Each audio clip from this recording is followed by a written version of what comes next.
the economy collapsed. Wages hit rock bottom. Fresh graduates fought like wolves for 1,200 yuan a month. And Chen Feng lost his job, stayed home, smoked, drank, wasted away. Until one day, ding, gold prospector system activated. A detector, a pack of cigarettes, and an entire wilderness to explore. Chen Feng grabs his gear. One day outside, one day richer. Others earned 1,000 a month. Chen Feng earned 17,000 a day. Need a refrigerator? Wait till I go out, one nugget's enough. Build a new house? Find a gold brick. Easy. While the village chief owned the only two-story house, Chen Feng built a villa. Town leader squints. This must be the village chief's house, right? Chen Feng smiles. Sorry, that's mine. His is the one behind it. Blind date scoffs. I heard you make over 1,000 a day? Sounds unstable. Chen Feng nods seriously. True, sometimes it's over 1,000, sometimes over 3,000. Blind date, standing before a mountain of gold. Chen Feng lights a cigarette and sighs. This is getting out of hand. Let me call someone and buy an excavator. I can't mine this fast anymore.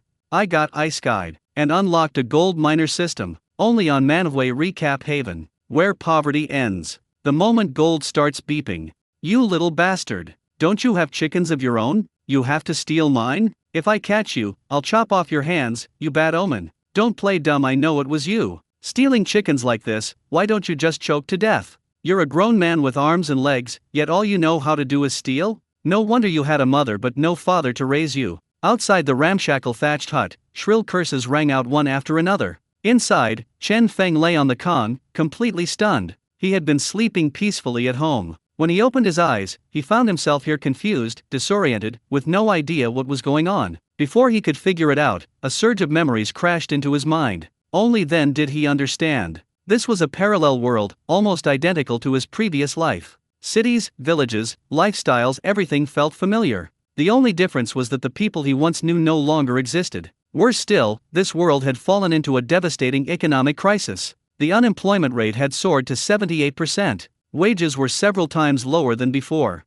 These days, even college graduates were fighting tooth and nail over a dozen or so jobs that paid just 1,200 yuan a month. Everyone else either scraped by however they could or stayed home, living off their parents. Unfortunately, Chen Feng belonged to the latter group. He had graduated from college just last year. Back then, he'd been full of confidence, convinced that once he entered society, he would make something of himself and give his mother a better life. Reality, however, had crushed him mercilessly. Unable to cope with repeated failures, Chen Feng spiraled downward, smoking, drinking, drifting through life like a lost soul. Yesterday, he'd drunk half a gin of beiju, eaten some chicken he didn't even remember where it came from, and drank himself straight into death. Just as he was still reeling, a cold mechanical voice echoed in his mind. Host successfully transmigrated.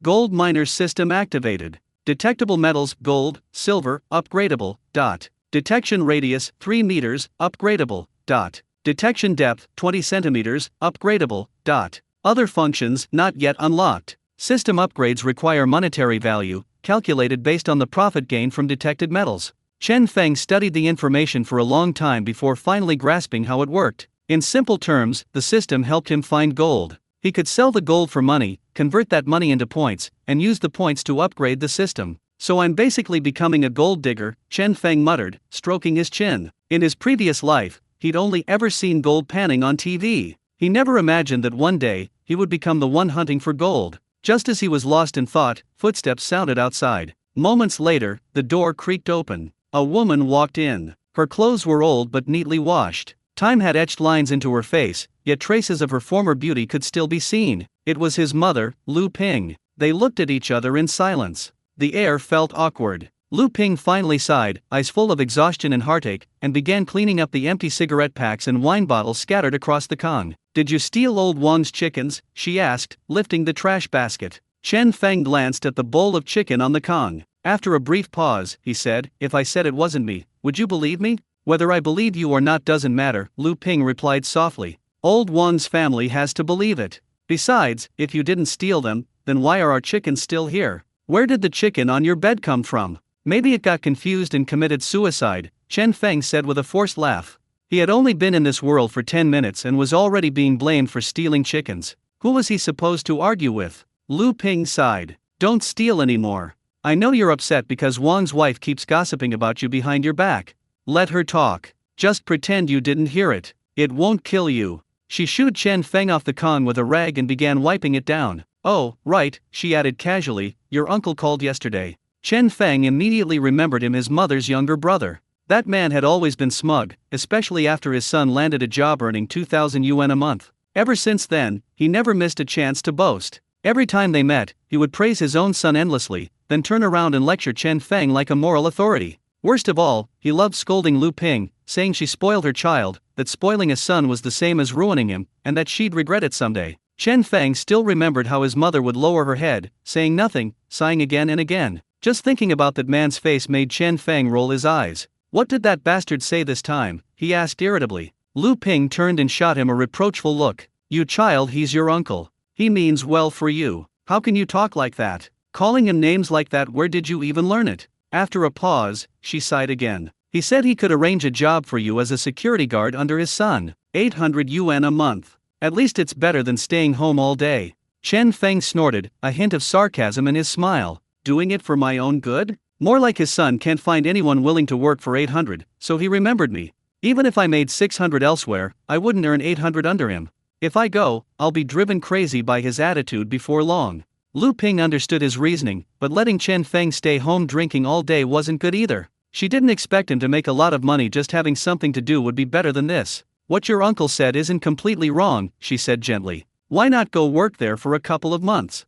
Forget it, Chen Feng shook his head. I'll figure something out myself. With the system in hand, why would he still work as a security guard? Soon enough, 800 a month wouldn't even be worth mentioning. 800 a day would be easy. Well, if you don't want to go, then don't, Lu Ping said, never one to force him. We'll think of something else later.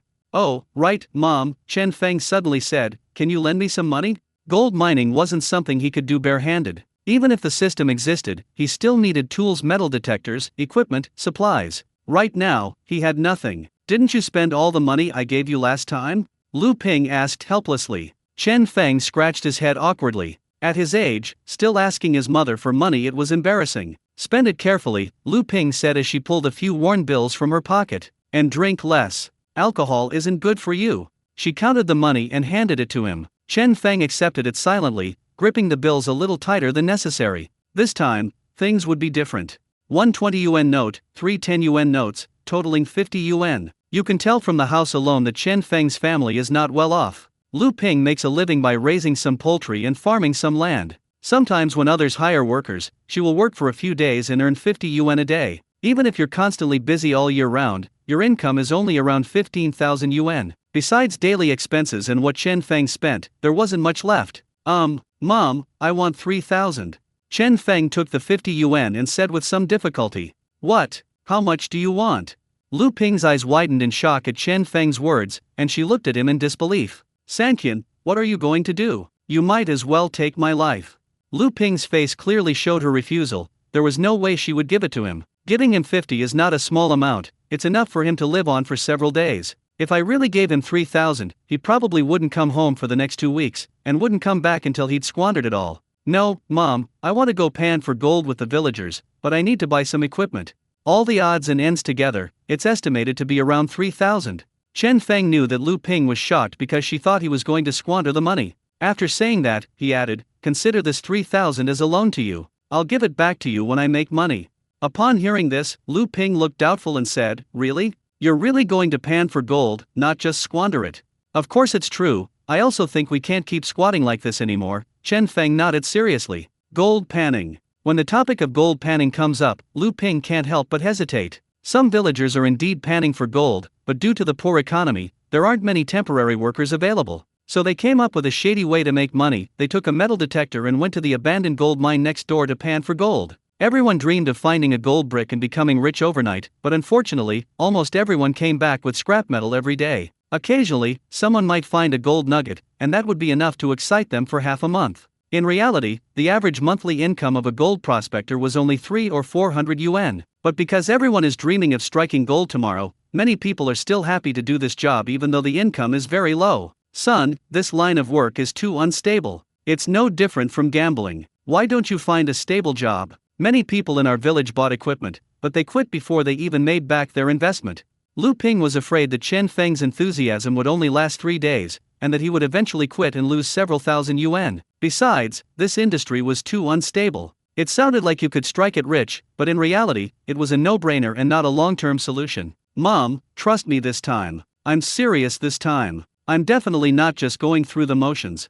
Chen Feng knew what she was worried about. After all, 3,000 yuan was no small sum for her family. Those were all earned little by my mother, who worked odd jobs, weeding and planting in the fields during the sweltering summer heat. Seeing that Chen Feng didn't seem to be joking this time, Lu Ping pursed her lips and hesitated for a long time before finally going to her room and taking out a red cloth bag. When she returned, she opened the red cloth in front of Chen Feng and counted the 100 yuan bills inside. 2,009 in total. She took out some change from her pocket, making a total of 100 yuan. Clutching the 3,000 yuan tightly in her hand, Lu Ping looked at Chen Feng and said with deep concern, "Eldest son, make your mother proud. Don't waste money, work hard.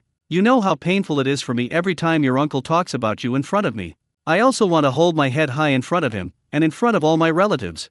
But I can't do anything about it. I know you're feeling bad too, so I usually don't say anything to you. I dare not eat or drink anything every day, but what is it all for? Isn't it just so I can hold my head high in front of my relatives? They always say we shouldn't have spoiled you, we should have just left you at the factory. But I always felt that my son wouldn't be so despondent, that one day he would be successful and able to support this family.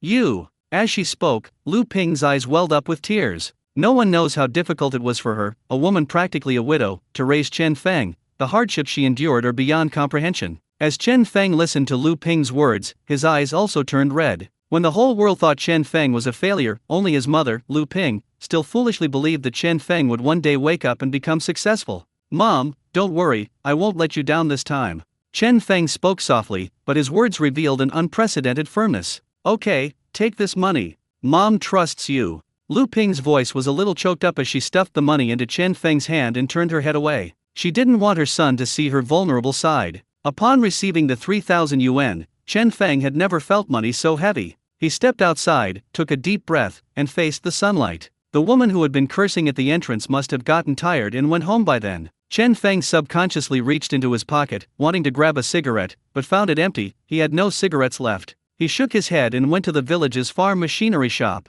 Upon entering, I saw several villagers chatting around the bar, while the owner, Han Jiangguo, was smoking behind the bar. Han Jiangguo has a classic self-shaved buzz cut typical of the village, and is wearing a loose gray-collared t-shirt. He looks to be around 40 years old. It must be said that he was quite good at seizing opportunities. He seized the business opportunity when gold prospectors first appeared in the village. He sells tools to gold prospectors, regardless of whether they actually find gold or not, because he's guaranteed to make a profit selling the tools. "Hey, Xiaofeng, what brings you here? Are you buying farm machinery?"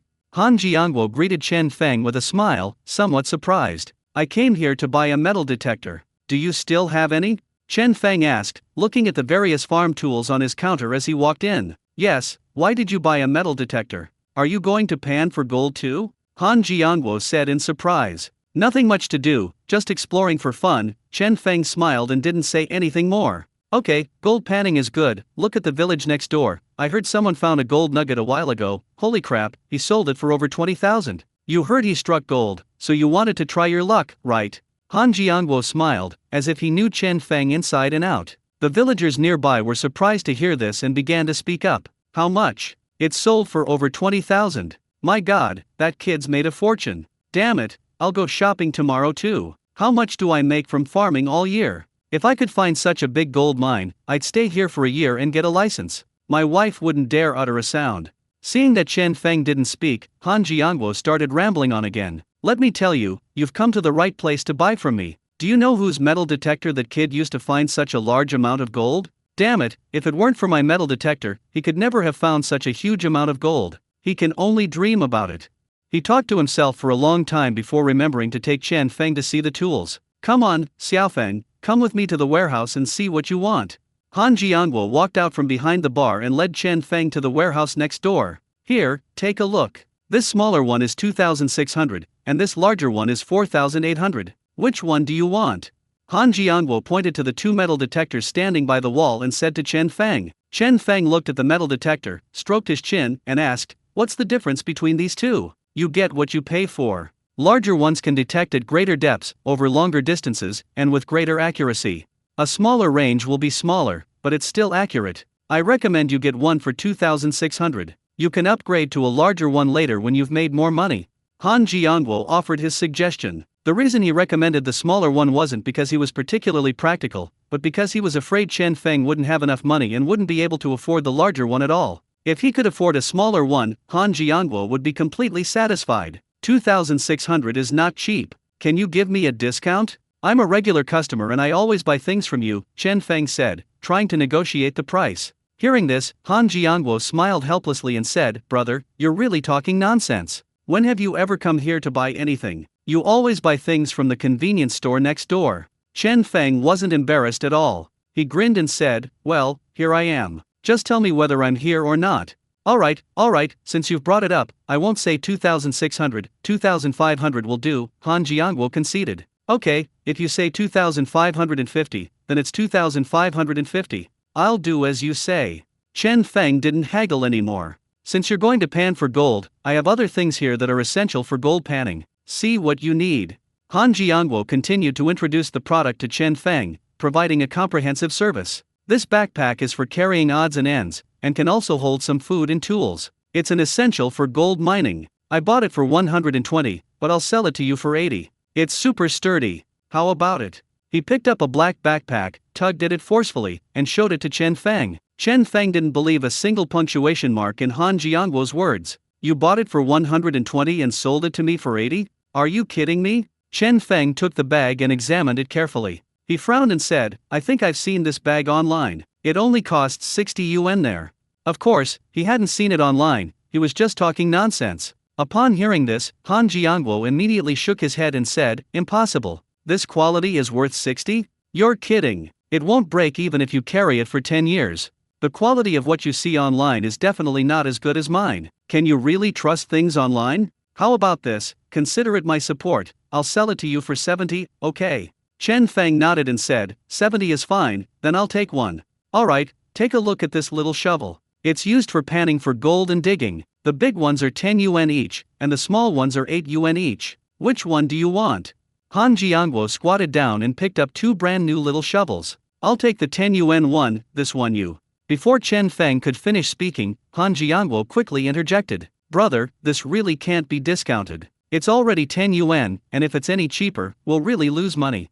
Chen Feng couldn't help but laugh when he heard this. He hadn't originally intended to bargain, after all, what room was there for price reduction at 10 yuan? "Okay, then it'll be 10 yuan. Han Jiangwo breathed a sigh of relief upon hearing this, put the shovel in his bag, and then took two small glass bottles, about the length of an index finger and a little thicker than a thumb, from the shelf. "These two glass bottles are for you. If you find any small gold nuggets, you can put them in these bottles so they won't get lost if you put them elsewhere." To be fair, Han Jiangwo is quite well rounded and knows how to do business. "That's all for now. It's your first time panning for gold, so you don't need to prepare that much. You can come back to me for more if you need anything later," Han Jiangwo said. "Okay, that's all then," Chen Feng said after looking around. The two returned to the store with their belongings, and Han Jiangwo took out a calculator to start calculating the money. 2,505 plus 70 plus 10, 2,603.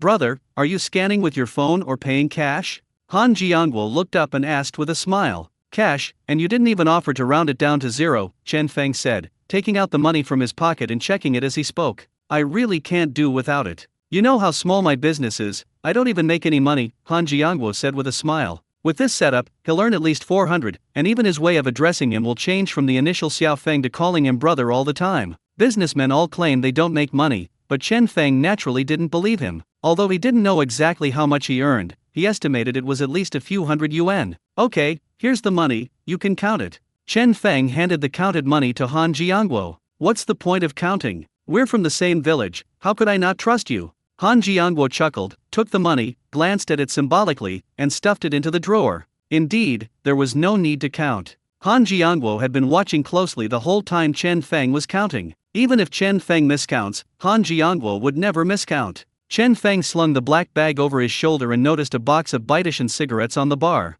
He picked it up and asked about it. "Whose cigarettes are these?" "Here, take it if you want, little brother," Han Jiangwo said generously. He was just being polite. Chen Feng would probably only take one, since no one would feel comfortable taking them all. Unexpectedly, Chen Feng lit one up after hearing this, and then stuffed the rest of the box into his pocket without any hesitation. "Thanks." After saying that, Chen Feng took the lighter from the bar as well, waved his hand, and lit a cigarette as he walked out. Take care. Han Jiangwo's smile froze. He raised his hand as if to say something, but ultimately remained silent. He really wanted to say, "Give me the lighter." But since I've already given away the cigarettes, I might as well ask for a lighter, so how could I possibly ask for one back? After Chen Feng left with his things, someone inside the house couldn't help but ask, "Is Chen Kid really going to pan for gold?"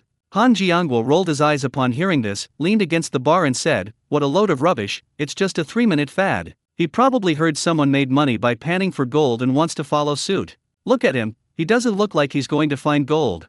Those nearby couldn't help but laugh upon hearing this, teasing Han Jiangwo, "Why didn't you say that when he was here earlier?" Upon hearing this, Han Jiangwo glanced at him and said, "Bullshit, if you're so capable, why don't you say so?" "I wouldn't dare. That kid's just a street urchin, why would anyone mess with him? I have business to do." The group laughed upon hearing this, and some echoed the sentiment. "Indeed, if this kid can find gold, then I'll go panning for gold tomorrow too. I'm no better than him.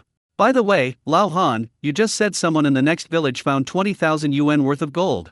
The group looked at old Han, who chuckled and said, "I forgot too. I only heard it from someone else. Who knows what his name is?" In reality, there's no such thing at all. It was all made up by Lao Han to exaggerate the quality of his tools. If someone really found 20,000 yuan worth of gold, the nearby villages would have been in an uproar long ago, and there would be no need for old Han to spread the word. Let alone finding 20,000 yuan worth of gold. Even if someone finds a few hundred yuan worth of gold, that's enough to make the whole village talk about for half a month. When they got home, Lu Ping was cooking. She looked back at the things Chen Feng had brought back with curiosity. After she finished cooking the vegetables in the pot, she walked over and looked at the metal detector, saying, "This is the gold panning thing. How much does it cost?" 2006, I bargained down 50, plus the bag, shovel and stuff, it's 2,603 in total, Chen Feng said, pointing to the bag on the table. "This thing is really expensive. It's so big and it costs so much," Lu Ping said, sounding a little pained. "You can't catch a wolf without risking your cub.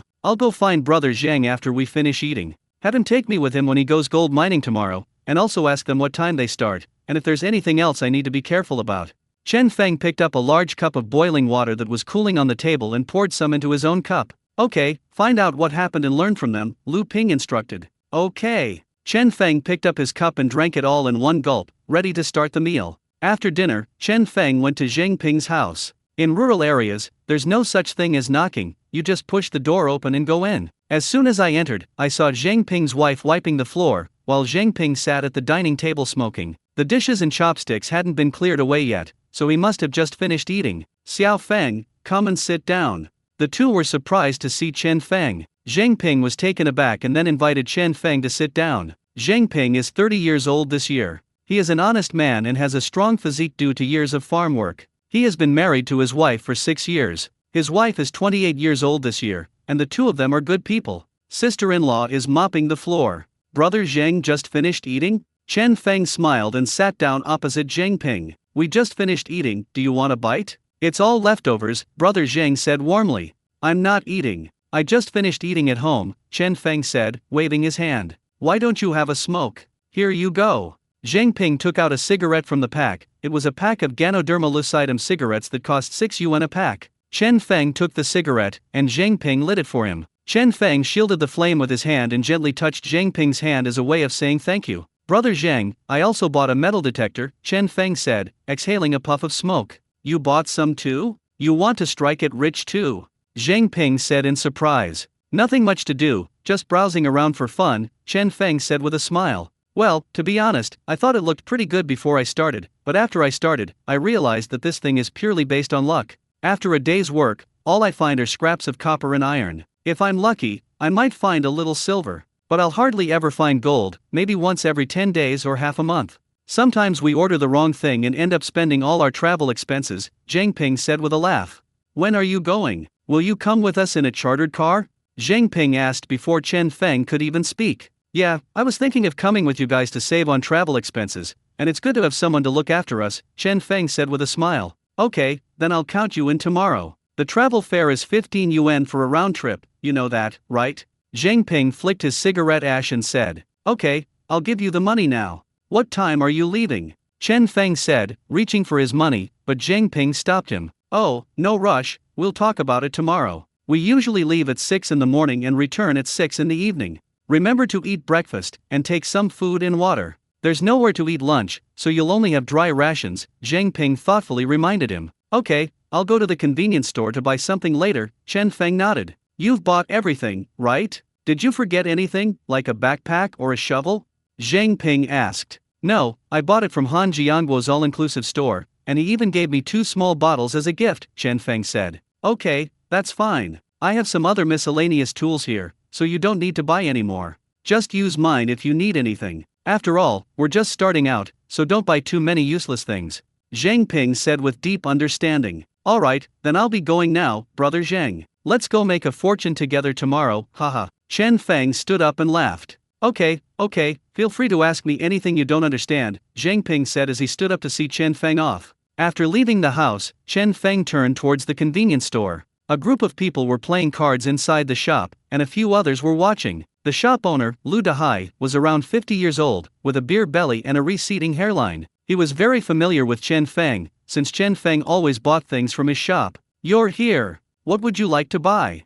Lu Dahai greeted Chen Feng as he arrived. Take 2 bottles of mineral water, 2 pieces of bread, 2 sausages, and a box of white tarts. Get me another bottle of Sprite. Chen Feng glanced at the shelves and said, Okay, here you go. Lu Dahai didn't even look at it and just took the item out from behind the bar. Having run a grocery store for 20 years, he could practically know where everything was with his eyes closed. Chen Feng picked up the bottle of mineral water, glanced at it, and couldn't help but sigh slightly. He didn't know which no-name brand it was from. The bottle was so soft it made a creaking sound. He even wondered if it was just locally bottled tap water. Fortunately, the bread and sausages were decent enough. But something seemed off about the Sprite, so Chen Feng picked it up to take a look. Sure enough, you idiot. Take it aside. What is this? I want Sprite. Why are you selling all sorts of fake stuff? Chen Feng said, returning the drink. Hee, they taste pretty much the same. This one is 2 yuan, Sprite is 2 yuan and 50 cents. If you want Sprite, I'll switch it for you.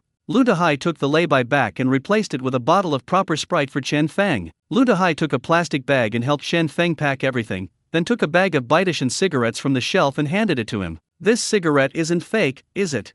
Chen Feng asked, picking up the cigarette and glancing at it. He wasn't so good at spotting fake cigarettes at a glance, it's just that the things Lu Dahai sold were all counterfeit if you weren't careful. Hey, you can't just say that, selling counterfeit cigarettes is illegal. Lu Dahai shook his head quickly upon hearing this, and then, taking advantage of the fact that the onlookers weren't paying attention, he switched Chen Feng's pack with a different one. Chen Feng, speechless at his actions, pointed at him. Lu Dahai chuckled and mouthed that he had taken the wrong thing. Fengzi, I heard you went to Han Jiangguo's to buy a metal detector. Are you going to pan for gold too? Lu Dahai asked, leaning on the counter. Good heavens, who told you that? I was just eating a meal and the news has already reached you? Chen Feng said, quite surprised. He underestimated the village's intelligence group. The villagers had nothing to do all day, so they just chatted idly. If you fart at the entrance of the village, as long as someone sees it, it will reach the other end of the village in less than half an hour. Small shops, in particular, are classic places for exchanging information, though the information is a mix of truth and falsehood, and you have to discern it yourself. Is it even possible to find that thing online? I don't think it's very reliable. You spend several thousand on equipment. If you can find gold, great. But if you can't, you'll only earn a few $100s a month, working from dawn till dusk. It's not worth it. The key is that ever since gold panning became popular in our village, I haven't heard of anyone finding any valuable gold. A group of people might only find 2 or 3 grams in half a month, and that's considered good. On the contrary, it's exhausting for old Mrs. John who collects scrap metal, as she has scrap metal to collect every day. Lu Dahai couldn't help but laugh when he mentioned it. They had really done old Zhang's wife a favor. Old Zhang's wife could collect iron for a year and not earn as much as they could in half a month. Can I give it a try? What if I get lucky? How much is it in total? Chen Feng asked, picking up the plastic bag. 2 yuan for water, 3 yuan for bread, 4 yuan for ham sausage, 2 yuan and 50 cents for Sprite, plus 1 for 8 yuan, that's 19 yuan and 50 cents in total, Lu Dahai said without hesitation. Rural shops generally have very thin profit margins, so they won't even give you a discount unless you buy something for more than 50 yuan. I don't have 50 cents. But here's another $1 for you, and a piece of bread too. Chen Feng took out $21 and handed it to him. Okay, I'll give you 2 more pieces of candy. Have some if you get hungry while working tomorrow. I'll try to bring back more. Lu Dahai accepted the money, took 2 pieces of sour sauce from the box on the bar, and threw them into the bag along with the bread. Thanks, if I make money, the first thing I'll do is come here to spend it, Chen Feng said with a smile, gesturing to him with the bag in his hand. Haha, okay, I'll wait for your good news. Lu Dahai was overjoyed to hear Chen Feng's words and stood up to speak. It was too much trouble for the bartender to go out, so he didn't see Chen Feng off. Those who had been watching the spectacle began to discuss it after Chen Feng left. This kid is actually doing pretty well, even buying some food. I wonder if he can earn back the money for the food. Of course. Including food and travel expenses, the cost is over 30. Can we even earn 30 a day using that broken thing? I don't think he can make that much. Even seasoned gold miners don't earn more than 30 a day on average. How can a complete novice like him earn more than a veteran? That's right, I guess they'll come back empty-handed, just like they went there, haha. Lu Dahai frowned upon hearing this. Most people in the village were like that, they enjoyed watching others make fools of themselves. Although he didn't want to hear this, they were all customers, so he couldn't go into too much detail and could only speak from behind the bar. What if Fengzi can find it? Besides, Fengzi knows how to work now, which is better than before. At least it's a good thing. The villagers in the shop didn't comment, but just smiled dismissively. Their stereotype of Chen Feng as a runaway was ingrained in their very being. They didn't believe Chen Feng could find gold, nor did they believe he could persevere. They estimated he would give up after a few days of fruitless work. Once the initial enthusiasm fades, they throw the things away and go about their business. Chen Feng returned home quickly. Lu Ping saw him carrying a bag and couldn't help but ask, "What did you buy?" As for food, Brother Zhang said we'll be gone for a whole day, and there's nowhere to eat lunch since it's all in the wilderness. We'll have to bring our own food, Chen Feng said, placing the food on the table. It seems like it will take a whole day. I heard from the second son's wife that we have to leave in the morning, right? Lu Ping recalled. We'll set off at 6 in the morning and head back at 6 in the evening, Chen Feng said. You're leaving at 6 o'clock? Then you'll have to get up at 5:30. I'll make you some food tomorrow morning, so you can eat before you leave. Otherwise, you'll go hungry if you only buy this little bit of food all day, Lu Ping said worriedly. Okay, then make me something. Chen Feng didn't refuse and nodded. Okay, then you should go to sleep. You have to get up at 5 o'clock tomorrow, Lu Ping said, glancing at the time. Okay, I'll go to sleep now. You should go to sleep early too, Chen Feng said and went back to his room. Lu Ping had already finished burning the heated brick bed, and laid out the quilt. Chen Feng reached out and touched it. It was warm. It's spring now. Although it's not too cold during the day, you still need to light a fire to sleep. The temperature is still low at night, and the heated brick bed is not as warm as a regular bed. After taking off his clothes and lying on the heated brick bed, Chen Feng couldn't sleep because he was thinking about panning for gold the next day. He was excited, but he was also worried about what would happen if he didn't find any gold. That would be the end of him. He kept checking the system panel to make sure it wasn't a hallucination before he gradually relaxed and fell into a deep sleep. At 5:20 the next day, Chen Feng's alarm clock rang, and he sat up groggily. To be honest, he really didn't like getting up early, but he had no choice. He sat up, smoked a cigarette to clear his head, and then got off the heated brick bed. Lu Ping had already prepared the meal outside, waiting for him to come and eat. If Chen Feng doesn't come out soon, Lu Ping will knock on the door, afraid he'll oversleep. Come on, wash your face and eat, Lu Ping said. Chen Feng filled a basin with water. The tap water was ice cold when he reached out, so he didn't add hot water. He simply scooped up a handful of water and vigorously rubbed his face with it. The cold tap water completely revived Chen Feng. After washing up, Chen Feng sat down at the table. On the table was a bowl of stir-fried shredded potatoes, homemade spicy cabbage, and 5 boiled eggs. I didn't peel the eggs. See how many you can eat. If you can't finish them, take them with you and eat them whenever you're hungry, Lu Ping instructed. Okay. Chen Feng nodded, picked up his chopsticks, and began to eat. He finished his meal in about 10 minutes. It was 5:53. Chen Feng started packing up his mess, got his bag ready, and waited for Zhang Ping to call him. Less than 2 minutes later, Zhang Ping pushed open the door and walked in. Get up, Sister Lu. I've come to call Chen Feng. The car is here. He greeted Lu Ping and then waved to Chen Feng. Okay, then take it easy, Lu Ping said. Okay, Mom, I'm leaving. Chen Feng slung his bag over his shoulder, grabbed his things, and went out the door with Chen Feng. A beat-up minivan that could carry more than a dozen people was parked outside the gate. The driver, Huang Fei, was also from the village. Chen Feng took his tools and got into the car. Huang Fei was a thin young man, 27 years old. He didn't like farming, so his family bought him a second-hand minivan to haul people and goods around. Chen Feng, I didn't expect you to start panning for gold too. Did you buy all your tools from old hands? Huang Fei turned around and said. Yes, this is the whole set, Chen Feng replied as he got into the car. This is how people greet each other in the countryside. Even if they know where you bought it, they still have to ask, otherwise there's really nothing to say. When Chen Feng got on the bus, he found there were about 8 or 9 people on board, all of whom were going to pan for gold together. I found a random spot to sit with Zhang Ping, chatted with a few familiar people for a bit, and then the car started moving. Chen Feng looked out the window at the sky that had just begun to brighten, leaned back in his car seat, and waited to arrive at his destination. It's about an hour's drive from here to that abandoned mine, we'll arrive around 7 p.m. Chen Feng swayed back and forth in the car, his earlier energy completely gone, and his eyelids began to droop. He didn't know why, but he always felt sleepy whenever he was in a car. He even thought that if he ever had insomnia, he would find someone to take him for a couple of laps around the car, and he was sure he would sleep soundly. Within minutes, Chen Feng was snoring in the car, and several other people in the car also started to sleep. When Chen Feng opened his eyes again, it was Zhang Ping who woke him up. "Fengzi, we've arrived. Wake up." Chen Feng groggily opened his eyes and looked out the window. This was a barren piece of land, covered with pebbles and rubble. This is the abandoned mine. Everyone got off the bus with their tools, with Chen Feng at the very back. After they all got out of the car, Huang Fei said something and drove back, saying he would come back to pick them up at 6 o'clock in the evening. "Do you know how to use the machine?"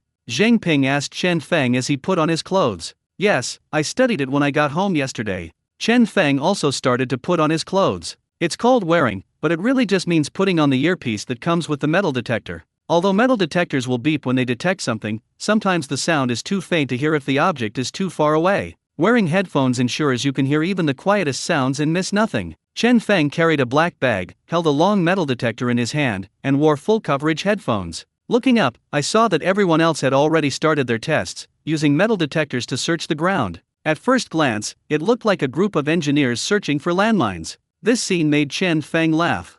He wasn't in a hurry, but instead activated the system first. Since the system didn't indicate that the item was in stock, Chen Feng decided not to waste any more time and walked forward. Just then, someone's metal detector went off. Oh woo! Everyone turned around and saw that it was Zhang Ping's metal detector making the sound. Zhang Ping smiled broadly upon seeing this. He had just opened the door and already had goods, so it seemed he was in good luck today. The closer he got, the louder the sound became, and he kept using the detector to pinpoint the location. After a series of "oh" sounds, he finally located the thing, so he squatted down, took out a small shovel from his pocket, and started digging. Seeing this, Chen Feng couldn't help but walk over to see how he operated it and whether it was the same as his memory. However, after he arrived, Chen Feng's system did not give any prompts. Chen Feng figured that if the system was not mistaken, there probably wasn't anything good left. Zhang Ping scooped up a shovelful of soil at that specific spot and then waved it on the metal detector. If there is no sound, it means the gold is not inside. Throw away the soil and shovel again, repeating this process. Finally, when they dug the third shovel, the shovel went off as it passed the detector. Oh woo! This proved that the goods were definitely in the soil. Zhang Ping carefully tossed a little bit down and then passed it through the detector. If it makes a sound, it means the goods are in the shovel, and you have to keep throwing soil down and sifting it little by little. If there was no sound, it means the goods were thrown out, so just look for the shovelful of soil that was thrown out on the ground. When many people hear about gold panning, they think that the gold and silver will be huge, like pebbles, and can be seen at a glance. Actually, that's not the case. Many of the gold found are just grains of gold sand, not much bigger than regular sand, and you can't tell the difference unless you look closely. After shaking it a few times, Zhang Ping finally found the thing in the shovel that had caused the metal detector to go off. It was a small, grayish-white iron block, already somewhat rusty on the outside. He held the iron block over the detector, and the detector beeped. Seeing this, Zhang Ping sighed and, unwilling to give up, ran the shovel through the metal detector again. Sure enough, the detector didn't go off this time, proving that the sound was indeed coming from that small piece of iron. "What is that? Is it gold?" someone asked, turning their head as they peered at it. "Bullshit, a rusty piece of iron, damn it." Zhang Ping threw the iron into his bag and got up from the ground. Hearing this, his companions felt a little regretful and continued their thorough search of the mining area. Seeing this, Chen Feng also took the detector and casually walked back and forth in the mining area. After a while, everyone saw that Chen Feng was not using the detector but was just walking aimlessly as if taking a stroll, so they looked up and said something. "Fengzi, what are you doing? Why don't you go and investigate? What's the point of walking back and forth like this?" "It's alright, I'll find a good feng shui spot," Chen Feng replied, continuing to wander around aimlessly. Everyone shook their heads upon hearing this. One of the young men, who was also in his early 20s but had been exploring for a year, couldn't help but sneer and whisper, "Auspicious feng shui location, huh? You act like you can predict the future. If he keeps searching like this, he probably won't find a single piece of iron, let alone gold or silver."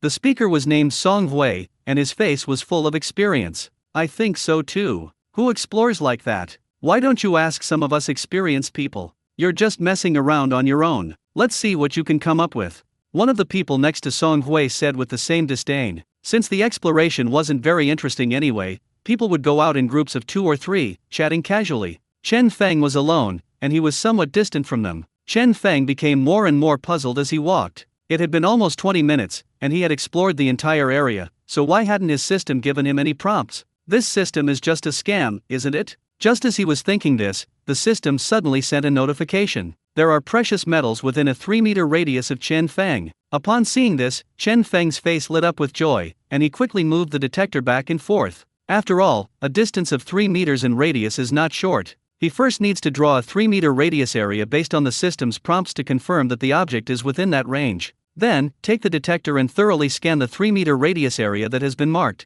ensuring that nothing is missed due to haphazard scanning. While Chen Feng was exploring, someone noticed his strange behavior and looked at him with puzzled expressions. Wait, what's this kid doing? Is he dancing here? Why are you still measuring back and forth? You're moving forward even if you haven't explored the area. Why keep measuring the same spot? Yes, we all walk in a straight line, scanning the detector left and right, but he's just drawing circles here.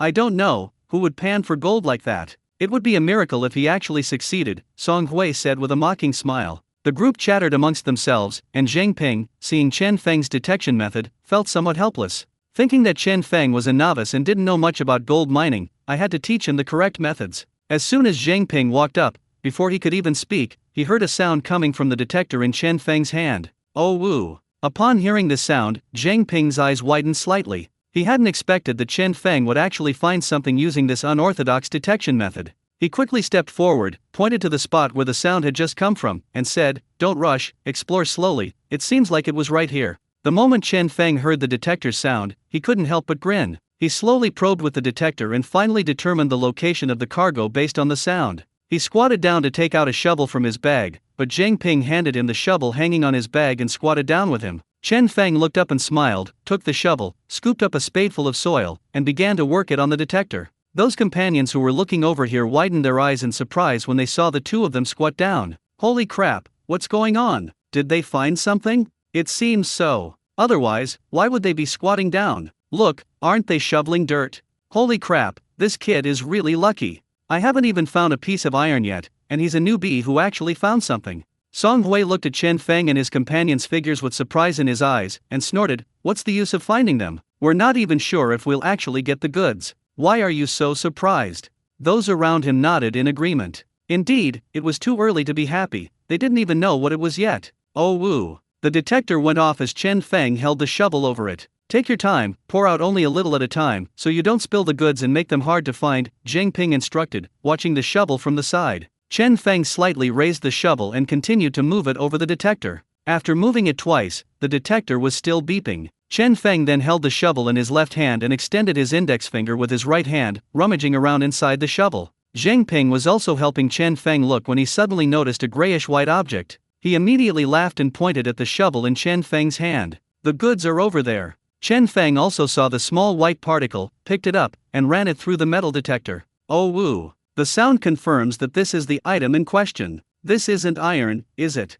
Chen Feng looked at the object in his hand, chuckled, and said to Zhang Ping. Zhang Ping took the small piece, examined it carefully, and said happily, No, this is silver. And it looks quite big, probably 4 or 5 grams. Gold is 400 now, and silver is 8. After removing 1/3 of the impurities, it should yield about 3 grams after refining. 3 times 8 is 24, so that's 24 yuan. Because the gold and silver they mined contained many impurities and were not pure gold, they needed to take them to a sales point to be refined into pure gold before the seller would accept them. Typical losses are around 1/3. Zhang Ping laughed, patted Chen Feng on the shoulder, and returned the small silver coin to him. Chen Feng was overjoyed with his first shipment. He took out a glass bottle he had prepared beforehand from his pocket, put the small silver particles inside, and closed the lid. Those nearby also heard their laughter and looked at them in shock. What's going on? Why are they laughing so happily? Did they actually get a shipment?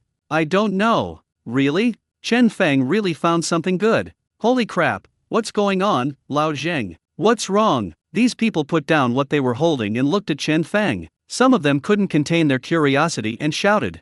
Shipping out. Shipping out. A silver nugget, and it's not small at all, worth several tens of dollars. Zhang Ping stood up and laughed heartily, as if he were the one who had shipped the goods. Those around him were shocked upon hearing this, staring in disbelief at Chen Feng, who was shaking the small bottle in his hand. "Ha, you actually have it?"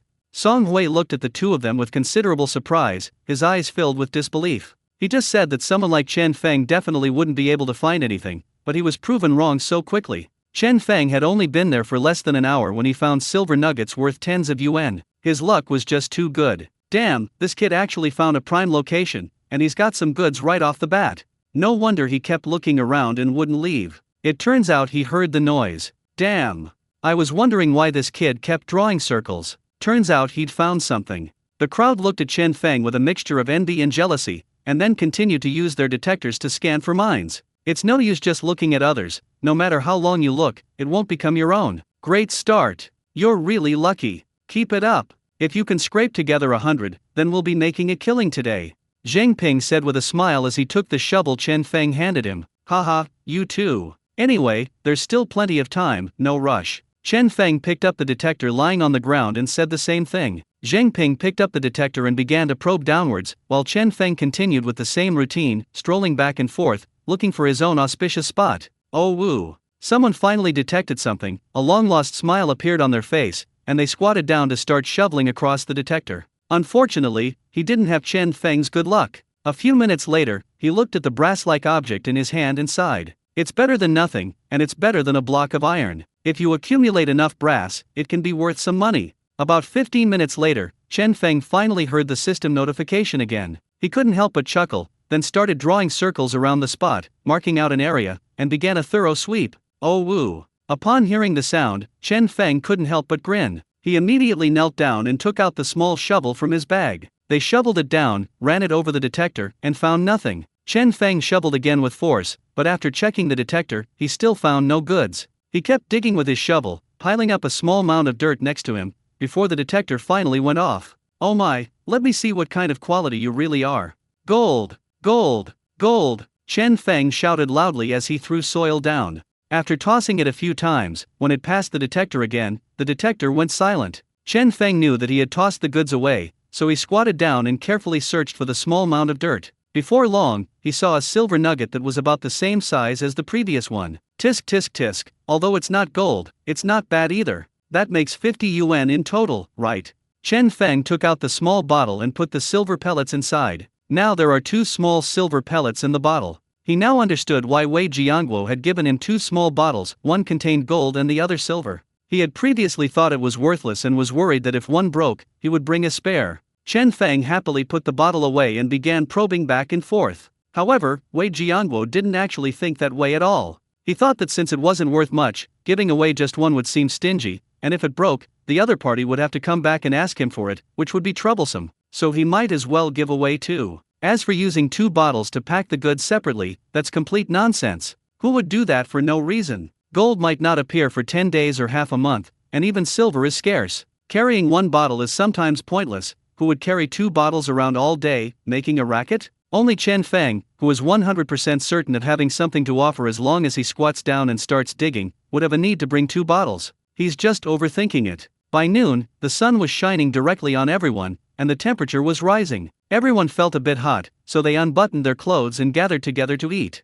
Chen Feng glanced at his watch, it was 11:30, so he picked up the detector and joined them, planning to eat and rest for a while. Besides the first 2 small silver particles, his detector beeped 3 more times. To his dismay, the gold he had been hoping for didn't come. Instead, he received silver grains. One of them is a bit small, it looks to be only about 1 gram. The other 2, although they look a little smaller than the first 2, are not much smaller. If I put it all together, I estimate that my earnings for the morning will be around 100 yuan. The harvest has already been quite fruitful. After they got back, some people sat on the ground and started taking food out of their pockets. Chen Feng first unscrewed a bottle of mineral water and drank it all in one gulp before taking out bread and other things. He had been walking non-stop all morning without even drinking water. He was indeed thirsty. When everyone took out their things, Chen Feng realized that only he had brought his own drinks, mineral water, and bread, while everyone else had flatbread, steamed buns, and pickled vegetables. A few of the younger ones had brought a sausage. After all, the fare is quite expensive, and they generally can't afford to buy food like Chen Feng does. They try to save money wherever possible. The water was tap water brought from home, filled to the brim in a large cup. Zheng Ping took out a few pancakes and some scallions, rolled them up together, and then took out a small jar containing homemade fermented soybean paste. He opened the lid and dipped the paste in the paste. You're lucky you managed to ship the goods. If you hadn't, you would have lost all the money for the bread and drinks. There's only one gold prospector who eats like you. Looking at the bread, ham, and Sprite in Chen Feng's hand, Song Hui spoke with a hint of sarcasm, his expression a mixture of envy and jealousy. He took a bite of the slightly hard, cold steamed bun, added some pickled vegetables, and swallowed. Well, there's nothing we can do about it. We're just lucky. You really need to be more frugal. You don't find much to buy in a day, and if you eat bread on top of that, you'll just be wasting even more money. Chen Feng put the sausage in the bread, took a big bite, and said with a smile, "Humph." Song Hui didn't say anything upon hearing this, but he could also hear the sarcasm in Chen Feng's words. "Hey, what did you guys find this morning?" "I only found a few iron blocks, damn it," someone asked. "I did all right today. I found a small silver coin, probably worth about 20 yuan. At least I made back my bus fare," someone said. "That works too. I haven't even gotten my fare back this morning, it's really frustrating," the man said speechlessly. "I had a lucky day today, I found a big silver nugget, I estimate it can sell for 50 yuan, haha." Zheng Ping said, taking out a small bottle from his pocket and showing it to them. "Holy crap, that's really big. You've really hit the jackpot today. You're great at this. Even if we get nothing this afternoon, it'll still be worth it. How does this compare to Chen Feng's? Didn't you say Chen Feng's could sell for tens of dollars?" Someone asked curiously after their initial surprise. "Mine isn't as big as his." Chen Feng looked at it and knew immediately, then shook his head and said, "It's okay, don't be discouraged. It's a good thing that you've already found silver so early. Keep going and you'll find gold sooner or later, let alone silver." Zheng Ping thought Chen Feng was a little discouraged and was afraid that a newcomer like him might not have a stable mindset, so he encouraged him. Before Chen Feng could even speak, someone egged him on, saying, "Fengzi, bring out yours and let's compare them, see whose is bigger." "Exactly, take it out and have a look." Seeing that he couldn't refuse, Chen Feng had no choice but to take out his small bottle and show it to them. "The biggest one at the bottom was the one I found this morning, it's really not as big as this one." The moment the bottle was pulled out, everyone instinctively widened their eyes, staring in disbelief at the 5 silver coins inside. "Holy crap, you bought so much this morning. You're not as big as him, but why don't you say you have more? How much silver is all this? Holy crap, this could probably sell for $100, right? Earn 1 Red Bull a day? My god, why don't I have that kind of luck?" Zheng Ping also stared at the small bottle in shock, though he was initially quite pleased with himself. After all, he had found such a large piece of silver, it was probably the biggest profit he had made today. He even made a point of comforting Chen Feng, afraid that he might be upset. To my utter surprise, I was worried that Chen Feng would be upset while I was here. But he had already found 5 silver coins, so what was there to be upset about? It turns out Chun Chun was overthinking things. In the end, Chen Feng wasn't provoked, but Chun Chun was the one who got provoked. What does it mean for a newbie to find 5 silver coins in one morning? Even for these old folks, there might not be a single day in a month when they could find 5 silver coins. Could this be the so-called newbie protection period? Chen Feng's luck is truly extraordinary. Song Hui was completely dumbfounded. It took him a long time to come to his senses. He took a big bite of his steamed bun out of jealousy and then lowered his head to look away. The more I looked, the angrier I got. How could a complete novice who didn't even know how to pan for gold be able to pan for 5 silver coins in a whole morning? And yet, this gold-digging expert himself hadn't made a single thing all morning. Was he playing the script backwards? After eating 2 pieces of bread, 2 sausages, and an egg, Chen Feng finally felt full. He stuffed the trash into a bag, prepared to have a smoke, and continued working. He picked up 2 cigarettes and handed one to Zheng Ping. Zheng Ping grinned, took the cigarette, and lit it for Chen Feng. Most of the people sat on the ground and started smoking, while only a few who hadn't finished eating continued to eat. Some of the older folks smoked dry tobacco, the kind they rolled themselves with paper. This way, they can save some money. After all, even the cheapest pack of cigarettes costs several yuan, and their smoking habit is strong, so it adds up to quite a bit each month. After about 10 or 8 minutes, everyone was basically done and had rested enough, so they all stood up and prepared to continue working. After all, we paid money to come here, and there are also travel expenses to cover. It feels inappropriate to rest for even a minute longer. Chen Feng put on his headset, picked up the detector, found a direction that looked good, and walked forward. He circled around several times before the system's notification sound finally rang. "Give me a gold medal, give me a gold medal." Chen Feng marked the area on the ground while muttering to himself. After marking the area, Chen Feng began scanning the detector back and forth until he reached the middle, at which point the detector beeped. Oh woo. Chen Feng placed the detector beside him, squatted down, took out his small shovel, scooped up a shovelful of soil, and ran it over the detector. Oh woo. Seeing this, Chen Feng couldn't help but smile. Look at my skills, I've already sold the goods on the first try. He shook it slightly, then passed it through the detector again, shaking it several times in a row. There was only half a shovel of soil left in the shovel, and Chen Feng began to rummage through it. As soon as Chen Feng leveled the sand in the shovel, he saw a rather large silver grain. Holy crap, this looks even bigger than Brother Zheng's, it must weigh over 10 grams. Chen Feng wiped his hands, looked at himself in the sunlight, and his face beamed with joy. This single silver nugget is worth at least 70 or 80 yuan. Chen Feng smiled and took out a small bottle, threw the silver granules into it, and looked at the pile of small silver granules in the bottle, feeling extremely satisfied. Isn't this ridiculous? You only get 200 yuan in total, hee hee. Chen Feng stuffed the bottle into his pocket, casually tossed the dirt from his shovel over the detector, and prepared to stand up and look for the next spot. The detector went off as soon as the shovel passed by. Oh woo. Chen Feng had already scattered the soil by then. He belatedly looked at the detector, his eyes wide with shock. Then he looked at the empty shovel in his hand, his mouth agape in disbelief. Holy crap, a double yolk egg. Chen Feng was still kneeling when he saw this, so he quickly lay down on the ground and carefully searched for the shovelful of soil that he had just thrown away. Fortunately, after some casual chatter, Chen Feng spotted the grayish-white silver particle on the ground. He grinned and picked up the silver nuggets. This silver nugget isn't as big as the previous one, but it's not small either, and it looks like it's worth 30 or 40 yuan. Holy crap, I've never heard of such a thing before. You can find double yolk eggs while panning for gold? Ha ha. Chen Feng himself felt a bit like he was in a dream. He took out a small bottle and threw the silver granules into it.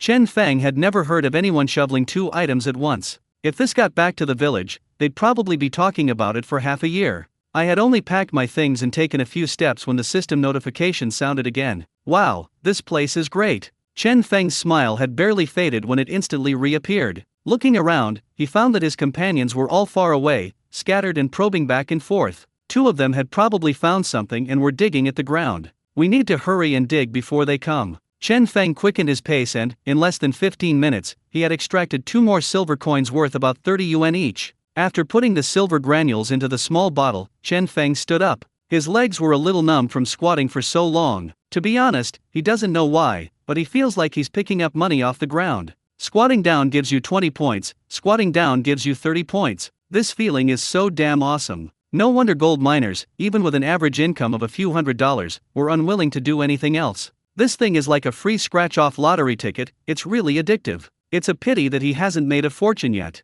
If this happens to drop a gold item, that would be incredibly awesome. Chen Feng walked around the area several times, and after finding that the area had been completely dug up, he left with a regretful expression and continued walking forward. Oh woo. Another tiny silver grain. Oh woo. This one is even smaller than the previous one. Oh woo. This one is alright, it should sell for over 30. It wasn't until after 4 p.m. that Chen Feng stopped, wiped the sweat from his forehead, and sat down on the ground. He took out a bottle of mineral water from his bag, downed more than half of it in one gulp, took a breath, and looked around. They were still playing Minesweeper while wearing headsets, some of them already quite far away. Chen Feng took out the small bottle and looked at it. He had lost count of how many silver coins he had found. The bottle was more than half full. Why isn't there any gold? Damn it, is there no gold in this place? Chen Feng muttered to himself, utterly puzzled. Logically speaking, you've already collected so many silver coins, it's time for gold to appear. Even if you're going to do a lottery, you should at least have a guaranteed minimum. No wonder I've never heard of any gold panners in the village finding gold. Don't even mention them, even they can't find it with their own system, let alone the fact that they're just searching blindly like headless flies. Chen Feng stood up and, unwilling to give up, continued working. He simply refused to believe that he wouldn't find gold, but rather silver. As the time drew to a close, it was 5:40 p.m. Everyone began to search in the direction they had come from, gathering together as they went. Chen Feng wasn't paying attention at all and continued walking back and forth. Fengzi, it's time to turn back, it's time. Zheng Ping shouted to Chen Feng in the distance. Chen Feng, wearing headphones, didn't hear him at all and was still looking down at the gold. Fengzi, Fengzi. Zheng Ping took a few steps toward Chen Feng and continued to shout. Chen Feng vaguely heard someone calling him, so he turned around and saw Zheng Ping waving at him. He then took off his headset. When Zheng Ping noticed that Chen Feng had noticed him, he pointed to his wrist. Chen Feng immediately understood what he meant and looked at his phone. It's already past 5:40? Time really flies, Chen Feng said, looking at his phone in surprise. Chen Feng looked up, gave Zhang Ping an okay sign, and started walking back. Zhang Ping nodded, knowing that he understood what Chen Feng meant. As he walked back, Chen Feng calculated his gains. I bought quite a bit of silver today, almost a small bottle, probably worth around 300 or 400. To be honest, this income is quite good for the current standard of living. If you could earn this income every day, that would mean a monthly income of over 10,000 yuan. With the average monthly salary now at 1,200 yuan, what does earning over 10,000 yuan a month mean? It's equivalent to a monthly salary of 60,000 to 70,000 yuan in my previous life. Although Chen Feng was fairly satisfied with the income, he was still quite disappointed. I searched all day and found nothing but silver, but I didn't see a single piece of gold. No matter how much gold it is, at least let yourself take a look at it. After all, today is my first day out trying to make my fortune, so I should have a great start. Chen Feng looked at his companions who had already gathered together, sighed, and walked over. It's alright if there's nothing. Although there's no gold, finding a bunch of silver is not bad either, it's a very good haul. Soon everyone gathered together and chatted about what they had accomplished that day. Not bad, I did well this afternoon and found 2 small silver coins. I only managed to find one. I estimate that after deducting transportation costs, I'll only make a dozen or so yuan today. Sigh. Me too, has anyone here found gold? Everyone looked at each other and shook their heads. What a pity, another day without any gold.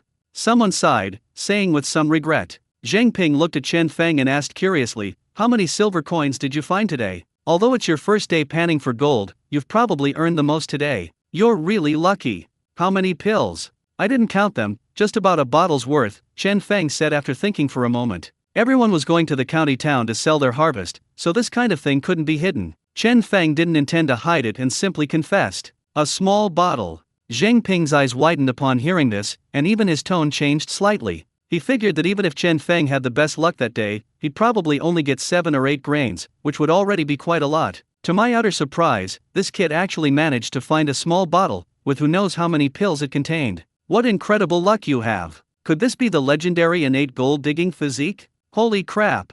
Fengzi, you're not kidding, are you? You really bought a whole bottle. His companions were also stunned upon hearing this, staring at Chen Feng in disbelief. Why would I lie to you? Look. Chen Feng took the small bottle out of his pocket, and the bottle, which was almost full of silver granules, immediately appeared in front of everyone. Holy crap, it's a whole bottle. My goodness, how much would this cost? At least 300 or 400. Is 300 or 400 enough? It would definitely be more than 400.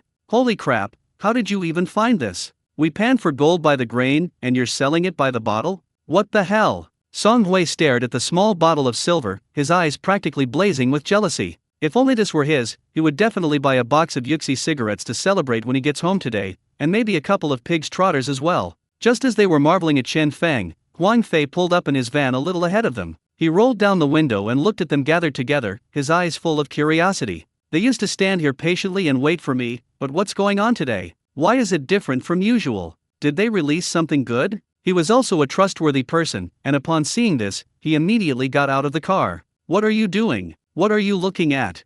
Huang Fei squeezed in and asked. Do you know how much silver Chen Feng made today? Holy crap, a whole bottle. Upon seeing him arrive, someone quickly spoke up. What? A whole bottle?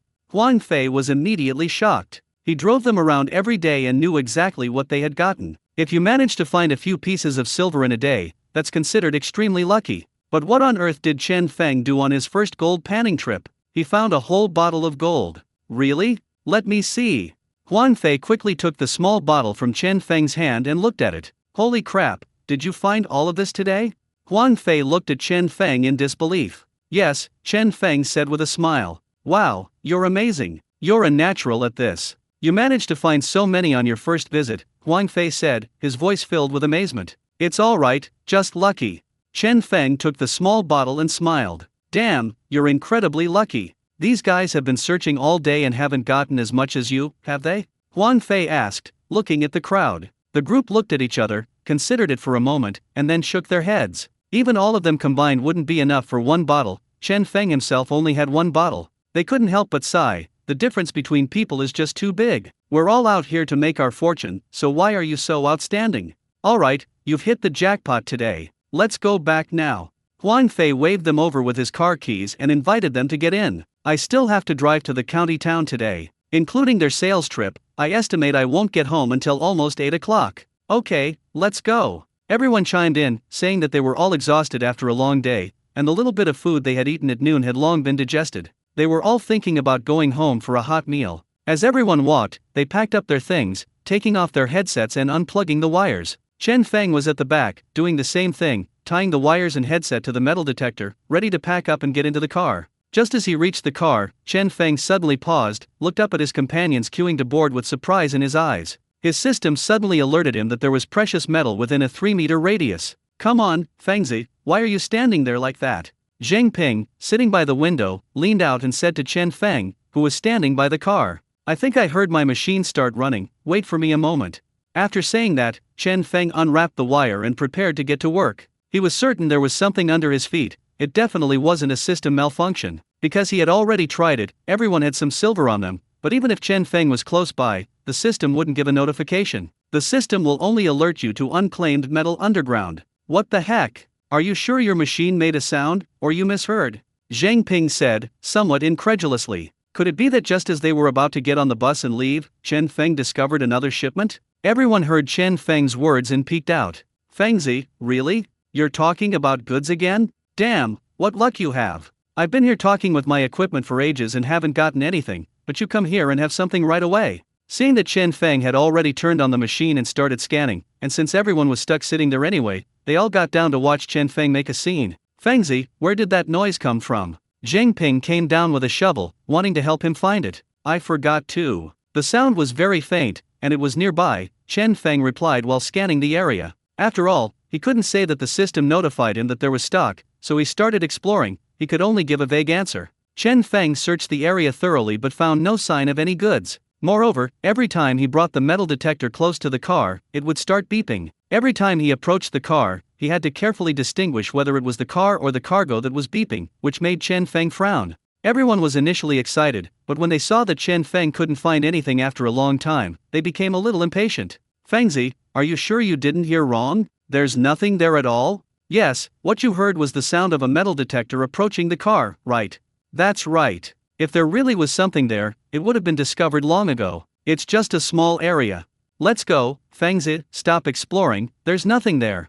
He wouldn't leave, and the others had no choice but to try to persuade him to leave. Chen Feng pursed his lips and continued probing. The system wouldn't lie to him. If it said it had goods, it definitely did. Zheng Ping glanced at the time and couldn't help but advise, Fengzi, you must have misheard. You've checked back and forth several times. If there were really goods, there's no way they would have been missed. No, I said yes, it definitely exists, I couldn't have misheard. Chen Feng's words were incredibly firm. He took a deep breath and looked around. He was also puzzled. In such a small place, where could anything be hidden? At this moment, Song Hui, sitting in the car, impatiently stuck his head out and said, Where is the goods? Did you go crazy today while panning for gold? If there were really goods, we would have spent half a day scouting before you came. How could we not have found them? Let's go. Don't act like you're the chosen one. We're a bunch of blind people, and you're the only one with sharp eyes.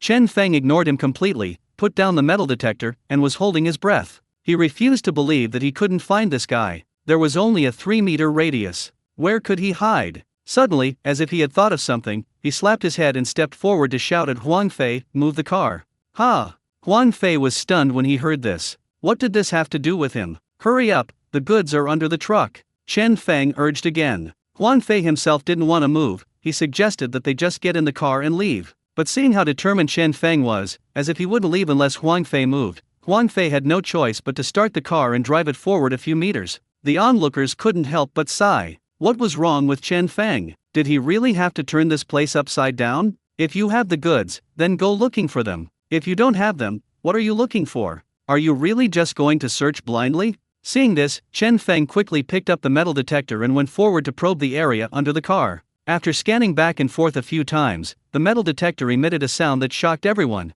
Oh woo! Upon hearing this voice, the crowd, who had been somewhat impatient, were immediately astonished and looked at Chen Feng in disbelief. Holy crap, there really is some. Chen Feng must have heard right. My god, this thing was here all along. How did Chen Feng hear that? His ears are amazing. They were really well hidden. If it weren't for Feng's insistence, we would have really left. Awesome. Everyone exclaimed in amazement. Several people in the car, realizing there was indeed something there, craned their necks to see what Chen Feng could dig up. Chen Feng squatted down and took out a shovel. Zhang Ping saw this and ran over, holding a shovel in his hand to help him dig, so that it would be faster. Oh woo! With a few scoops of his shovel, Chen Feng found the object. After a few quick shovelfuls, a slightly yellowish thing was exposed inside. Holy crap! When Zhang Ping saw the yellowish thing, he screamed in shock, covered his head with his hands, and stared at the thing and Chen Feng in disbelief. Upon hearing the sound, everyone rushed over, asking in surprise, "What happened? What happened? What's going on? Why are you shouting?" Chen Feng was stunned when he saw what was in the shovel. He stared at the small gold piece in disbelief, his eyes filled with surprise. He never expected that the thing he had been calling out for all day would be found right before he left. Ha ha ha! Chen Feng picked up the gold piece and carefully ran it over the metal detector. A whoosh sounded, proving that it was the right one. At this moment, everyone saw the small gold piece in Chen Feng's hand. Their mouths dropped open, and they stared at the small gold piece with wide eyes, their eyes almost popping out of their sockets in shock. Holy crap, gold! Such a large piece of gold, how many grams must it weigh? Holy crap, what kind of luck is this? Damn, I've been wandering around here for ages, how come I didn't notice this? It's real gold! We've actually found gold! The crowd was filled with extreme amazement, and they all gasped in astonishment. The people in the car were shocked when they heard the noise and quickly ran off the bus. What's going on? What's going on? The money was withdrawn. Wow, it's really gold. It's not brass, is it? It's not brass. You can tell it's brass. It's real gold, holy crap. Huan Fei scratched his head, staring blankly at the gold piece in Chen Feng's hand, and said, "Holy crap, I actually drove the car onto gold. I should have just poked for it myself." When Song Hui saw the piece of gold, his jaw dropped instantly, his eyes filled with disbelief. He had only one thought in his mind. What incredible luck Chen Feng has. How come none of them noticed him, but he heard the sound as soon as he arrived? Could there be something wrong with his machine, or is it some kind of special edition? Brother Zheng, how heavy is this thing, and how much is it worth? Chen Feng's mouth was practically stretched to his ears. This was a completely unexpected surprise. Zhang Ping took it and weighed it in his hand, then said with a look of surprise, "It's not light, it seems to weigh about 3 grams. After deducting the loss, it's worth at least 800 yuan. Everyone was even more amazed upon hearing this. 800 yuan. It's uncertain whether they can even earn that much in a month, yet Chen Feng managed to earn 800 yuan in just one day. And that's not all. He still has a bottle of silver. All in all, Chen Feng's daily income is probably over 1,000. Good heavens, I'm making over 1,000 a day. They're all so envious. Get on the bus, quickly exchange it for money, ha ha ha ha." Chen Feng took out the empty bottle and put the gold pieces inside. The gold flakes fell into the bottle with a clinking sound, which was the most beautiful sound Chen Feng had ever heard. He said, "This bottle can't be used for nothing, haha." Amidst gasps of amazement, everyone boarded the car. They were initially a bit tired, but now, spurred on by the gold, no one was tired anymore and they all started discussing it. Soon after, filled with excitement, Chen Feng and his group arrived in the county town and went to the metal recycling shop they frequented. The place was quite spacious, it could comfortably accommodate a dozen or so people. Inside was a middle-aged man with slightly graying hair, who immediately spoke upon seeing them. "Oh dear, I've been calculating the time, you should be here by now." "Haha, it's been a month already," Zhang Ping said with a laugh. Inside the counter was a large glass enclosure, just like in a bank, except it wasn't completely sealed off, there was a 30-centimeter gap. Zhang Ping handed over all his earnings from the past month to Boss Bai. Boss Bai took it, poured the silver into a small crucible, and began to heat it intensely with a blowtorch. All of this was done in front of everyone, clearly visible through the glass enclosure, so there was no cheating or secretly weighing less than necessary. After the silver was completely melted and all the impurities were removed, Boss Bai poured it out. Once the silver had cooled slightly, he put the round, bun-shaped silver block into water to cool it down. Finally, weigh it on an electronic scale. 110 grams, exactly 880. Boss Bai looked up at Zhang Ping and said, "After deducting 300 yuan for transportation, it's a little over 500 yuan a month, which is alright." Zhang Ping shrugged inside. "Haha, don't be discouraged. Didn't you find a gold nugget last month? That's how gold prospectors are, it's unpredictable, sometimes more, sometimes less," Boss Bai said with a smile, taking out cash from the drawer and starting to count the money. "My gold nuggets are only worth a little over 370 yuan. I haven't seen one like that in months."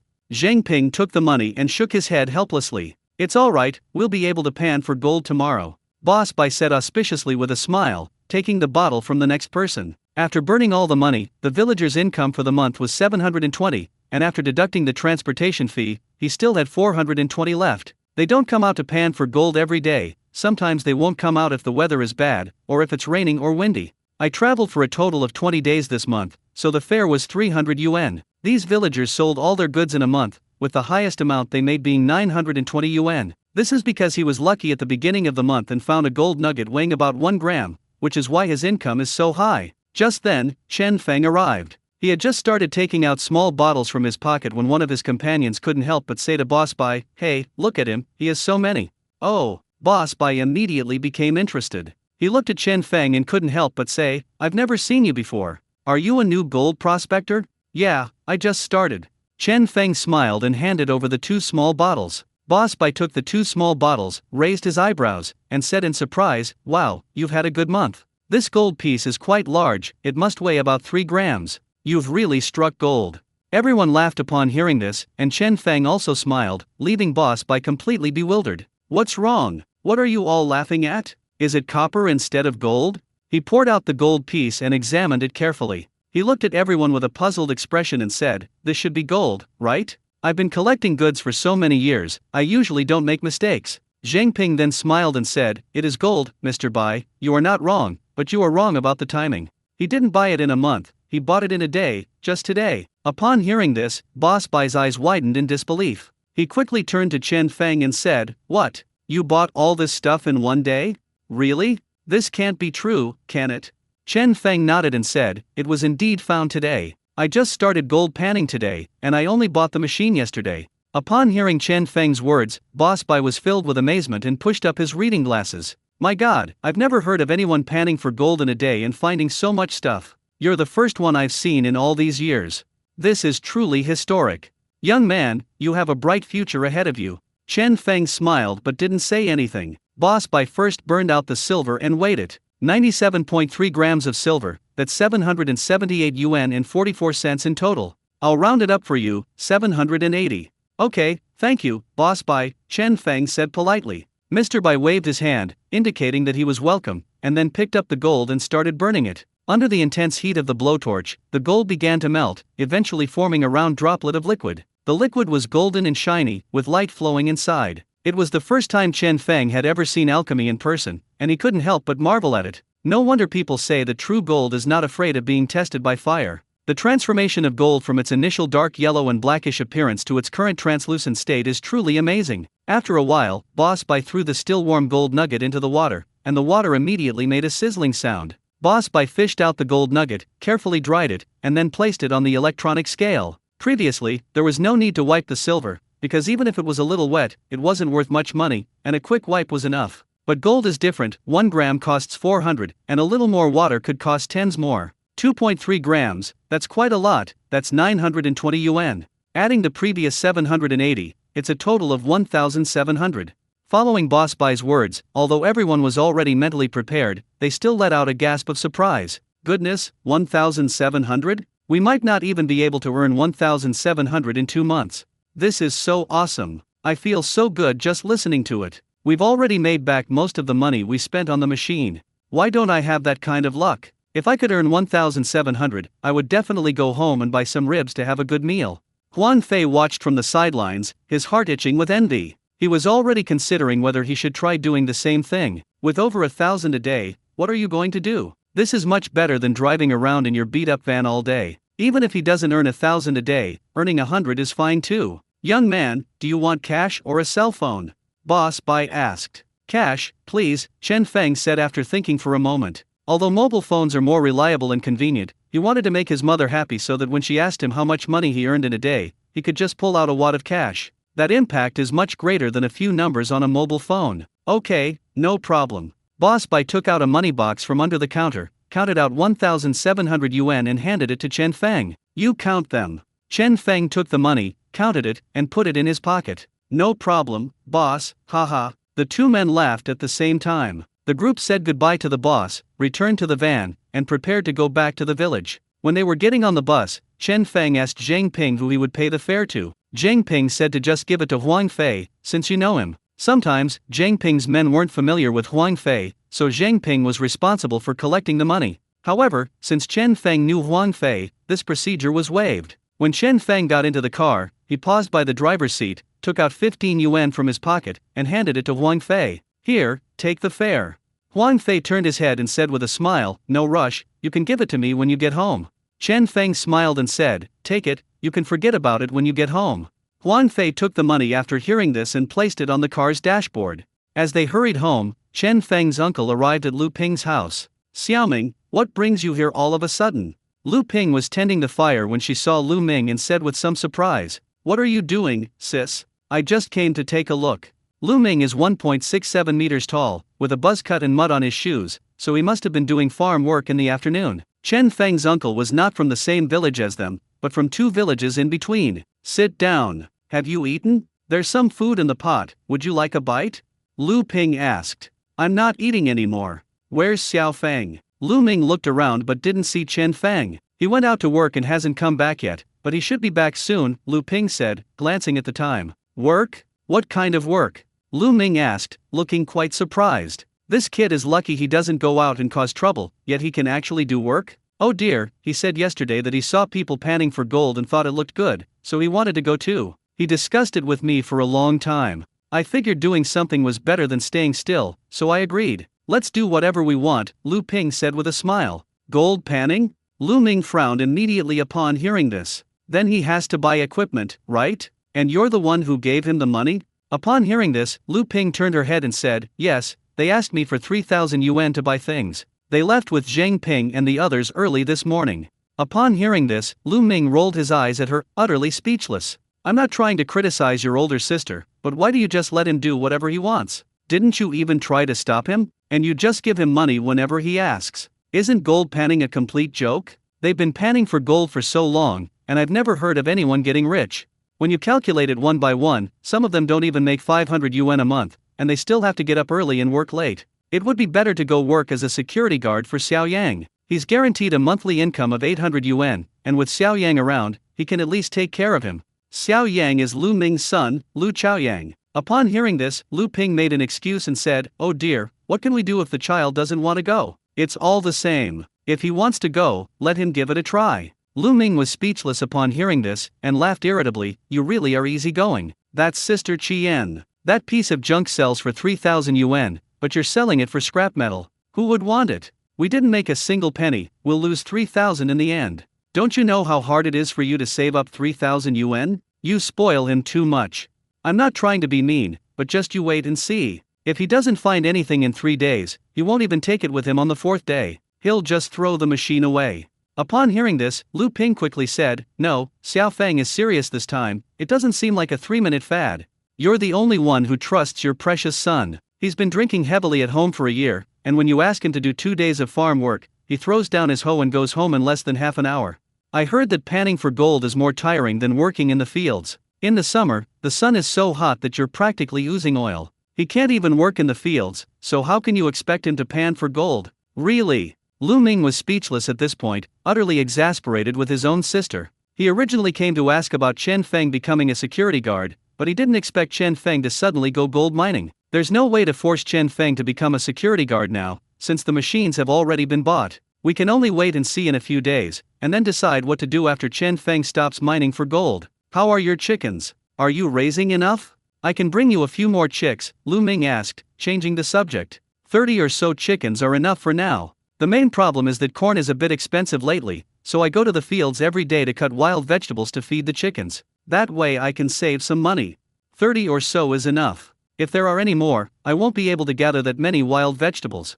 If Xiao Feng were home, I could ask him to help me cut some wood, but now he's not home during the day, so I'm all by myself," Lu Ping said as she added a few pieces of wood to the stove. "That works too. If you need more, just let me know and I'll bring some back for you when I buy chicks." After Lu Ming finished speaking, he remembered what his older sister had said earlier and couldn't help but snort. "TCH, you actually expect Xiao Feng to mow the lawn for you? You're really hopeless. Don't say you don't have time now. He used to mow the lawn for you several times a day when he was home, but you still had to do it yourself." Lu Ping didn't say anything upon hearing this, pursed her lips, and looked down at the stove. There's really not much to say. Chen Feng used to never do these kinds of chores. He only went with him to cut grass once, and he went for less than 20 minutes before complaining of being tired and going home. Around 8 o'clock, Chen Feng and his group returned to the village, and Huang Fei parked the car in his own yard. If someone lived at the village entrance, Huang Fei would stop the car and let them get out. If someone lived in the middle of the village, they would go with Huang Fei to their house, and then they would get out of the car together and go home. Instead of going home first, Chen Feng went to Lu Dahai's house with his things.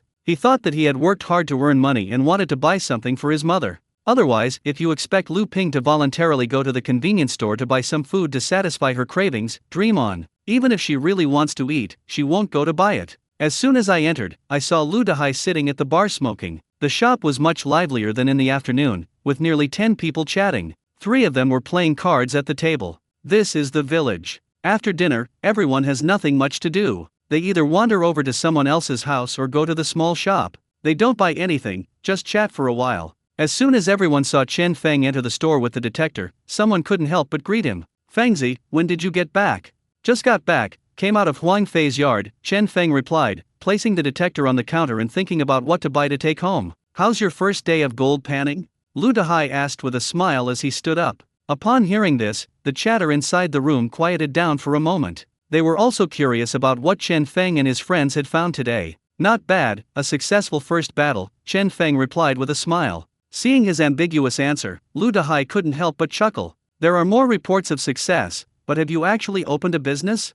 Lu Dahai pressed. "Bullshit. What did you go out to do? You wouldn't dare come home without panning for some gold, would you?" Chen Feng spoke as if he were boasting, and everyone in the room laughed upon hearing this. "Damn, what a load of bull. You should have a smoke, you never tell the truth." Lu Dahai handed him a cigarette and laughed. Chen Feng lit the lighter on the counter himself, then pointed to the shelf behind him and said, "Give me 2 cans of real food, and then give me a case of pure milk." Upon hearing this, Lu Dahai raised an eyebrow, handed him 2 cans of food, then walked to the side of the counter and looked up to ask Chen Feng, "We have milk in 25 ml bottles, and also 30 ml and 32 ml bottles. Which one do you want?" 32, your 25 isn't even pure milk, is it?" Chen Feng knew Lu Dahai's shop all too well. The 25 yuan pure was a milk-flavored drink. "Of course it is, they all drink the same thing." Chen Feng had heard Lu Dahai's sales pitch countless times. He handed Chen Feng a case of a certain brand of pure milk and placed it on the counter. "Whose house are you going to visit after buying this?" Lu Dahai asked curiously. "Why are you visiting other people's homes? Can't you eat by yourself?" Chen Feng reached into his pocket and asked him how much it cost in total. 2 cans of food are 30, a carton of pure milk is 32, that's 62 in total, Lu Dahai replied. Chen Feng pulled out a 100 yuan note and gave it to him. Lu Dahai said while giving him change, "Forget it, you don't have any kids and you're eating alone. Who are you trying to fool?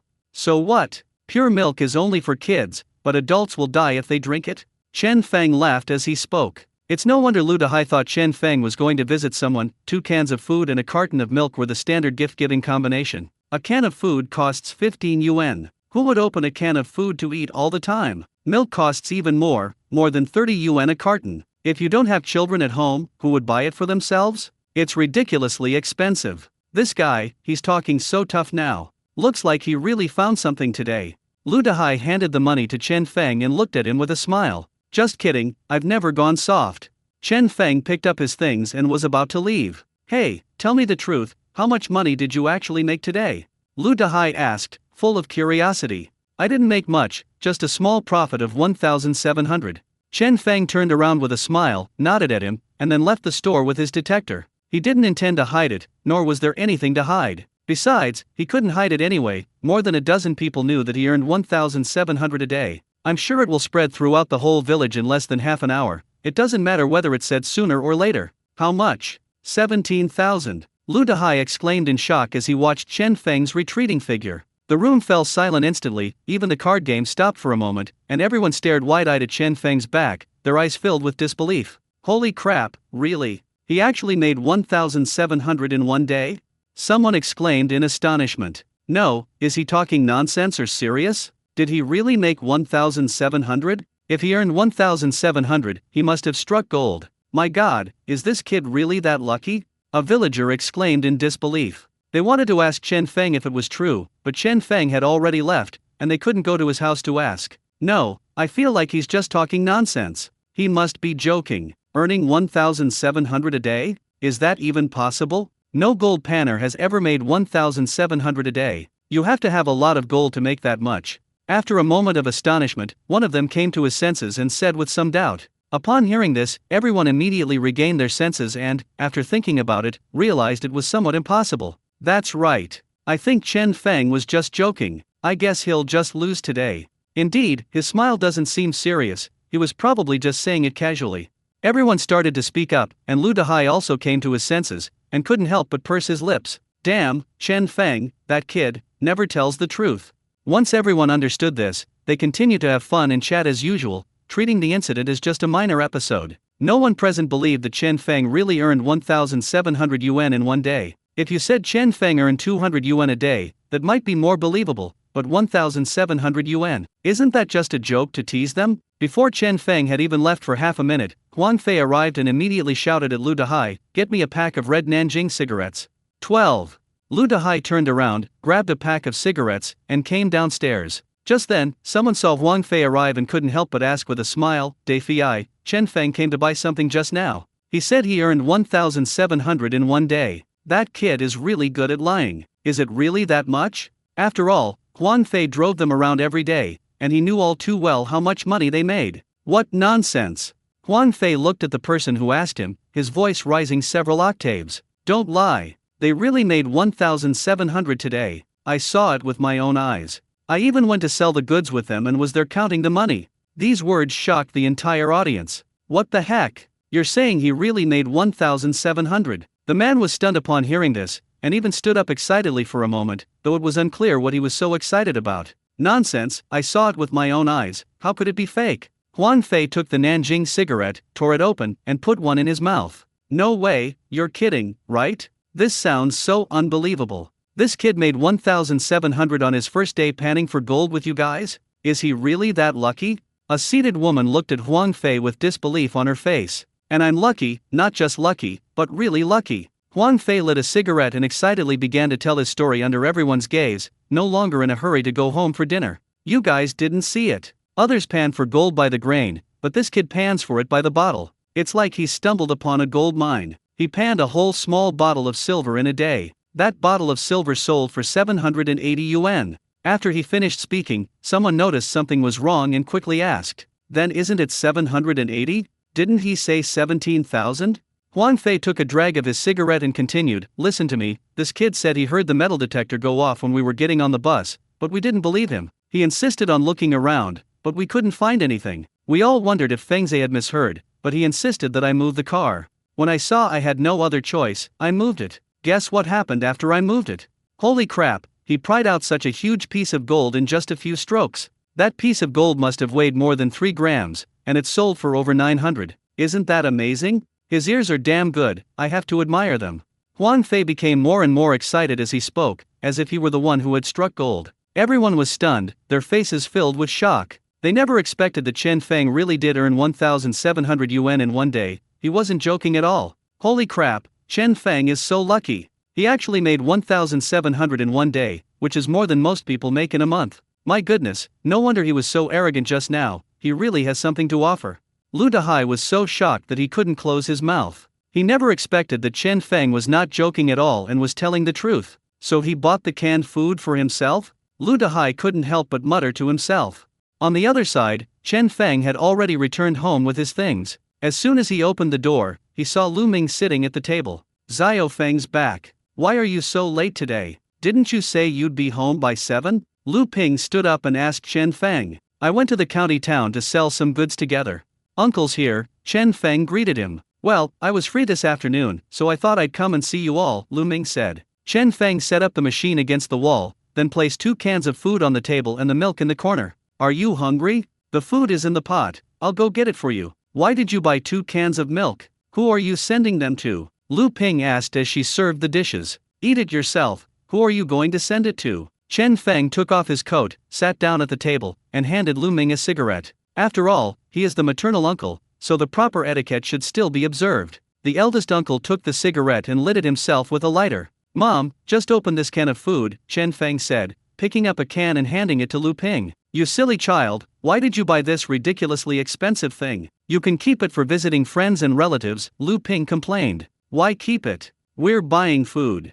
Ignoring Lu Ping's words, Chen Feng turned the can upside down, tapped it, and then popped it open. Seeing this, Lu Ping glared at Chen Feng, but since the box was already open, she couldn't leave it there. So she simply found a plate and poured everything onto it. When the food was served, Lu Ping also gave Lu Ming a set of chopsticks and a bowl. It's so late, have a bite, Lu Ping urged. I'm not hungry at all, you guys eat, the kids just got back. Lu Ming glanced at the canned peaches while smoking, then waved his hand and said, to be honest, although he wasn't hungry, he could eat a few pieces of canned food, but he was a little embarrassed. How was your day? Did you find anything? I was telling your mom that if things don't go well in a couple of days, you should go work as a security guard for your brother. It's a stable job with no hard work. Lu Ming inquired. Chen Feng picked up a piece of stewed potatoes and green beans and then casually said, it's alright, I made 1,700 a day. How much? Lu Ming's hand trembled slightly upon hearing this, and the cigarette ash burned his hand. He stared at Chen Feng with wide eyes, somewhat unable to believe what he was hearing. What? Xiao Feng, how much did you earn? Lu Ping couldn't believe it either, her chopsticks hovering in midair as she looked at Chen Feng in shock. I was lucky, I made 1,700. Look, the money's still here. Chen Feng took out the money he had earned and put it on the table to show them. When that stack of red bills came out, Lu Ping and the other woman were instantly stunned, speechless for a long time. No, is this really what you earned today? Lu Ping originally thought that if Chen Feng could earn 40 or 50 yuan a day, that would be quite good, but to her utter surprise, Chen Feng gave her a pleasant surprise on the very first day, bringing back 1,700 yuan. Is this real? It feels so dreamlike to her. Of course it's real, otherwise I wouldn't have found it, Chen Feng said with a smile. Huang Fei and the others are watching. We went to sell it together. I believe that after a few more trips, I will be able to pay you back for the machine. Upon hearing this, Lu Ping gasped, and it took her a while to accept the fact. She said with relief, what do you mean, pay back? I gave it to you without expecting you to pay it back. As long as you work hard and have a promising future, that's all that matters. She felt a mix of emotions, wanting to both cry and laugh. Who dared to say her son was a good-for-nothing this time? My son is better than anyone else. Lu Ming only noticed when the cigarette was almost burning his hand. He quickly took a few puffs, threw it on the ground, and stomped it out. Turning back, he still spoke in a surprised tone. No, you've really struck gold? Yes, I found some. There's quite a bit of silver in it. Otherwise, how could it have sold for so much money? Chen Feng looked up and smiled. Okay, as long as I can make money. Lu Ming said okay 3 times in a row, pursed his lips and muttered. Now that you've made money, work hard this time. Don't work sporadically this time. You're all grown up now, it's time you became more mindful, Lu Ming said earnestly. Don't worry, it won't happen this time. We made some money, so I'm buying 2 cans of food to celebrate, and I'll also buy my mom a case of milk. Otherwise, if you expect her to buy it herself, she might not be able to buy it even in her next life, Chen Feng said with a smile, nodding. He then put a piece of canned food into Lu Ming's bowl and said, eat up, uncle, share in the good fortune. Upon hearing Chen Feng's words, Lu Ping couldn't help but complain, why buy such expensive milk? In the future, spend less of this useless money and save more to get married and build a house. I'm already so old, drinking anything is a waste.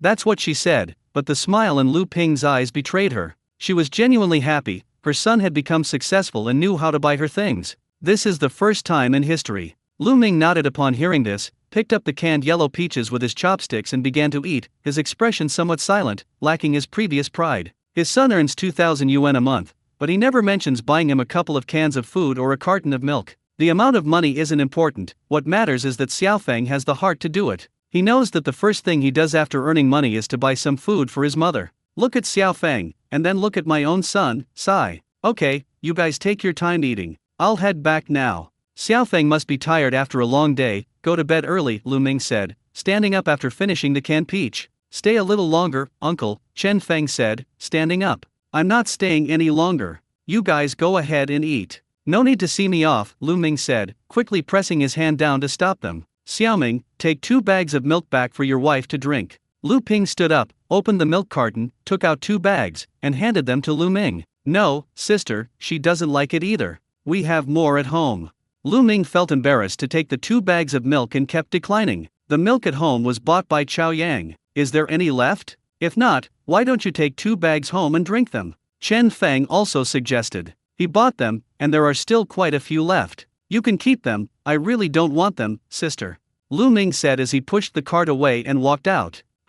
Chao Yang is fine too. I'd also like to buy you a carton of milk, Chen Feng praised. Yes, he's alright, Lu Ming said, but he sounded a little unsure. But what else could he say? Could he say that Chao Yang had never bought anything for the family since he started working? That would be exposing my own shortcomings, and I would lose even more face if I said that. I'm leaving, you guys eat quickly.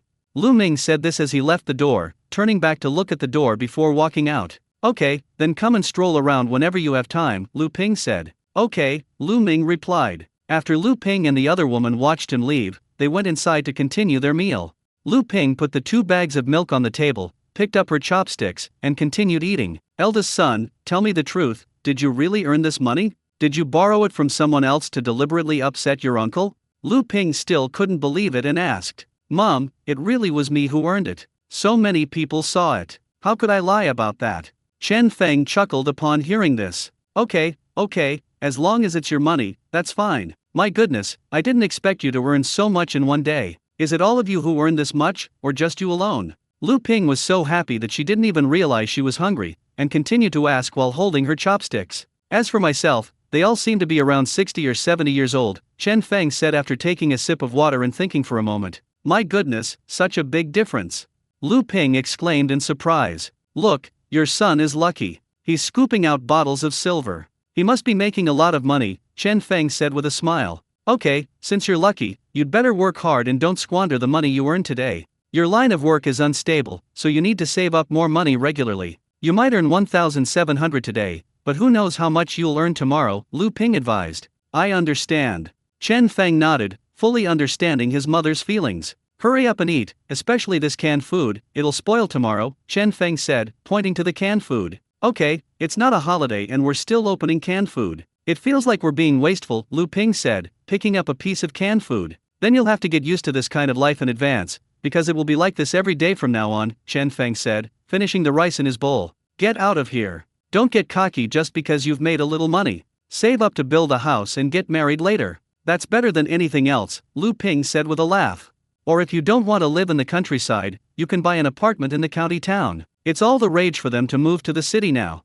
After finishing his meal, Chen Feng lit a cigarette and said, Why go to the city? There's nothing interesting there, and I don't have a job. Let me hang around in the village for a few years first. If it doesn't work out, I'll build a villa there, bigger than the village chief's house, Chen Feng said with a smile. If people don't know, they'll think you're the village chief. Just build 4 big brick houses and make the yard bright and spacious. That's good enough, Lu Ping said contentedly. Eat the rest of the pieces, don't leave any. I'm going to wash my face and go to bed, Chen Feng said to Lu Ping, stubbing out his cigarette. Okay, why don't you eat 2 more pieces? Mom can't eat that many. Lu Ping stepped aside. Actually, it wasn't that she couldn't eat it all, it was that she couldn't bear to eat it all and wanted Chen Feng to eat more. I don't want to eat, you eat, Chen Feng said, shaking his head. Okay, then drink a bag of milk before you go to bed, Lu Ping instructed. Okay, you drink one too. I bought it for you, so don't let it expire, Chen Feng nodded. After Chen Feng finished washing up, he took a bag of milk back to his room. Lu Ping finished tidying up and sat at the table.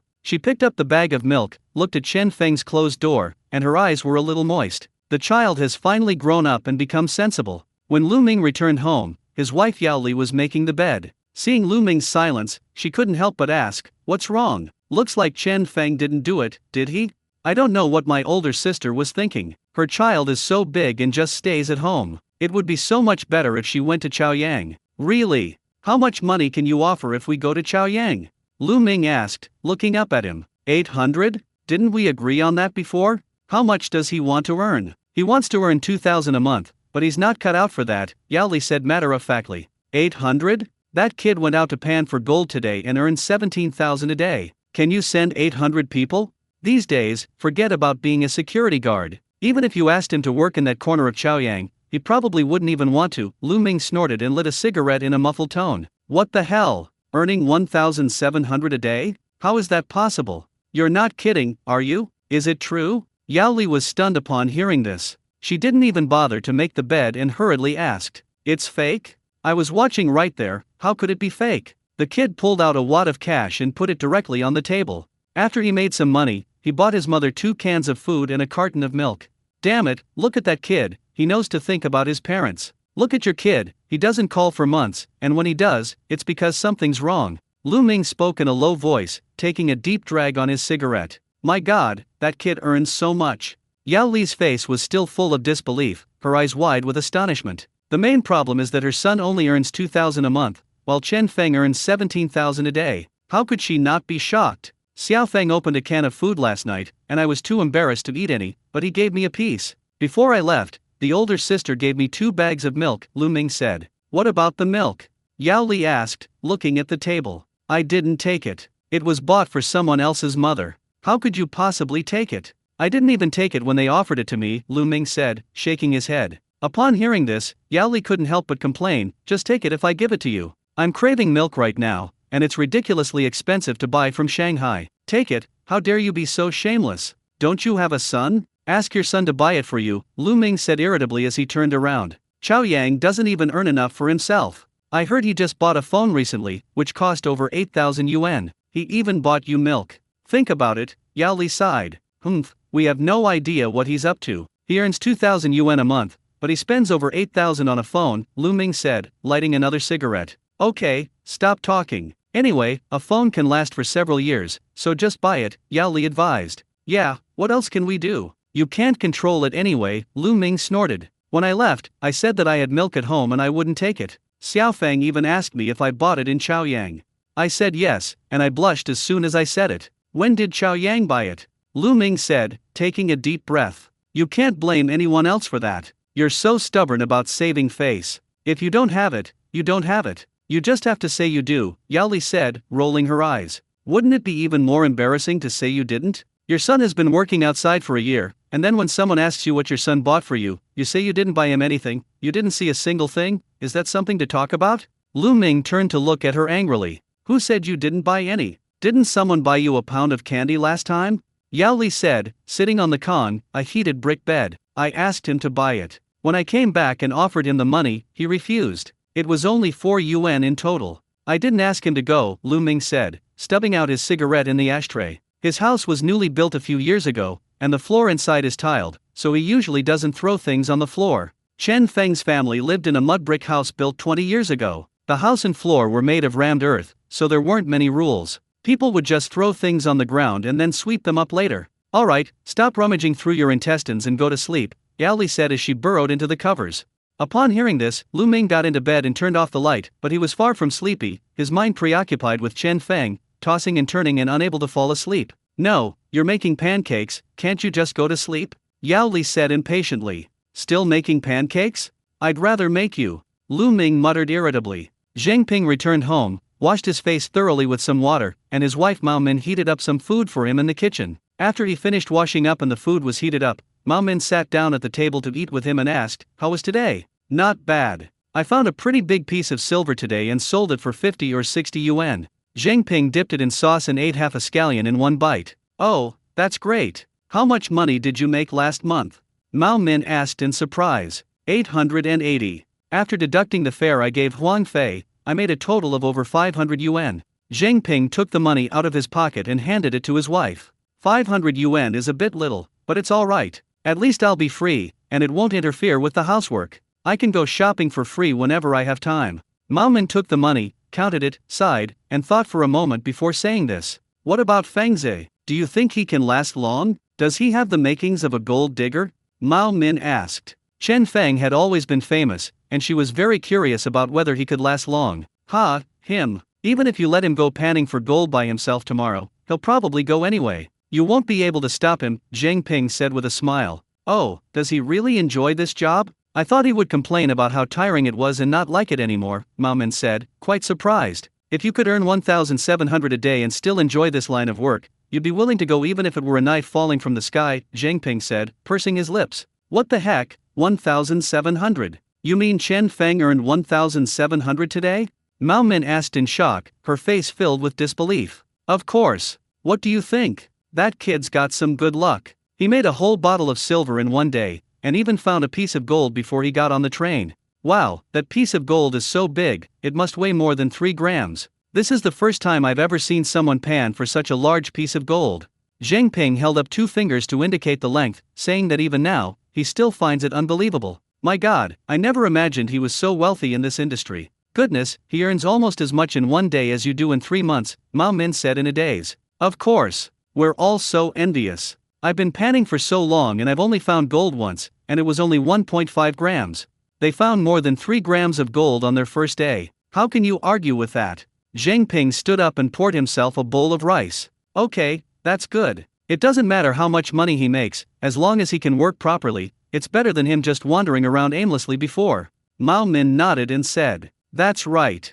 Fengzi is actually a very good person and quite particular. It's just that he didn't do his job properly before. We couldn't really say anything to him before, we could only give him a few words of advice and let it go. Seeing him like this now, I'm quite happy," Zheng Ping said with a smile. "Okay, you two do a good job this time. You can also benefit from his good fortune and try to earn an extra 200 next month," Mao Min said with a smile. "Okay, I'll learn from him how he finds so much, and why I can find so much while I only have so little," Zheng Ping joked. "After all, there are no skills involved in gold panning, it's all about luck, and there's nothing to learn from it." When Song Hui returned home, he tossed the metal detector aside in a corner and sat down at the table with a sullen expression. "What's wrong? Why are you throwing things around as soon as you get back?" His father came out when he heard the noise, wearing a green camouflage jacket. "Damn it, how come Chen Feng is so lucky, but I don't have that kind of luck?" Song Hui cursed angrily. "What's up? Did that kid find something good today?" His father asked as he walked over, rolling a cigarette in his hand. "Do you know how much money this kid made today? 17,000. Holy crap, what incredible luck. He bought a whole bottle of silver, can you believe it?" Song Hui spat. "How much?" Upon hearing this, Song Hui's father's hand trembled as he rolled the cigarette. He forgot all about rolling the cigarette and hurriedly looked up to ask. 17,000. Song Hui took the tobacco box and rolled one up himself. "My god, this kid made 1,700 in one day, isn't that a fortune?" Song Hui's father exclaimed in astonishment. He thought Chen Feng's sales would only earn him 200 or 300 a day at most, which would be quite a lot. Who would have thought this kid actually made 1,700? That's outrageous. Among the gold prospectors in the surrounding villages, I've never heard of anyone earning 1,700 a day. Who says otherwise? I heard she didn't even go home just now, she went straight to Lu Dahai's house to buy things. She really hit the jackpot. Song Hui said with a rather sour tone. "And you, how much do you earn?" Song Hui's father asked. 30, fucking. Song Hui lit a cigarette, took a drag, and cursed. "Hey, how come some people are so lucky while you're so unlucky? Didn't you ask him how he found the goods? Could you learn from him and see if he has any special methods?" Song Hui's father said, puzzled. What special method could he possibly have? He pans for gold like a horse dancing, sliding back and forth. Who's a good person who pans for gold like that? Unexpectedly, he just kept slipping back and forth, and actually managed to get the goods. "It's really strange," Song Hui said, exhaling a puff of smoke. "That's not some kind of formation, is it? I've heard of the 5 ghosts transporting wealth method, is that what it is?" Song Hui's father said excitedly, slamming his hand on the table. "You should stop reading those pirated books. You're always trying to make money at home, but I haven't seen anything come of it. I've done my research online. Gold mining is all about luck and experience. What experience could a newbie like him have? It's just pure luck. If we're talking about experience, I'm his ancestor. I've read online what places have the most goods and where to go, but I haven't told anyone else," Song Hui snorted. "You're so experienced, how come you only earn 30 yuan? It's still pretty useless," Song Hui's father retorted. "It's his fault for saying that all the feng shui he usually studies is useless." Song Hui was speechless after being rebuked, staring wide-eyed at his father. "Go to sleep already. I have nothing to say to you. You don't understand anything. You should go back to studying your lousy books." Song Hui waved his hand impatiently and went into the house. "Go to sleep if you want to. I didn't see what use that thing you were researching was." Song Hui's father walked halfway, then turned back to pick up his tobacco box before returning to the house. After his father went inside, Song Hui came out, boiled some water, and took out 2 bags of Huofeng Sangxian noodles, preparing to soak them in hot water and eat them. Meanwhile, Huang Fei finally finished bragging at the convenience store and returned home with half a pack of cigarettes. "Why did it take you so long to buy a pack of cigarettes? Did Lu Dahai roll them for you right away?" Huang Fei's father said, looking at Huang Fei who had just walked in, even though he had almost finished his meal. Huang Fei's family all lived together, including his parents, grandparents, and so on, making it a particularly lively place. Oh dear, after chatting with them for a while, they kept asking me if it was true that Chen Feng earned 1,700 yuan. Huang Fei sat down at the table and picked up his rice bowl, which was now a little cold. "What? Chen Feng made 1,700 today?" Huang Fei's grandfather asked incredulously. "Of course, I saw it with my own eyes. Isn't it a coincidence?" I just happened to run the gold over with my car. Damn it. If I had a detector, the gold would be mine, Huang Fei said with considerable regret. That's their money, no matter how much you try to suppress it, it won't work, Huang Fei's father snorted. Dad, this thing really makes money. 1,700 a day. I only make 50 or 60 a day driving. Why don't I buy one too? Let's ask them about it. The fact that I can put gold under my car proves that I still have the talent to do this job, Huang Fei said, tempted. You should just give up. Do whatever you can. Driving a car all day is fine. Don't be tempted just because others make money. He might earn 1,700 today, but he might not earn a penny tomorrow. Isn't this line of work inherently unstable? Huang Fei's father disagreed. No, I'm just dropping them off anyway, so buying a detector to check things out is a piece of cake. Besides, I don't even have to pay for the ride, and I'll make 15 yuan more. Don't you think that makes sense? Huang Fei felt that his plan was flawless and perfect. Actually, that's fine too. Otherwise, we'd have to send them off anyway. This way, we can come back with them and save ourselves the trouble of running back and forth. Wouldn't that be better? Even if we don't earn that much, earning an extra 500 or 600 a month would be fine, wouldn't it? Huang Fei's mother thought it was a good idea and nodded in agreement. Stop supporting him. He thinks he's so capable, but he has no patience for anything. The machine will cost several thousand, and he'll quit before he even earns back the money. Huang Fei's father had long seen through Huang Fei's character. He's just jealous because Chen Feng is making money. If Chen Feng hadn't made money, he wouldn't have taken him along even if you asked him to. No, you don't trust me at all. Even if I earn an extra 20 yuan a day, it's still free money, isn't it? No way, I'm going to buy the machine right now, and I'll go explore with them tomorrow. Huang Fei couldn't contain his excitement and put down his chopsticks to go to Han Jian's house to get the same set as Chen Feng. No, come back here. Let's discuss this some more. Why do you always have to do things right away? Huang Fei's father was furious, pointing at Huang Fei, who was about to leave, with his chopsticks in hand. Don't worry, I'll definitely last long. I'll bring you a piece of gold tomorrow. Huang Fei waved his hand, went upstairs to get the money, and ran out. Damn it, how did I raise such a beast? Huang Fei's father slammed down his chopsticks and cursed angrily. Actually, if he can do it long enough, it's not a bad thing, Huang Fei's mother said after thinking for a moment. I know he can work long term, but the key is that your son won't last long. He'll have to come back to sleep in less than 3 days. Look at what I'm saying, Huang Fei's father said confidently. Not necessarily. What if the child grows up and becomes more sensible? Huang Fei's grandfather also advised from the side. At least you know that doing extra work is a good thing, isn't it? Your grandson will never be sensible in his entire life. Huang Fei's father knew Huang Fei all too well and said with a sneer. Huang Fei had already arrived at Han Jiangguo's farm machinery shop. There were 2 or 3 people chatting inside, and Han Jiangguo was packing up his things. It looked like he was going to sleep soon. Old Han, get me a metal detector, exactly the same one as Chen Feng's, Huang Fei shouted as he entered the room. What's going on? Weren't you driving them around? Are you going to pan for gold too? Han Jiangguo asked curiously. What's going on lately? Why are all these people suddenly thinking about striking it rich? Absolutely. You wouldn't believe it, Chen Feng earned 1,700 today, and he even found that piece of gold under my car. Do you think I'm rich or not? I was born to do this. Driving is just a waste of my talent, Huang Fei said enthusiastically. What did you say? Chen Feng earned 1,700 today?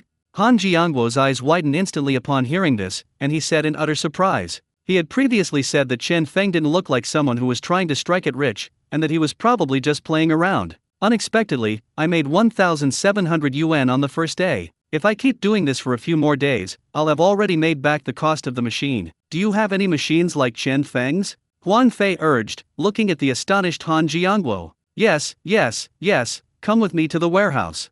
Han Jiangguo snapped out of his daze upon hearing this and beckoned to him. To be honest, he had to thank Chen Feng. If Huang Fei hadn't been so tempted by Chen Feng's profits, he really wouldn't have been able to sell another machine. Look, this is the same machine as Chen Feng's, even the color is exactly the same, Han Jiangguo said to Huang Fei, picking up a machine. Huang Fei took it and looked at it. It did seem to be the same as Chen Feng's, so he nodded. Okay, the rest is the same as Chen Feng's. Just give me whatever he buys, Huang Fei said, waving his hand. Okay, he also bought a black backpack and a small shovel. These 2 glass bottles are exactly the same as his. This bottle is for you. Han Jiangguo quickly gathered them up for him and handed them to him. Okay. Huang Fei didn't even look at it carefully, as long as it was the same as Chen Feng's, that was fine. The two returned to the store carrying their purchases, and Han Jiangwo picked up a calculator and began calculating the prices. The detector is 2,600, the backpack is 120, I'll give you a 100 discount, and the shovel is 10.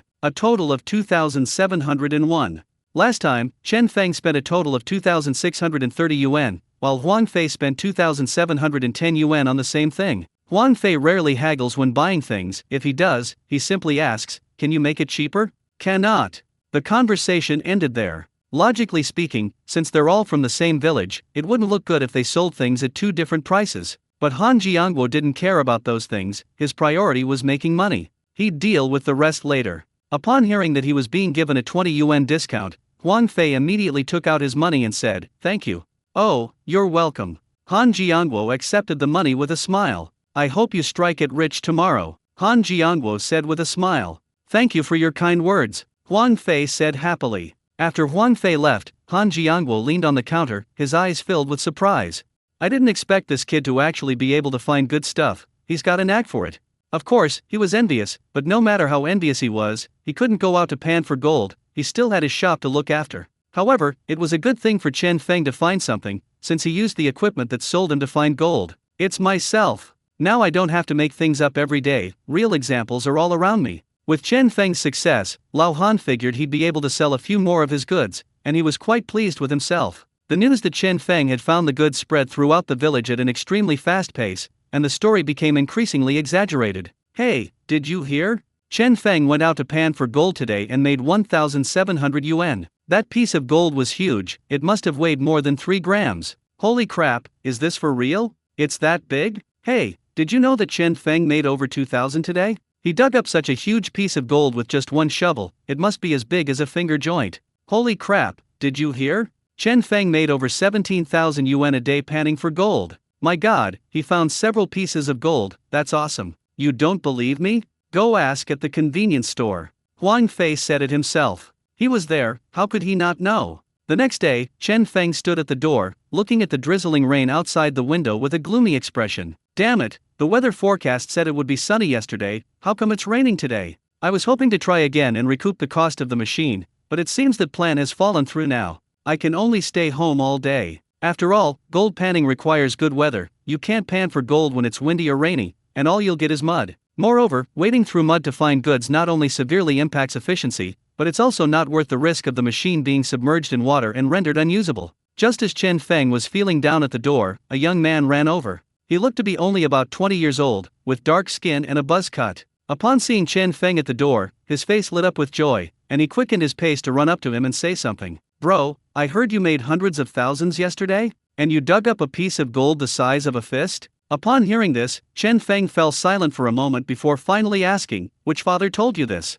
"I don't know either. That's what everyone says. I just came to ask you and try to get some first-hand information," the young man chuckled. The young man's name was Lin Nian, and he was Chen Feng's good friend. The two always hung out together and were considered best friends. He stopped studying after graduating from high school and started helping his family with chores. "Not that much. If I had made hundreds of thousands, I wouldn't be this calm. I would have gone out and had a good time by now." "It's a little over 1,700 in total," Chen Feng said. "Wow, that's a lot. Others don't even earn as much in a day as they do in a month." Lin Nian's eyes lit up when he heard this. "It's alright, gold panning isn't very stable. I was planning to go out panning again today, but I didn't expect this awful weather," Chen Feng said, looking at the gloomy sky. "It's okay, bro. We can go again tomorrow. My dad said the weather forecast is completely inaccurate. They just fill it in randomly to fool people."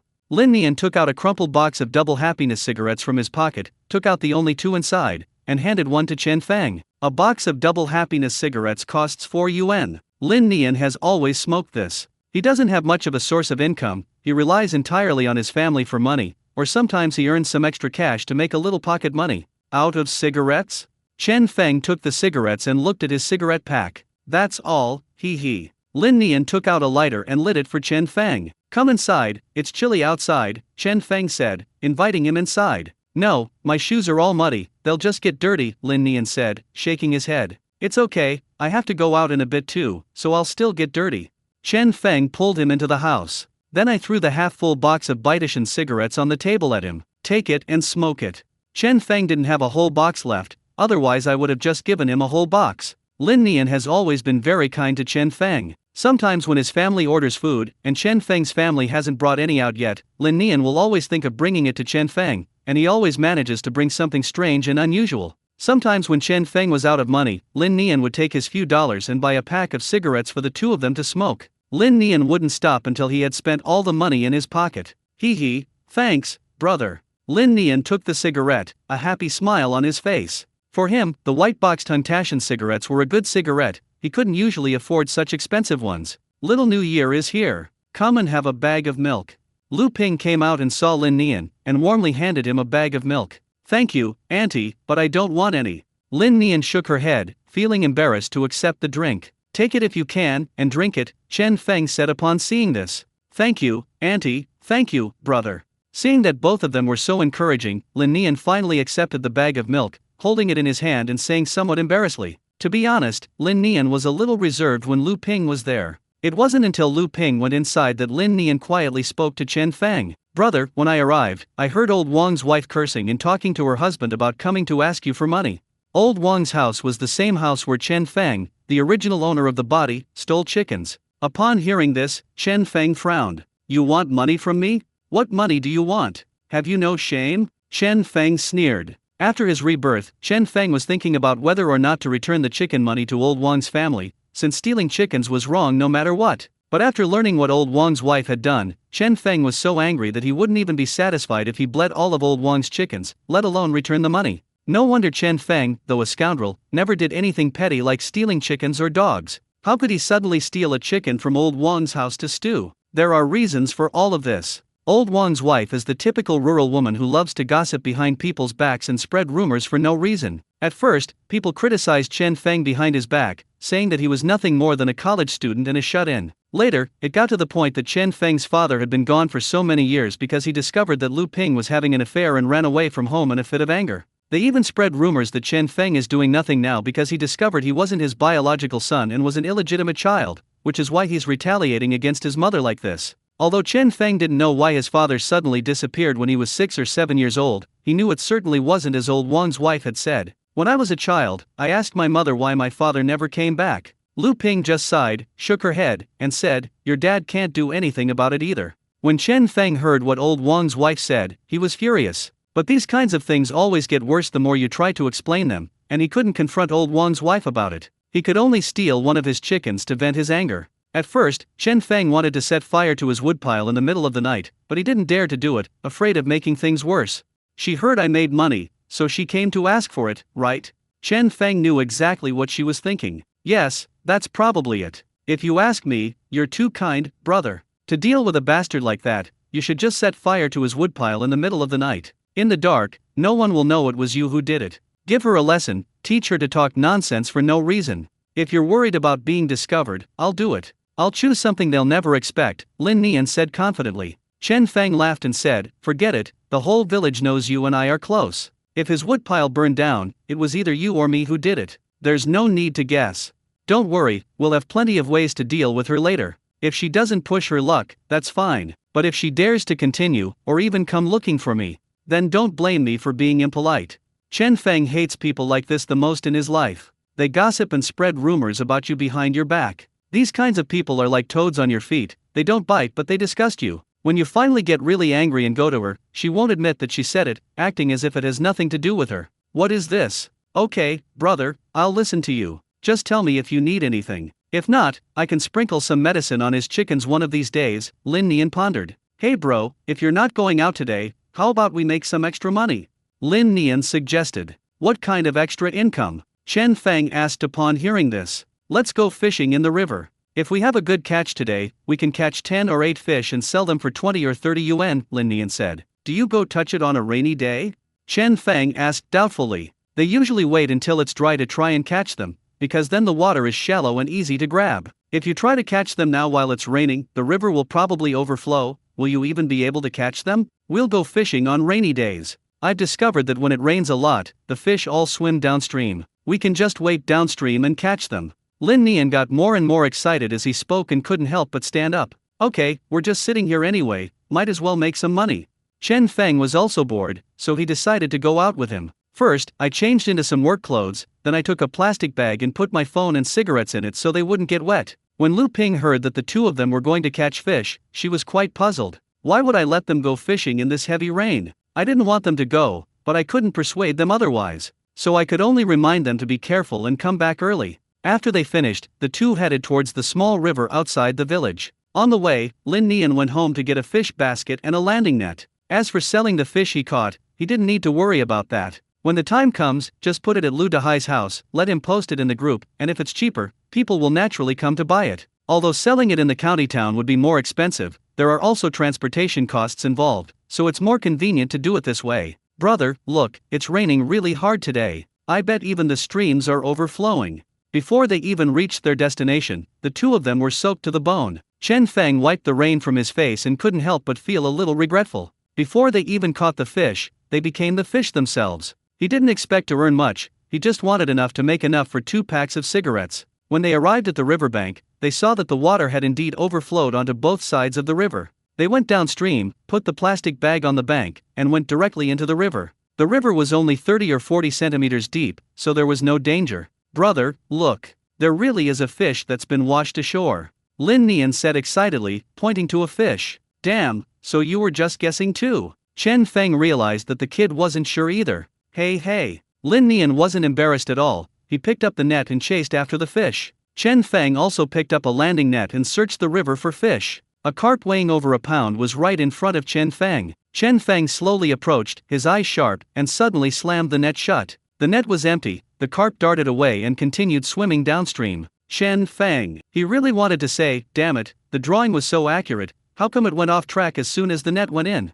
Although he knew the principle, which was roughly the refraction of light, the position of things in the water was different from what you saw. But while he understood it, Chen Feng really didn't know how to actually do it. He had never seriously tried to catch fish before. He would just go out with Lin Nian to play around, tie a line to a tree branch and use it as a fishing rod. They would catch nothing all day and then go home happily. Oh ho! An excited voice came from the side. Lin Nian held up a net, inside which a large carp was jumping around. He excitedly ran to Chen Feng's side. Brother, look, it's really big. Indeed, put them in the fish basket so they don't run away, Chen Feng said, looking at the fish. This fish weighs about 1.5 jin, 750 grams, so it should sell for at least 5 yuan. Holding the net, Chen Feng continued searching for a target, unwilling to give up. This time he changed his method, first placing the net in the water, and then slowly approaching it. It was a crucian carp weighing a little over 3 ounces, swimming slowly in the water. As Chen Feng slowly approached with the net, he suddenly lunged forward, creating a huge splash on the water's surface.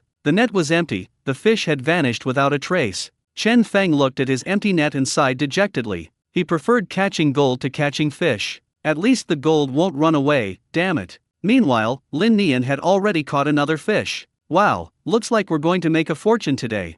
Lin Nian said happily as he tossed the fish into the fish basket. Chen Feng really wanted to say, it's not that we want to get rich, it's that you want to get rich.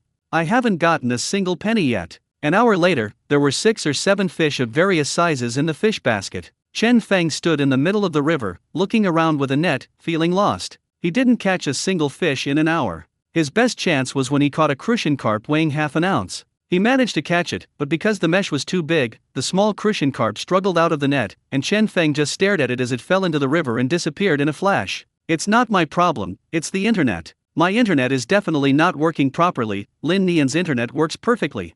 That's right, that's exactly it.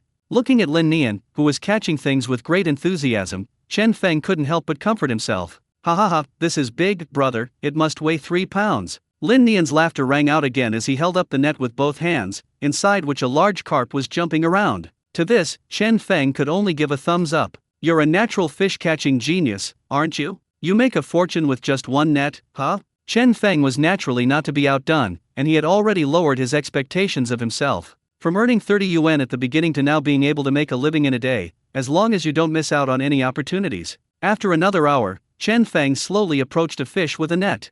It was a crucian carp that weighed about half a pound. Chen Feng held his breath and calmed himself down, slowly bringing the net closer and then snapping it down as it got close. When Chen Feng felt something struggling in the net, he almost burst into tears. This was even more exciting than when he struck gold. Lin Nian, look, I caught it. Ha ha ha ha. Chen Feng couldn't wait to show off the net to Lin Nian. Lin Nian was seen carrying a 5 or 6 pound carp in his arms as he walked toward the fish basket. Wow, brother, you're amazing. What a huge crucian carp. Lin Nian looked up with a simple smile on his face. Although he knew Lin Nian didn't mean anything by it, the sight of the fish in his arms made Chen Feng feel like he was being mocked. The two men caught their breath and got ashore, ready to have a smoke and rest for a while. They took out cigarettes from the plastic bag, lit them, and sat on the shore smoking. Brother, we've had a really good haul today. I think those fish are worth 100 yuan each. We can each get 50. We don't usually have this many fish. Did the reservoir upstream overflow and these escape?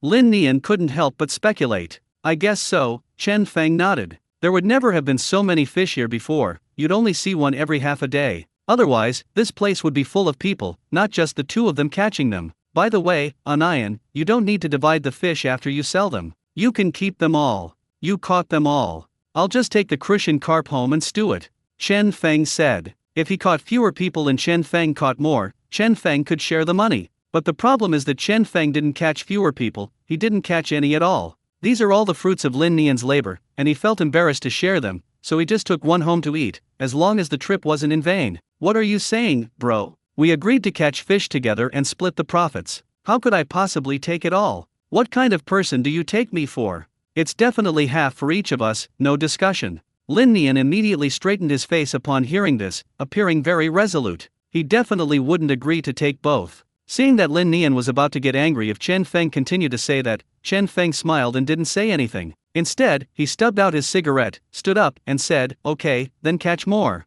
Damn, let's have a whole fish feast today. Hee hee, okay. Lin Nian took a few deep drags on his cigarette, tossed it aside casually, picked up the net again, and smiled. This time, the two did not separate in the river. Instead, Chen Feng ran to Lin Nian's location. He thought that if he couldn't catch it himself, Lin Nian could help him cover for it. He didn't believe that a fish could escape their attack. What's wrong? You're the main character, the fish, and you want to break off the engagement? A large carp quickly swam downstream and slowly passed in front of Chen Feng. Chen Feng took the net and slowly approached, raising the net high, ready to catch it. Just then, Chen Feng's system suddenly sent a notification. Precious metals are present within a 3-meter radius. Chen Feng was stunned for a moment. He never expected the system to ring out. What are you doing, bro? Hurry up and pounce. Lin Nian said anxiously as he watched Chen Feng holding the net up for a long time without dropping it. He was already prepared to patch up Chen Feng's mistakes. Wait, I think I see something.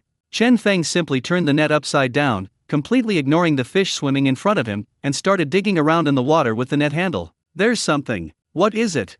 Upon hearing Chen Feng's words, Lin Nian forgot about the fish and immediately ran to Chen Feng's side to take a look. We have it. I'm not sure about the gold and silver, I didn't see them clearly, but we definitely have them. Chen Feng frowned as he searched back and forth in the water. In the end, finding the landing net unusable, he handed it to Lin Nian and began groping around on the riverbed with his bare hands. What? Bro, you really saw it? There really is gold? Lin Nian exclaimed excitedly in surprise. Gold and silver are much more valuable than fish. If there really is gold at the bottom of this river, who would still catch fish? Everyone would come here to pan for gold. Yes, it is. Throw the net on the bank and help me find it. Chen Feng waded through the water, searching back and forth in the river. Upon hearing this, Lin Nian immediately ran back to the shore, threw the landing net onto the bank, and eagerly returned. What kind of gold is it? Is it big? Lin Nian asked, mimicking Chen Feng as he groped around in the river. I don't know, just pick up anything that looks different from a stone and take a look. Chen Feng dug hard at the silt at the bottom of the river, trying to figure out if the thing was buried in the silt. This was Lin Nian's first time panning for gold, and he was incredibly excited, constantly digging at the silt at the bottom of the river, seemingly tireless. The once crystal clear river water was made incredibly murky by the two of them, and the murky water continued to spread outwards from them. Brother, is our method wrong? Is this how you pan for gold? Lin Nian asked after digging for a while, feeling that something was wrong. Of course it's not that stingy. Who would be so kind as to pan for gold in the river? Chen Feng stood up, rinsed his hands with river water, and frowned as he looked at the murky river water with his hands on his hips. This can't go on. Besides, the river is so muddy that even if there's gold, we won't be able to see it. Moreover, with a depth of 3 meters, it would be like searching for a needle in a haystack for the two of them to dig around with their bare hands. They simply wouldn't find it. Fortunately, the system notifications continued, proving that the goods had not been washed away and were still nearby. Anian, go back and get the metal detector, find a sturdy plastic bag, cover your head with it, and then get an umbrella. Chen Feng finally pursed his lips and spoke. Okay, I'll go right now. Lin Nian nodded and ran ashore, then jogged towards Chen Feng's house. Chen Feng stayed there to see if he could catch it with his bare hands. Lin Nian quickly arrived at Chen Feng's house. Lu Ping was taken aback when she saw Lin Nian return looking like a drowned rat. "Ha! Xiao Nian, why didn't Chen Feng come back with you? Auntie, brother Feng is still in the river. He found the goods, but we've been trying to fish them out for ages and haven't been able to. Brother Feng told me to come back and get the detector." Lin Nian took a breath and said, "You found the goods?" Lu Ping was full of surprise upon hearing this. There's still cargo in the river, he's not mistaken, is he? Over the years, she had never heard of anyone finding gold in the river. It's definitely right, brother Feng wouldn't be wrong. He told me to find something to cover the front of the detector and then get an umbrella. Lin Nian had an inexplicable confidence in Chen Feng and kept saying this. "Okay, but what should we use to cover it? The river is so deep." Lu Ping was a little troubled. She knew that metal detectors were not waterproof and it would be a problem if they broke. After wandering around the house several times, Lu Ping finally remembered something. She ran to her room and rummaged through it for a long time before finally finding a raincoat. Together with Lin Nian, they covered the metal detector head with raincoats, and to prevent accidents, they also wrapped the head tightly with tape to prevent it from opening. Then he handed a large umbrella to Lin Nian, telling him to remind Chen Feng to be extremely careful, lest he fail to find the goods and ruin the detector as well. Lin Nian carried the detector and walked out of the village with an umbrella. In the rural area, houses are close together, and some have their doors open, with people sitting at their doorways chatting and enjoying the scenery. Lin Nian's appearance naturally attracted a lot of attention. "Lin Nian, what are you doing carrying a metal detector in this heavy rain?" A villager carrying an umbrella walked towards them and, seeing Lin Nian's appearance, couldn't help but ask curiously, "Catching fish." Lin Nian said something and quickly left. He certainly wouldn't be foolish enough to say he had discovered the goods. However, this thing can't be hidden at all. Who would use a metal detector to catch fish? It's obviously nonsense. After Lin Nian left, the man came to Lu Dahai's shop and couldn't help but ask curiously, "Did you see that? Lin Nian is walking out of the village with a metal detector. What's going on?" Many people looked puzzled when they heard this. "He doesn't have a metal detector. I've never heard of one. He's probably just borrowing one from someone to play around with. That thing is so expensive, who would lend it out easily, especially on a rainy day like this? What if it gets broken? Isn't Lin Nian always close to Chen Feng? Could that be Chen Feng's detector?" Chen Feng. The moment the name was announced, everyone took it much more seriously. After all, this is a contestant who earns 1,700 a day, and his story has already spread throughout the village. He's at the height of his fame. They don't care if someone else uses a metal detector. But if you say it's related to Chen Feng, then they have to take it seriously. Why is Chen Feng using a detector in the rain? Could he have found some cargo? But there aren't any abandoned mines around here, so where would we find gold? Yes, he does. Otherwise, why would Chen Feng have a metal detector? He's not stupid. Yes, where is he now? Let's go see what's going on. Yes, let's go take a look together. The villagers who were chatting at the small shop couldn't sit still when they heard this. One by one, they stood up, ready to go home to get their umbrellas, to go and see what was going on. Even Lu Dahai was intrigued. He left the shop to his wife, grabbed an umbrella, and ran out to see what was going on. Soon, in less than 10 minutes, news of Chen Feng with the metal detector spread throughout the entire village. Many people who were bored in the rain immediately became interested upon seeing it. The story even escalated to the point where it spread that Chen Feng had discovered a gold mine, which was utterly absurd. What? Chen Feng found gold near the village with a detector? Zheng Ping exclaimed in surprise after hearing his wife's words. Yes, that's what everyone's saying. Why don't you go out and see what's going on? If he really finds him, you can go and investigate too. You're just killing time anyway, Mao Min said, her mind working quickly. Okay, I'll go out and check it out, see what's going on. Zheng Ping was quite quick, grabbing his umbrella and heading out. At that moment, Song Hui was eating sunflower seeds in Han Jiangguo's shop. He spat out a mouthful of sunflower seed shells and said, "Why is it that Chen Feng can find gold but I can't? Is it because the detector you sold me was defective? Come on, didn't you pick out that detector yourself? You even had it blessed after you bought it, leaving me with ashes everywhere." Han Jiangguo said irritably while leaning on the counter. "That's true. So, do you think it would be better if I bought a bigger one? Do you think there's any difference in size between your things? Tell me the truth." Song Hui grabbed another handful of sunflower seeds and said, "There definitely is. A large one has a large detection range, right? When will a large one come out?"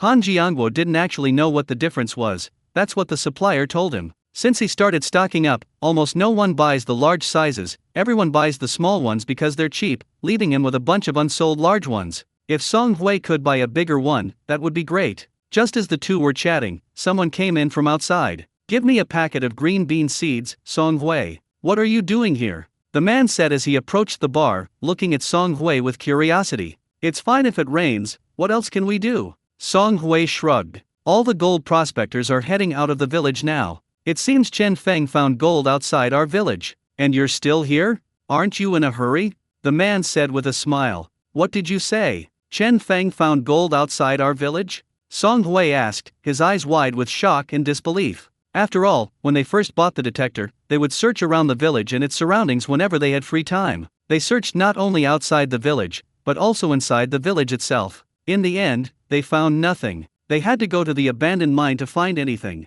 That's why they didn't see anyone exploring outside the village, because the mine had already been thoroughly explored. Now that someone suddenly tells him that Chen Feng has actually found gold outside the village, how could he not be surprised? Nonsense, we've already scouted outside the village, there's nothing there. Who told you that?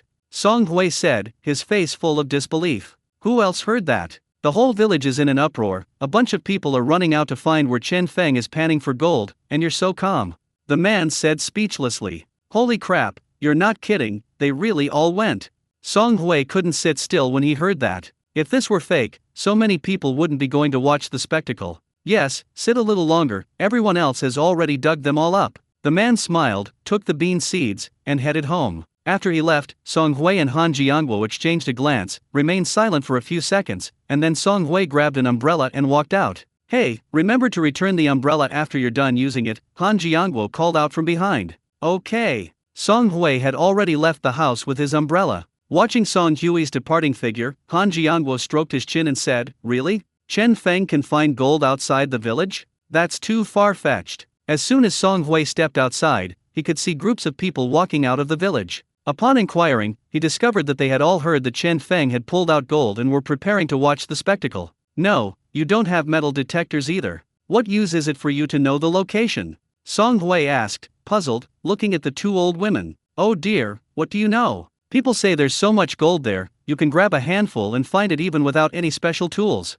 The two old ladies spoke as if it were the truth. Upon hearing this, Song Hui pursed his lips, remained silent, and wore a sneer on his face. If there really is gold, then those with detectors will be in high demand. You think you can find gold with your bare hands? Dream on. Chen Feng, who was in the river, was sweating profusely. No matter how hard he tried, he couldn't find any gold, so he had no choice but to give up and walk back and forth in the river to see if there was any gold elsewhere. He had walked the entire river but hadn't found any gold anywhere else except at the very beginning, so he stood there and waited for Lin Nian to come over.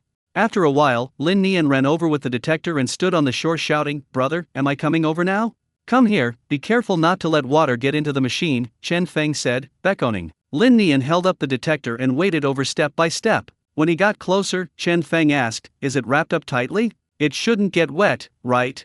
No, Auntie wrapped it in a raincoat, that explains it, and she even wrapped it with tape, Lin Nian said, handing the instrument to Chen Feng. If you say Lin Nian is impulsive and careless, Chen Feng is still a little worried. But if you say his mother took care of him, then he'll be relieved. Hanging the headphones around his neck, Chen Feng slowly lowered the detector into the water, while Lin Nian held an umbrella for him. Chen Feng wasn't afraid of being watered, he was already soaked. He was just worried that the machine would get wet and malfunction. Just as Chen Feng put the machine into the water, he saw several people suddenly chasing after him from the shore. He looked at these people with a puzzled expression. What's going on? Are they here to catch fish too? Chen Feng slowly moved the detector and looked up to ask Lin Nian. I don't know. Lin Nian was also confused about what was going on. It's very difficult to explore underwater. The water resistance is already high, and the resistance is even greater when the entire head of the probe is covered. Moreover, Chen Feng was afraid of splashing water if he moved too much, so he could only move little by little, making him much less efficient than usual. In less than 5 minutes, more and more people gathered on the shore. When they saw that Chen Feng was really using the detector, they couldn't help but get excited. After all, Chen Feng wouldn't have gone to the river to explore unless he found something. I just got here, what's going on? Did they find anything? So the goods were in the river after all. Wow, he really was scouting. How come I never thought there might be cargo in the river? Chen Feng, what did you find? Someone couldn't contain their curiosity and shouted. Chen Feng was speechless upon hearing this. He ignored the man and looked at Lin Nian instead. Did you lead the Japanese soldiers here? Brother, I didn't say you found any fish, I said let's catch some. Lin Nian looked at the shore with a puzzled expression. He didn't say he found the goods, so how did they all know? Seeing this, Chen Feng couldn't help but sigh. You're carrying a detector and you say you're going to the river to catch fish? Who would believe that? It's his fault too. I should have just told him to wrap up the detector and bring it over. They were planning to keep a low profile and make a fortune, but now the whole village knows. Chen Feng thought about it and decided it didn't matter. After all, there were many people in the village, and it was unrealistic to completely hide it from them. Besides, what difference does it make if you see it? It won't affect you. This is the only place with goods here. I'll take it myself in a bit. There's nothing else. You can explore if you want. I'm not the one who's going to get all the work done. Ignore them, keep searching, Chen Feng said, continuing his search along the riverbed. Zhang Ping, Lu Dehai, and the others also arrived at this time, while Song Hui stood aside with a puzzled look on his face. He had assumed the goods were somewhere on the shore, but to his surprise, Chen Feng and his men actually found them in the river. No, there's no way there can be goods in the river? I've never heard of such a thing before, Song Hui couldn't help but say, looking at Zhang Ping. I'm puzzled too, but I guess he found out eventually, otherwise who would go to the river to investigate? Zhang Ping said after a moment's hesitation. Did he find out anything? Who arrived first? Did he send any word? Lu Dehai asked curiously. They just arrived, and I saw them in the river as soon as I got there. But I guess they didn't find anything, since Lin Nian just went home and brought the detector too, a villager analyzed. They were even more nervous than Chen Feng at this moment, all wanting to know if there was gold in the river where they always bathed. If that's true, doesn't that mean we've been constantly just missing out on gold? Brother, how's it going? Anything? Lin Nian asked, holding up his umbrella. We haven't found it yet, but it should be soon. The main problem is that it's too difficult to explore in the river. Holy crap! The river was churned up and became murky. Chen Feng wasn't paying attention and stepped into thin air, nearly falling backward. Brother, are you all right? Lin Nian asked quickly as he helped him up. Damn, it's nothing, it's nothing. Chen Feng cursed, steadied himself, and continued probing. He now hopes that what he gets later won't disappoint him, otherwise all his efforts will have been in vain. After more than 10 minutes, the people on the shore were starting to get impatient. What's going on? Why hasn't anything happened for so long? Is there nothing there? I also have my doubts. Who would pan for gold in a river? Isn't that just a waste of time? We've been getting soaked in the rain for half a day, and we haven't seen anything. Isn't that ridiculous? Song Hui frowned and couldn't help but snort, saying, does he really think he's some kind of gold mining miracle, able to find gold anywhere? Whoever said he found gold, let them get soaked. I'm going home. How could there be gold in the river? This must be a dream. Chen Feng seems to be still half asleep. They couldn't even figure it out on the ground, and they went to the river to try and find it. That's hilarious. With a sneer, Song Hui turned to leave. Many others who shared his idea also wanted to leave. The rain was getting heavier, and even if they didn't go into the river, their trousers and shoes would inevitably get wet. If it gets wet, I won't be able to wear it tomorrow. Upon hearing this, Zhang Ping pursed his lips. He always felt that Chen Feng wouldn't run into the river for no reason. He wasn't stupid. Who would go into the river to explore for no reason? Lu Dehai stood to the side holding an umbrella, seemingly enjoying the spectacle. However, he also felt that the possibility was unlikely. After all, if there was gold in the river, would it be your turn, a gold panning novice? Those old gold prospectors probably already turned the river upside down. Just when everyone thought it was impossible for Chen Feng to find anything in the river, the detector in Chen Feng's hand suddenly went off. Oh woo! Upon hearing this voice, Chen Feng and Lin Nian both showed joy and couldn't help but exchange a glance. It rang, what should we do next?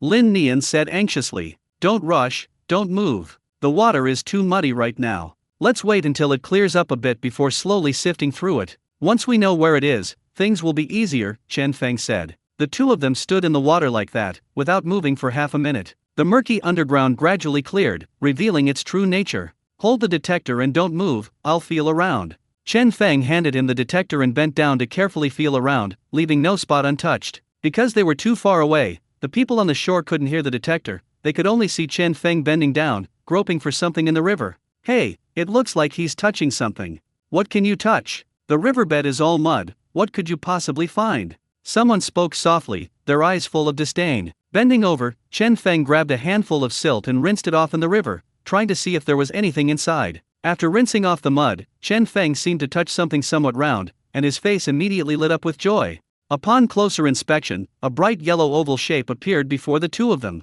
Holy crap, bro, is this gold? Lin Nian's eyes widened in shock, and he felt his breathing quicken. Yes, that's it. Chen Feng rinsed it in the water, weighed it in his hand, and was even more certain that this was the one. He couldn't help but smile. This looks bigger than the one I bought last time. It probably weighs about 4 grams. Chen Feng was getting happier and happier as he thought about it, knowing it was at least 1,000. Who would have thought that I'd come here to catch fish out of boredom, and instead of catching fish, I'd catch a piece of gold instead, haha, ha ha ha, bro, we're rich. Lin Nian had never seen anything so valuable before. He felt like he'd won the lottery. Lin Nian's barely suppressed laughter reached the shore, causing the onlookers to stare in disbelief. What's going on? Did I find something online? Holy crap, it looks like they actually shipped the goods. Chen Feng, what's going on? A group of people spoke anxiously, and those who had taken a few steps were startled upon hearing the voices, then instantly ran back. Song Hui looked back at the restless crowd and was startled. Oh no, could this guy have actually found something?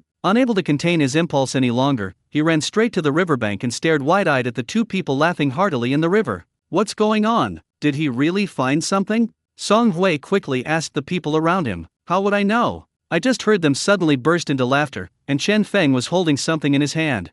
The people next to him didn't even have time to turn around before they spoke impatiently. Hearing this, Song Hui's heart sank again. He was probably right. If they hadn't found the goods, they wouldn't be so happy. Thinking of this, he prayed that the goods in Chen Feng's hands were not valuable, just a few silver coins worth 10 or 20 yuan, or even a few dozen. It definitely isn't gold, it's just going to sell for a few $100s. That's just how people are. Sometimes seeing others make money is more painful than killing yourself. Seeing this, Zhang Ping couldn't help but smile and shouted loudly to Chen Feng, Fengzi, what did you find? Lu Dahai's face showed excitement. He hoped that Chen Feng had really found something valuable, so that he could sell 2 more cans of food. Moreover, he was also filled with disbelief that there could actually be goods in a river that everyone frequented. Moreover, so many veteran gold prospectors failed to discover it, yet Chen Feng, a novice, found it. That's just too absurd. Is this fate? With gold in his hand, Chen Feng beckoned Lin Nian ashore. With such a large amount of gold in hand, why bother catching any fish? Besides, they've been soaking in the river for several hours. If they stay any longer, Chen Feng will be completely soaked.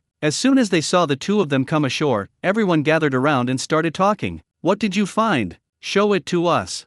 Silver or gold? What does it look like? How much is it worth? Seeing the curious looks around him, Chen Feng didn't hide it. He couldn't hide it anyway, since he would have to hitch a ride with Huang Fei to sell it. I simply held up the piece of gold and showed it to them. It's alright, probably worth over 1,000, and it's bigger than the one I bought last time. When the gleaming gold appeared before them, everyone was instantly shocked, gasped, and their eyes even turned red. Holy crap! I thought it was just a piece of silver, worth maybe a few $dozen at most. I never expected it to be a piece of gold, and such a big one at that. My god, Chen Feng, what luck you have. You found one yesterday and another today. You've struck it rich. More than 1,000? My goodness. I work in the county town for a month and I only make 1,000 yuan. You just lift a finger, grab something from the river, and you make more than 1,000?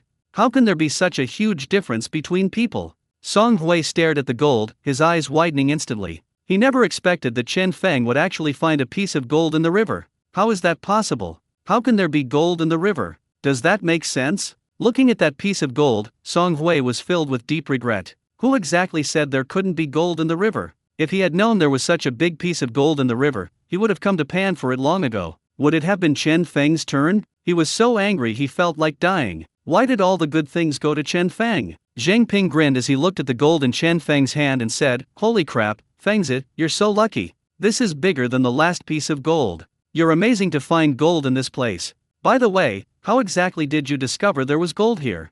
Upon hearing this, everyone around Chen Feng looked at him. Yes, who would bring a metal detector to the river for no reason? How did you find out there was gold here? Haha, we were lucky. We came here to catch fish today, and while we were catching fish, I saw something yellow, but when I tried to pick it up, it was gone. I refused to believe it, so I sent Nianza to get the equipment. I wanted to see what this thing was, and it really was a piece of gold. Chen Feng laughed heartily. These words immediately dispelled everyone's doubts. No wonder there were landing nets on the shore. So they were fishing and just happened to see it. Oh, that's just fate. You can even find gold while fishing. Who can you complain to? It's because Fengzi has good eyesight. If I were acting like a novice, I would have let a gold brick slip through my fingers. Didn't you check again to see if there were any left in the river? Someone couldn't help but remind me. They've already pulled up such a huge piece of gold, surely there's more than one. Even getting some silver would be helpful. I'm not going to explore anymore. My hands and feet are freezing cold and have turned white from soaking. If I keep soaking them, I'll be soaking my sack. 1 piece of gold is enough for me. I'm not greedy, haha. Chen Feng waved his hand and prepared to head home. Some of the more astute individuals nearby, upon hearing this, immediately left quietly to go home and retrieve their equipment for further investigation, without even bothering to say hello to Chen Feng. After all, the river isn't named, so it's only for you, Chen Feng, to explore, but not for me. Whoever finds it gets to keep it, even if it was Chen Feng who discovered this place. Song Hui rolled his eyes and quietly headed towards the village, intending to go back and retrieve the detector so he could make a fortune in silence. When Chen Feng finally gets home and rests enough to come back, he'll probably be looking at the empty riverbed and won't even know how to cry anymore, haha. Lu Dahai, who was standing nearby, chuckled and said, Fengzi, you're in luck. How about you come to my shop to celebrate later and buy a couple more cans of food? Haha, it's nothing, but I didn't expect you to come. Perfect timing, I have some work for you. Chen Feng looked at Lu Dahai in surprise. He was just worried about not having a pillow to fall asleep, but Lu Dahai brought it over. What job? You want me to get the gold for you? Lu Dahai laughed as soon as he heard that. Even if it's not yours, it's okay to hold it in your hand for a while. They say gold brings good luck, so wild gold must bring even more bad luck, haha. Chen Feng almost laughed out of anger upon hearing this. You want to help me get the gold? You're dreaming. We caught some fish, but we can't take them back now. We're going to sell them at your place. You and Lin Nian can carry them back, Chen Feng said, pointing to a fish basket by the river. Upon hearing that it wasn't gold but helping to carry fish, Lu Dahai's face immediately fell. How much could there be? Lin Nian can take it back himself, Lu Dahai said, walking a few steps towards the shore. In his imagination, catching 5 or 6 more fish would be considered a pretty good catch. When he went over to take a look, he was immediately stunned to see a bunch of lively, jumping fish in the fish basket. Holy crap, there must be at least 20 or 30 of them. You too caught all of these?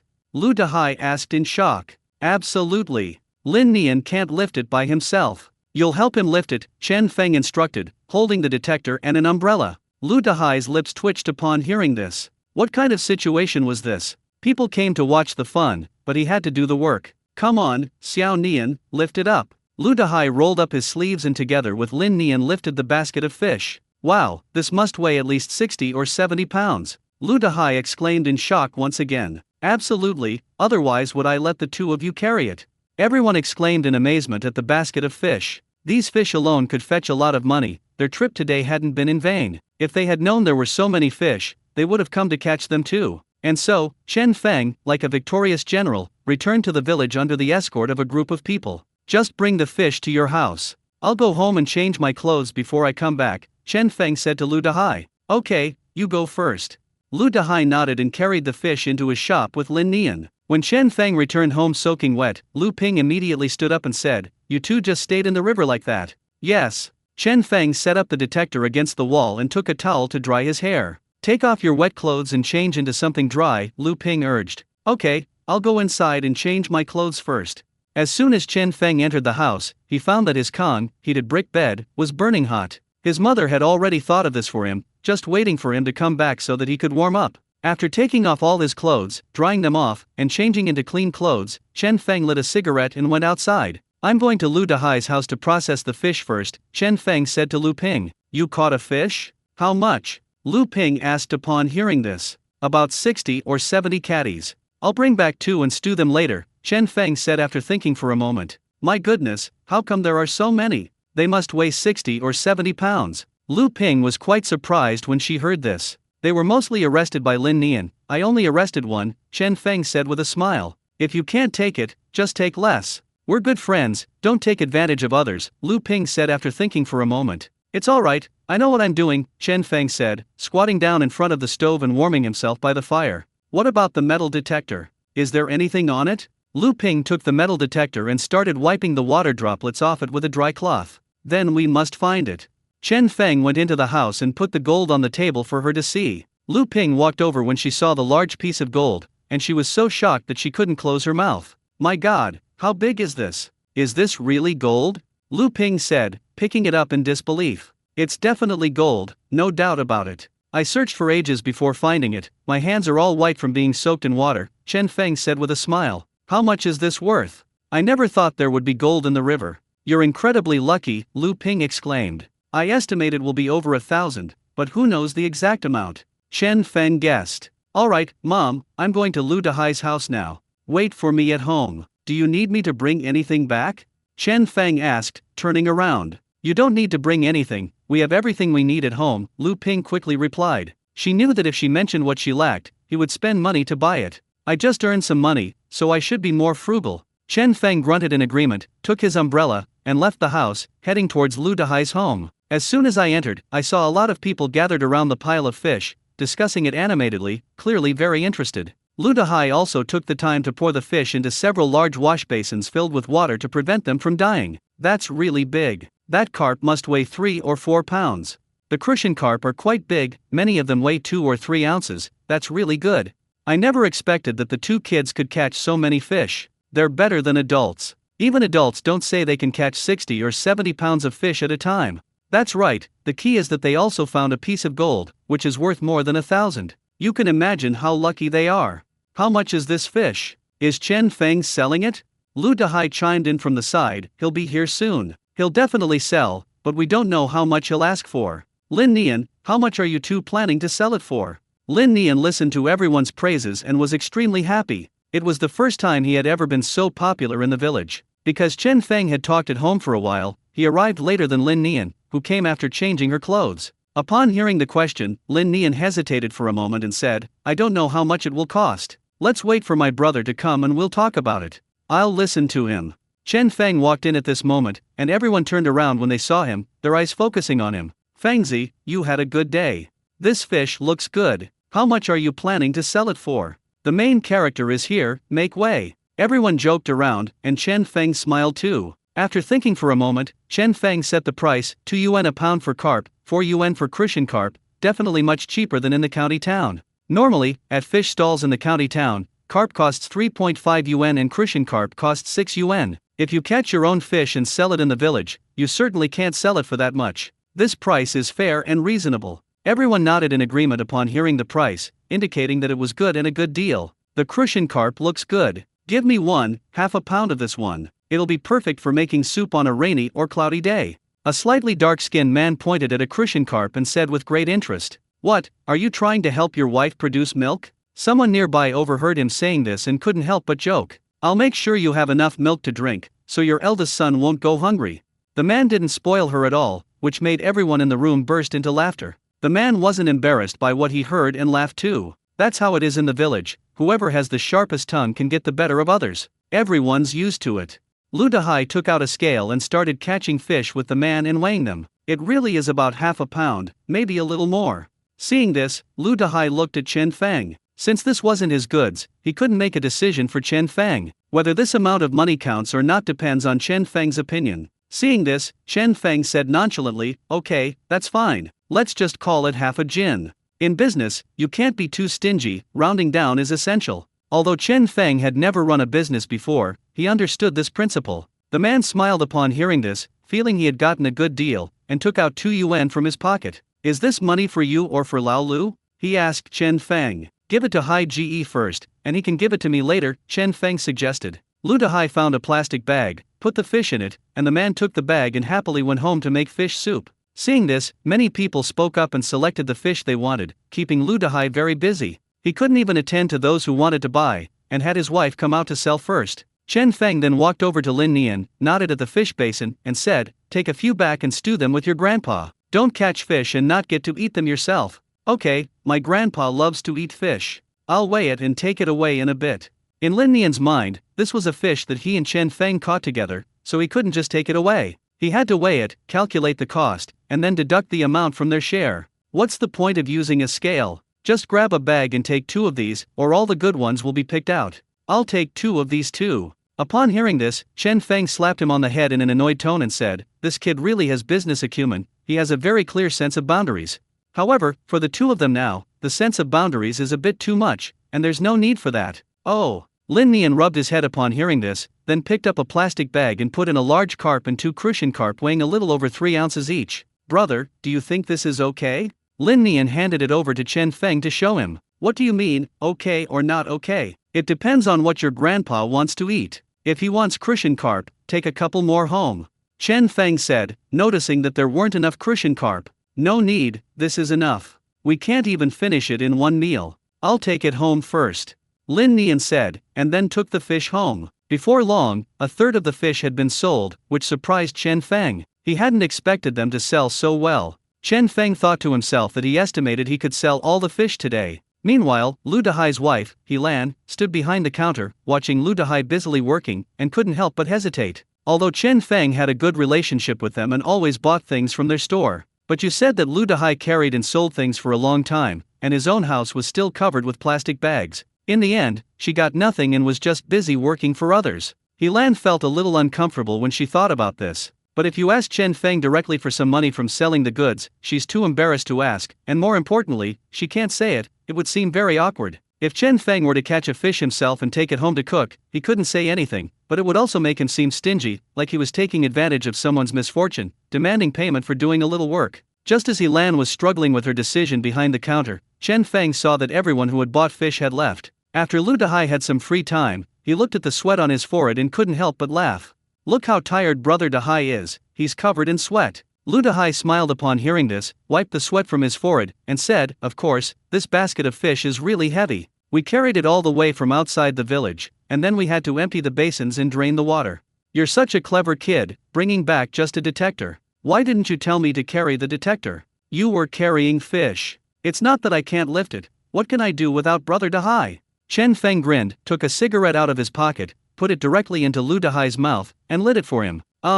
Lu Dahai had water on his hands, so he casually wiped them on his pants and took a puff of his cigarette. Anyone interested? Let's take some home and stew them tonight, Chen Feng said, gesturing to the fish basin. Upon hearing this, Lu Dahai's face immediately lit up with a smile, and he said somewhat embarrassedly, is this all right? I'll sell it for you and take one of your fish with me.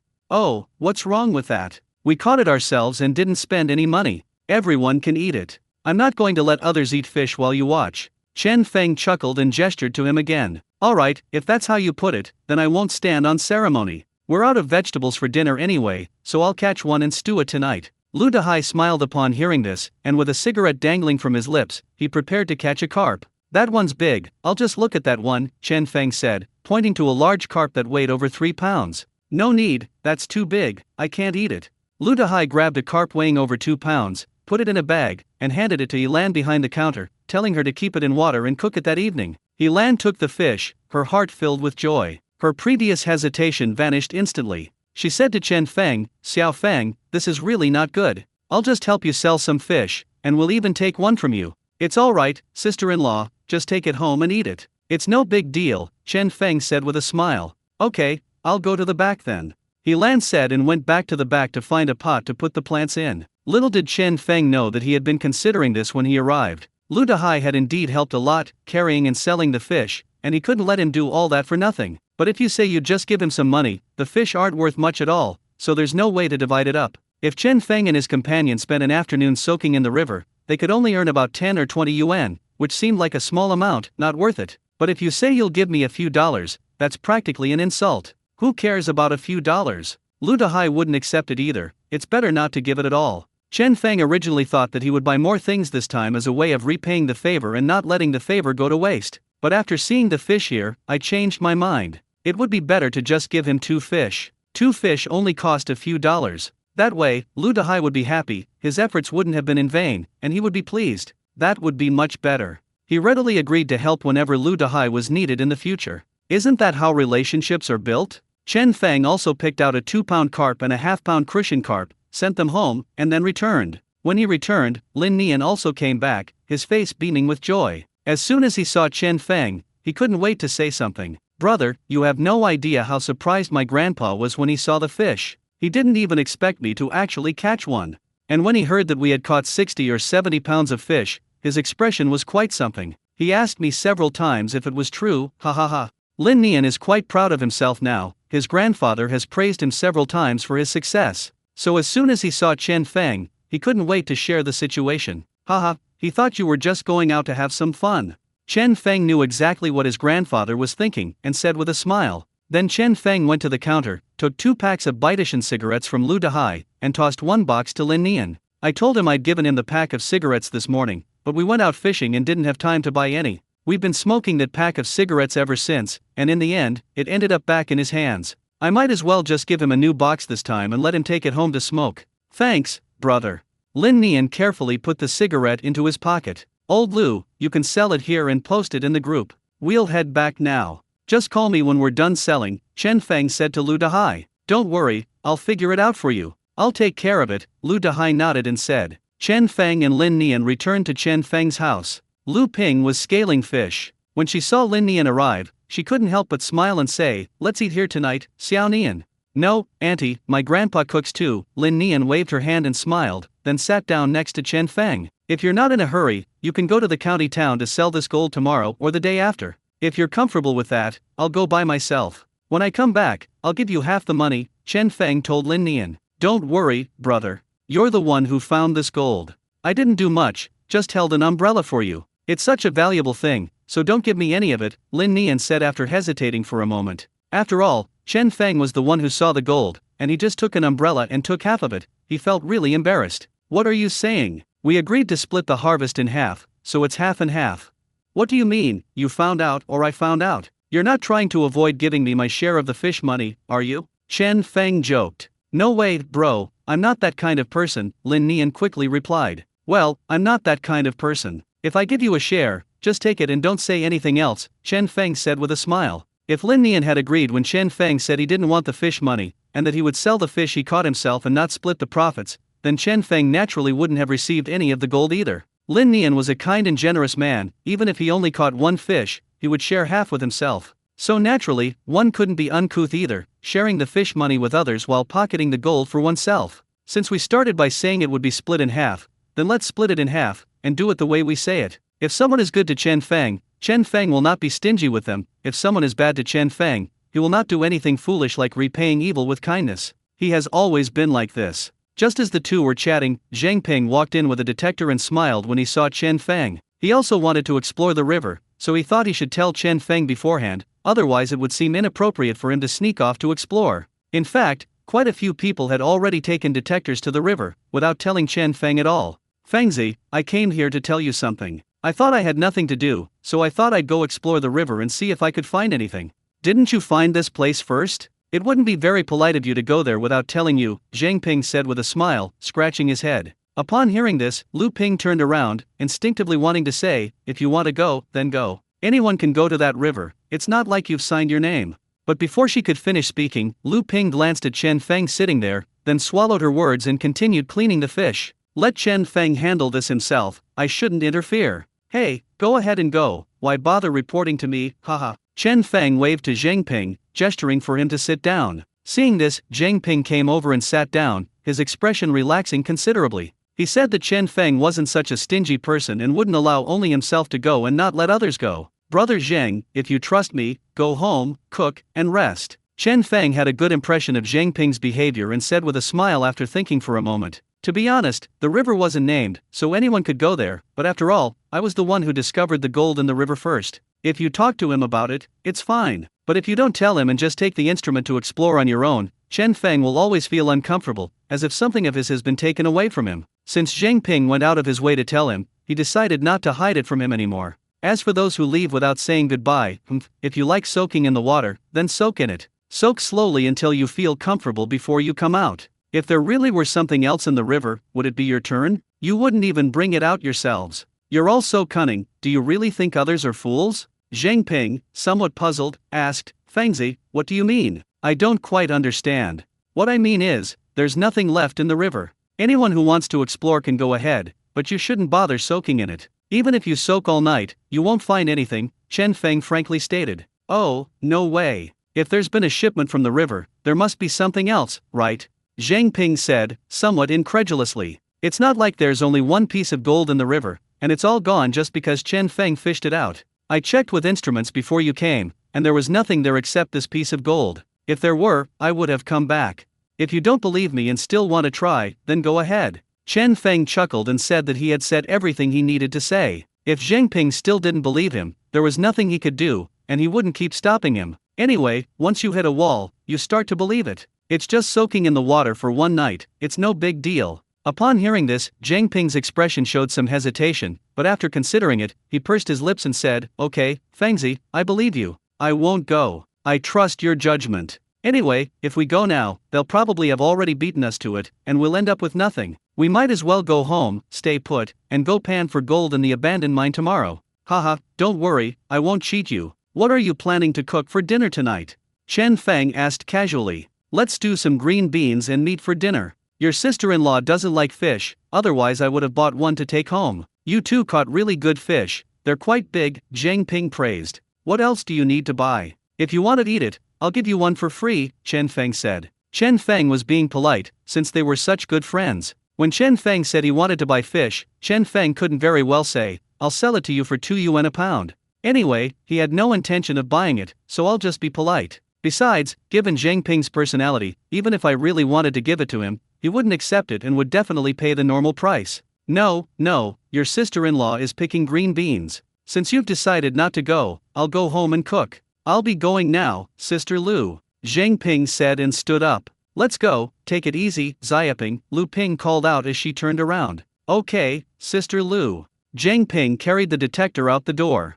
When Zhang Ping returned home, his wife was looking at her phone on a heated brick bed. She was surprised to see him carrying things back. Why are you back? Didn't you say you were going to try going to the river? Did Chen Feng not let you go? Mao Min was very puzzled. Logically speaking, Chen Feng wasn't that kind of person. It's not that we can't go, Fengzi said there's nothing left inside, so going would be a waste of time. Zhang Ping put the equipment aside and prepared to cook. Oh, really? How did he know there was nothing left? Mao Min asked, puzzled. He said he'd done all the scouting, and he wouldn't come back if he wanted anything. I thought about it, and he's right.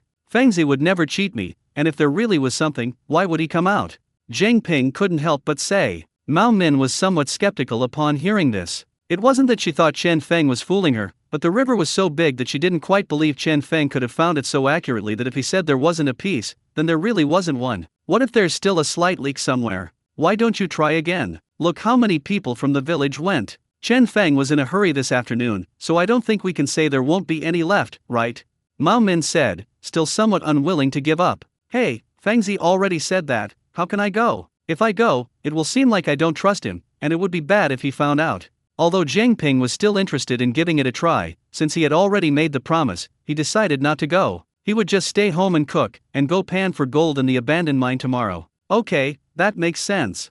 Mao Min said with some regret, then turned off her phone and started cooking with Zhang Ping. At this moment, there were no fewer than 10 people panning for gold in the river, their detectors covered with various kinds of plastic sheeting, and a dozen or so people searching the ground on both sides of the riverbank. Damn it, I've been here for an hour and I haven't found anything. A person said, looking utterly bewildered, as he soaked in the river. Me too, it's so cold I almost peed myself. The river water is so cold this afternoon. It's Jinfangjian, I came here in the morning. Another person couldn't help but speak up. Song Hui kept his head down and probed the river back and forth. After a while, he was so tired that he looked up and couldn't help but curse under his breath. Damn it, how exactly did Chen Feng find that piece of gold? Could it be that the detector wasn't working properly underwater? Otherwise, how could it have taken so long? I haven't found a single item. Even finding a piece of silver would have been helpful. Even now, he still believes there are still goods in the river. Chen Feng left because of overconfidence, not because there were no more goods in the river. As the sun slowly set, 7 or 8 people were still searching in the water, unwilling to give up, while only a few remained on the shore, searching back and forth with flashlights. In their imagination, gold wouldn't just appear in the river for no reason, it must have fallen in from the bank. You'll only get results if you go directly to the source. It can only be said that everyone has their own agenda, those on the shore laugh at those in the river, and those in the river laugh at those who haven't come. As the moonlight bathed the river, only 3 or 4 people remained exploring, the others had given up and gone home. I don't know what time it was, but Song Hui finally gave up and went ashore. The river water was so cold that he was shivering. He carried the detector and cursed as he walked home. Damn it, this broken detector. When I get rich, I'll buy a good one and smash this piece of junk. Having gained nothing all night, he even kicked a passing stone. Around 10 p.m., Lu Dehai's grocery store was almost closed. He and his wife were getting ready for bed. Before going to sleep, he sent a WeChat message to Chen Feng. The fish are all sold out. Can you come here for a moment? Chen Feng was lying in bed learning more about gold panning when he received the WeChat message, put on his shoes, and prepared to go out. What are you doing so late? Lu Ping asked, sitting in front of the stove tending the fire. Old Lu asked me to go over there, saying the fish are sold out and he wants to give me the money. Chen Feng put on his coat. Bring me a tube of 502 blue when you come back, Lu Ping said, turning around. What are you sticking on? Chen Feng asked Lu Ping. My shoes came unglued, so I'll just glue them back together and wear them for now, Lu Ping said. Why bother sticking it on? Throw the old shoe in the stove pit, just buy a new pair later.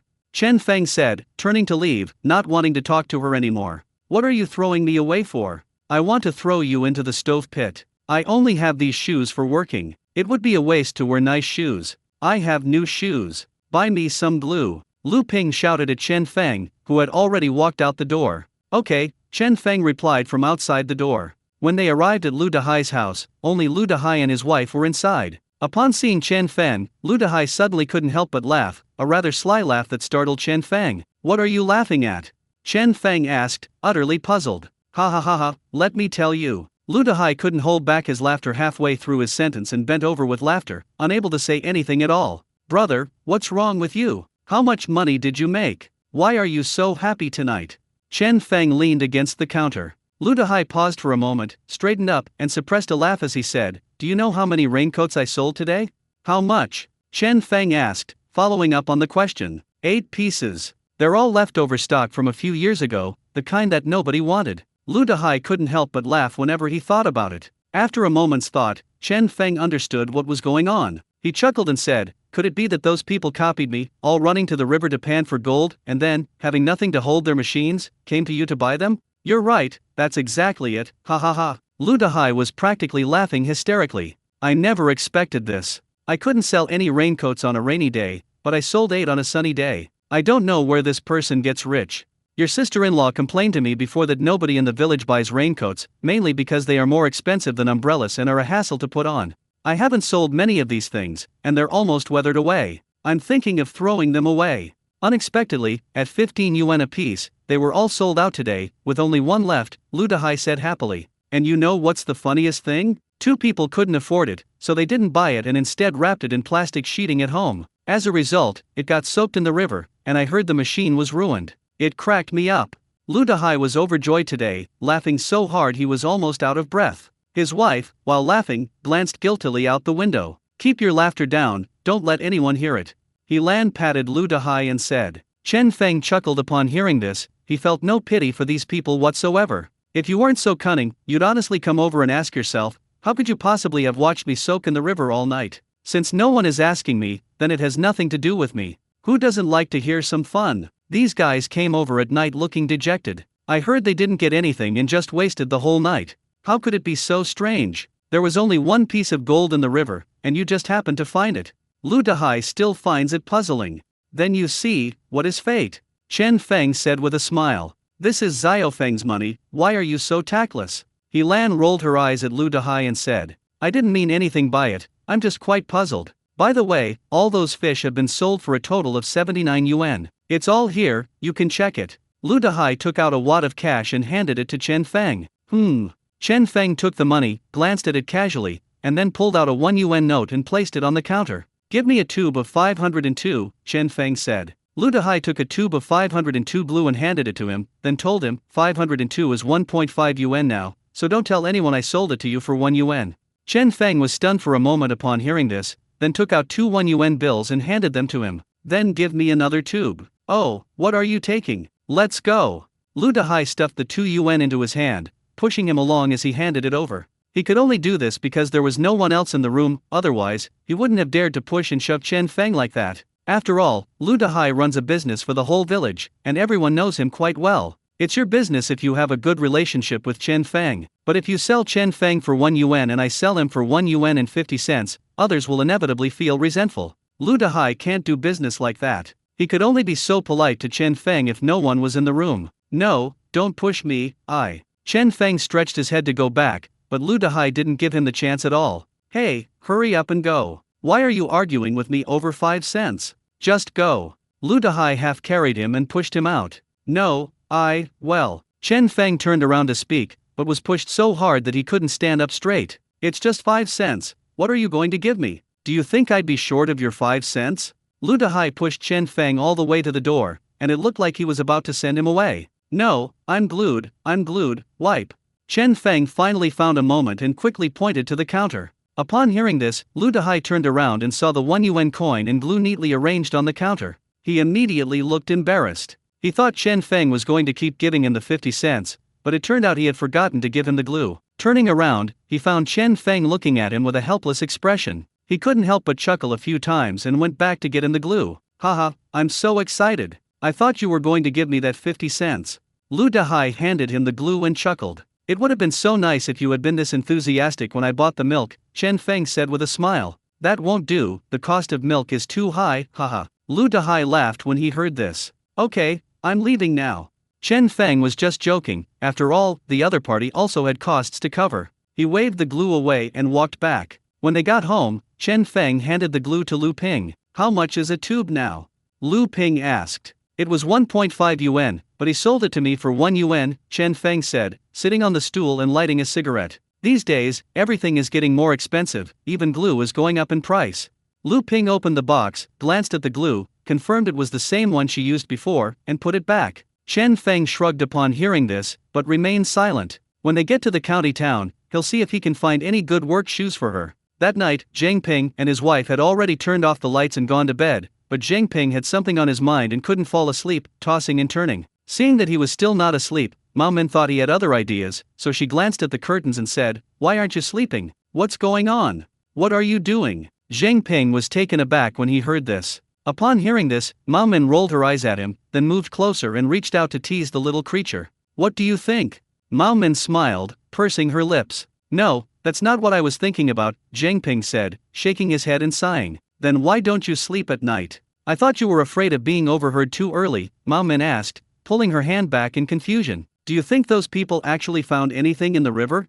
Zhang Ping asked hesitantly. "Who knows?" Mao Min was also a little conflicted when she heard this. She thought, if someone else finds this, they'll regret it to death. "Why don't you go out and ask around?" Mao Min suggested. "But it's so late, all the convenience stores are closed, where am I supposed to ask around?" Zhang Ping said, somewhat troubled. "Why don't we go to Song Hui's house and ask him? He definitely wouldn't go to bed so early," Mao Min suggested. "Okay, I'll go ask." Zhang Ping did as he said, got up, put on some clothes, and went outside. Of course, he wasn't stupid. He couldn't just stick his neck out and ask if the other person had found anything. He wandered around the kitchen for a while, came up with an excuse, and went to Song Hui's house. Song Hui had just changed his clothes, his hair was still half dry, and he was eating the food his father had left behind when he heard someone knocking on the door. He opened the door with his chopsticks in hand and was somewhat surprised to find Zhang Ping there. "Brother Zhang, what brings you here so late at night?" "Oh dear, isn't this your sister-in-law? She insisted on saying she was hungry in the middle of the night and asked me to get her some eggs to make some noodles. I don't have any eggs at home, so I came to see if you have any. Can I borrow two?" Zhang Ping said helplessly as he walked in. "Yes, it's in the kitchen. Get it yourself," Song Hui said, pointing to the kitchen. "Too lazy to go himself," he simply said. "Good." Zhang Ping went into the kitchen, took 2 eggs, and saw the detector standing on the wall with water droplets on it. He had a guess in his mind and prepared to steer the conversation toward the river. So he came out and asked, "Why are you washing your hair so late at night?" Upon hearing this, Song Hui immediately became furious and said, "Damn it, don't even mention it. Everyone's going to the river to fish for gold, so I'm going too. As a result, I soaked in the water for half the night and didn't catch anything. I was shivering from the cold." Zhang Ping raised an eyebrow upon hearing this and continued to ask, "How many of you went? Did no one find anything? There must have been more than 20 people, both in and on the riverbank, all for nothing. Damn, do you think Chen Feng is so lucky? There was only 1 piece of gold in the river, and he just scooped it up." Song Hui said, extremely puzzled. "Who knows?"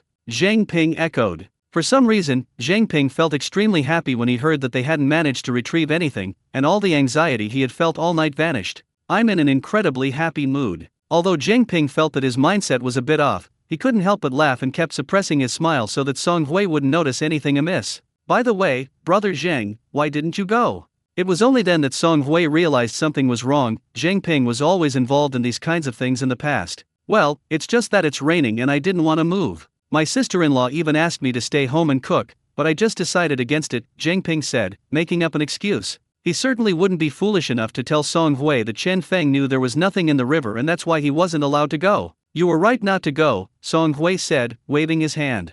"Okay, Song Hui, you eat first. I'll go back and make noodles for your sister-in-law." Zhang Ping took the eggs and was about to leave. If he didn't leave soon, he was afraid he would burst out laughing. "Okay, take care then. You're going to the abandoned mine tomorrow, right?" Song Hui asked. Let's see how it goes. If it doesn't rain, we'll go, Zhang Ping said as he walked out the door. The moment he stepped out the door, the corners of his mouth couldn't help but turn up in a smile, as he tried hard to suppress his laughter. He didn't dare to laugh out loud until he got back home. Ha ha ha ha. Mao Min heard Zhang Ping's laughter outside while she was inside the house. It wasn't until Zhang Ping entered the bedroom that she couldn't contain her curiosity and asked him, "What's wrong? Why are you laughing so happily?" Zhang Ping quickly took off his clothes and climbed onto the con, a heated brick bed, laughing as he said, "You know what, Fengzi was right. There's nothing in that river. Going there would be a waste of time." Song Hui and his group of over 30 people searched the river and its banks all night, but they didn't find a single thing. They were all freezing, and in the end they carried their things home. Upon hearing this, Mao Min was immediately surprised and couldn't help but say, "So many people, and they really didn't get anything. Of course, would Song Hui lie to me? If he had gotten something, he wouldn't have that dejected look on his face. He'd probably be shouting and laughing like a madman." Zhang Ping chuckled to himself. Fengzi is really amazing. He said there was nothing, and there really was nothing, not even a piece of iron. Luckily we listened to him, otherwise you would have been soaking in the river all night too. Mao Min nodded belatedly, her tone filled with amazement. "Of course. I knew Fengzi wouldn't trick me," Zhang Ping said with a smug smile. "Look how happy you are. Now you can finally get a good night's sleep." Mao Min couldn't help but laugh when she saw his expression. "Not only can I get a good night's sleep, I'm even a little too happy to sleep now." Zhang Ping couldn't help but say, realizing that he seemed to be turning a little bad. "If you can't sleep, don't bother me. I'm so sleepy." Mao Min felt a huge weight lifted off her shoulders. Knowing they hadn't gotten anything, she was relieved and turned to go to sleep. "Why are you sleeping? Shouldn't we celebrate something this happy?" Zhang Ping flipped Mao Min over and moved closer to her. "Ugh, I asked you earlier and you didn't want it, and now you're bothering me again," Mao Min said irritably. "That's different," Zhang Ping said with a smile. Mao Min wrapped her arms around Zhang Ping's neck, closed her eyes, and let out a soft hum. The next morning, Chen Feng woke up at 5 o'clock and sat up as he looked at the nice weather outside. Looks like he can go out and pan for gold today. He's been itching to get his hands dirty after a day without panning for gold. It's all money. "Why are you up so early?" Lu Ping asked curiously when she saw Chen Feng coming out to wash up. "I can't sleep because I'm so anxious to make money," Chen Feng said, filling a basin with water. Hearing this, Lu Ping couldn't help but feel gratified. Her son had truly made something of himself. He used to be so responsive that I wouldn't wake him up. When has he ever been so eager to get up? Then I'll heat up the leftover fish from yesterday for you. Lu Ping didn't even wash up before heating up the food for him. It wasn't until after 5:50 that Chen Feng finished eating. He had even bought his lunch from Lu Dehai's house, but no car came to pick him up. He glanced at the time, lit a cigarette, and wasn't in a hurry. A few minutes later, Huang Fei came in, but Zhang Ping was not there. "Let's go," Huang Fei said as he entered. "Is brother Zhang in the car?" Chen Feng asked casually, picking up his things. "What bus is he on? He used to be the first one there. Who knows what happened today? Maybe he overslept. Let's go to his house and wake him up," Huang Fei said, waving. "Okay, Mom, I'm leaving," Chen Feng said, turning around. "Okay." Lu Ping nodded and saw them out. The two got into the car and drove to Zhang Ping's house. As soon as they stopped the car, they saw Zhang Ping running out hurriedly with a steamed bun in his mouth. "What's going on? Did you oversleep today?"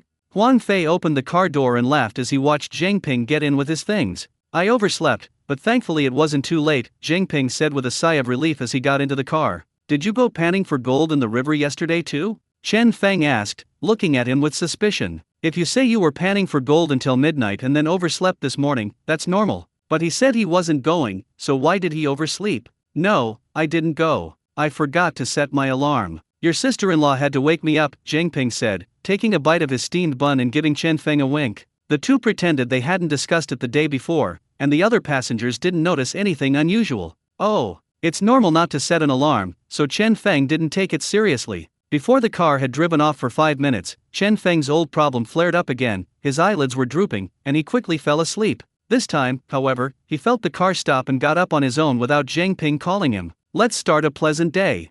Chen Feng got out of the car with his things, stretched, and looked at the rising sun. He unscrewed the wires on the detector, put on the headset, and was about to find a spot to probe when he turned around and found that the van hadn't driven away, which puzzled him. Why isn't Huang Fei home yet? What is he doing here? People have already come downstairs. Before he could think much about it, he saw Huang Fei walk down with a detector that was exactly the same color as his, and then, as if he were doing something important, put on the headset. This scene shocked Chen Feng so much that his eyes widened. "Holy crap, what's going on? Why did you get another machine? Chen Feng asked. Haha, I'm just staying at home anyway, might as well explore with you guys, Huang Fei said with a laugh, carrying the detector. Although he didn't say it, Chen Feng could figure it out after a moment's thought why Huang Fei hadn't bought a detector for over a year when he was providing them with vehicles, but suddenly bought one now. They must have seen him ship the goods and got itchy fingers and envious, wanting to check it out themselves. Chen Feng could only smile helplessly at this. Unexpectedly, in the end, by shipping the goods himself, he also helped Han Jiangguo succeed. He probably sold several more sets of machines in the next few days.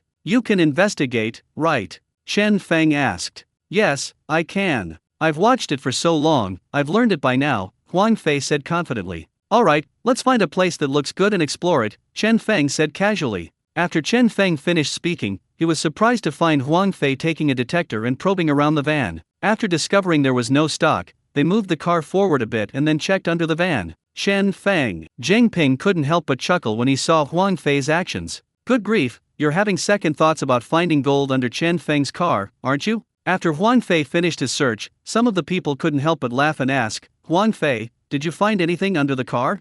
Damn, I didn't drive well this time.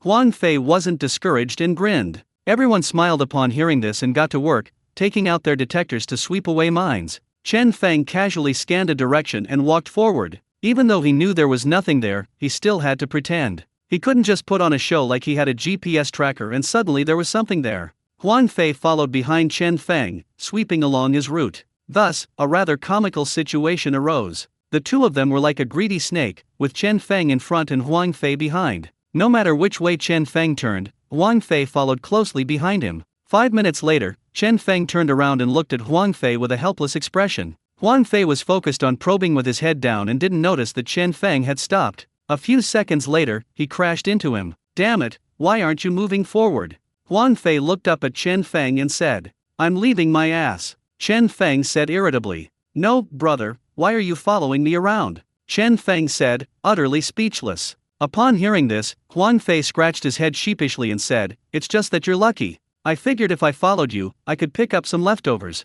Upon hearing this, Chen Feng covered his face and looked at him with a deep look, saying, Big brother, have you ever thought about this? I mean, what if? Is it possible that if I'm ahead of you, even if there's something there, I'll be the one who finds it first, and it has nothing to do with you? And you're behind me, scouting places I've already checked out, places I'm sure don't have any goods. Under these circumstances, if you follow me like this, forget about the goods, you'd be lucky if you even found a piece of iron. I'm blind. Huang Fei was stunned for a moment after hearing this, and it took him a while to come back to his senses and say, damn, what you said makes sense. Haven't I just wasted half a day exploring here? Chen Feng just stared at him, as if to say, are you wise? Where can we find plenty of goods? Huang Fei asked, looking at the desolate surroundings with a puzzled expression. How would I know? If I knew, would I have gone? Would I have told you? Chen Feng said helplessly. Just explore randomly. Gold panning is all about luck. See whichever direction looks good and go explore there. Chen Feng casually pointed him in a direction. Okay, I'll listen to you. We'll head this way today. Huang Fei nodded vigorously, full of enthusiasm, as he looked in the direction Chen Feng was pointing. However, you know what? Before Chen Feng could even take 2 steps, Huang Fei's instruments went off. Oh woo. Holy crap, Fengzi, it's shipped. Huang Fei was incredibly excited when he heard his instrument beep and shouted to Chen Feng, who was not far away. Chen Feng turned around, raised an eyebrow, and walked over. I don't remember the system giving any notification there. Could this kid have actually found the goods? After he walked over, Chen Feng shrugged. If the system didn't give any indication, it's probably just a block of iron or something. However, seeing how excited Huang Fei was, Chen Feng didn't want to dampen his spirits, so he excitedly said, quickly, you're really lucky. You've got a winning hand right away. That's right, I told you I was destined to strike it rich. Huang Fei chuckled, his face full of pride, and then, imitating Chen Feng, he took out a small shovel and shoveled it across the detector, 1 scoop at a time. Oh woo. With 2 shovelfuls, he scooped up the thing. Huang Fei excitedly fiddled with the shovel, while Chen Feng watched from the side. When Huang Fei saw that dark yellow color, he was incredibly excited and immediately called Chen Feng over, saying, Fengzi, is this gold? Chen Feng looked at the dark yellow object, stroked his chin, and said, actually, I feel, this looks like brass. Upon hearing brass, Huang Fei seemed to have been doused with cold water. Staring at the dark yellow particle, he said, no way, something this yellow can't be brass? If it's not yellow, why is it called brass? Chen Feng felt like he was spouting nonsense. Based on my experience, gold is a lighter color than this, a light yellow, but yours is too yellow, almost reddish. It doesn't look like gold at all, Chen Feng said, shaking his head. Whatever it is, let's put it away first, just in case we're mistaken, Huang Fei said, still somewhat unwilling to give up. Okay, let's go find someone to assess it tonight, Chen Feng said, not wanting to dampen his enthusiasm. Whatever it is, the goods have been shipped. Fengzi, the direction you pointed out is really good. I'll head this way today, Huang Fei said firmly as he put away the small bottle. Keep it up. Chen Feng picked up the equipment and found a less crowded spot. Chen Feng simply carried the instrument and walked casually forward. It took him 7 or 8 minutes for the system to sound. Oh my, let me see where you are. Chen Feng held the instrument and circled it back and forth to determine the location. After finally circling the location, Chen Feng stood silently in front of the withered tree that was about a meter thick. The dead tree had fallen, its branches scattered all over the ground, and that dead tree was right in the middle of the circle Chen Feng had drawn. Chen Feng looked at the shovel in his hand, which was no bigger than the palm of his hand, and then at the huge withered tree. Only then did he understand what the story of Yugong moving mountains meant. Please don't let the goods get stuck under the tree, or I'll spend the whole day just digging out this tree, Chen Feng prayed silently. He really didn't want to end up like Chen Feng moving a tree. Chen Feng held the detector back and forth, and it finally went off when it was about 30 centimeters away from the tree trunk. He laid the detector down beside him, squatted down, and started digging in the soil with a small shovel. With the first shovel stroke,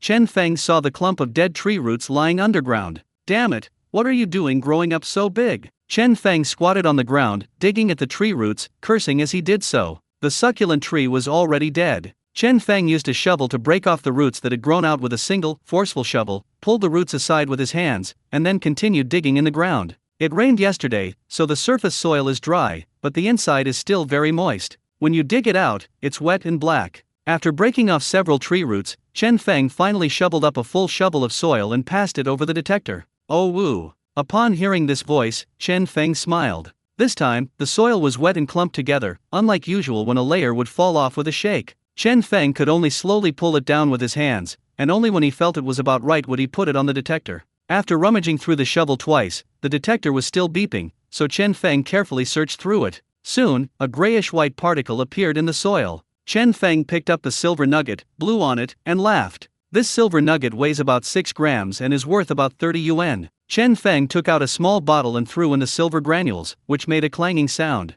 Chen Feng stood up, picked up the detector, and patted the withered tree in high spirits. I think you're pretty good. Keep growing a bit bigger. You're too thin. Look at how thick other people's are. Reflect on yourself and see if you've really tried to grow. Don't blame everything on the environment, okay? The environment has always been like this.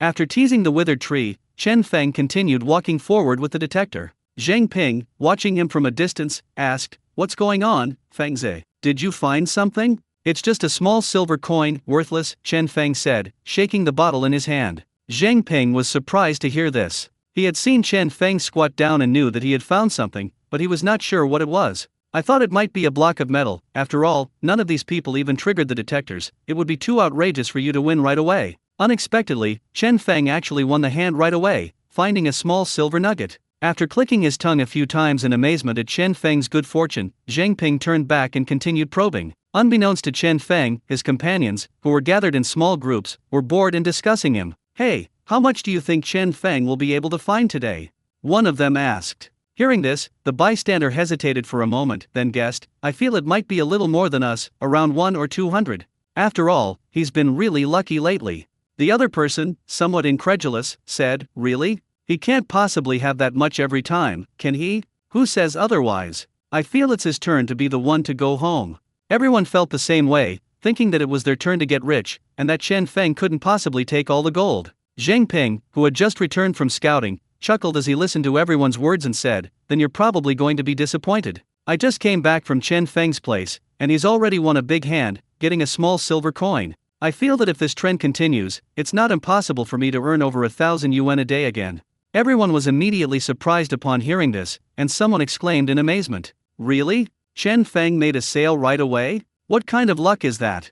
What the hell? My machine didn't even make a sound, and he just started shipping? Was this kid a magnet in his past life?" Upon hearing this, Song Hui squinted at Chen Feng's retreating figure in the distance and spat out a mouthful of saliva. Damn it, what incredible luck! Chen Feng had no idea what they were talking about and was focused on sweeping through the area. A dozen minutes later, the system notification sounded again. This time it wasn't a dead tree, but a flat area, only with a lot of stones on the ground. Logically, a circle was drawn, and then the machine was slowly used to probe. Please release some gold, please release some gold. Chen Feng muttered to himself as he probed. Oh woo. A pleasant sound rang out, and Chen Feng smiled. He casually drew a small circle around the detector with his foot, squatted down, took out a small shovel, and began to shovel soil. Chen Feng shoveled a shovelful of soil, ran it over the detector, and when the detector didn't sound, he tossed the soil aside and shoveled another shovelful. After shoveling 4 or 5 times, the detector finally beeped when it was passed over again. Oh woo.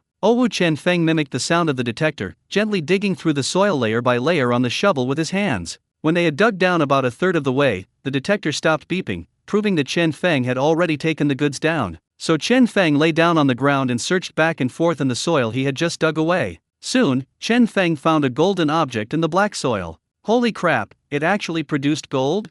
Chen Feng held up the small gold nugget, his eyes wide with surprise as he looked at the sun. The small gold nuggets are much smaller than before, barely weighing about 1 gram, and have an irregular, flat, round shape. Chen Feng looked at the small gold nugget and laughed, then took out the bottle specifically for storing gold nuggets and threw it in. I've had such a lucky start to the day, looks like I'm going to make a fortune, haha. Even after accounting for losses, that little gold nugget could sell for around 200 or 300, which is much better than finding a silver nugget. We ordinary people are truly happy today. Chen Feng stood up humming a song, picked up the detector, and continued walking forward. It seemed that the little gold nugget had used up all of Chen Feng's luck, as his system remained silent for half an hour. Holy crap, what's going on? Chen Feng frowned as he looked at the bright sun in the sky, then took out a piece of paper and wiped the sweat from his forehead. Looking back, Chen Feng realized that he had fallen far behind his companions because he had been walking straight ahead, so he decided to turn back diagonally. Don't get so lost that you can't find your way back. Of course, there is no danger no matter how far you go in this abandoned mine.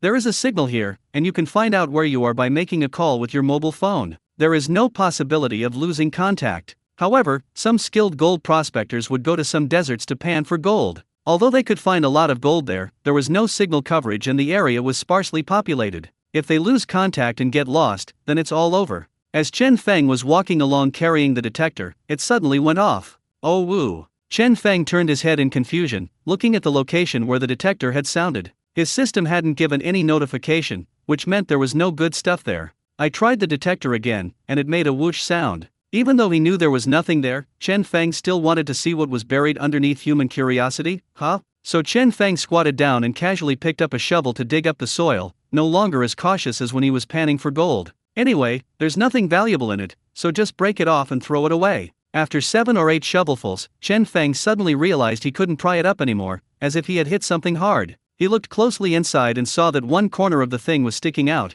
It looked like a piece of iron. He continued digging, and the thing grew longer and longer, eventually reaching over 40 centimeters. Chen Feng struggled a lot to finally pry it out. A large piece of angle iron? Chen Feng chuckled as he looked at the object. This is probably something that was used in the mine before, and some miner just threw it away. I lifted the angle iron and found that it weighed about 7 or 8 pounds and could be sold for about 10 yuan. Chen Feng looked at the angle iron, utterly speechless. To be honest, finding a 7 or 8 pound angle iron in this abandoned mine is practically the same as finding gold. The probability is just as low. This can be considered a different kind of good luck. Chen Feng hesitated. If he didn't take it, the 10 yuan would be wasted. But if you're talking about carrying it, this thing is really heavy, and Chen Feng was too lazy to put it back in the car. Never mind, I'll take it anyway. Chen Feng thought for a moment and finally decided to take it. It would be a waste not to take it. When the angle iron was put into the backpack became noticeably heavier and started to sink. Now Chen Feng had no choice but to go back to his companions. He couldn't carry a 7 or 8 pound piece of angle iron while panning for gold. Now Chen Feng understands why some people say gold prospectors wear out their backpacks. If you carry around a bunch of iron and copper all day long, what good bag won't wear out over time? In the end, it all benefited Han Jiangguo. That old bastard really sold a lot of these things. On the way back, Chen Feng's system finally gave him a prompt. Damn it, I've been waiting for you so long, brother. Chen Feng perked up and started drawing circles. As he drew, Chen Feng muttered to himself. If I could find a piece of gold as big as an angle iron, I'd go home right now and it would be enough to live on for the rest of my life. However, Chen Feng did the math in his head and realized it wasn't enough. 8 caddies of gold, after deducting losses, would only amount to a little over $1 million, which wouldn't be enough for the rest of his life. Damn it, I'm getting too cocky. I haven't even found 10 grams of gold, and I'm already thinking about 8 pounds of gold. Chen Feng couldn't help but laugh at himself. Oh woo. The sound of the detector pulled Chen Feng back from his wandering thoughts. He placed the detector on the ground, took out a small shovel, and began to work through the soil. 2 shovelfuls later, the detector went off. However, this time, without the detector's prompting, he saw the grayish-white silver grain with one corner sticking out. Worth 20 yuan? It's a bit small, but even a small fly is still meat. Chen Feng pursed his lips and tossed the silver coin into the bottle with some disdain. If his companions heard this, they'd probably be ready to die. Damn it, it's good enough that we have the goods at all, and you still complain that it's too small? We didn't even get the little ones. Just as Chen Feng picked up the detector and took a few steps, his system issued another notification. What the hell?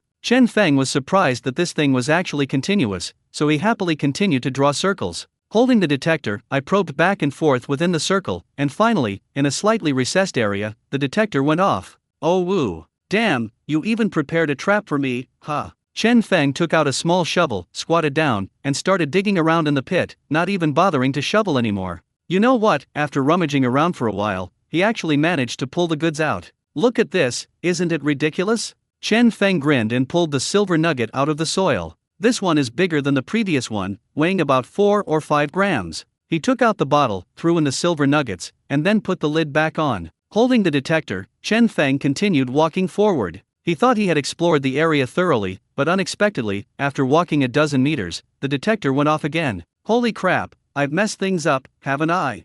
Chen Feng chuckled, continuing to draw circles on the ground. It would be better if we couldn't walk back all day. If we keep squatting on the ground digging at the hole, we'll probably dig out so much stuff that it won't fit in 2 bottles. Then, using a small shovel to shovel through the soil, several shovelfuls were shoveled before the detector finally sounded. To be honest, it's not easy to explore after it rains. Normally, a light shake of the hand will remove a layer of sand, but this time you have to scrape it off bit by hand, making your hands black with soot. After peeling off several layers, Chen Feng felt something hard with his fingers. He reached out and pried it open, and a flat silver piece appeared in his palm. It's quite a unique design, bro, Chen Feng chuckled, tossing it into the small bottle. Chen Feng continued walking forward, hoping to get a 4-way shipment, but unfortunately the system didn't respond after walking for a long time. He turned around and around, unwilling to give up, but the system still didn't respond, so he had no choice but to give up. It seems there were only 3 items in this place, and he took them all. After wandering around for a while, they finally got back. It was almost 10 o'clock, and only Huang Fei and another companion were by the car.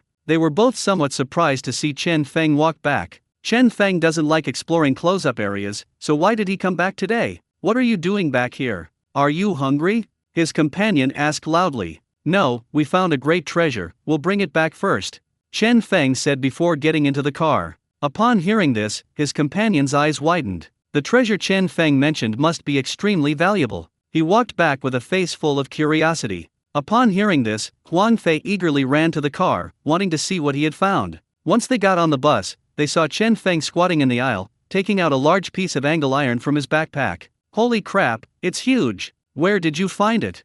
His companion exclaimed in shock. They've been searching for so long, and they've never seen such a large angle iron before. After all, when the mine was abandoned, the valuables were sold off first by the insiders, and then by the miners. Next came the elderly men and women who collected scraps. By the time it was their turn, there was really nothing left. Finding even a piece of steel bar weighing 1 or 2 ounces was considered extremely lucky. Such a large angle iron is practically like winning the lottery. It was right over there. It took me ages to pry it out. I never expected it to be so big and so heavy. We'll deal with that after we get it back, Chen Feng said, tossing the angle iron into the car, taking a bottle of water out of his bag, and taking a swig. This time it was much easier. How much is such a big piece of iron worth? Huang Fei had never cared about these things before, so he didn't know the price. His companion came up, weighed the angle iron in his hand, and said, "It'll probably cost $10 or $8. Oh, I thought it would be several tens of dollars. Why are you so excited?" Huang Fei immediately lost interest upon hearing this. After all, any piece of silver would be worth that price, so in his eyes this piece of iron was nothing special. Heh, you've got quite the nerve. It would be nice to find this stuff every day. Do you think you're Chen Feng, able to get your hands on goods every single day? My companion said, somewhat speechless. Huang Fei is a newcomer with a biased view. He doesn't understand at all what the living environment of gold prospectors is like. They thought everyone was like Chen Feng, able to sell anything they wanted. Stop talking. I've been searching all morning and haven't found anything. just some wire and iron blocks. Chen Feng, did you find anything? Huang Fei asked somewhat discouragedly. I found it, it'll cost a couple hundred yuan. Chen Feng didn't say much more, as it would seem like he was deliberately provoking Huang Fei. Little did they know that even 100 or 2 would be enough to provoke Huang Fei quite a bit. What the hell? You've got 100 or 200 of these, let me see it. Huang Fei, who was sitting in the car seat, was so shocked by these words that he stood up immediately. 1 or 200? You've already found so much at just 10 o'clock? His companion was also very surprised and looked at Chen Feng. That's all. Chen Feng took out the silver bottle, not the gold one. Holy crap, this is just a little bit. This is quite a lot. How much is too much? This is nothing compared to what I've got. Seeing the several silver coins in Chen Feng's bottle, his companion couldn't help but take out his own silver bottle and say something. The silver bottle he was holding contained only a pitiful silver grain, which weighed a little over a gram. Chen Feng's bottle contained more than 20 grams. When the two bottles were placed side by side, the difference was so stark that it was unbearable to look at. You have at least one spot, but I didn't see a single spot. Huang Fei sighed as he looked at the two bottles. The worst part is yet to come. It's alright, it's only a few o'clock. We'll probably have some good stuff this afternoon, Chen Feng reassured him. Okay, let's keep exploring, it'll be lunchtime soon, his companion chimed in. Huang Fei sighed, got out of the car with them, and the group split up to continue searching for goods. Chen Feng wasn't so lucky this time, the system only beeped after he had been browsing for 20 minutes. Give me a bigger one, so I can pay off my debts, Chen Feng muttered, holding the detector. He borrowed money from his mother to buy the detector, although his mother didn't intend to keep it, as long as Chen Feng did a good job. But Chen Feng wouldn't do that. He believed that once the money was borrowed, it was borrowed. He would only feel at ease if the money was given to him, and he would only feel comfortable spending money he had earned himself. Last time I made over 1,000, and I can share a few hundred with the gold that Lin Nian found. If I find another 1,500 this time, I'll be able to pay off the money I spent on the machine. Oh woo. As the detector beeped, Chen Feng crouched down. After a few shovelfuls, nothing came out on the detector. But with the next shovelful, before Chen Feng could even put it on the detector, he saw a grayish-white silver particle in the pit. He casually ran the shovel of soil over the detector, then tossed it away to prevent any double yolks, before reaching out and picking up the silver nugget. The silver grains were uneven and had a dull surface, looking like they were worth about 30 yuan. Good. Chen Feng threw the silver granules into the bottle, patted the dirt off his legs, picked up the detector, and continued forward. Even excluding that one gold nugget, Chen Feng's harvest this time was more than last time. Last time, he only got about 4 or 5 nuggets in the whole morning. He felt like 1,500 nuggets were right in front of him. After finding another silver nugget, it was time for lunch, so Chen Feng continued searching as he walked back. This time, thanks to the van, we no longer have to eat under the scorching sun or in the wind. The group gradually returned to the van and took out the food they had brought that morning. When Chen Feng returned, 6 or 7 people in the car were already eating, and some hadn't come back yet. Sitting next to Zhang Ping, he still had the classic scallion pancake in his hand. First, dip a scallion in some sauce, then spread it on the pancake. Finally, place the scallion on the pancake, roll it up from both sides, and you're done. You're doing great today. Before, you'd be drenched in sweat while eating a meal, and it was so tiring to eat in the car. Huang Fei, you made the right choice coming here, a companion said with a smile. Well, you all have to thank me. It's not too much for me to take a scallion from you, is it? Huang Fei walked over from the front, chuckling as he took a scallion from the man's plastic bag. Okay, come again tomorrow, and I'll give you some scallions again, the man laughed. The scallions are all homegrown and worthless. It's perfectly fine for everyone to share them, regardless of who brought more or less. Damn it, don't even mention it. It's made me lose all confidence. How come I didn't find anything all morning? Chen Feng, do you have some secret you haven't told me? Otherwise, how come you have so much stuff while I don't even have a hair? Huang Fei said, eating half a scallion in one bite, looking at Chen Feng. Chen Feng bought sliced bread this time. He took out 2 slices, sandwiched ham and scallions in the middle, and it tasted pretty good. It was a combination of Chinese and Western styles. Taking a bite of his homemade 6-pack sandwich, Chen Feng looked up and said, "What's the trick to that? It's all about luck." As for why it's called a 6-sided sandwich, a sandwich is bread cut in half, but this one isn't cut in half, so isn't that a 6-sided sandwich? How much did you find this morning? Zhang Ping nudged Chen Feng with his elbow and asked curiously. He remembered that Chen Feng had found 4 or 5 silver coins at lunch last time. He wondered if he would be so lucky this time and find 4 or 5 more. Similar to last time. Chen Feng was too lazy to reach into his pocket, so he held the bottle of mineral water between his legs and opened it with one hand. You found another 4 or 5 silver coins. A companion on the other side of the aisle asked in surprise. Chen Feng finished his homemade six-sided sandwich in a few bites, then took out a piece of bread and rolled it up again. Damn, how come you're always so lucky? How big are those silver nuggets?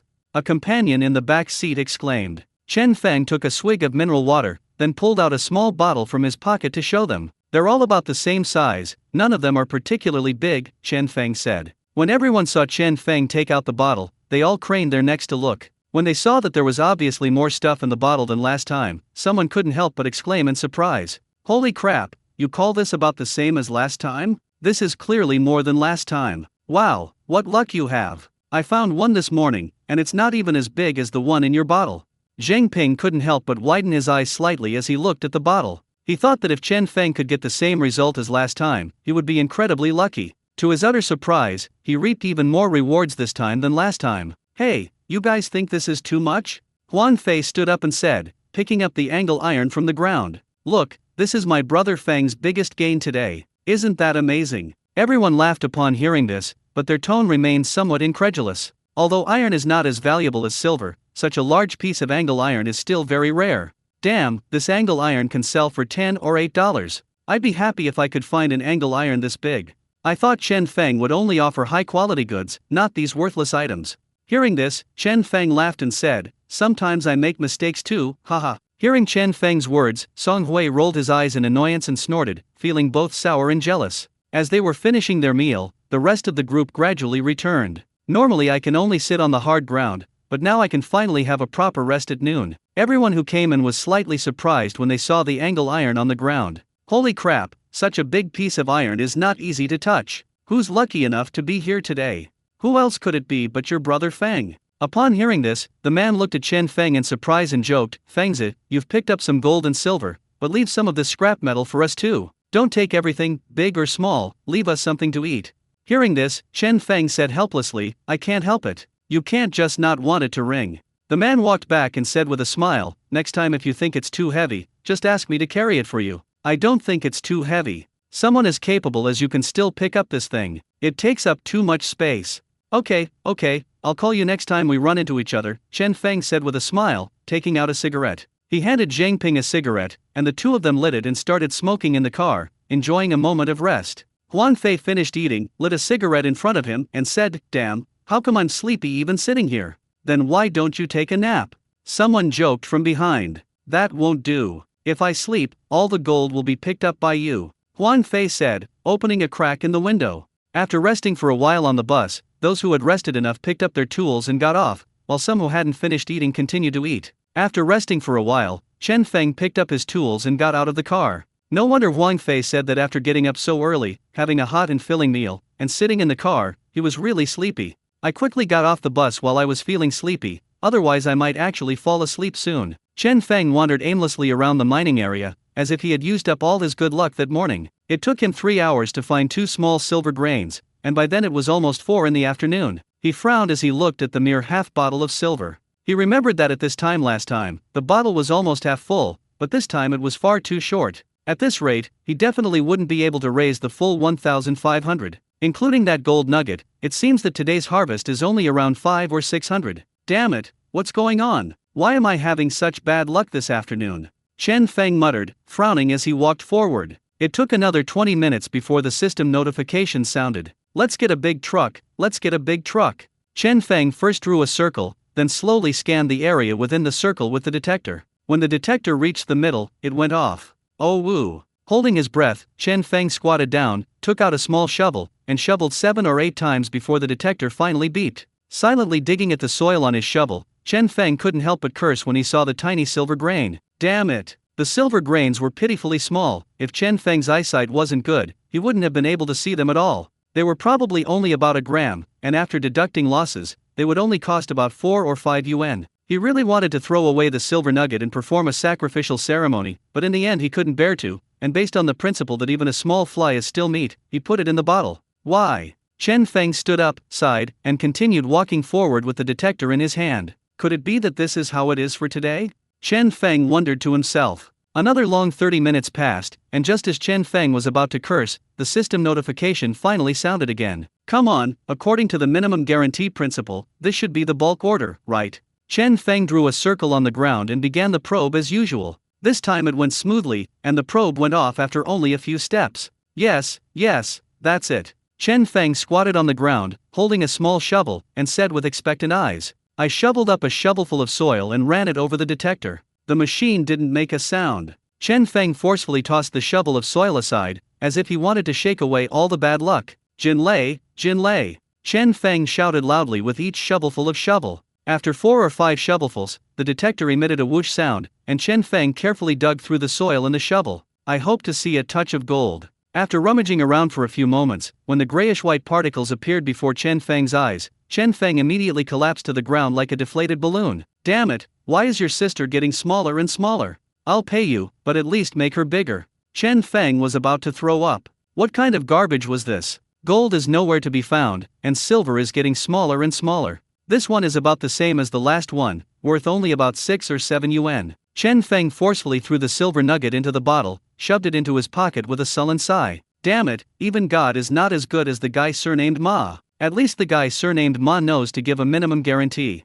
This whole afternoon wasted. It's past 5 o'clock now. Although it's not time to go home yet, everyone is starting to head back. Chen Feng glanced at them and started walking back. Everyone was panning for gold around the van, not far from each other. About 50 meters away from the van, Chen Feng was walking forward listlessly when a system notification suddenly sounded. Chen Feng perked up slightly. Having goods was a good thing, but the silver grains he had spent the afternoon with had made him somewhat unconfident. He took a deep breath, picked up the detector, and began to draw circles. After defining the area, he began to probe step by step. Chen Feng's expression wasn't as excited as it had been that morning. After all, it was only a few dollars each time, and it would be hard for anyone to get excited. Oh woo. Chen Feng casually kicked the spot where the sound came from, marking it as a sign, then squatted down, took out a small shovel, and started shoveling soil. I shoveled a handful of soil and ran it over the detector. The machine didn't make a sound, so Chen Feng shoveled another spadeful. The shovel still didn't make a sound, so Chen Feng casually tossed it aside and continued shoveling.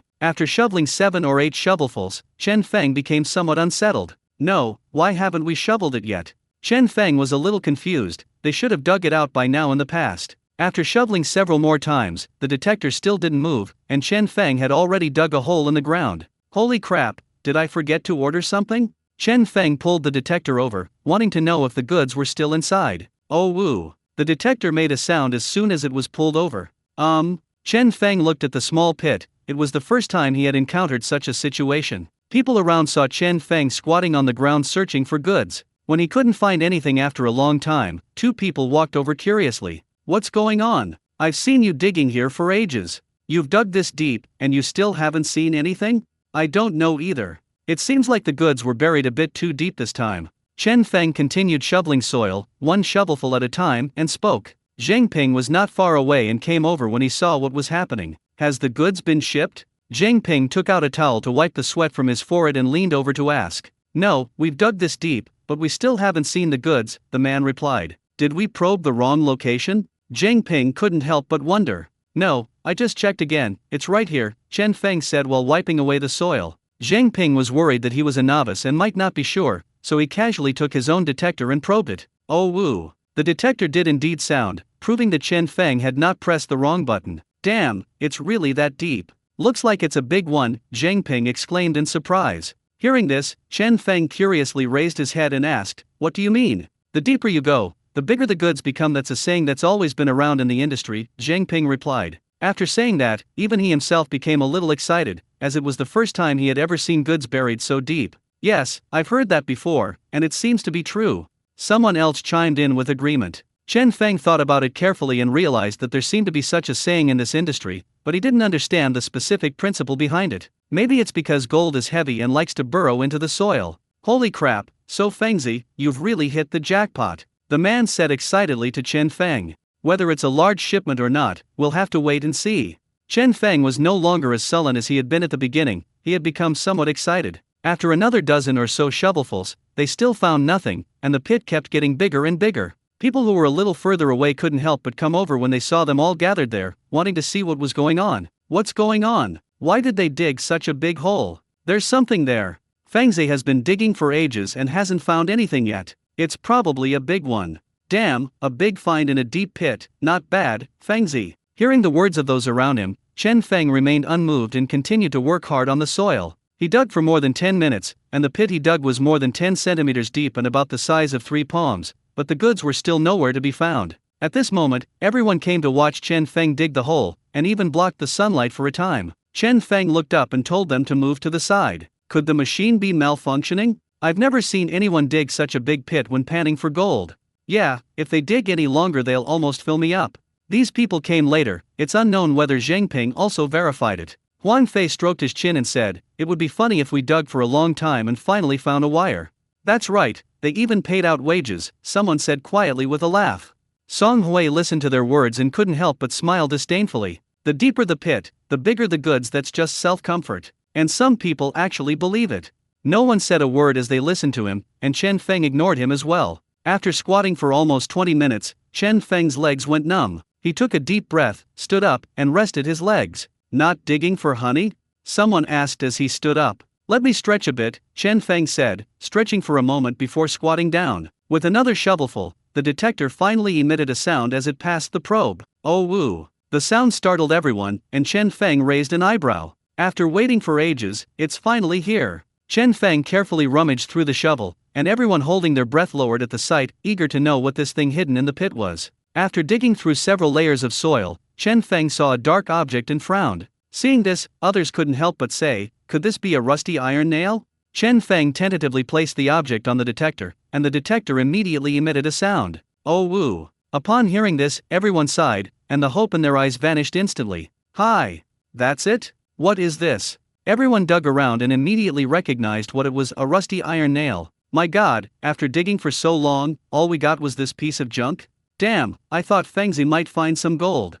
"Come on, gold isn't that easy to dig up. Do you really think you can find it every day?" Seeing this, Song Hui couldn't help but laugh and said, "What did I tell you? The idea that the bigger the pit, the bigger the goods is all nonsense. You didn't believe me, but now you do, right?" No one could refute this, for they had no choice but to let Song Hui be arrogant this time since they hadn't delivered any goods. "Let's go, it's time to go home and have dinner."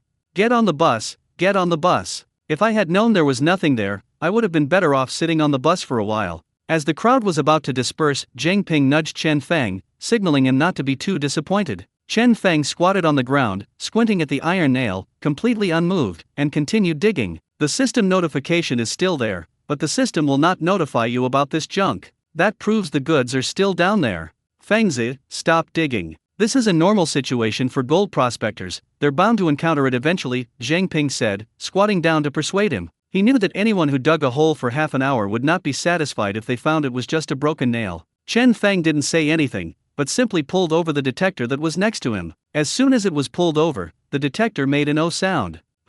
There's more stock downstairs. Zhang Ping knew all too well what that sound meant, and his eyes widened immediately upon hearing it. They hadn't gone far when they heard Zhang Ping's words and froze, then ran back one by one. "What the heck? There's more stuff down there? Really? I just heard the detector go off. It's not that nail, is it?" To everyone's astonishment, Chen Feng unearthed something with his first shovel. The thing was a dark yellow color and lay quietly in the pit. "Gold, gold. Holy crap, we actually got a shipment. Quick, pick it up and take a look." The crowd erupted in chaos, each one staring in utter shock at what was in the pit. When Chen Feng saw the thing in the pit, his eyes narrowed, and he reached out and took it out. The object was quite large, about the size of a small pebble, but it was half gold and half stone, the two parts fused together. Although it's impossible to guess the exact weight, it looks like it weighs at least a few grams. "Damn it, I've finally found you." Chen Feng looked at the gold from all angles, and finally a smile appeared on his face as he couldn't help but laugh. "After spending the whole afternoon preparing, I should be able to get some big orders out by now. Holy crap, I actually got gold. It's so big, wow." Song Hui, people always say the bigger the pit, the bigger the goods, but you didn't believe it. Now you do. Song Hui had just returned when he stared blankly at the piece of gold in Chen Feng's hand. How is this possible? It was an iron nail just a moment ago, how did it turn into gold? Are you kidding me? Huang Fei stared in amazement at the piece of gold in Chen Feng's hand. My god, Chen Feng, what kind of luck do you have? You're making a piece of gold every day? That's unbelievable. Haha, thank goodness, it's a pity that half of it is still stone. If only it were all gold, haha. Chen Feng played with the gold in his hand, thoroughly enjoying himself. Today's earnings definitely exceeded 1,500, looks like I can pay back the money, haha. Hearing Chen Feng's words, everyone barely managed to suppress the urge to beat him up. This piece of gold is worth almost 2 months' income for them, and they're still not satisfied. It's all gold, you really deserve a beating. Zheng Ping, who witnessed the entire event, slowly stood up, his face full of shock, at a loss for words. No wonder people say Chen Feng was able to strike gold. Luck and perseverance are both indispensable. If it were him, he would have left the moment he found the nail, he wouldn't have continued searching. In that case, wouldn't we miss out on the gold? Thinking of this, Zheng Ping felt a sudden pang of regret. How much gold had he missed out on before? Starting today, he's going to develop a good habit. No matter what, he'll always do another thorough search, just in case there's still something left inside. Amidst gasps of amazement, everyone boarded the vehicle, and the gold-plated stone was passed from hand to hand among them before finally returning to Chen Feng's hands. The car soon arrived in the county town. Normally, they would only come to the county town once every 2 weeks or once a month. This was really thanks to Chen Feng, who made 2 trips to the county town in 3 days. After all, they had nothing to sell, but Chen Feng did. It was the same old place, Mr. Bai's gold shop. After everyone went inside, Mr. Bai was surprised. Didn't they just come here a couple of days ago? Their return today only proves one thing: someone has found a great deal and can't wait to turn it into cash. Looks like you had a good haul today. Who found a big bargain? Boss Bai asked with a smile. This time, no one dared to challenge Chen Feng. After all, they only had 10 or 20 yuan worth of goods in their hands, so how could they possibly step forward? Me, Chen Feng said, taking 2 small bottles out of his pocket and leaning forward. It's you again? You were the one who found gold the day before yesterday, weren't you? When Boss Bai saw that it was Chen Feng again, his eyes widened slightly, somewhat incredulous. That's right, Boss has a really good memory. Chen Feng smiled and handed over the 2 small bottles. Boss Bai took the small bottle, looked at the half bottle of silver and the 3 pieces of gold, and fell silent instantly. A few seconds later, he shook the small bottle and said to Chen Feng with a shocked expression, "Don't tell me you bought all of this in one day." As a goldsmith, he had seen gold being found. He had also met people older than Chen Feng, but he had never seen anyone receive so many packages in 2 consecutive days. This luck is simply incredible. Who can find gold in a row? No, you misunderstood. It wasn't found in a day. The gold piece in the vase was pulled up from the river yesterday. That gold-plated stone and that little gold nugget were just found today, Chen Feng said quickly. Inside the house, Zheng Ping and the others were shocked when they heard Chen Feng say there was still a small gold nugget. So it turns out he not only found a piece of gold today, but also a gold nugget this morning, but he just didn't tell them. They were completely dumbfounded. 2 gold coins in one day? What the hell is going on? Upon hearing this, Boss Bai calmed down a bit. It was fine as long as it wasn't produced in a single day. If it were all produced in a single day, that would be too shocking. Before he could even pull out the spray gun, he suddenly realized what was happening and stared at Chen Feng with wide eyes. Wait a minute, you're saying you found this gold leaf in the river? He wondered if he had misheard. How could there be gold in the river? It was in the river right next to our village. I went to catch fish in the river and that's when I bumped into it, Chen Feng said with a smile. It's true, we all saw it at the time. Later, some villagers even went to the river to dredge, but they didn't find anything, Zheng Ping added, afraid the boss wouldn't believe him. Upon hearing this, Boss Bai opened his mouth, but ultimately said nothing and could only nod. Goodness, is he really born to pan for gold? Finding gold while catching fish in the river? What incredible luck! And even after going to this area, the gains are still considerable. Even if you think about it the other way around, finding gold while catching fish in the river is even more amazing than panning for gold in a day. Boss Bai pursed his lips and poured the silver granules into the crucible to begin melting them. If he hadn't run a gold shop for many years and dealt with gold prospectors all the time, he would have asked Chen Feng where he found his gold so he could try his luck there too. The silver was quickly burned, and Boss Bai poured it out. After it cooled slightly, he put it in water and took it out after it cooled down. I wiped it with a small towel and then placed it on the electronic scale. 52.4 grams, that's 419 pieces in total. I'll give you 420, Boss Bai said, looking up. Okay, Chen Feng nodded in reply. When it came to the main event, the gold Boss Bai poured out the gold, looked at the gold encased stone, and took out a hammer from the drawer. Place the gold-plated stone on the table and smash it several times. Large pieces of stone fall off, and the little bit of gold left is no longer a problem. It will burn out in a little while. Boss Bai, burn it in 2 batches, and separate the gold pieces, Chen Feng reminded him upon seeing this. The gold leaf was something he and Lin Nian found together, and Lin Nian had half of it. If they burned it together, it would be impossible to tell how much was left. Upon hearing this, Boss Bai asked with some confusion, "What's wrong? Why do you want to cook them separately?" "I found that gold piece with someone else," Chen Feng explained. "Oh, I understand. Boss Bai nodded and started burning the gold-plated stone and gold nuggets. The gold quickly melted under the scorching blowtorch, and the tiny stone turned to ashes. The liquid gold gradually fused together, shimmering with a golden light. Boss Bai poured it out, and the liquid gold naturally formed the shape of a bean. After it cooled down a bit, Boss Bai picked it up with tweezers and threw it into the water. A tearing sound immediately came from the water. After a few seconds, Boss Bai took it out, wiped it clean with a towel, and put it on the electronic scale. The electronic scale shows 5.5 grams of gold, that's 2,200 yuan. Boss Bai's words immediately drew gasps of amazement from the crowd. Even though they were mentally prepared, they were still shocked when they heard the exact numbers. Wow, over 2,000, that's much higher than last time. Wow, that's huge. I don't think I've ever panned for so much gold since I started panning for it. Who says otherwise? In our few villages, we've never even heard of it, let alone seen it. Upon hearing this, Chen Feng's lips curled up. He hadn't expected that this amount would far exceed 1,500, and there would even be some left over. Boss Bai put the gold aside and started refining the gold sheet again. After a series of operations, Boss Bai placed the smaller gold bean on the scale. 3 points in one, that should be 1,240. Boss Bai calculated and said, "Let me add it up, 420 plus 2,002 plus 1,240. Boss Bai took out a calculator and started typing as he muttered to himself, "That equals 3,860. The moment this number was announced, everyone was in an uproar, exchanging glances. Earning nearly 4,000 yuan a day? What the hell? That's almost half a year's income for them. Are you here to pan for gold or to rob gold? You can't make as much as a robber." Boss Bai put the goods together, then looked up and asked Chen Feng, cash or cell phones? After thinking for a moment, Chen Feng decided to pay in cash. Although my mother can use a mobile phone, she is not very proficient. Apart from depositing money in the bank, she just keeps it in her hand, since she doesn't have much money anyway. I should just pay her back in cash. When I make money in the future, I'll use WeChat. Who carries around so much cash every day? It's too much of a nuisance.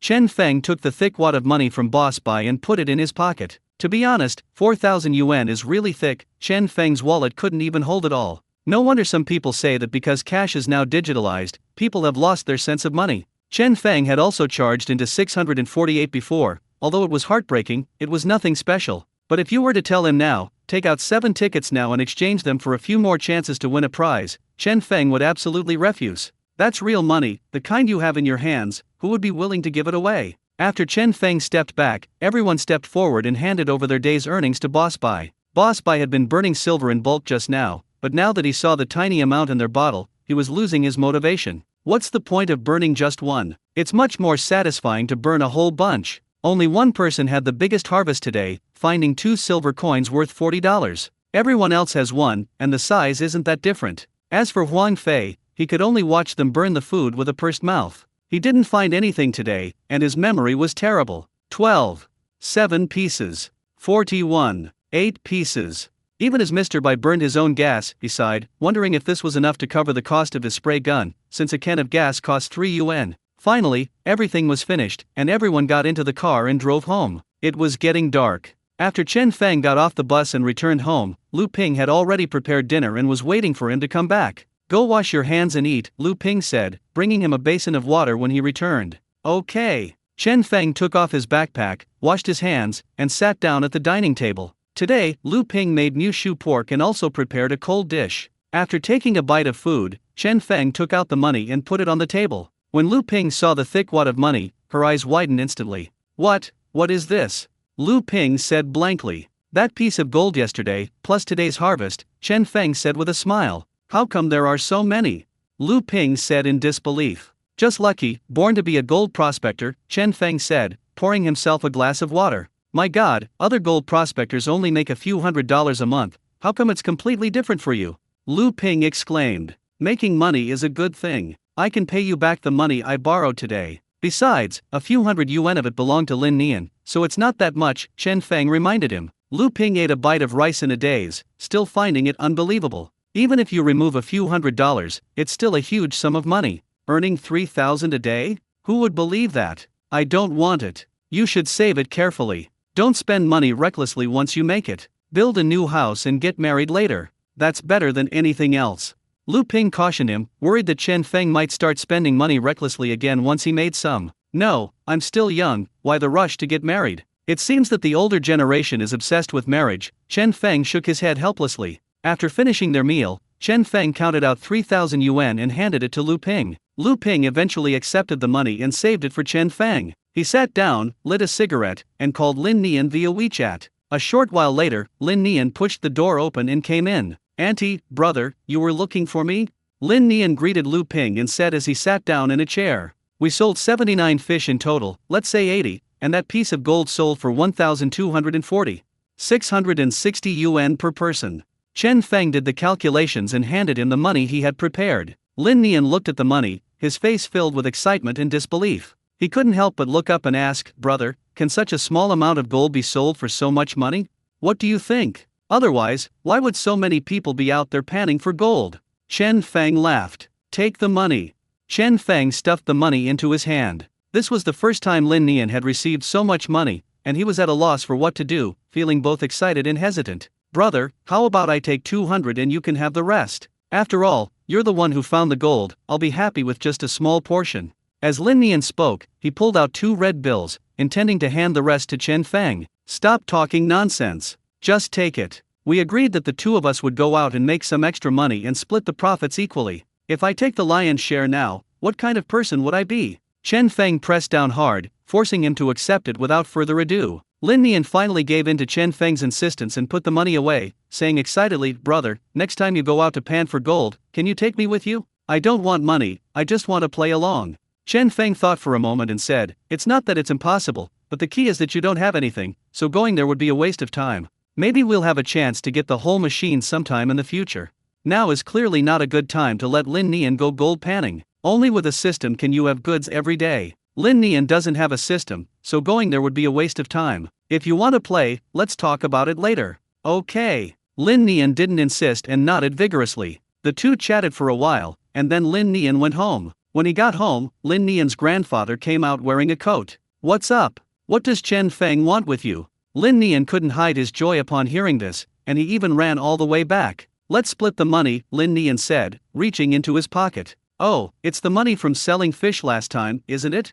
Grandpa Lin Nian remembered and said, sitting on the stool. "Look." Lin Nian took out the wad of money from his pocket, crumpled it up, and showed it to him. Grandpa Lin thought it was only a dozen or so yuan, but when he saw the several red bills, he was stunned, and his cloudy eyes widened instantly. "Wait, how much is this? Why is there so much? How many fish did you two catch?"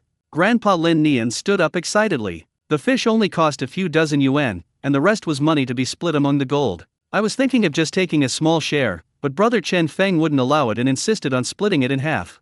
That's a total of 660 yuan, Lin Nian chuckled. "My God, he really gave you the gold money?" Grandpa Lin Nian said incredulously. He knew that the two of them had panned for gold, but Grandpa Lin also knew that it was all Chen Feng's doing and had nothing to do with Lin Nian. He didn't expect to get half. After all, people should be reasonable. Grandpa Lin was an honest farmer who had lived a simple life. Unexpectedly, Chen Feng still gave Lin Nian half of the money, which was a huge sum of money. "I told you my brother was good to me. Here's the 600, but I won't give you the 60. I'll keep it for my own spending money." Lin Nian gave the whole bill to his grandfather, and kept the change for himself with a grin. All right, Chen Feng is really something. You've made a good friend of his. If it were anyone else, they probably wouldn't have shared with you." Grandpa Lin Nian, a wise man, couldn't help but sigh. "Brother Feng has always been a good friend, it's just that the villagers always gossip about him," Lin Nian snorted. After finishing his meal, Chen Feng prepared to go to Lu Dahai's house to buy a pack of cigarettes. As soon as he entered, he heard countless gasps of amazement from people. "Holy crap, Fengzi, you made over 4,000 today. My goodness, you've really struck it rich. Fengzi, how did you find this? Teach me." "Yeah, is there some trick to it?" Chen Feng felt a headache coming on as he looked at the dozen or so people in the room staring at him at the same time. This news spread like crazy. "The FBI is really wasting their talents by not recruiting you guys. It's just good luck, a stroke of good fortune. Calm down, calm down." Chen Feng waved his hand, indicating that they could sit down. Upon reaching the counter, Chen Feng said to Lu Dahai, "2 packs of Baitishan cigarettes, please." Lu Dahai looked at him with a smile and said, "You've earned over 4,000, how about we get a pack of cigarettes to celebrate?" "Forget it, smoking that stuff makes you cough." Chen Feng chuckled. "Then a can of food will do too," Lu Dahai said jokingly, handing him a cigarette. "Who eats canned food every day? I'll get diabetes from it." I still have one of those 2 bottles left from last time, Chen Feng said, taking the cigarette. I have to admit, you're really something, kid. You make several thousand every day, and there's always something coming your way? Lu Dahai said, puzzled. Nonsense, what did you go out to do? If you didn't find some gold, you'd have wasted your travel expenses. Chen Feng leaned against the counter and unpacked the package. Damn, you're getting all cocky after I praised you a couple of times. There are so many gold prospectors, but I've never seen anyone walk out and find gold. You're the real pro, Lu Dahai chuckled. There's nothing I can do. I want to keep a low profile, but my abilities don't allow it. Chen Feng handed the money to Lu Dahai, waved his hand, and prepared to leave. Hey Fengzi, do you take on apprentices? I have a nephew who wants to strike it rich. Could you teach him? Or you can ask him to pay your tuition. An older woman at the door stopped Chen Feng and discussed the matter with him. Auntie, actually, I've only been doing this for 3 days at most. Who am I supposed to teach? Chen Feng said helplessly. It's all right, you have experience too. He's your nephew, isn't he your brother too? Help me out, I'll have him come over tomorrow. The aunt said, ready to make the decision. Forget it, don't come. I don't take on apprentices, and I don't know anything. I'm going home to sleep.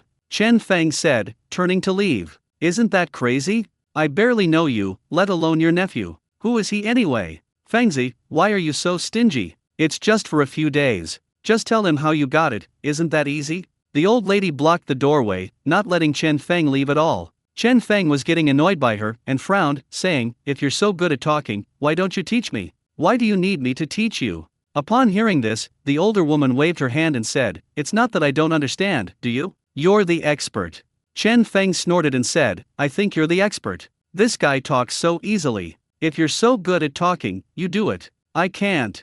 After Chen Feng finished speaking, he pushed her aside, ignored her, and left on his own. The older woman was pushed aside and stood there awkwardly. She couldn't help but mutter to Chen Feng's back, what's wrong with teaching this kid a lesson? It's not a big deal.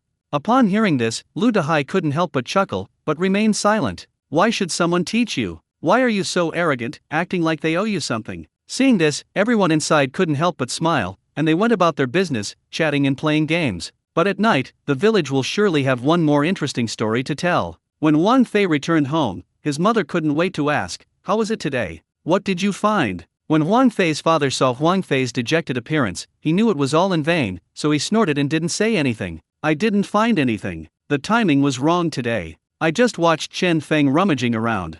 Wang Fei said casually as he sat down at the dining table and picked up his rice bowl. Then what happened? There's nothing here. Wang Fei's grandfather asked, puzzled. Chen Feng gets to eat meat, but you don't even get to drink the soup? You can't stick to anything. What can you possibly make? I bet you'll be sleeping at home tomorrow, Wang Fei's dad said irritably. I bought this machine for 3,000 yuan, and now it's probably just gone to waste. Nonsense, I'll definitely go out again tomorrow. Who said I lack perseverance? Wang Fei retorted. It's okay if you don't find anything on the first day. Take your time. Nobody can find anything on the first day, except for Chen Feng. Wang Fei's mother comforted him. Wang Fei's father didn't believe Wang Fei's words at all. He knew the boy's personality all too well. Wang Fei knew what his father was thinking, and naturally he was also holding his breath. He had to set an example for his father. When the Wang family heard that Chen Feng had made another 4,000 yuan, they were filled with envy and jealousy. Old Wang's wife threw down her chopsticks and snorted. How come Chen Feng is so lucky? He always manages to find something. What is that stuff? She had a large mole on the corner of her mouth. She was the one who was making veiled accusations outside the door when Chen Feng woke up. Old Wang sighed and said, that's just their fate. What fate? What kind of fate could a widow possibly have? I don't think he probably got that money from a bargain he found. Maybe some random guy gave it to him, and he's just too embarrassed to say it, Old Wang's wife snorted. Old Wang was speechless upon hearing this and couldn't help but say, don't go around spreading rumors. When did she ever date another man? All you do is spread rumors and talk big. Why do you keep provoking Chen Feng, that scoundrel? Upon hearing this, Old Wang's wife immediately flew into a rage, slammed her hand on the table, and shouted, you, Wang, are talking nonsense. When did I spread rumors? I would have said anything to Chen Feng if he hadn't stolen my chickens. You're just a coward, you're nothing. Why don't you dare fight Chen Feng and get your money back? Old Wang said irritably, how could he steal your chickens, not anyone else's? You old women are always spreading rumors about Lu Ping, as if you saw it all. How could his son not be angry if he heard that? If you're so capable, why don't you go ask Chen Feng for the chicken money? Go to hell, you're nothing. You call yourself a man? You're not even as good as that nice old woman. I'm going to Chen Feng tomorrow to ask for the chicken money. You just wait and see. If he makes money and doesn't give it to me, you'll see what I do to him." Old Wang's wife cursed angrily. Old Wang is henpecked and can't control his wife at all. Hearing this, he sighed and waved his hand. "Do whatever you want. If you can't afford to mess with them, can't you at least avoid them?" The weather forecast for tonight showed that tomorrow would be cloudy with possible light rain. Zhang Ping and his group discussed it and decided to wait and see what the weather was like before going to the abandoned mine. They decided to stay home and do some farm work instead. When Chen Feng woke up in the morning, he looked out the window and saw that it was indeed a cloudy day. He shook his head and lay down to continue sleeping. Why can't he earn money for one more day? Chen Feng woke up around 9 o'clock and saw Lu Ping tidying up the house. "You're up. Are you hungry? Do you want to eat now or later?" Lu Ping asked. "Mom, have you finished eating?" Chen Feng asked, glancing at the table. "I ate at 7 in the morning. I saw you were sleeping, so I didn't wake you," Lu Ping replied. The older generation has the habit of eating breakfast. Chen Feng usually doesn't eat breakfast if he's not working. Anyway, he wasn't very hungry, so he shook his head. "Let's have lunch together." Chen Feng washed his face, grabbed a pack of cigarettes, and went out to find Lin Nian. See if there are any ways to earn extra money. If not, just going out for a stroll will do. It's better than staying cooped up at home. When I passed by Old Wang's house, I saw Old Wang's wife eating sunflower seeds and chatting with a few women in the yard. As Chen Feng passed by, Old Wang's wife saw him too, and couldn't help but clear her throat and shout loudly, "What do you mean by making money? We don't even know where that money came from, and you guys actually believe it?" Upon hearing this, the woman next to him smiled and asked in perfect unison, "If it wasn't earned, how did you get it? Do you know?" Old Wang's wife got excited and said loudly, "Who can earn that much money by going out every day? Have you ever heard of it? That money, who knows which young master gave it to us? Sorry, we'll just have to cover it up for a bit. If you really made that money, then give me back the money you stole from my chickens. What kind of person are you? All you do is steal and cheat. You have so many stepfathers, why don't you go find them instead of causing trouble for me? Your mother is a slut, and the son she gave birth to is no good either. Your mother cheated on you, so you stole things, right?" Her voice was high-pitched, and her shouts alerted all the neighbors. Since everyone was just doing nothing, they naturally wanted to see what was going on. Chen Feng stopped outside her door, narrowed his eyes, and clenched his fist slightly. Even the dumbest person could tell who she was talking about. The neighbors came out in twos and threes, whispering among themselves. Old Wang's wife was the representative of the shrew in the village. Almost no one dared to mess with her. You really couldn't out-argue her with that foul mouth. No wonder your dad ran away. No one could stand being cuckolded so many times, ha ha ha. At this point, the women chuckled, with Old Wang's wife laughing the loudest. Chen Feng turned around, kicked open the door of Old Wang's house, and walked in coldly. "Who the hell are you talking about?" Chen Feng stared at Old Wang's wife and asked, "Who are you talking about?" "Everyone knows who I'm talking about," Old Wang's wife said dismissively, arms crossed. "You son of a bitch, you can't control your foul mouth, you just have to spew filth here every day, huh? If you're so good at talking nonsense, why bother building a toilet at home? Just spit it out in your mouth." Chen Feng didn't tolerate it at all and started cursing at her directly. Old Wang's wife was stunned by the scolding. She never expected Chen Feng to dare to scold her like that, and she immediately flew into a rage. "You little brat, who are you cursing at? You think you can take my word for it? Everyone knows your mother is a slut. Don't you know where your money came from? Did you find it online? How come you're so lucky, with gold appearing every day? I bet it was all given to you by your stepfathers." Old Wang's wife sneered, speaking without any politeness. When it comes to cursing, she's Chen Feng's ancestor. Let's see who can out-curse whom today. She'll make sure Chen Feng avoids her like the plague from now on. "Fuck you, I'll teach you to spew filth and spread rumors here. I'll rip your tongue out today, and I'll teach you to spew nonsense every day." Smack! Chen Feng roared and stepped forward, delivering a loud slap to the face. The sound was so clear that everyone around could hear it. At this moment, the neighbors were dumbfounded. They never expected that Chen Feng would take action directly, and that the slap would be quite severe. "Go ahead and curse, you son of a bitch." Old Wang's wife stared wide-eyed, not yet reacting, when she felt a burning pain on her face. She pointed at Chen Feng with a ferocious expression. "You!" Smack! Smack! Before she could even speak, Chen Feng slapped her twice more, knocking Old Wang's wife to the ground. When the people around saw that Chen Feng was really angry, they quickly stepped forward to pull him away. "Stop hitting me! Stop hitting me! Calm down! You can't fight! Fengzi! Fengzi!" Several people came up and pulled Chen Feng back, who was about to go forward. Chen Feng struggled wildly and tried to chase after old Wang's wife to beat her up. "You son of a bitch, I'll teach you a lesson for your mouth today," Chen Feng roared. Old Wang's wife fell to the ground, slapped the ground, and cried out, "Murder! Murder! Hey you surnamed Wang, if you don't come out now, your wife is going to be beaten to death." Old Wang rushed out of the house and looked at his wife lying on the ground, somewhat at a loss with Chen Feng, whose face was full of madness. He was also a little angry. After all, it was his wife who had been beaten, and no matter what, Chen Feng's actions were wrong. "Chen Feng, you've started hitting me. I haven't even settled the score with you for stealing my chickens." Old Wang pointed at Chen Feng, who was being held back, and shouted, "Go to hell. Now you know to come out, but why didn't you come out when your wife was spreading rumors about me? You son of a bitch." Chen Feng was grabbed by a group of people. He broke free and looked around. He saw a shovel and picked it up without thinking.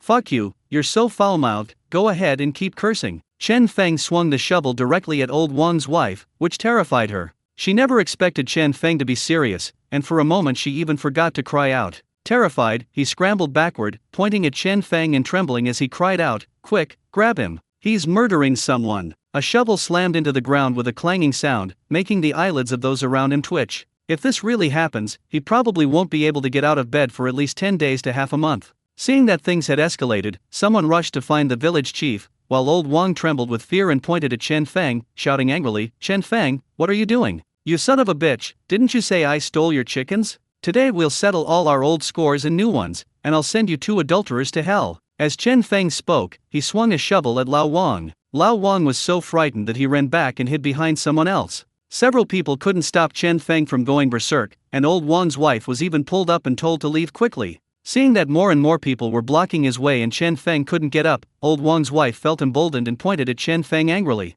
"Damn it, you little bastard, you dare hit me? I'll make sure you can't even wear your pants today, or I'm not even human. Your mother's a slut, and so are you." Chen Feng was already held back and couldn't break free, so he wasn't planning to continue. But he never expected that old Wang's wife would dare to curse him, which made Chen Feng furious. "Go to hell, I'll teach you to curse." Chen Feng threw down the shovel, broke free, and ran to old Wang's wife in 2 steps. Old Wang's wife was startled when he rushed over again. She trembled and ran backward, but in her haste, she tripped and fell to the ground. Chen Feng stepped forward, grabbed old Wang's wife, and began slapping her face repeatedly. He slapped her 4 or 5 times in a row, making old Wang's wife cry and scream. "Go ahead and curse all you motherfucker, who's the bastard?" Chen Feng was furious. He grabbed old Wang's wife and wouldn't let go, no matter how many people pulled him away. "Help! Help!" Old Wang's wife covered her head with both hands and screamed until she was hoarse. Old Wang pulled hard on his wife, trying to separate them. To be honest, when everyone saw Chen Feng slap old Wang's wife across the face, they cheered and felt extremely relieved. "Damn it, you should have just stayed put. Everything was about to be fine. Why did you have to provoke Chen Feng again? Those slaps were well deserved. Why was he so foul-mouthed, insisting on saying it?" It took a lot of effort for everyone to separate Chen Feng and old Wang's wife. Old Wang's wife was really too scared to stay there this time. She ran back into the house crying and shouting. Old Wang even locked the door from the inside, afraid that Chen Feng would break in. "You son of a bitch, come out here. You think you're so tough." Seeing them enter the house, Chen Feng chased after them and kicked the door several times. "Fengzi, okay Fengzi, stop hitting. Something bad is going to happen." Chen Feng yelled angrily at the window, "Come out here. Weren't you just hurling insults at me?" Seeing that old Wang's wife was hiding like a coward, Chen Feng, still not satisfied, picked up a brick from the ground and started to break it into old Wang's window. Splash! The glass shattered with a crash, and old Wang's wife inside the house jumped in fright at the sound. "He's not going to come in, is he? You need to think of something." Old Wang's wife kept shaking him as she spoke. "You're scared now? What were you doing just now?" Old Wang roared as he turned around, grabbing a broom and staring intently at the doorway. He was genuinely afraid that Chen Feng would burst in. Seeing that the 2 of them couldn't get out no matter what they did, Chen Feng picked up a shovel and smashed all the glass around their house to pieces. Even the crowd of people around them couldn't stop him. Every time the glass rattles, old Wang's wife shudders inside the house. She has several slap marks on her face, and they sting with pain. She truly didn't expect Chen Feng to actually dare to make a move. Normally, Chen Feng would stay far away from him and wouldn't dare to talk back even if he heard him, so why is he acting like a different person today? "Police! Police! Come quick! I'm being killed!" Old Wang's wife shouted into her phone. After smashing all the windows of his house, Chen Feng's anger subsided by half. He threw down the shovel and retreated to the doorway under the pull of the crowd. Lu Ping rushed over in a hurry. She had just learned that Chen Feng and old Wang's wife had gotten into a fight, so she quickly put down the rag and ran over. As soon as she arrived, she saw Chen Feng being pulled along by a group of people, and the courtyard in a mess. "Where's old Wang's wife? Did you two really start fighting?" Lu Ping quickly stepped forward and pulled Chen Feng aside. "He's hiding inside like a coward. No matter how much you scold him, he won't come out," Chen Feng snorted. "How could you lay a hand on this child?" Lu Ping sighed in complaint. "What are we going to do now? How are we going to handle this? Old Wang's wife is no pushover, she won't let it go after Chen Feng hit her." Before she could think further, the village chief walked over from a distance. The village chief was a man around 50 years old, with a shaved head and dark skin. His name was Ma Liang. What happened? How badly was he beaten? When everyone saw him arrive, they all made way for him. The village chief frowned and looked at the crowd. He was inside the house, and he was slapped several times across the face. Someone replied, "Call the person out first, let me take a look and then say something." Ma Liang glanced at Chen Feng and said with a frown. Soon someone came into the house to inform old Wang's wife that the village chief had arrived. They were relieved to find someone to back them up, and old Wang's wife came out crying and wailing. Village chief, you must stand up for us. This little lad Chen Feng." She wanted to call him a little beast, but seeing Chen Feng standing coldly to the side, she didn't dare and changed her address to continue complaining. "He came up to me and started hitting me without saying a word, and even hit me with a shovel. This is definitely intentional homicide." Upon hearing this, the village chief frowned and said irritably, "Speak properly, stop wailing, I didn't hear anything. Where did the shovel hit you?" "I didn't get a picture, luckily I ran fast," old Wang's wife replied. "If you didn't get a picture, then what are you saying? Look up so I can see your face," Ma Liang said in a deep voice. Upon hearing this, old Wang's wife raised her face and pointed to the handprint on her face. Look at this. He's disfigured me. How ruthless this kid is. My head hurts, I need to go to the hospital." The village chief ignored her question and asked, "Did you call the police?" "I've called the police, they'll be here soon," old Wang's wife snorted, glaring fiercely at Chen Feng. She insisted on making Chen Feng stay in jail for a few days. Why call the police for something this trivial in the village? Your wife is ignorant, and neither are you, the village chief said to old Wang with a displeased look. Old Wang was taken aback upon hearing this, and pointed at the glass with some indignation, saying, "Look what he did to my window, and he even hit us with a shovel. Shouldn't we call the police? I'm still alive, and you're calling the police just because I got a few slaps? Then go tell the police, I'm not going to get involved in this anymore." The village chief was furious when he heard this. He turned to leave, but several villagers quickly grabbed him. Seeing this, Mr. and Mrs. Wang panicked and didn't know what to do. After all, everyone in the village has to go to the village chief for everything, and he's the one who makes the decisions. So, whenever possible, nobody wants to offend him. Seeing that the village chief was angry, the two of them were at a loss.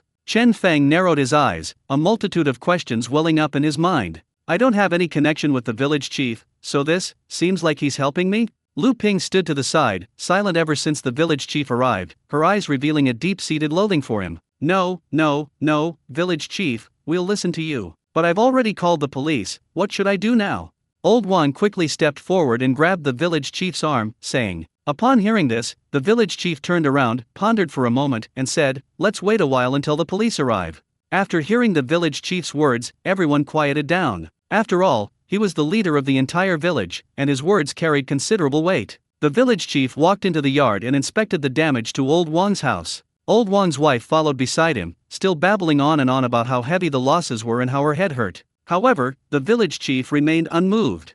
Lu Dahai rushed over and looked Chen Feng up and down when he saw him. "What happened? You've been beaten like this? Are you all right?" Lu Dahai asked, staring wide-eyed at the mess in the yard. "It's nothing, I smashed them all, what could possibly happen to me?" Chen Feng said nonchalantly. In fact, he had already considered the consequences the moment he struck. Despite the heavy blow of the shovel, he was actually aiming for old Wang's wife's buttocks. Even if these people can't hold him back or hurt him badly, he'll just be in pain for a few days. If we don't turn old Wang's family upside down this time, old Wang's wife will definitely continue to spread rumors about us behind our backs. He must maintain his good-for-nothing persona to avoid a lot of trouble. Moreover, Chen Feng was genuinely angry, and he really enjoyed smoking. He knew that even if the police came, he would only have to stay in jail for a few days and pay some medical expenses and glass damages, which wouldn't be a big deal. So he wasn't afraid, but the village chief's attitude left him somewhat uncertain. If he really wanted to help himself, he could have simply called the police and told them not to come. Since they hadn't arrived yet, the village chief could handle things in the village. But he didn't say that, yet he acted very angry. If he doesn't want to get involved, he can simply pretend to be dead and not come, and pretend he doesn't know anything. Chen Feng crossed his arms, his mind filled with thoughts, and decided to wait and see what happened. Old Lu, go get me a bag of bread, I'm hungry, Chen Feng said, turning to Lu Dahai. The villagers nearby were astonished upon hearing this. Goodness, the police are coming, aren't you afraid at all? You've got some nerve. Moreover, after slapping old Wang's wife for half a day, her face was swollen but she didn't complain of being hungry, yet you're hungry. But thinking about it, it makes sense. After all that fighting and working, even a pig would be hungry by now. What's wrong? Tired from breaking the glass?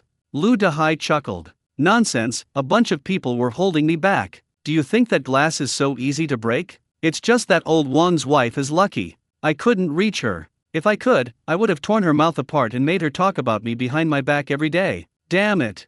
As Chen Feng spoke, he looked around with a fierce expression. The women who had been with old Wang's wife earlier all lowered their heads when they saw Chen Feng looking over, not daring to meet his gaze. Some were even so frightened that they went home, fearing that Chen Feng would come after them. Okay, wait for me to get you some bread. Lu Dahai ran home and returned a few minutes later with a bag of bread and a bag of milk. Here you go, eat up. I heard they don't provide meals in the cell. Lu Dahai thought he was afraid there would be nothing to eat inside, so he took out 2 sausages from his pocket and whispered to Chen Feng. Get lost, what are you talking about? Chen Feng rolled his eyes at him, took the food, sat on the tractor in old Wang's yard, and started eating. When Chen Feng was halfway through his meal, the police arrived in a patrol car and, guided by the villagers, came to old Wang's courtyard. When old Wang's wife saw the police arrive, she became agitated. Just as she was about to shout for help and complain to the police, old Wang pulled her aside and gave her a look. Seeing this, old Wang's wife glanced at the village chief and also quieted down. Who called the police? 2 police officers came down and walked into the yard to ask. I signed up, old Wang said, raising his hand. What's wrong? What's going on? The police officer asked, looking at the scene in the yard. Old Wang first glanced at the village chief, and only after seeing that he didn't react did he organize his thoughts and begin to speak. The police quickly understood what was going on. Who hit your wife? Where is she? The police officer asked. Here it is, Chen Feng said, jumping off the tractor with a sausage in his left hand and a milk in his right. The police officer looked Chen Feng up and down, and couldn't help but feel puzzled. In all my years of police work, I've never seen such a calm suspect. You're getting food and drink, so what? You've done something good? Do you agree with what he said? The police officer asked. I mostly agree, but he provoked me first and insulted me first. I only attacked him in a fit of passion, Chen Feng replied. So you know about crimes of passion? You know a thing or two about the law? The policeman said, raising an eyebrow slightly. It's all right, I learned a little bit when I was in college, Chen Feng said with a smile. You went to university? The police officer asked upon hearing this. In this village, many people Chen Feng's age drop out of junior high school, so college students are quite a rare sight. I went to a regular key university, nothing special, Chen Feng said, waving his hand. Upon hearing this, the police officer scrutinized Chen Feng from head to toe again. A top-tier university is no ordinary institution, it's not as easy to get into as Chen Feng claimed. This person is indeed quite talented. You know the law, yet you still resort to violence? You think it's not illegal for a college student to hit someone? The police officer lectured. No, it's just that her insults were too awful. She spreads rumors about me every day. You know how gossipy women are in the village, Chen Feng explained. I didn't, you. Old Wang's wife wanted to deny it when she heard this, but the village chief glared at her and shouted, shut up. This immediately made old Wang's wife swallow her next words and not say them. The county police are very familiar with the situation in the village. Sometimes they can get reports of which families' women got into a fight. The reasons are all very simple, they all stem from that lousy mouth. Officer, how should a case like Chen Feng's be handled normally? The village chief asked as he stepped forward. The policeman recognized Ma Liang, the village chief, and after thinking for a moment, he said, we will try to reach a settlement if possible. If we cannot reach a settlement, this young comrade will inevitably have to come with us. If the injury isn't serious, they'll have to pay for medical expenses and be locked up for a few days as punishment. If it's serious, you'll have to go to the hospital and get a medical assessment of the injury. The police are giving conflicting advice, it could be a big deal or a small deal, you decide. Why close it? It's just some minor squabbles among the villagers, a few things got smashed. Okay, officers, you can get in the car first. I'll try to mediate, Ma Liang suggested. Okay, then you can mediate first, and call us when you're done. The police officer didn't say anything more and went back to his car. After the police left, the village chief called Chen Feng and old Wang's family together. First of all, it was definitely wrong of Chen Feng to hit someone, especially since he hit old Wang's wife so badly that her face was swollen. Are you going to pay for her medical expenses? The village chief said to Chen Feng. Chen Feng didn't speak, but nodded. Then there's the cost of the glass. I just checked, and 4 pieces of glass only cost 200 yuan. Your face, just put some ointment on it, it'll be fine in a few days, it's nothing serious. How about 300 yuan in total? Do you agree? The village chief looked at old Wang's wife. Only 300? I got beaten up like this and only got 300? Old Wang's wife immediately objected.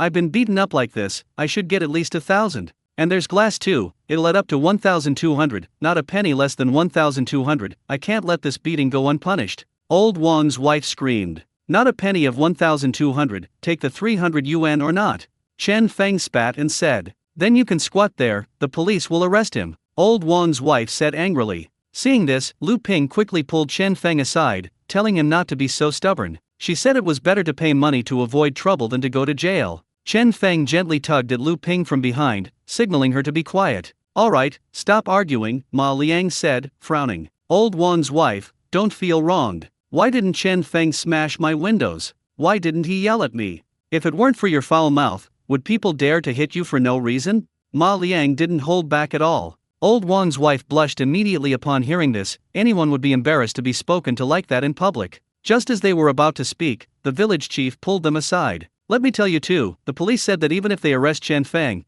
he'll only be in jail for a few days and then he'll be out, and you won't get a single penny. And think about it, Chen Feng is a scoundrel. If you let him go to jail, do you think he'll behave himself when he gets out?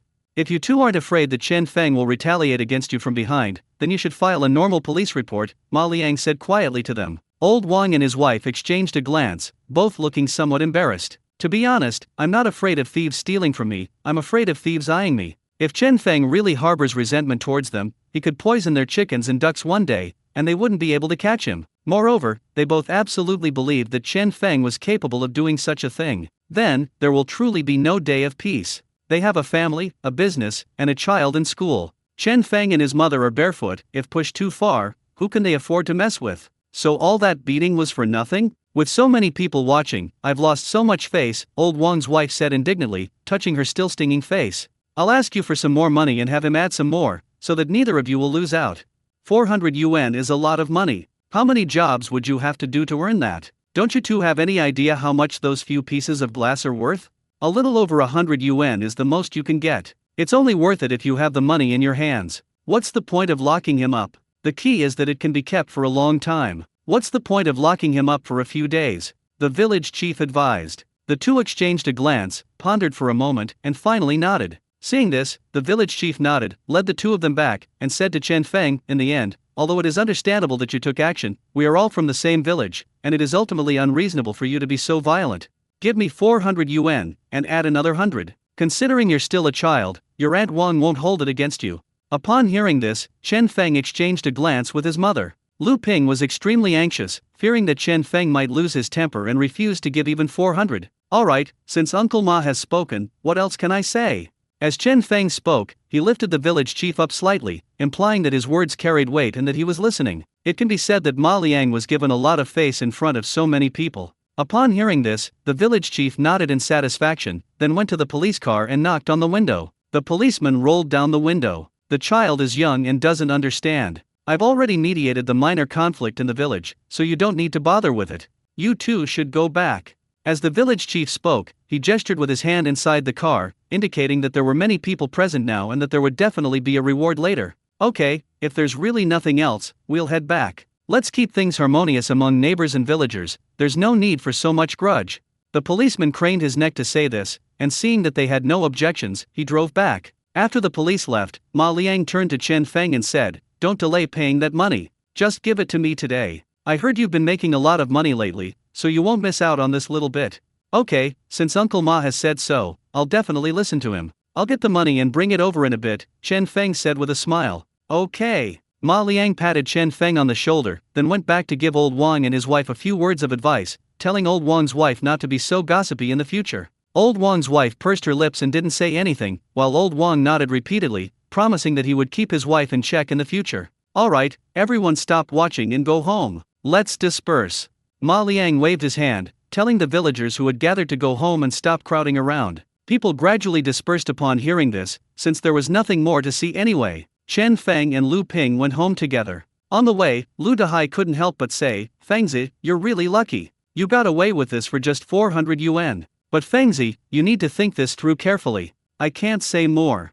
"What, do you mean the village chief needs something from me?" Chen Feng understood the implication in the words and couldn't help but ask. "I didn't say that. You should discuss it with Sister Lu yourself. I'm going back now, I still have to watch the shop." Lu Dahai waved his hand and returned to his shop. When they arrived home, Chen Feng and his companion sat down. To Chen Feng's surprise, instead of his mother scolding him, Lu Ping said, "Stay away from that guy surnamed Ma in the future. He's not a good person." Chen Feng found this strange. After thinking about it carefully, he realized that Chen Feng had indeed been helping him this time and he hadn't suffered any loss. He couldn't help but ask, "What's wrong? What's the problem?" All Chen Feng knows now is that Ma Liang played a good role in this incident. He could have prevented the police from coming beforehand, but he didn't. Instead, they wait for the police to arrive before trying to resolve the situation in their favor. Chen Feng understood that he was using the police officer's words to express just how much help he had received, and it made me owe him a favor. The price of this favor is that the Wang family gets a little less benefit, but since it's not like he's the one who suffers a loss, he doesn't care about that. It can only be said that the village chief is indeed a shrewd person. He managed to profit from something that had nothing to do with him, and not only himself, but the Wang family would probably be grateful to him as well. He manages to offend neither side while simultaneously earning gratitude from both. His way of handling things and his cunning are truly astonishing. But no matter how you look at it, it seems like Chen Feng didn't lose out. That old guy is a shrewd one. Do you think he doesn't know the police station? There's no such thing as a free lunch. He won't help a useless person for no reason. Besides, only he knows how much he has benefited over the years. He has taken away a lot of land in the village alone. You'll suffer sooner or later dealing with people like that, Lu Ping snorted.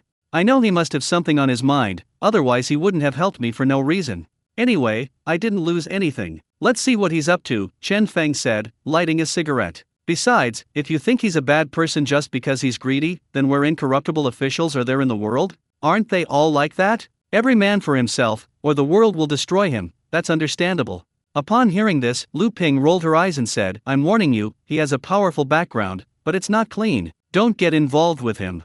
Just focus on your gold mining, and don't listen to anything he tells you to do. Upon hearing this, Chen Feng chuckled and said, I'm not stupid. Do you think I'd do whatever he tells me to do? He helped me this time, so shouldn't we give him something in return to repay the favor? Otherwise, it wouldn't be right. What a load of crap. Who told him to help you out of boredom? Lu Ping said irritably. Chen Feng sensed something was off and looked at his mother. Normally, even if Chen Feng didn't mean anything by it, she would still ask him to buy something and show it to the village chief's family. Why are you so resistant this time? Mom, what's wrong? Why do you look down on Ma Liang so much? Chen Feng asked, puzzled. I don't care about him at all. Back when our family was dividing up the land, he refused to give us any good land, insisting on giving us the land by the ditch. That land has been washed away by the floods over the years, leaving only 2 rows of ridges. What is that? Lu Ping was furious as soon as she brought it up. Hearing this, Chen Feng sighed helplessly. This land issue was a real worry for his mother, and she would scold the village chief every time it was brought up. Indeed, that land is really bad. Over the years, it has been eroded by water and shrunk smaller and smaller. Whoever gets it would complain. One thing at a time. He helped me this time, so we should go and see him, both morally and logically, Chen Feng advised. Lu Ping knew what was going on, so she tacitly approved of Chen Feng's actions and let him give it to her. Chen Feng also had some doubts. Could it be that the village chief was helping him this time in order to ease the tension from back then? Logically speaking, someone as important as the village chief shouldn't need to do this, right? Chen Feng decided to keep a close eye on things when he went to his house in the afternoon to see what was going on. They took the money and went to Lu Dahai's house. As soon as they entered, the voices of everyone inside became much quieter. Their eyes were full of gossip. They wanted to ask Chen Feng what was going on, but they didn't dare to. Give me a case of beer and 2 Ganoderma lucida mushrooms. The village chief has smoked this cigarette his whole life. Buying better ones is useless. 120 in total. After Lu Dahai finished getting it for him, he mouthed a question to Chen Feng in a low voice. Should we deliver it to the village chief? Seeing this, Chen Feng nodded and didn't hide it from Lu Dahai. Okay, we should go take a look. Lu Dahai nodded. Chen Feng found out 520 yuan and handed it to Lu Dahai. You go and deliver the money to old Wang's family later, I won't go. Lu Dahai took the money and nodded, indicating that there was no problem. Chen Feng left with his things, and the people inside couldn't help but say, Chen Feng is really ruthless. That guy got beaten up by old Wang's wife, his face is all swollen from the slaps. The glass was completely shattered, it scared me to look at it. Lu Dahai laughed when he heard this and said, old Wang's wife thought Chen Feng wouldn't make a move, but she didn't expect Chen Feng to not even bother with her for long. What's the use of being eloquent? Can you out-argue someone's slap? Everyone laughed when they heard this, and it was true. Old Wang's wife thought no one could scold her, but she didn't expect Chen Feng to be so uncivilized and attack her directly. Who could stand this? Lu Dahai asked his wife to come out and watch the shop while he prepared to send the money to old Wang's family. When I arrived at old Wang's house with the money, I found old Wang and his wife cleaning up broken glass. After I went in, old Wang looked up and spoke first. Old Lu is here. Yes, I'm bringing you the money. It's money Chen Feng gave you. Lu Dahai took out 400 yuan from his pocket and handed it to Lao Wang. Old Wang's wife snorted and said, damn it, Chen Feng got away with this. If the village chief hadn't intervened, I would have sent him to jail for a few days. That little bastard has gone too far. She's just trying to save face, otherwise she'd really lose too much of her dignity. Lu Dahai laughed and said, of course, Chen Feng is young after all, it's understandable. He should just say nice things to her. Would Lu Dahai really dare to argue with Lao Wang's wife at this time? As he spoke, Lu Dahai glanced at old Wang's wife's face. Those handprints were still clearly visible, and he couldn't help but click his tongue in amazement. Chen Feng really went all out, but to be honest, well done. Seeing that nothing was wrong, Lu Dahai was about to leave when he said goodbye. I'm leaving now. Call me if you need anything. Okay, take it easy, old Wang called out. After he left, old Wang's wife looked at the shattered window and cursed, damn it, you smashed my window. If you're so tough, why don't you smash mine? What a piece of trash. Old Wang rolled his eyes in exasperation and completely ignored her. If you're so good, why did you run away just now? Just stand there and let Chen Feng smash you. What should we do about the windows? Who can we get to fix them? Old Wang's wife asked, looking at old Wang who hadn't said a word. I'll go to the county tomorrow and buy a few panes of glass, then I'll buy some glass glue and apply it myself. How much money do you charge them to come? This way you can save a lot, old Wang said after doing some calculations. Fine, if you ask me, Chen Feng has to come and fix it for me, damn it, old Wang's wife said angrily. Go and talk to him, old Wang said as he carried a basin of broken glass out of the house. Hey, what do you mean? You think I wouldn't dare? Old Wang's wife immediately bristled upon hearing this, pointing at old Wang and shrieking. You dare? I didn't say you wouldn't dare. There's nothing you wouldn't dare to do, old Wang said calmly in the yard. Old Wang's cryptic words infuriated his wife, who felt like throwing glass at him. Go to hell, you coward, you can't even get hard. Your own wife got beaten up, and you don't even dare to fight back. How could I have married such a good-for-nothing? You're utterly useless. Old Wang ignored the insults in the yard, treating them as if they were singing, he was used to it. On the other side, Chen Feng arrived at the village chief's house carrying some things. The village chief's house was indeed large. While other houses had their yards paved with compacted earth or bricks, his house was plastered with cement. It had 4 large tiled rooms with a second floor. The warehouse next door is bigger than a typical house, and there's a car worth over 100,000 yuan parked in the yard. Auntie, is uncle home? Chen Feng carried his things into the house and saw the village chief's wife sweeping the floor. Xiao Feng's here. Come on in, your uncle's home. The village chief's wife looked up and smiled, then went back inside and called out. Old Ma, Xiao Feng is here. After he finished speaking, the sound of someone walking in slippers was heard. Xiao Feng, what brings you here?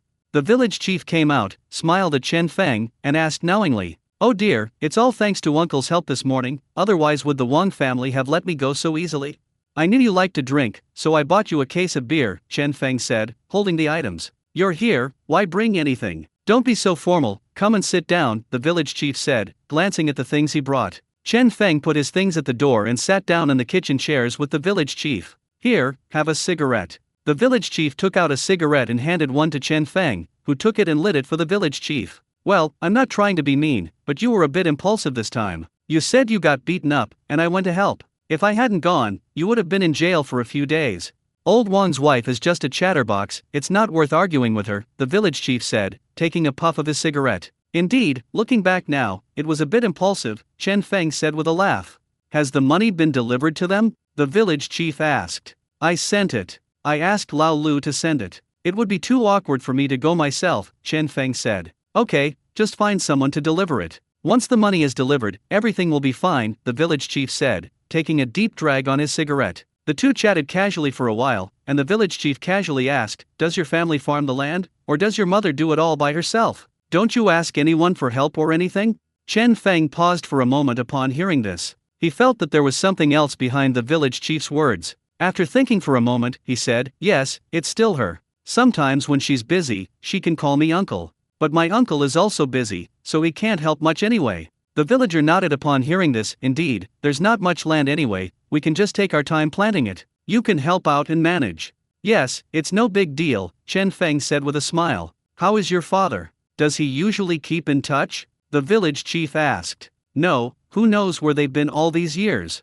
Chen Feng said indifferently. "Yeah, he's probably working away from home. Don't worry about him too much. He might come back in a few years."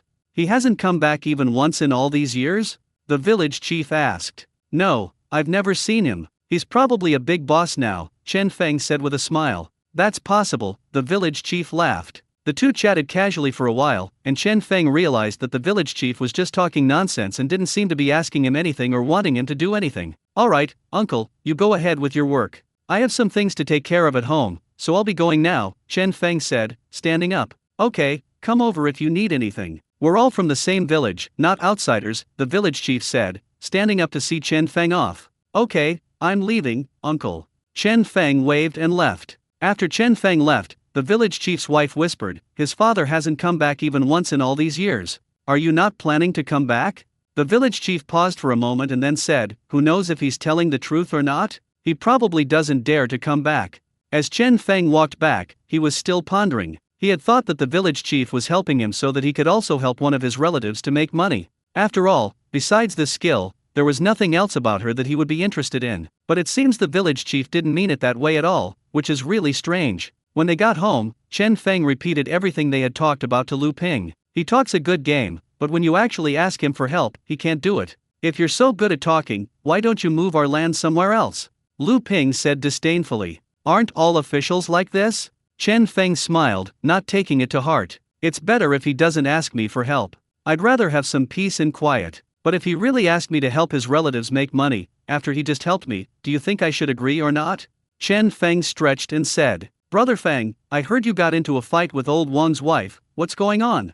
Lin Nian burst in. He went to the fields with his grandfather to weed in the morning, and only found out what happened when he came back. "It's nothing, a minor issue. I doubt she'll dare to talk nonsense about me again this time," Chen Feng said with a smile. "Wow, I heard you beat up old Wang's wife, even smashed the windows, and the police came. Why didn't you call me?" Lin Nian said, sitting down beside him. "What, you want me to beat her up with you?" Chen Feng chuckled. "Even if I don't fight, I still have to lend a hand. What if you get the short end of the stick?" Lin Nian said naively. "It's not that bad. I was hoping to ask you to help me earn some extra money, but that plan fell through today," Chen Feng said regretfully. "Not only did you not make any money, you also lost 400. Don't be so impulsive in the future," Lu Ping added from the side. "But I can't just listen to her nagging me all the time." "It was worth the 400 yuan, Chen Feng said with a smile. "That's 400 yuan, it's worth nothing." Lu Ping felt a pang of heartache just thinking about the 400 yuan. "There's not much extra money to be made at this time,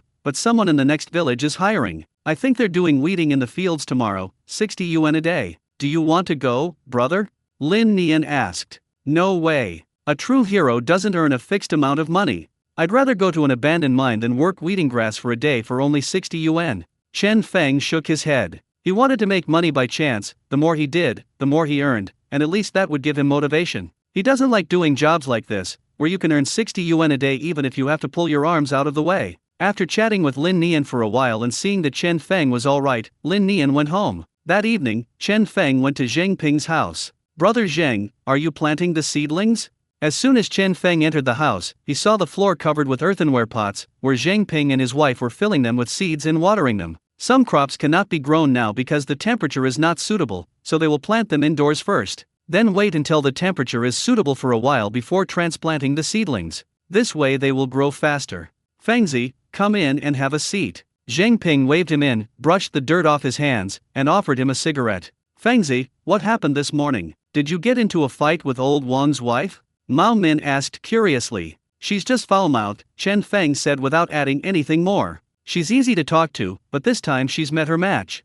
Mao Min nodded with deep understanding. Brother Zheng, are we going gold panning tomorrow? Chen Feng asked. Tomorrow. Zheng Ping took out his phone, glanced at it, and pondered for a moment. It probably won't work. It'll still be cloudy tomorrow, and the weather forecast says it will rain. Do you still want to go? Zheng Ping said with a smile. Of course, staying at home is so boring, Chen Feng said. Let's see what happens the day after tomorrow. I reckon the weather will be better then, Zheng Ping said after thinking for a moment. Okay, let's talk about it the day after tomorrow. You two go ahead and get busy, Chen Feng said as he walked away. Okay, take care.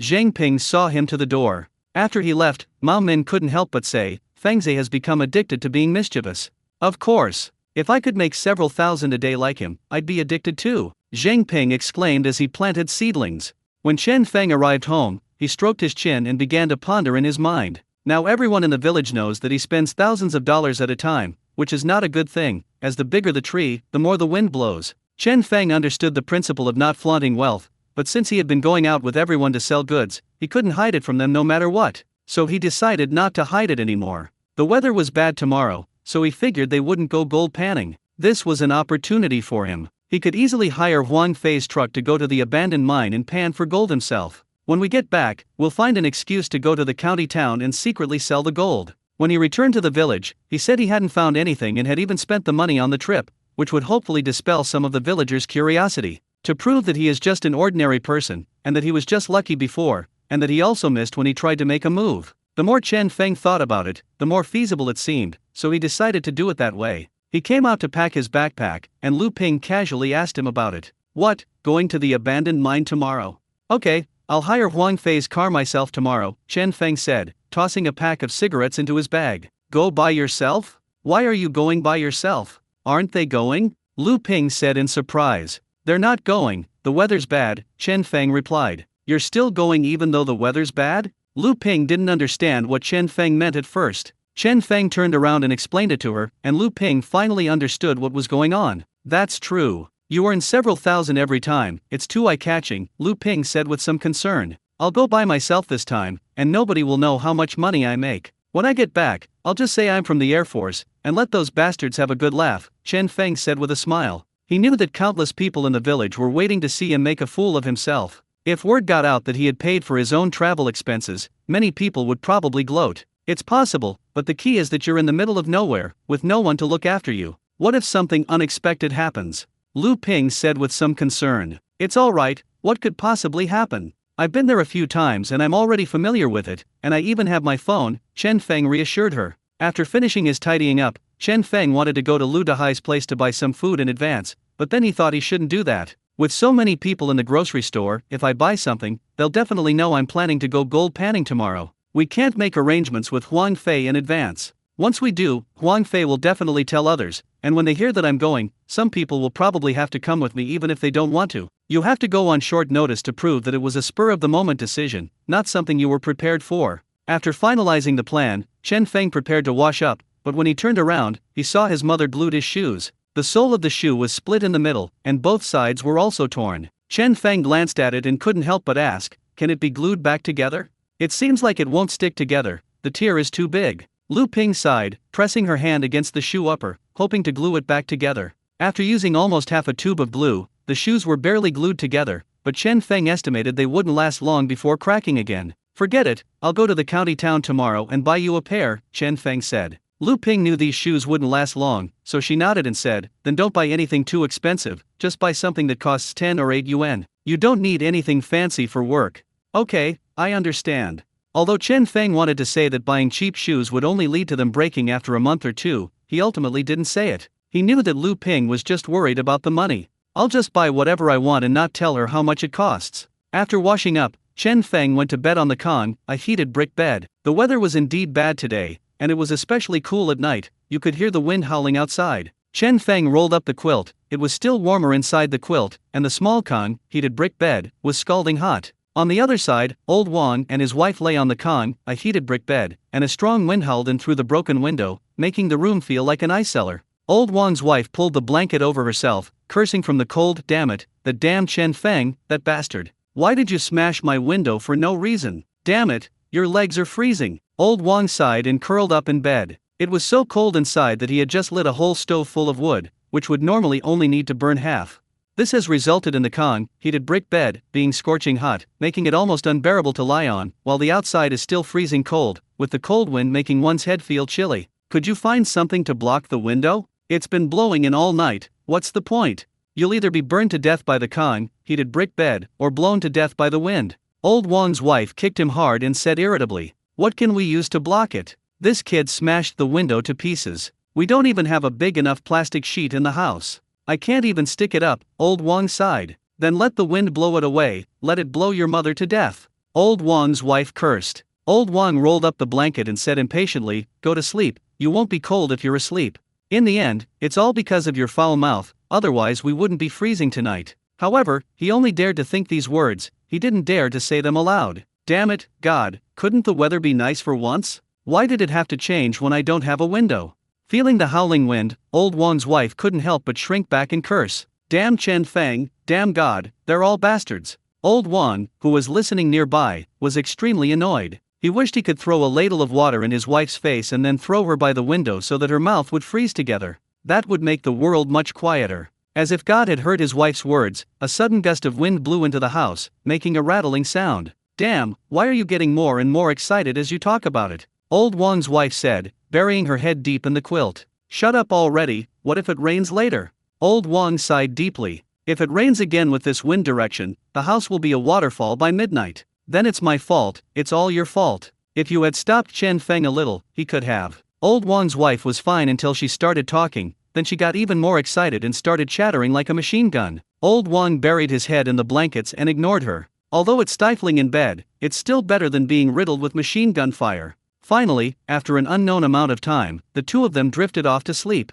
By midnight, Old Wang's lower body was sweating profusely from the heat, while his head was shivering from the cold. He was so sleepy he could barely keep his eyes open. He crawled out of bed, grabbed a cotton hat from the cabinet, put it on his head, and then crawled back into bed. "What are you doing?" Old Wang's wife asked, her eyes wide open, after he woke her up. "It's alright, just put on a hat, it'll freeze your head," Old Wang said, then fell asleep again. The next morning, after washing up and eating breakfast, Chen Feng strolled over to Huang Fei's house. "Uncle Huang, are you eating?" "Where's Huang Fei?" "As soon as I entered the door, I saw the Huang family eating, but Huang Fei was nowhere to be seen." "Oh, Xiao Feng's here. Huang Fei is sleeping inside," Huang Fei's father said, pointing into the room with his chopsticks. "Do you need to see him for something?" Huang Fei's mother asked curiously. "Yeah, I need to talk to him," Chen Feng replied. "Then go inside and pull his blankets out," Huang Fei's father said casually. Chen Feng nodded upon hearing this and went into Huang Fei's room. Huang Fei was lying sprawled on the bed, half covered by the blanket, fast asleep.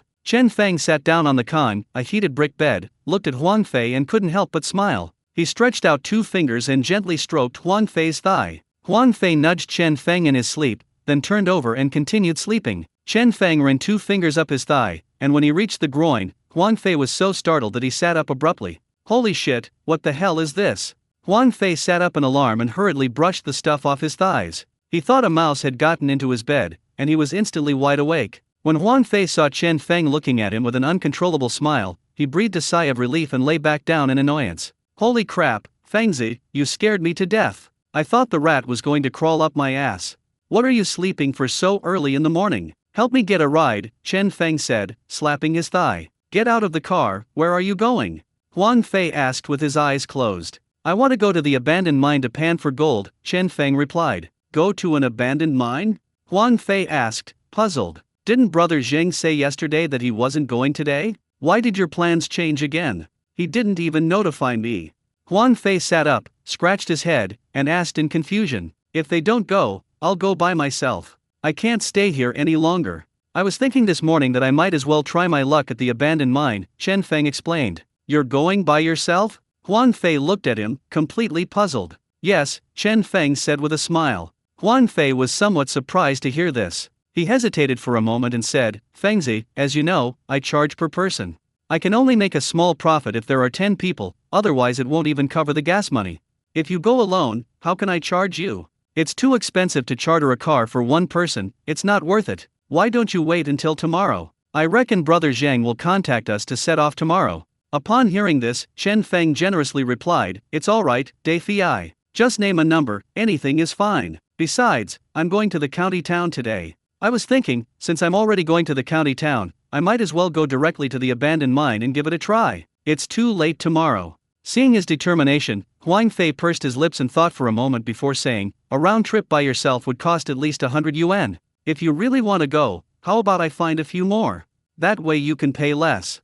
No need, just 100. I'll go myself. Let's go now. Chen Feng nodded in agreement. Alright, I'll get dressed and grab a bite to eat. Wait for me for 20 minutes, Huang Fei said, looking up. Since it was a spur-of-the-moment decision and Chen Feng wasn't in a hurry, he needed to eat something before leaving. Okay, then hurry up, I'm going to Lu Dahai's house to buy some things, Chen Feng said, standing up. Okay, go ahead. Huang Fei took out his pants and put them on. Chen Feng arrived at Lu Dahai's house and, as usual, bought some bread and sausages, as well as a few bottles of mineral water. What are you doing? Preparing for tomorrow? Lu Dahai asked upon seeing this. No, I'm going to the abandoned mine later. I'm bored early in the morning, so I might as well take a stroll around the mine, Chen Feng said. Ah, you're going to pan for gold by yourself? How much will that cost for travel expenses? Will you be able to make a living? Lu Dahai asked worriedly upon hearing this. Dai Fei didn't ask for much, just 100 yuan. I happen to have to go to the county town today, and I thought I might as well go directly to the mine. If I'm lucky, I can even earn back the travel expenses, Chen Feng said with a smile. Lu Dahai clicked his tongue in astonishment after a moment's thought. 100 yuan, that's not much, but it's not worth it. A carpool is only 15. Only someone like you would be willing to spend this much money. If it were any other gold prospector, they wouldn't have bothered with it. Don't even mention 100, they wouldn't do it even for 20. They only earn a few dozen a day, and it all goes to travel expenses. Chen Feng laughed when he heard this. Isn't it because I'm going to the county town anyway, and it's on the way? Staying at home is no fun. How much is it in total? Lu Dahai did the math for a moment and said, there are 12 in total. Chen Feng took out 12 yuan from his pocket, but paused after handing it to him. Didn't I owe you money for bread and milk yesterday? Chen Feng asked. He got hungry after the fight yesterday, and he asked Lu Dahai to get him some food, as if he hadn't paid him. It's not much money, I don't need it, Lu Dahai said with a smile. Forget it, just tell me how much it costs. I can't eat for free, Chen Feng urged. Lu Dahai thought for a moment and said, let's give you another 8 yuan to make it a round number. Chen Feng took out 20 yuan and handed it to Lu Dahai. Lu Dahai must have shortchanged him by 1 or 2 yuan, Chen Feng calculated in his mind. But since he had said that, Chen Feng didn't insist. He knew what was going on and figured he could make up for it later. Let's go, Chen Feng said, picking up the bag. Yeah, I'll buy canned food when you get back, Lu Dahai joked. Lu Dahai meant to wish Chen Feng to find gold, since Chen Feng would only buy canned food to celebrate if he found gold. Okay. Chen Feng waved and left the store without turning around. After hearing that Chen Feng had left, Lu Dahai's wife, Helan, came out of the kitchen. It was too early, and there was no one else in the shop except for the two of them. Did you pay for Feng's bread yesterday? Helan asked. Oh dear, I gave it to him. He just forgot for a moment. Otherwise, would he owe you money for bread? Lu Dahai said helplessly. Yes, I know he's not a good person, but I'm just afraid he'll forget. You know, it's only a few dollars, and I can't even remind him. It's like I'm chasing him for it, Helan said, wiping her hands with a somewhat troubled expression. One thing at a time. If he forgets to pay when he buys something, I can ask him for it. But in a situation like yesterday, you can't just ask him for it. Even if we don't run a grocery store, if Fengzi asked you for some food in that situation, would you ask for money? I wasn't even planning to take it, but I didn't expect him to remember it, Lu Dahai said, putting the money into the money box as he looked down. Lu Dahai is more generous than Helan and doesn't usually fuss over small things, which is why his shop is the most popular among the 3 shops in the village. That's how it is, but the key is that it's several yuan. How much do I earn in a day? Helan muttered, then went back to the kitchen to continue cooking. Lu Dahai rolled his eyes upon hearing this and ignored her. If she were to open her own grocery store, it would definitely fail. After Chen Feng left, Huang Fei got up, dressed, quickly washed his face, and sat down at the table to eat. Although Huang Fei is rather lazy, he is absolutely impeccable when it comes to driving. You can tell me what time you want to leave, and I will arrive at your house at that exact time. I will not be delayed by even a minute, and you don't have to worry about him causing any problems. What's going on? I think I heard Fengzi say he's going to pan for gold? Huang Fei's father overheard from outside and only half understood. Okay, Fengzi, go by yourself. Let me take him there. I'll eat my food and then leave, Huang Fei said, shoveling a mouthful of rice into his mouth. Go by yourself? How much will you charge him for the fare? Won't you lose money?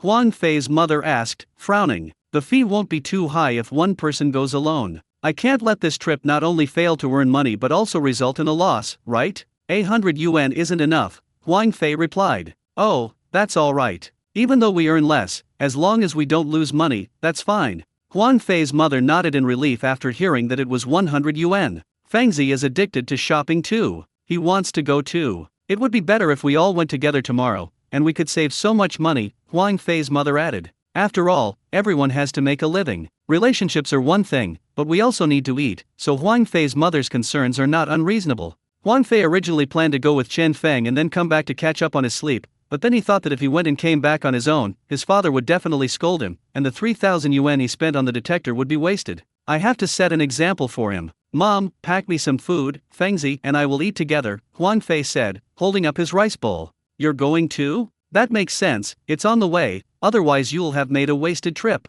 If you go with Tao Tao, every little bit helps. His mother immediately stood up and found a lunchbox to pack food for Huang Fei. Huang Fei's father raised an eyebrow upon hearing this, but remained silent. Huang Fei finished eating quickly, took his lunchbox and got into the car. His tools were all in the car and he hadn't taken them out, which saved him the trouble of moving them. I drove up to Chen Feng's house and honked the horn at the door. Chen Feng knew he was coming as soon as he heard the horn, so he slung his bag over his shoulder, went out, and got into the car. This time, with just the two of them in the car, it felt quite spacious. Chen Feng sat in the front row and placed his tools in the aisle. The two strolled leisurely out of the village. Huang Fei casually asked, "What are you going to the county town for? What's up? Your aunt's work shoes are worn out, and she's reluctant to buy new ones. She has no shoes left to wear. I'll go to the county town to buy her a pair," Chen Feng said, leaning back in his seat. "Hey, you should have said so earlier. My mom still has a few pairs of work shoes. Auntie can wear them for a few days, and we can go to the county town to buy more tomorrow.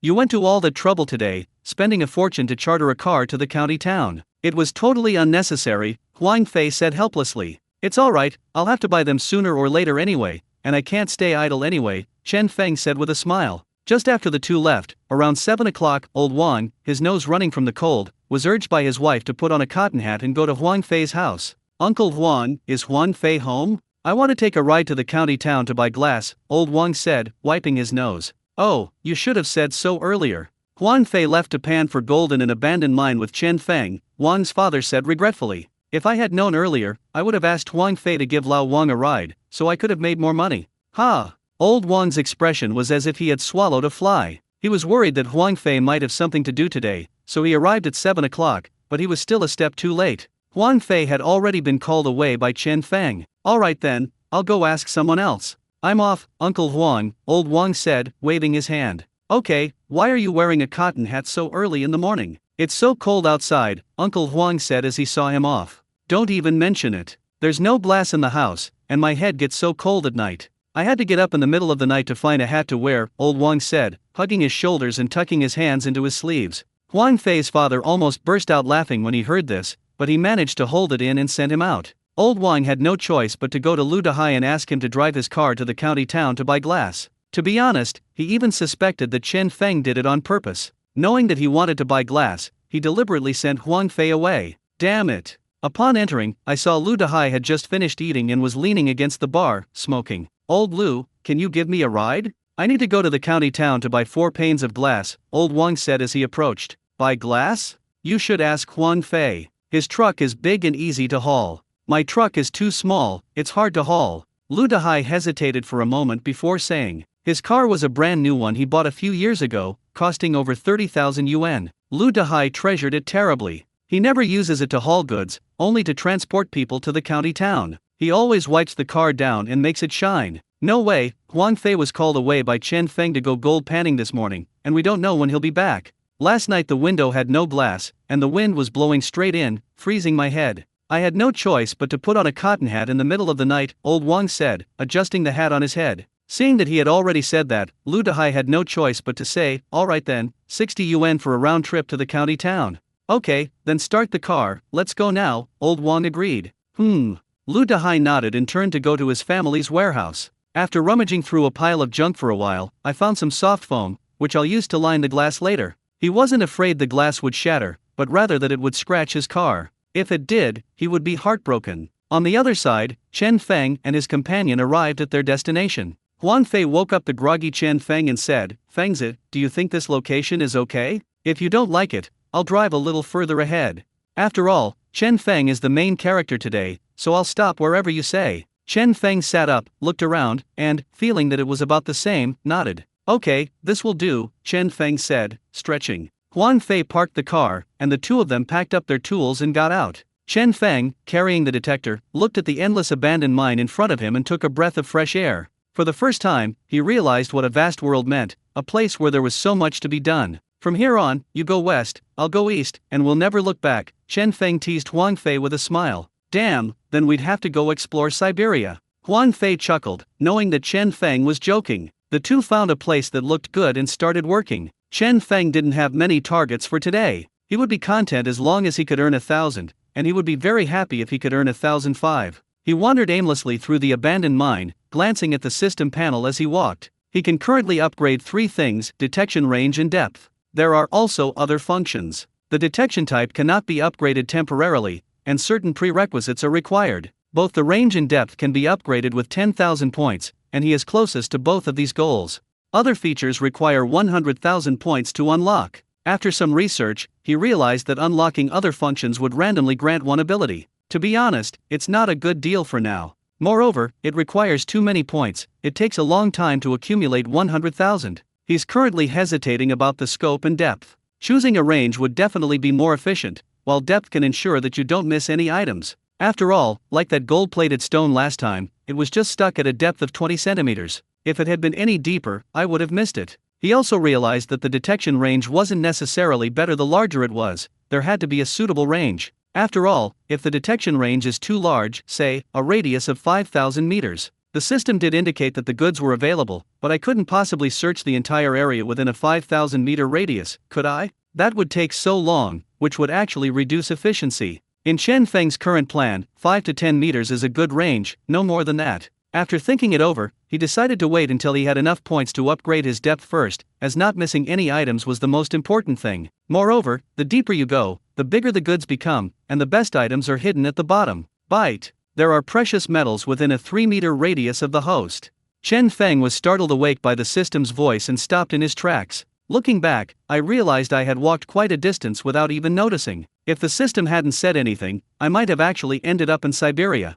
Chen Feng chuckled and roughly drew a boundary. Holding the detector, Chen Feng conducted a thorough, carpet-like search, much like a greedy snake. Oh woo! The detector started beeping, and Chen Feng swung it back and forth, using the volume of the sound to determine the exact location of the cargo. When the detector was at its loudest, Chen Feng drew a circle with his foot, squatted down, and laid the detector down. Then he reached behind his backpack and pulled out a small shovel. It's worth mentioning that after panning for gold a few times, Chen Feng discovered that keeping the shovel in his bag meant he had to take the bag off and unzip it to get the shovel out every time he needed to use it. It's such a hassle to put it back after using it. So he found a piece of elastic band at home and sewed it onto the side of the backpack. This way, you can insert the shovel into the side of your backpack, and when you need it, you can just pull it out with your hand over your shoulder. When you're done, you can just put it back in. It's incredibly convenient. He wondered why other gold prospectors didn't make the same modification, which would have been much more convenient. But after thinking about it carefully, Chen Feng understood. They didn't earn much money in a day, so they probably didn't have the inclination to use their brains. After shoveling his shovel across the soil, the detector didn't sound, so Chen Feng continued digging with a second shovel. The second shovel strike still yielded no sound, but Chen Feng discovered half an earthworm on the tip of his shovel, still wriggling. Looking down, the remaining half was in the pit. Chen Feng, he sighed, tossed the half-eaten earthworm from the shovel aside, and complained to the remaining half, "You should have kept your distance. You can't even see such a big shovel." Then Chen Feng used a shovel to scoop up the half-earthworm from the pit and threw it back where the half-earthworm had been. Two halves of an earthworm should be able to reconnect themselves, right? Indeed, it's noticeable that the weather has been rather gloomy lately, with quite a bit of rain. Otherwise, earthworms would usually be in a very deep place, not so shallow. After a few more shovelfuls, Chen Feng actually dug out another half an earthworm. He silently tossed the half earthworm back into the spot where the first earthworm had been. 3.5 earthworms can be combined to make a 2-star item. With another shovelful, as the shovel passed the detector, it finally beeped. Oh woo! Chen Feng dug into the soil in his shovel and muttered, "It finally made a sound. If it hadn't made a sound, I think I would have been able to synthesize a 3-star earthworm by now." After peeling off one layer and passing it through the detector once, Chen Feng saw the grayish-white particle on the third peel. 20-something, not bad. Chen Feng didn't show any emotion because it was silver. He estimated the price, took out a small bottle, and threw the silver nugget into it.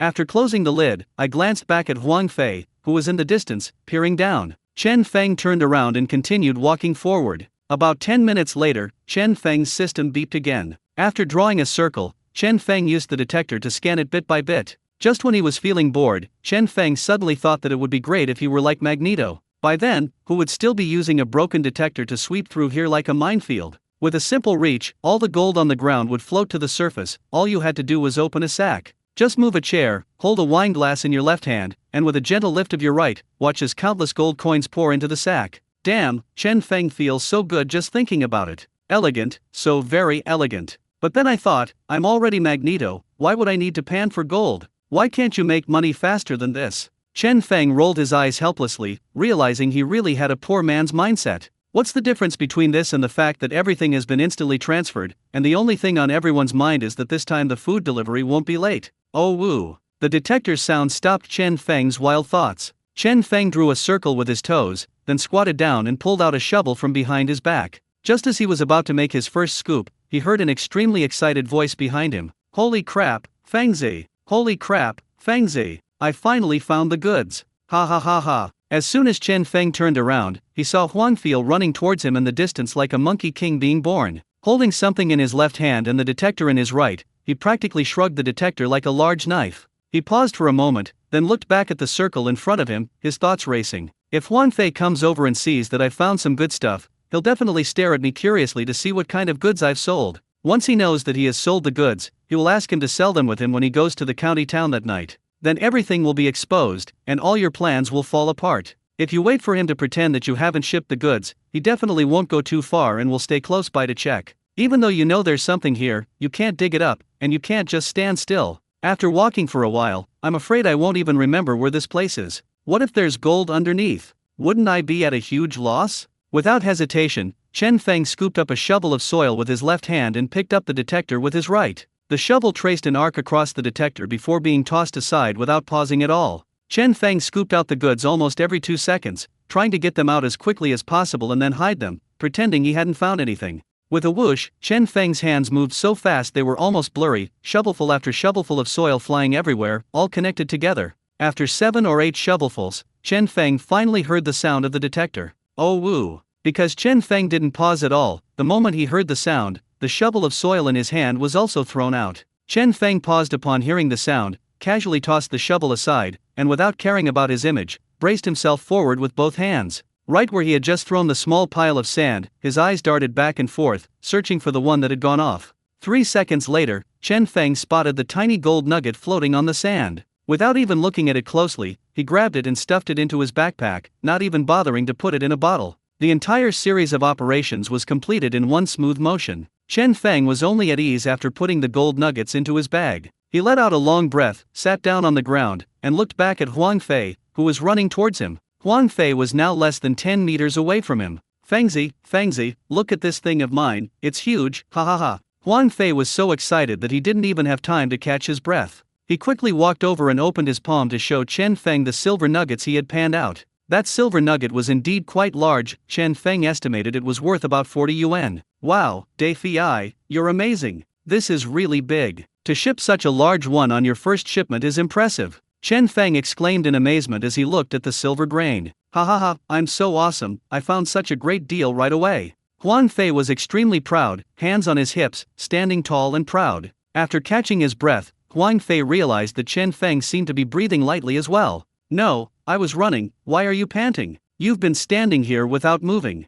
Huang Fei said with amusement when he saw him squatting down and browsing the goods. You're tired after just a few swings of the shovel? It's nothing, my legs just got numb from squatting, Chen Feng said, standing up and kicking his legs to cover it up. Just kidding, don't you know what it means to have a guilty conscience? Don't even mention me, this is an extreme maneuver, you'd be stumped if you tried it. By the way, I saw you browsing here earlier, what did you find? Huang Fei asked Chen Feng curiously as he put the rare silver nuggets into a small bottle. I didn't find anything, just a piece of broken wire, Chen Feng said, waving his hand. So you haven't won a single hand today?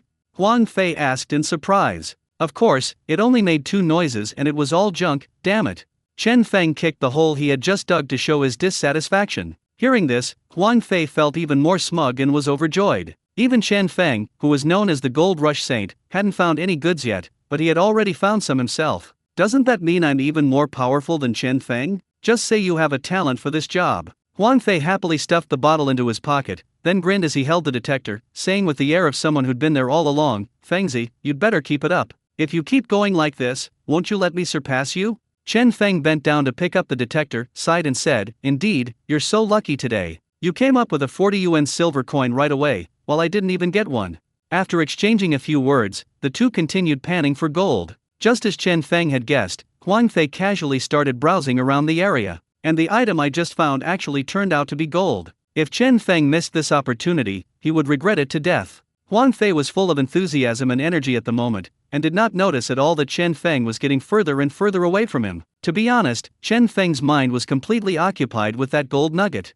He just wanted to get away from Huang Fei as soon as possible and then take out his bag to see what the purity of that gold nugget was. After getting about 70 or 80 meters away from Huang Fei, Chen Feng quietly turned around to look at Huang Fei, squatted down, took off his bag, and rummaged through it. He soon spotted the gold nugget, picked it up, and examined it closely. This gold nugget is really small. Chen Feng estimates it's at most a gram, or even less than a gram. After accounting for losses, it would only cost around 200 yuan. But then again, even though this gold nugget is a bit small, it's still worth 200 yuan, which is quite valuable. Chen Feng took out a small bottle and put the gold nuggets in it. This time, he didn't separate the gold and silver into different bottles. Instead, he put them all in one bottle. He planned to empty a bottle and show it to Huang Fei later to prove that he really hadn't found anything. As for everyone having 2 bottles, where did Chen Feng's other bottle go? I forgot to bring it at home, such a simple and crude excuse. Chen Feng never did his homework since he was a child, and he always used this excuse. There was never a time when he didn't do his homework.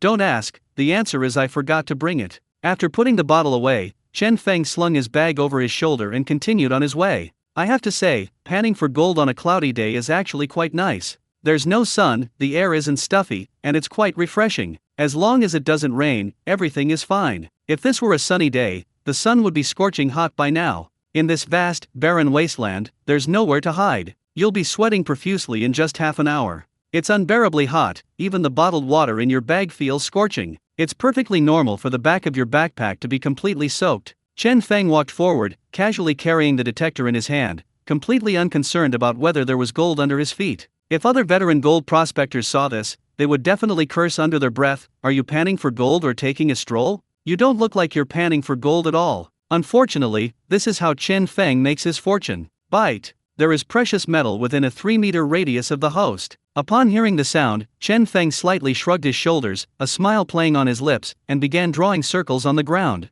After finishing the drawing, Chen Feng held the detector with both hands and scanned it line by line from the beginning, making sure not to miss any part. Of course, you can also push the scanner forward and scan it if you want. Chen Feng's detection method mainly depends on his mood. Sometimes it's upright, sometimes it's upside down, as long as it doesn't leak. After drawing 1/3 of the way, Chen Feng's detector went off. He squatted down, knocked the detector over, and took out a small shovel. I shoveled a handful of soil and ran it over the detector. Oh woo! Chen Feng raised an eyebrow slightly upon hearing the sound. He scooped out the goods with the first shovel, which looked pretty good. The top layer of soil wasn't too wet, so Chen Feng didn't need to dig it down, he could just shake it gently. Each shake removes a layer, and Chen Feng passes it through the detector every time it shakes down a bit. Although the shipment was fast, it took some time to find the goods. Chen Feng shook the shovel 7 or 8 times in a row, but the goods were still in the shovel. He was so shaken that he almost developed Parkinson's disease. Finally, when there was only a little soil left in the shovel, Chen Feng reached out and scooped it up, and saw the silver grain right in the center of the shovel. He picked it up and blew on it gently. The silver nugget was quite large. Chen Feng estimated it was worth nearly 40 yuan. Chen Feng took out a small bottle and put it in, then shoveled the shovel back into his backpack, patted the dirt off his hands, and stood up with the detector in his hand. He looked up and saw a large slope in front of him, with a dark cave entrance at the front of the slope. That's a mine shaft. This was the first time Chen Feng had ever seen a mine pit. Some mine pits were very deep, some said to be nearly 100 meters deep, and others tens or even a few meters deep. Curious, he walked towards the mine pit, wanting to take a closer look at what it was like. Public mines are all supported by steel frames, so they won't collapse even after a long time. Private mines typically use wooden frames because they are cheap. However, as long as the wood is of good quality, there will generally be no problem. Only small workshops or illegal mines will take nothing, or just some rusty steel frames and rotten wood for support. This is why we sometimes hear news reports about mines collapsing. This abandoned mine was a private mine from a long time ago. Chen Feng walked closer and stood at the entrance to take a closer look. The mine was supported by wooden beams. The entrance was shady, and the ground was covered with gravel, garbage, and crushed mineral water bottles. Chen Feng wasn't going to go inside, he just planned to look around from the entrance. The danger of this abandoned mine, which had been abandoned for many years, was self-evident. You never knew when it would collapse, the wood inside might already be rotten. Chen Feng pursed his lips, and just as he stood in front of the cave entrance and looked up at the support structure on the cave ceiling before leaving, a voice made him widen his eyes. Bite! There are precious metals within a 3-meter radius of the host. Chen Feng paused for a moment, staring at the dark entrance, feeling like a million grass mud horses were galloping through his mind. The system's voice appeared at the very moment Chen Feng least wanted to hear. What are you talking about, brother? You're not kidding me, are you? Chen Feng walked to the side and gently pressed the wooden support of the mine shaft. If this wood dents when pressed and crumbles when touched, Chen Feng would never go in, no matter what. Damn it, even if there were gold or diamonds inside, it wouldn't matter. No matter how good the money is, you still need to be alive to spend it.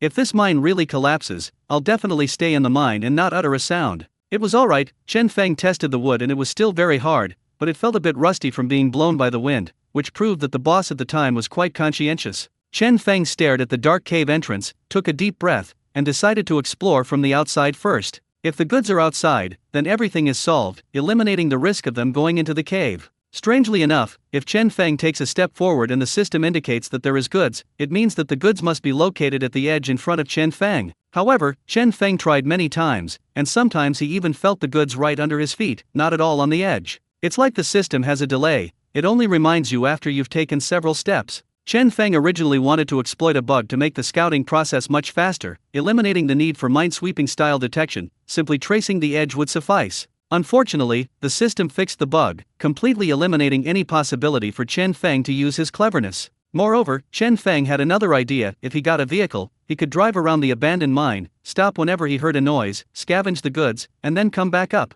That would be incredibly efficient. Chen Feng could sift through all the abandoned mines in a month, but unfortunately, he discovered that the system only worked when he was physically present. The system was completely useless in the car, it never beeped when Chen Feng was in the car. Chen Feng quickly finished scanning the entrance, but unfortunately, the detector he was expecting remained silent, eerily quiet. That proves that the goods are indeed in the mine. If Chen Feng wants them, he must go in and try. Chen Feng stood at the entrance of the cave, took a deep breath, and murmured softly, "System, please protect me, please don't let the mine collapse, at least not now. If I manage to safely inspect the goods, I'll buy you canned food when I get home, and I'll eat it for you." Chen Feng gritted his teeth and stepped into the mine. As soon as he entered, Chen Feng felt a chill wash over him, making him feel cold all over. He moved with utmost care, afraid of any accident caused by the vibrations, and with the detector in his hands, he probed deeper and deeper into the cave from the entrance. He is now highly focused and has completely lost his usual carefree and jovial demeanor. With its ears perked up like a hawk, it listened intently to the various sounds coming from its surroundings, searching for anything unusual.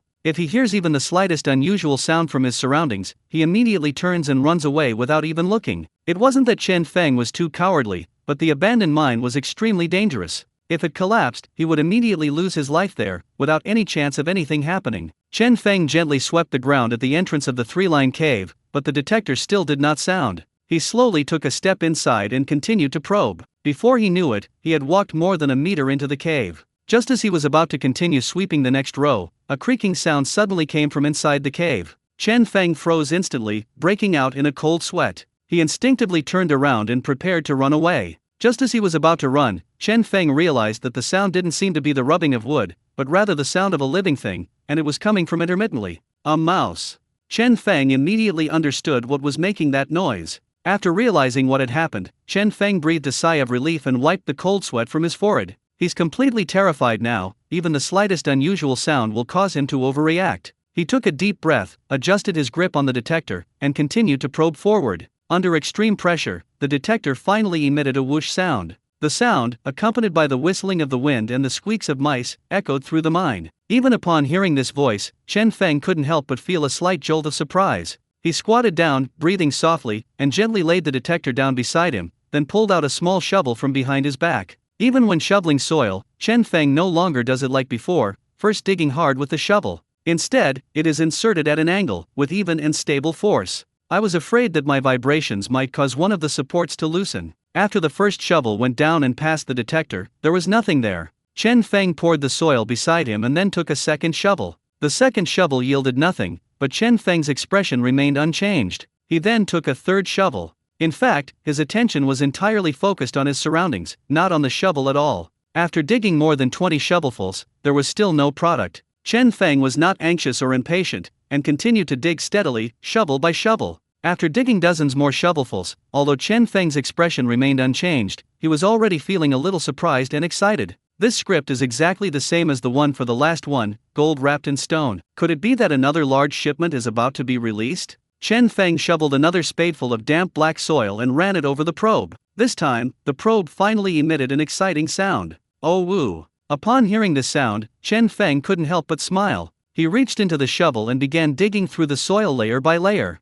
Each time he dug out a layer, he would pass it through the detector. Even after he had dug out half of the soil from the shovel, the detector was still beeping. Chen Feng reached into the shovel and started rummaging around in it. Soon, Chen Feng noticed something unusual. His brow furrowed slightly. Because he was inside the mine, with his back to the entrance, there was little light, and he couldn't quite see whether it was a pebble or something else. He gently turned around, holding the shovel in his left hand, to face the mine shaft, wanting the sunlight to shine on the shovel. When the sunlight shone on the shovel, the object immediately emitted its own dark yellow glow. At that moment, Chen Feng's breathing became rapid, his eyes widened instantly, and he instinctively covered his mouth with his right hand, utterly shocked. The reason is simple: this thing is just too big. This is why Chen Feng wasn't sure whether it was a commodity or a pebble when he first saw it. The dark yellow gold lay quietly in the shovel, its brilliance accentuated by the surrounding black soil. Chen Feng was stunned for several seconds before he came to his senses, still in disbelief. Without even looking closely, he grabbed the shovel in his left hand and the detector in his right, and ran straight out of the cave. Only after leaving the cave could he inspect the goods with peace of mind. The moment he stepped out of the cave and breathed in the warm air, he felt how wonderful the world was. After taking only a few steps, he threw the detector on the ground and picked up the gold to examine it carefully. This gold nugget is about the same size as the gold-plated stone from last time. The only difference is that this time there are no stones at all, it's all gold. Chen Feng estimated that such a large piece of gold must weigh at least 10 grams. This is the biggest find he's ever made. Even the most conservative estimate is that it's worth $3,000. After assessing the value, Chen Feng felt an urge to burst into laughter. When he came, he estimated that he would be very happy to earn 1,000, and he would be satisfied if he could earn 1,005. But to his utter surprise, at just 10 o'clock, the value of the goods he had found far exceeded 1,500, even more than double. Ha ha ha ha, who says you can't shop when the weather is bad? From now on, I'll only come on cloudy days, because that's when you'll find the best deals, ha ha ha. Chen Feng played with the gold, completely captivated by it. He gently tossed it up with his hand, caught it, took out a small bottle, opened the cap, and put the gold inside. Looking back, he saw Huang Fei panning for gold in the distance, squatting on the ground digging, completely unaware of him. Taking a deep breath, Chen Feng felt incredibly refreshed. He couldn't resist lighting a cigarette and exhaling a puff of bluish smoke. Cool. Including the previous stock in the bottle, it should be around 3,300. Let's work harder today and see if we can exceed 4,000. Records are meant to be broken, aren't they? He casually searched for targets in the abandoned mine, and just as he finished his cigarette, the system's voice rang out. Bite. There are precious metals within a 3-meter radius of the host. Hearing the sound, Chen Feng couldn't help but laugh. You're so sensible, you even know to wait until I finish my cigarette before ringing. Chen Feng flicked the cigarette butt into a graceful arc, walked in a circle, and then began to probe line by line. When they reached the second row, the detector went off. Chen Feng squatted down, pulled out a shovel, and shoveled it down hard. Regardless of whether we can shovel it or not, we can't lose our momentum. Even if we can't shovel it, we can still scare the stuff below half to death. Before the detector could even pass through the hole, Chen Feng saw that there was half a grayish-white object in the deepest part of the pit, while the other half was still buried in the soil. Chen Feng casually tossed the soil through the detector and then picked up the silver particles. $20 in hand, easy peasy. Chen Feng smiled and put the silver granules into the bottle. Standing up and carrying the detector, Chen Feng's eyes darted around, trying to find any iron blocks or wires on the ground. Otherwise, what am I supposed to tell Wang Fei when I get back? Did I spend the whole morning squatting on the ground digging and not even find a wire? That's unrealistic, it would just be fooling idiots. Unfortunately, Chen Feng scanned the wire carefully with the detector for a long time, but he couldn't find even a single wire. Honestly, it's so hard for me to find even some scrap metal. All I get is gold and silver. It's so frustrating. Looking at the time, Chen Feng sighed. He realized he had been up for half an hour. Oh well, I don't usually collect wire anyway. The angle iron I picked up last time is still in Huang Fei's car. Chen Feng was too lazy to sell it, and Huang Fei didn't urge him to, so it just sat there. Let's just fool the idiots, Huang Fei should believe it, right? As Chen Feng walked back while sweeping, his system beeped again. This place was difficult to sweep, as it was full of large rocks. Chen Feng roughly determined the location and then placed the detector on the rocks to begin scanning. Let's find out about the goods first. Chen Feng stepped on the stone, swaying left and right as he probed, unable to stand steadily. Fortunately, the detector beeped when it scanned the middle. Chen Feng squatted down and first threw the stones aside to make room for the soil underneath. Then I took the small shovel and started shoveling. Because of the stones blocking the way, the soil underneath was very damp, and several ants were crawling around.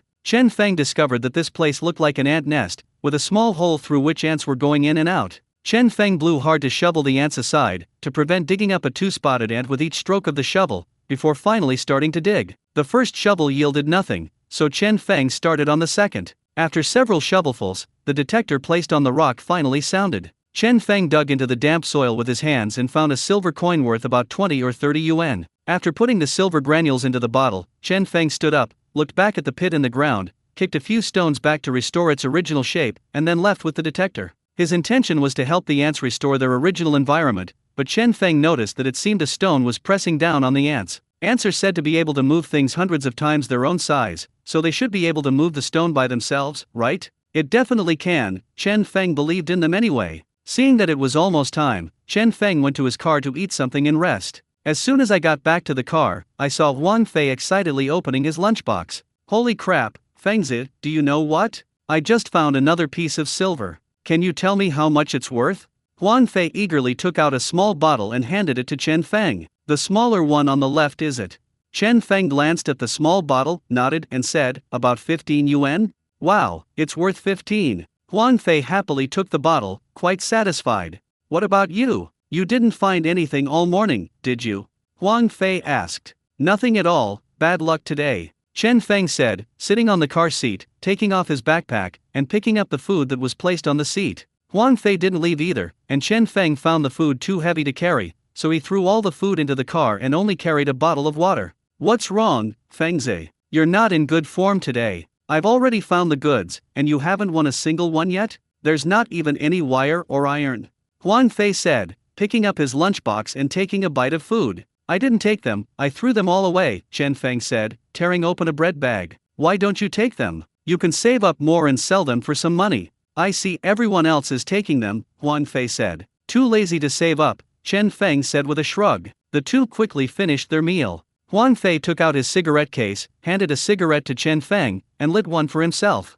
He was in a really good mood at that moment, having earned a considerable amount of money in a day. I'm sleepy. Huang Fei took a drag of his cigarette, leaned back in the driver's seat, and turned to Chen Feng with a smile. You get sleepy right after eating? Chen Feng laughed. I got up too early this morning and you dragged me out of bed before I was ready. Huang Fei originally intended to rest for a while before going to pan for gold, but the car was warm and cozy inside, and it was really comfortable to lean back in the seat. Since I've already earned so much, it's time to reward myself and take a break. Fengzi, I'm going to take a nap. You can go shopping as you like, Huang Fei said, leaning back in his seat and comfortably closing his eyes. Okay, you can go to sleep.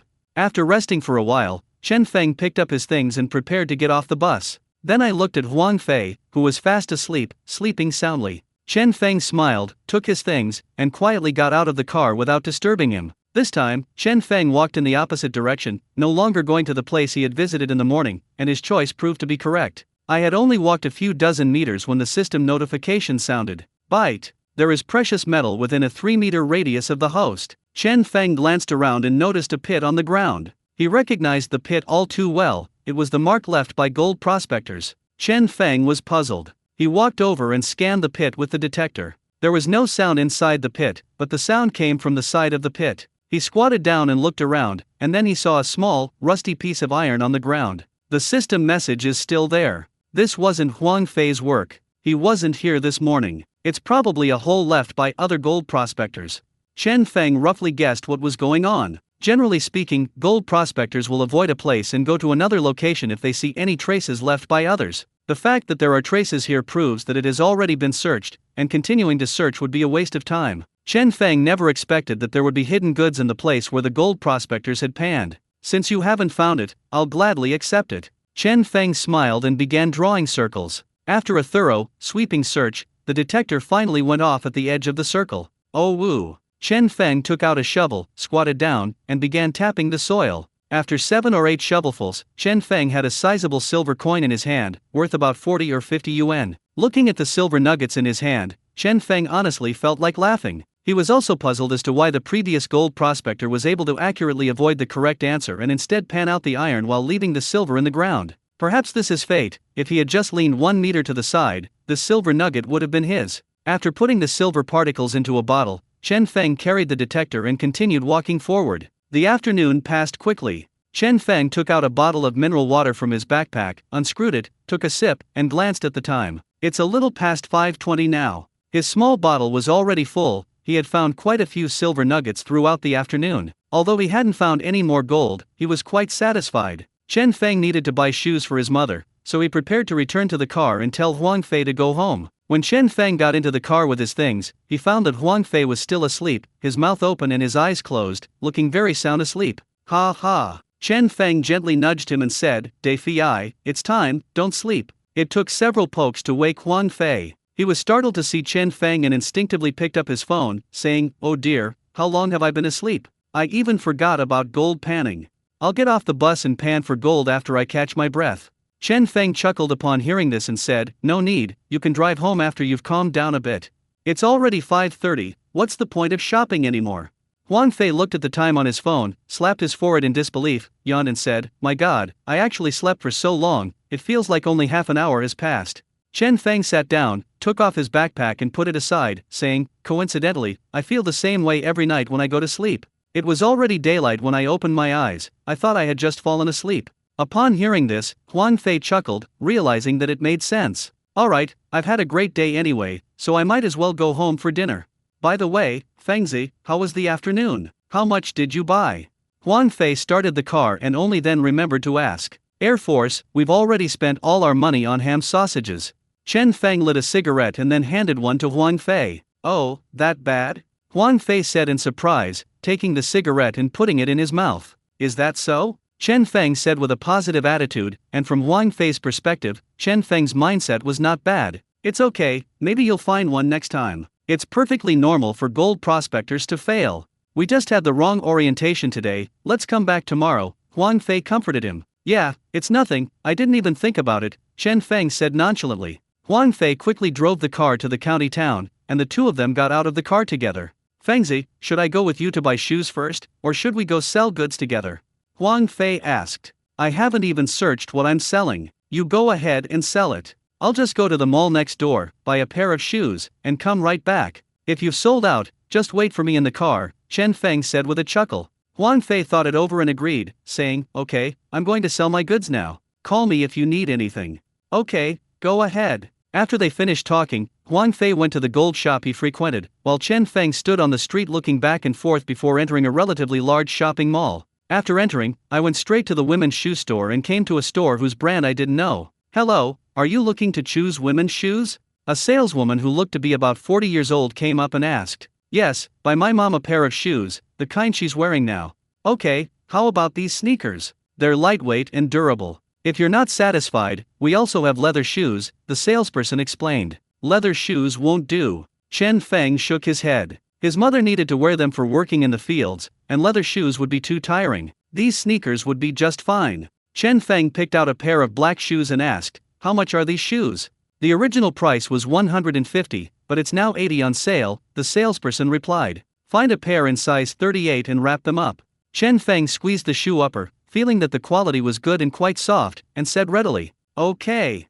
The sales clerk didn't expect Chen Feng to agree so readily, and smiled as she went to the warehouse to find him shoes. After all, it's a small county town, and haggling is practically ingrained in people's bones. Soon, the sales clerk came out carrying a bag of shoes and handed it to Chen Feng, saying, "You have great taste. These shoes are very popular now. They won't look cheap at all when you wear them out, they're very fashionable." She doesn't wear them outside either. They're just for my mom's work shoes, which were worn out, so I bought her a pair to wear while she's working in the fields, Chen Feng said as the two walked toward the checkout counter. If she really wanted to wear it out, Chen Feng would buy her a nice one. But for someone who does housework, it doesn't need to be too good, something decent will do. Wearing these while working in the fields. The aunt was shocked when she heard this. Such nice shoes for working, what a waste. But she didn't say it out loud. Maybe it's because the other person's son is very filial and doesn't care about the money. After all, no matter who you look at it from, given how bad the economy is now, 80 yuan is equivalent to several hundred yuan in a previous life.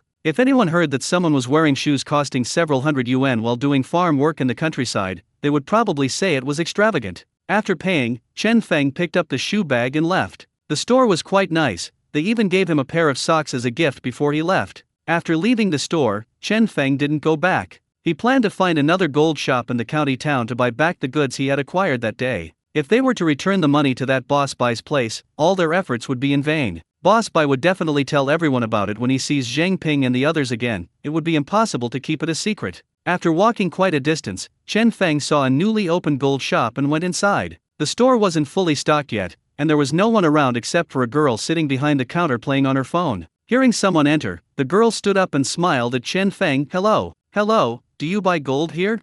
Chen Feng asked. Ah, okay. The girl paused for a moment, then nodded in surprise. She was a little excited just now, thinking that she was about to open her business for the first time. It turned out he was there to sell goods. I got excited for nothing. Is it gold jewelry or loose gold? The girl asked as she walked back behind the counter. Fragments of gold and silver, Chen Feng said as he took out a small bottle. Oh, so you're a gold prospector? The girl said, somewhat surprised. Although this was her first time receiving the goods, she had been watching her parents for a long time. Even though she had never actually tried it, she had learned how to do it just by watching. A little bit of gold and silver is no problem. Chen Feng took out the small bottle and handed it to the girl, who took it instinctively. When she saw the bottle filled with gold and silver, her eyes widened instantly. This is all? The girl said in disbelief. Chen Feng nodded. In the past, when the girl accompanied her father to collect gold, the gold prospectors would collect a few grains at a time. If a bottle contained a third of the gold, it was considered a bumper harvest for the month.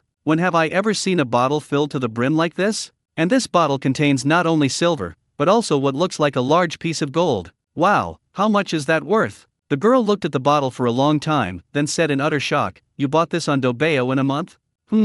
Chen Feng nodded, without refuting. This is unbelievable. Your luck is simply incredible. You found so many items in a month. I don't see this happen to me for years. The girl exclaimed and sat down. She never expected that her first delivery would be such a big deal. Even if your own father has been collecting gold for 20 years, it's hard to find a gold prospector with such good luck. Chen Feng couldn't help but chuckle at the girl's shocked expression. So shocked after just 1 month.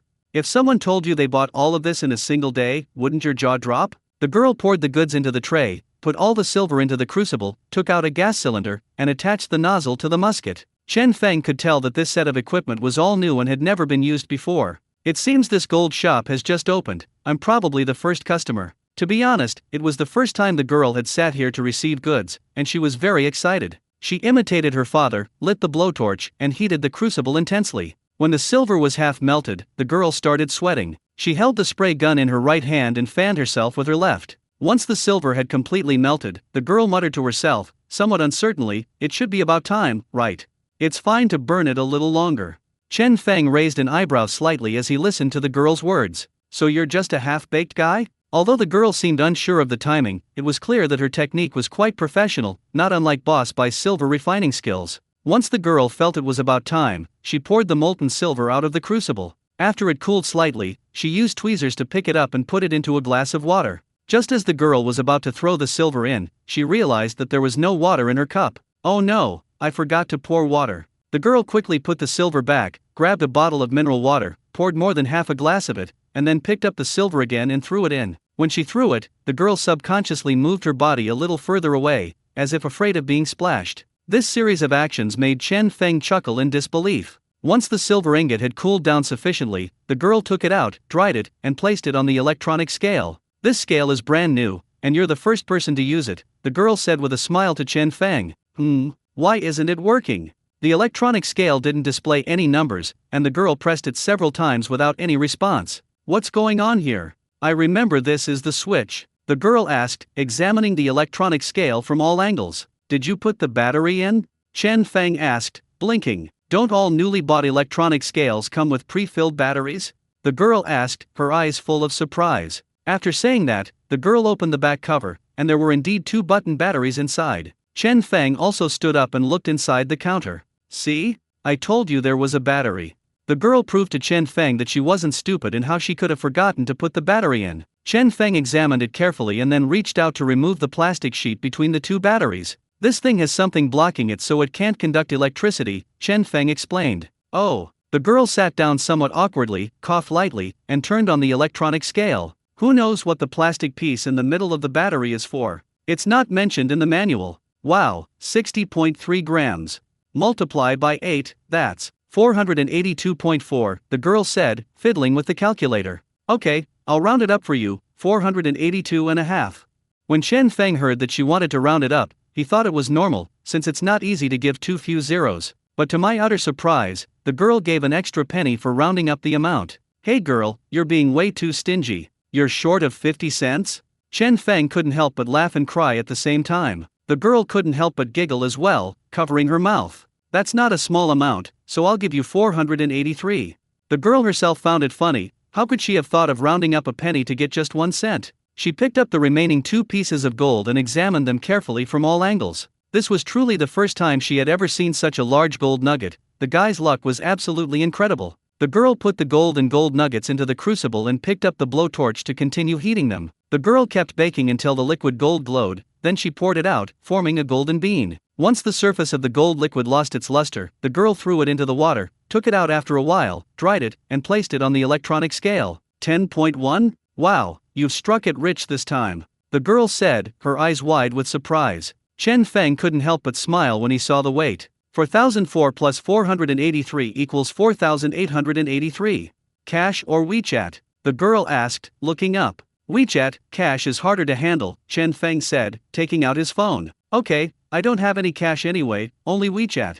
The girl couldn't help but smile. Chen Feng chuckled as he adjusted the payment QR code. You asked me if I didn't have cash? Are you kidding me? Let's round it up, girl, 4,890, Chen Feng said, showing the girl the QR code for payment. Okay. The girl thought for a moment that it was only a few dollars, and since there were so many items this time, she could round it up. So they scanned his QR code and sent him 4,890. Okay, I'm off then, Chen Feng said, waving his hand after receiving the money. Bye-bye, come find me again next time you need something, the girl said as she walked him a few steps. No problem, I'll definitely come to you next time since you're so generous, Chen Feng said and then left. The girl walked back, looked at the gold and silver coins in the counter, and smiled. That's great, to receive such a big package, the girl said, playing with the gold bean. While playing, she suddenly realized that the reason for rounding up was because cash was hard to find. So why should the WeChat QR code she scanned for him be rounded up? You little rascal, you actually fooled me. The girl looked towards the door and snorted. No wonder he agreed so readily when I asked him to come again next time. So it's because others aren't easily fooled, right? It was only 7 yuan, and the girl didn't care much, she just gave it to him. When Chen Feng returned to the van, he saw Huang Fei already sitting in the driver's seat. You've finished buying shoes? You're taking so long. Where did you buy them? Huang Fei said, DJ music playing in his car. There's a shopping mall right next door. They have a good selection of shoes. I picked some out for a while, Chen Feng said, placing the shoes in the aisle. Is it cheap? Huang Fei asked, starting the car. It's alright, but it doesn't seem too cheap, considering it's a shopping mall, Chen Feng said after thinking for a moment. That's right, that's how it is in shopping malls. They're a bit more expensive, but the quality is decent, unlike street vendors where clothes break after a few days.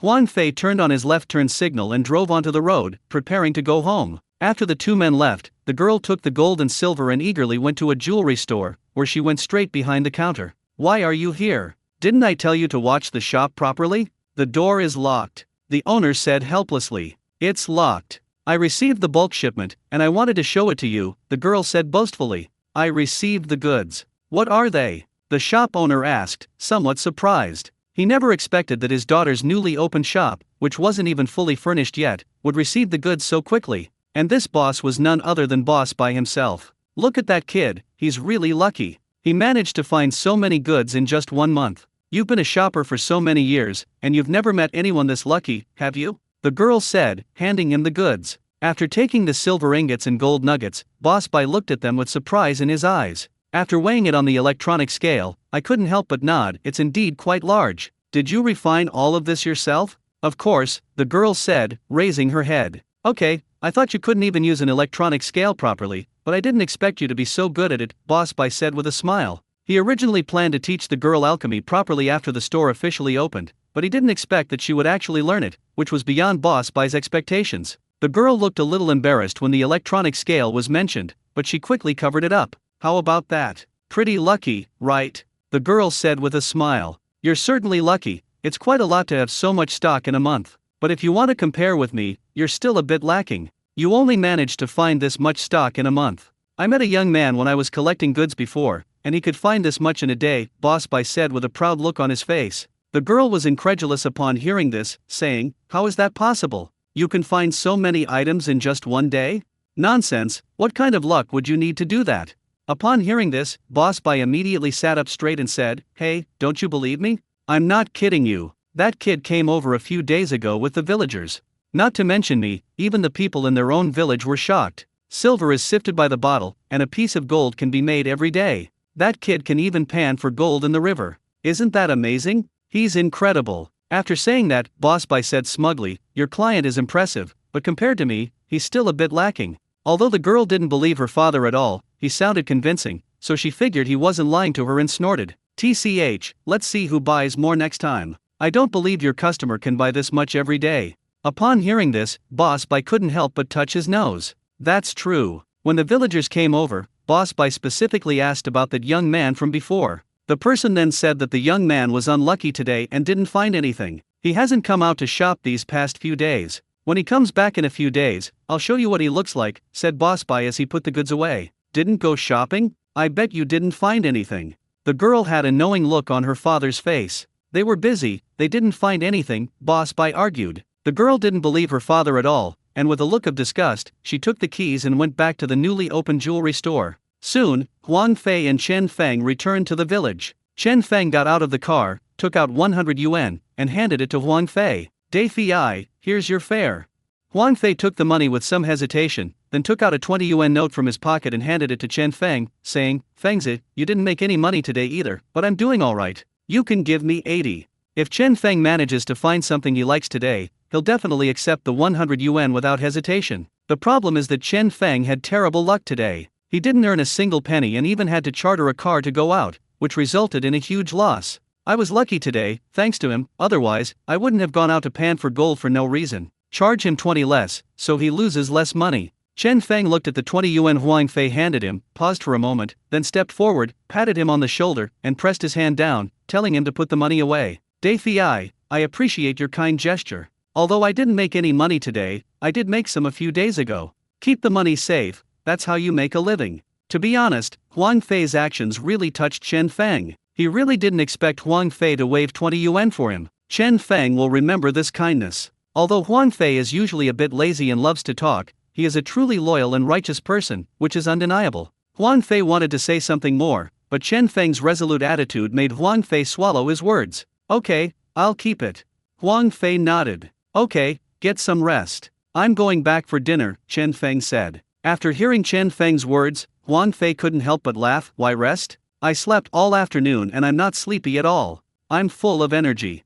After saying this, the two of them laughed. Huang Fei belatedly covered his mouth and glanced guiltily toward his home. If his dad heard this, he'd definitely give him a lecture. After chatting for a few minutes, Chen Feng picked up his things and headed home. As soon as he entered, he saw Lu Ping cooking. Hey, why are you back so early today? Lu Ping was quite surprised to see Chen Feng return. She thought she had cooked too late, so she turned around to look at the clock on the wall. Yeah, I was a bit tired, so I left half an hour early. You start cooking, I'm going to Lu Dahai's house, Chen Feng said, taking off his backpack. Okay, go ahead, dinner will be ready in a while. Lu Ping nodded. Chen Feng arrived at Lu Dahai's house with a cigarette in his mouth. He composed himself outside before pushing open the door and going inside. Everyone in the room turned to look when they saw Chen Feng return. Give me 2 packs of cigarettes, Chen Feng said with a long face. What's wrong? You don't seem happy today? Lu Dahai noticed that Chen Feng wasn't as cheerful as usual and couldn't help but ask. Damn it, don't even mention it. I didn't find a single chicken feather today, and I even lost my travel expenses, Chen Feng said irritably, leaning against the bar. Upon hearing this, everyone in the room was startled and couldn't help but look over, even forgetting to play cards. They never imagined that Chen Feng would one day be in the Air Force. They had previously speculated about how much money Chen Feng would make that day. The final conclusion is that 500 is the minimum, and 1,000 is reasonable. No one expected that this would be the result after all the guessing. What? You didn't find anything today? Really? Lu Dahai asked incredulously. Of course it's true. Huang Fei went with me. I wish I hadn't gone today. Chen Feng took the cigarette, took a deep breath, and said, how could this happen? Did we choose the wrong location? Lu Dahai couldn't help but wonder. I'm just unlucky. Huang Fei managed to find some good stuff today, and it's not small either. It must be worth tens of dollars. Could it be that there's something wrong with the place? Chen Feng said, taking a drag of his cigarette. Huang Fei even managed to find some goods. Lu Dahai asked in surprise. To be honest, no one would be surprised if any of these people found something, but Huang Fei's case is truly unbelievable. That kid is notorious for his usual behavior, so who would have thought that Chen Feng, the Air Force, would actually win today? This is truly a reversal of the natural order. Are you kidding me? If you had known, you would have been better off not going. You could have paid 100 for the travel expenses, added some food and drinks, and smoked half a pack of cigarettes. You've worked hard all day and still have to pay 120 yuan, Lu Dahai sighed. That's right, damn it, what bad luck. Chen Feng threw down 20 yuan, waved his hand with a cigarette in his hand, and went out the door. As soon as Chen Feng stepped out the door, the room erupted in chaos. Damn, Chen Feng didn't find anything today. Of course. Look at his expression. How could he be faking it? If he really found something, he would be beaming with joy. Why would he be making that face? I always knew Chen Feng couldn't possibly find such great deals every time. It's simply impossible. He even chartered a car to go shopping. He was so smug, he didn't know what to do with the money he made. Now he's lost 120 and he'll have to shut up. Exactly, the previous times were just pure luck. Everyone joked that he was a gold-digging genius, and he actually believed it. It cracked me up. I have such a bad feeling about this. Could it really be true? That I really didn't find anything? That's not even the truth. If he were alone, he might lie, but he went with Huang Fei. Huang Fei isn't blind. How could he possibly hide it from Huang Fei? That means, if you don't believe me, just ask Huang Fei, and you'll know what's going on. As everyone was talking, Huang Fei walked in. As soon as he entered, everyone fell silent and stared at him, leaving Huang Fei completely bewildered. A large bottle of iced tea, please, Huang Fei said, taking out 7 yuan and placing it on the bar. Someone asked impatiently at this moment. Huang Fei, how much money did Chen Feng make today? Upon hearing this, Huang Fei hesitated for a moment, then shook his head and said, I don't know, I didn't notice.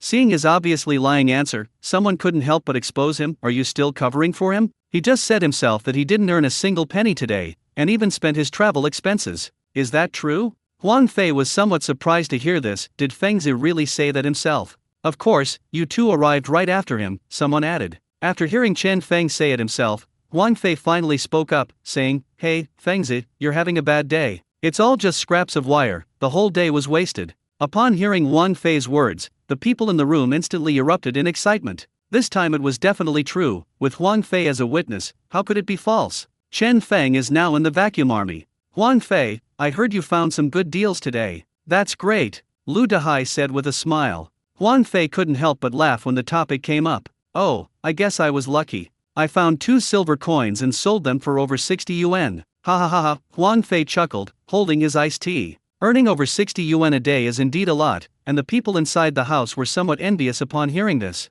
What's more, he also had to pay for the transportation, and he didn't have to spend any money to go to the abandoned mine himself, so he earned even more from the trip. After Huang Fei left with his things, the people inside started discussing it. Haha, see that? Chen Feng has a vacuum army. Someone said gloatingly. I thought he was just talking nonsense, but it turns out it's true. I knew it was impossible for someone to be so lucky as to have more than 1,000 every day. Now the dog has used up all its luck. Losing over 100 yuan a day without doing anything? That's hilarious. And they even hired a car? Are they hiring one this time? These people were even happier to hear that Chen Feng had lost money than they were making money. They even had more energy to play cards. They were so envious of Chen Feng's previous profits. Hearing that Chen Feng lost money this time finally made me feel a little better. Lu Dahai didn't say anything upon hearing this, but simply took a deep breath, preparing to remind Fengzi next time. Even if you lose money, don't come out and talk about it, lest these people gloat and laugh at your misfortune. After Chen Feng returned, the dishes were stewing in the pot, and Lu Ping, having nothing else to do, sat on a stool. Mom, take a look at these shoes, see if they're okay.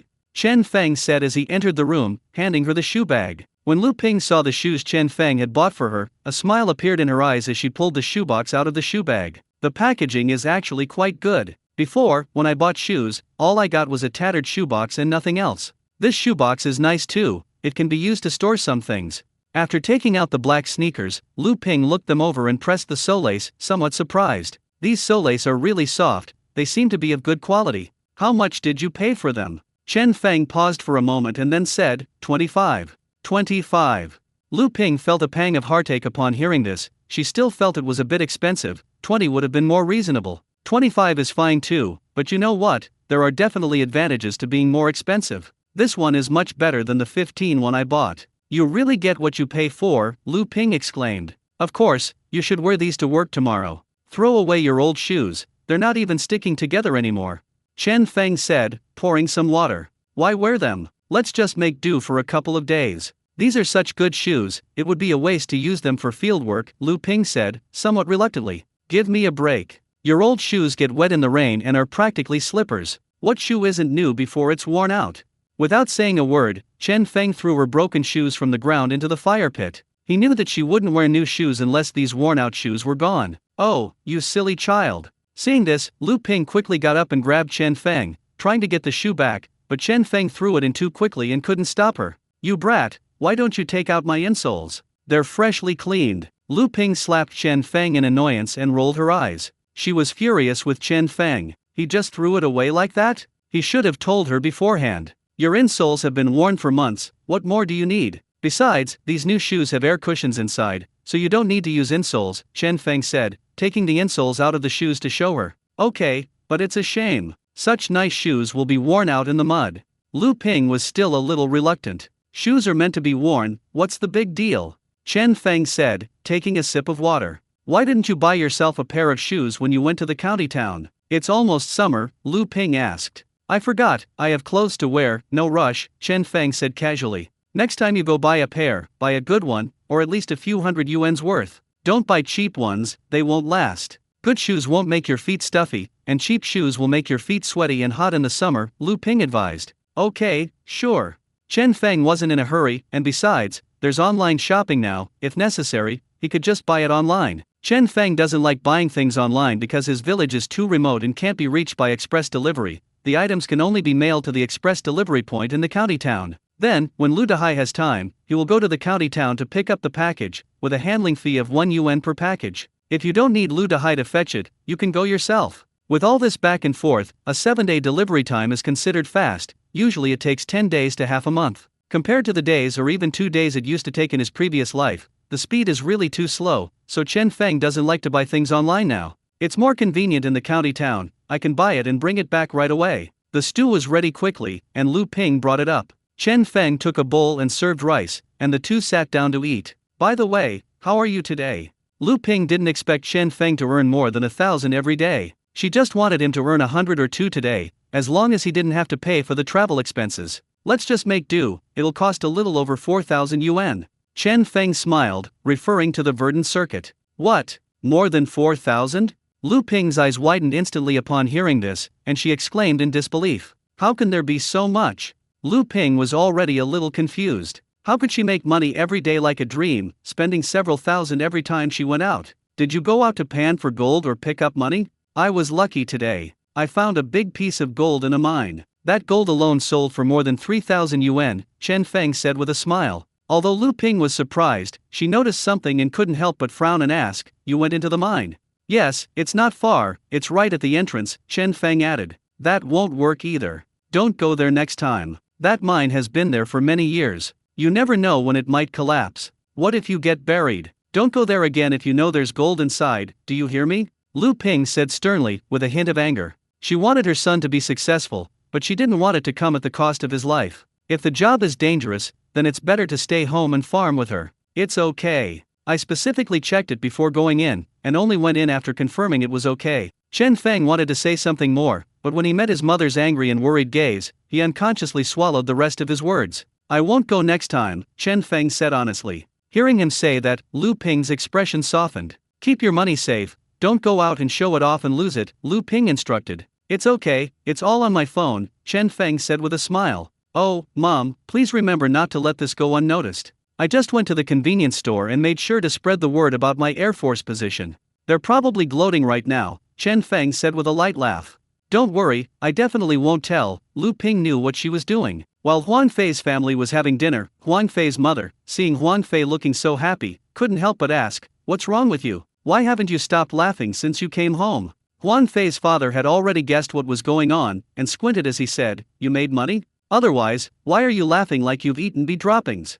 Huang Fei's mother was surprised to hear this and quickly looked at Huang Fei and said, really? You found something? Hee, I found 2 silver nuggets today and sold them for over 60 yuan, haha. Huang Fei said quite proudly, unable to stop smiling. What? You found something for just over 60 yuan? Really? Huang Fei's mother exclaimed in shock. She never expected that her son, who was always so carefree and irresponsible, could actually find good deals. Over 60? That many? Huang Fei's father was also somewhat shocked upon hearing this. He thought his son had found something worth 10 or 20 yuan, but he never expected that he would find something worth 60 yuan. This is more than most gold prospectors earn. Absolutely. You don't even know who I am. I told you I was born for this. I was made for this job. Huang Fei downed his iced tea in one gulp, wiped his mouth, and chuckled. My goodness, that's quite a lot. My son is really something. Huang Fei's mother praised. Even Huang Fei's father couldn't help but look at Huang Fei in a different light, which was indeed beyond his expectations.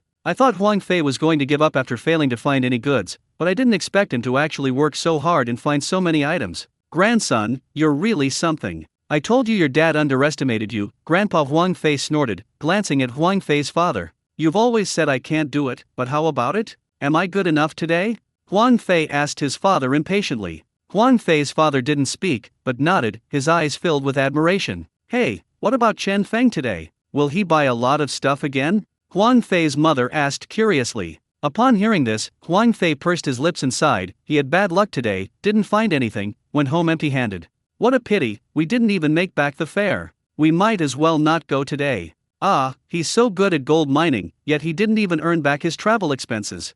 Huang Fei's mother was somewhat incredulous. Just a few days ago, Chen Feng was being mythologized as the reincarnation of the Earth God, but unexpectedly, he's now in the Air Force. This industry is all about luck. Nobody can be so lucky every day and make several thousand every day. It's normal, Huang Fei's father said, quite understandingly. But you can't make a lot of money, can you? Even Huang Fei managed to find some goods, but he didn't? Huang Fei's mother still couldn't believe it. Mom, what do you mean? Huang Fei was instantly furious upon hearing this and was speechless. You're really looking down on people. What's the difference between me and Chen Feng? He was making several thousand a day a few days ago, while I'm only making tens of thousands today. The difference isn't that big. Okay, the gap is indeed quite large. Chen Feng can do in one day what I do in several months. This line of work really depends on luck, Huang Fei's mother sighed. Just a few days ago I was earning over 1,000 a day, but today I even lost money on travel expenses. The difference is indeed too great. By the way, don't be excited about the goods you find for 2 days and then give up after a few days when you run out of stock. You have to persevere, Huang Fei's father said, as if he could see right through Huang Fei. No, am I the kind of person who gives up halfway? Huang Fei said, waving his hand. From childhood to adulthood, you've given up on so many things halfway through, even peeing sometimes only halfway through, Huang Fei's father said, squinting at Huang Fei with one eye. Huang Fei, that happened when I was a kid, why bring it up again? Don't worry, I won't, Huang Fei reassured them. Meanwhile, news about Chen Feng's Air Force spread like wildfire throughout the village, even faster than the news of his making money. That really proves the old saying, good news doesn't travel far, but bad news travels fast. Everyone loves to watch the drama unfold. Hey, did you hear? Chen Feng went home empty-handed today. He didn't find anything, and he even lost money on his travel expenses. Ha ha ha. Oh, really, he had such a bad day. I told you he was just showing off. He even chartered a bus to go out and pan for gold. Look at all these gold panners, who charters a bus to go out and pan for gold. This is just showing off. Now he's quiet, isn't he? I'm dying of laughter. You didn't see Chen Feng today. He wasn't as arrogant as he was a couple of days ago. Good job losing money, haha, he made all that money himself. When Song Hui heard the news at home, he was absolutely overjoyed. Ha ha ha, so Chen Feng, you finally met your match. You're supposed to be the gold rush saint, the one who can pan for gold even in the river? Why aren't you pretending anymore? Ha ha ha. Song Hui slapped his thigh in delight. Hearing that Chen Feng was an Air Force pilot was incredibly satisfying. His recently suppressed feelings vanished, and he was even happier than if he had struck gold. His father, wearing a military green hat and a coat, came out of the house and said, "What are you laughing at? You don't know anything. This is all thanks to my 5 ghosts transporting wealth technique. You said the books I read were useless, but have they been useful this time?" Song Hui's father shook his clothes and said with a proud look on his face, "Dad, you're amazing. I didn't expect it to actually work. We made several thousand yuan the day before, and today we've lost everything. You've really got it." Song Hui praised, giving a thumbs up. I've transferred all his good fortune to you. When you go gold mining next time, you'll definitely reap a huge harvest. You should learn from this, kid. The wisdom of the older generation is enough for you to study for a lifetime. Song Hui's father sat down and rolled a cigarette, looking just like a charlatan. "Dad, are you serious? Will I really make a fortune next time I go gold panning?" Song Hui was incredibly excited when he heard this. "So what do you think? Do you really think my 5 ghosts transporting wealth method is a joke?" Song Hui's father snorted, clearly unhappy that his son doubted him. Alright, if I really manage to get a lot, I'll buy you pig's trotters to eat," Song Hui laughed. When the Wang family heard the news, old Wang's wife was overjoyed, almost to the point of going out into the street to celebrate. Ha ha ha, this day should have come a long time ago. I told you Chen Feng was a show-off. See? My words came true. Old Wang's wife sat on a heated brick bed, laughing so hard she almost fell over. Old Wang was applying silicone sealant to the bottom of the window. It took him a long time to finish, and this was the last piece of glass. The room was filled with a pungent, acidic smell because the silicone sealant had just been applied, which made old Wang frown and he had no time to respond to his wife's words. "Say something, Lao Wang. Are you happy?" Lao Wang's wife urged him when he didn't speak. "I'd be happy if you came to apply the silicone sealant," old Wang said, his nose wrinkling. This is the price Chen Feng pays for daring to mess with me. Even God himself won't let him make any money," old Wang's wife said smugly. Old Wang pursed his lips upon hearing this, but remained silent. "You weren't saying that about God yesterday, but now that the new glass is installed, you're all excited, aren't you? Keep your voice down, don't let anyone hear you," old Wang said speechlessly as he finally finished applying the silicone sealant. "So what if I heard that? Chen Feng deserves it. He can't make money and he can't even talk about it," old Wang's wife said fearlessly. Okay, go to sleep." Old Wang turned off the light, not wanting to talk to her. The news of Chen Feng's Air Force even reached the neighboring village. "Have you heard? That guy who used to make thousands a day went out today and didn't find anything." "Which one? The one with the incredible luck, the one from the next village?" "Yes, that's him. I told you he can't be that lucky every day. Honestly, everyone has lucky moments, don't mistake one moment for a lifetime." Lu Ming and his wife were planting seedlings at home when they learned of this news. "Chen Feng didn't find anything yesterday, but the news has spread to our village." Lu Ming's wife, Yao Li, said to Lu Ming with a mocking smile. "Really? Is it Chen Feng?" Lu Ming asked, somewhat incredulous. "How could that be fake? Besides Chen Feng, who else could make several thousand a day in the gold rush?" Yao Li rolled her eyes and said. Yao Li was heartbroken when she heard that Chen Feng had made a lot of money, but today, hearing that Chen Feng had finally lost money, she was overjoyed. Sometimes, your own family members are more eager to see you make a fool of yourself than outsiders. "I told you that thing was unreliable, just pure luck, but my sister still thinks Chen Feng is having a great time making several thousand a day. I've been looking into what to do if you can't find anything online for a while. Chen Feng has made a lot of money this time, so he probably won't care about small amounts anymore. Don't be fooled by how much he earned a few days ago. This year, he probably won't earn as much as Chao Yang in the whole year." Lu Ming snorted. Of course.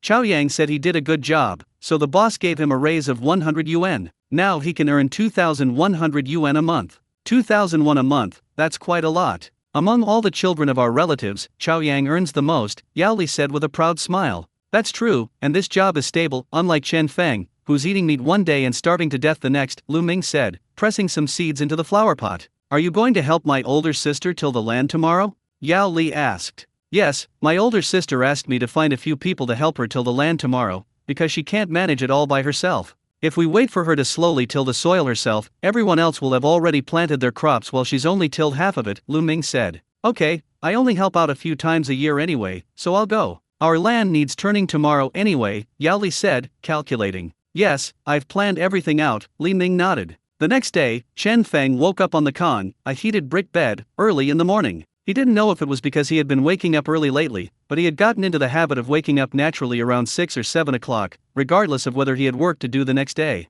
There's no gold to be found today. Huan Fei told him yesterday that his car was already lined up all night. Several families are hiring people to do farm work tomorrow, and he needs to drive them back to pick them up. Moreover, it's currently spring planting season, so Zheng Ping and the others are all working at home and no one is out panning for gold. Chen Feng could only nod helplessly. This was the downside of not having a car. Even if he wanted to strike it rich, he had to see if others had the time. He's already planning to buy a car so he can go out and make his fortune without having to ask anyone for help. Aren't you going gold panning today? Lu Ping asked Chen Feng as he came out. I'm not going. Huang Fei's car is full. I guess he won't have time until tomorrow or the day after, Chen Feng said, stretching. Well, are you going to stay home and rest, or come with me to till the land? Lu Ping asked. Are we turning over the soil today?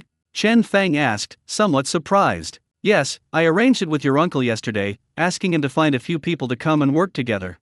I thought you were going out to pan for gold today, so I didn't tell you. Lu Ping took out a few pairs of gloves. Then I'll go with you. Staying at home is pointless anyway, Chen Feng said. Okay, then find yourself a set of worn-out clothes. You'll get your nice clothes dirty while working, Lu Ping instructed. Watching Chen Feng turn and go into the house, Lu Ping felt a sense of relief. The previous Chen Feng would never have done these chores, he would just stay at home and sleep in. Half an hour later, Lu Ming arrived at Chen Feng's house with 7 or 8 people. Big sister, are you done cleaning up yet? Lu Ming asked as he came in. I'm all done cleaning up, just waiting for you. Lu Ping stood up with her tools in hand. Seeing Chen Feng also carrying tools, Lu Ming asked curiously, Fengzi, are you going too? Didn't you go gold panning today? I didn't go. Huan Fei didn't have time today, and he can't go without a car, Chen Feng said, carrying a pickaxe. Okay, it's fine to do some chores at home. Lu Ming nodded, and the group walked out. The group walked towards Lu Ping's location. Lu Ming and Lu Ping chatted casually, mostly about everyday family matters. How's Fengzi doing lately? Did you make any money panning for gold?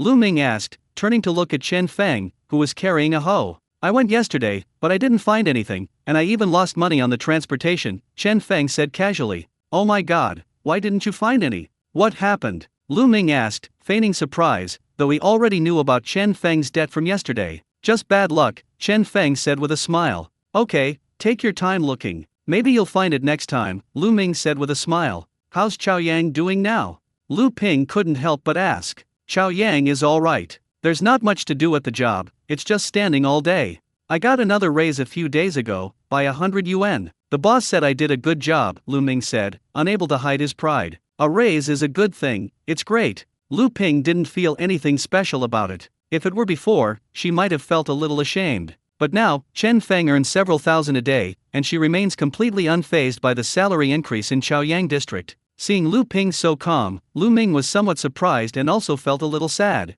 My older sister shouldn't have this expression. Chen Feng spent all his travel expenses in one day, and her son even got a raise. Shouldn't you be looking down with some embarrassment? Why are you so calm? I felt uncomfortable with Lu Ming's overly pretentious behavior, especially in some of the more obvious and uninspired aspects. Chao Yang is still hiring. If Fengzi wants to go, he can. He has a great relationship with the boss now. I heard he even had dinner with the boss a couple of days ago. The boss also said that if we open a branch, he'll be promoted to go there, Lu Ming said with a smile. Chen Feng won't go for now. Let Chao Yang do his job well and settle down in the county town to buy a house later, Lu Ping nodded and said. Just kidding, Chen Feng earns several thousand a day now, how could he possibly become a security guard? So Lu Ping simply cut off Lu Ming's idea. Lu Ming, who had intended to show off, felt extremely uncomfortable and awkward after hearing his older sister's words. Why did my older sister not seem to be praising Chaoyang, but rather giving the instructional feeling? Wait a minute, I used to be the one instructing her, why is she instructing me now?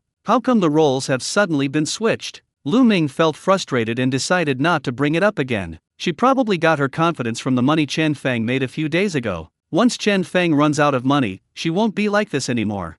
The villagers who had been hired by Lu Ming to work also looked at Chen Feng, trying to figure out what made him so special. They had heard of Chen Feng's reputation. Unfortunately, after looking at him for a long time, apart from thinking that Chen Feng was quite handsome, I couldn't see anything else special about him. Maybe he was just lucky. After all, he also lost yesterday, which everyone knows. They soon arrived at the field and began to spread out, taking hoes and turning over the soil. Chen Feng followed their example and swung his pickaxe. Several hours passed quickly, and the land had been turned over quite a bit. Chen Feng wiped the sweat from his forehead and prepared to continue turning over the land. Just then, the system suddenly beeped. Bite! There is precious metal within a 3-meter radius of the host. The sound stunned Chen Feng, who stared wide-eyed at his surroundings. He never expected that he would find gold while just turning over the soil. He dug at the ground a dozen times, trying to dig out the gold directly, but the area was too large, and he couldn't dig it out at all. Fengzi, that spot is fine, let's move forward, Lu Ming reminded Chen Feng, seeing him digging at the same spot.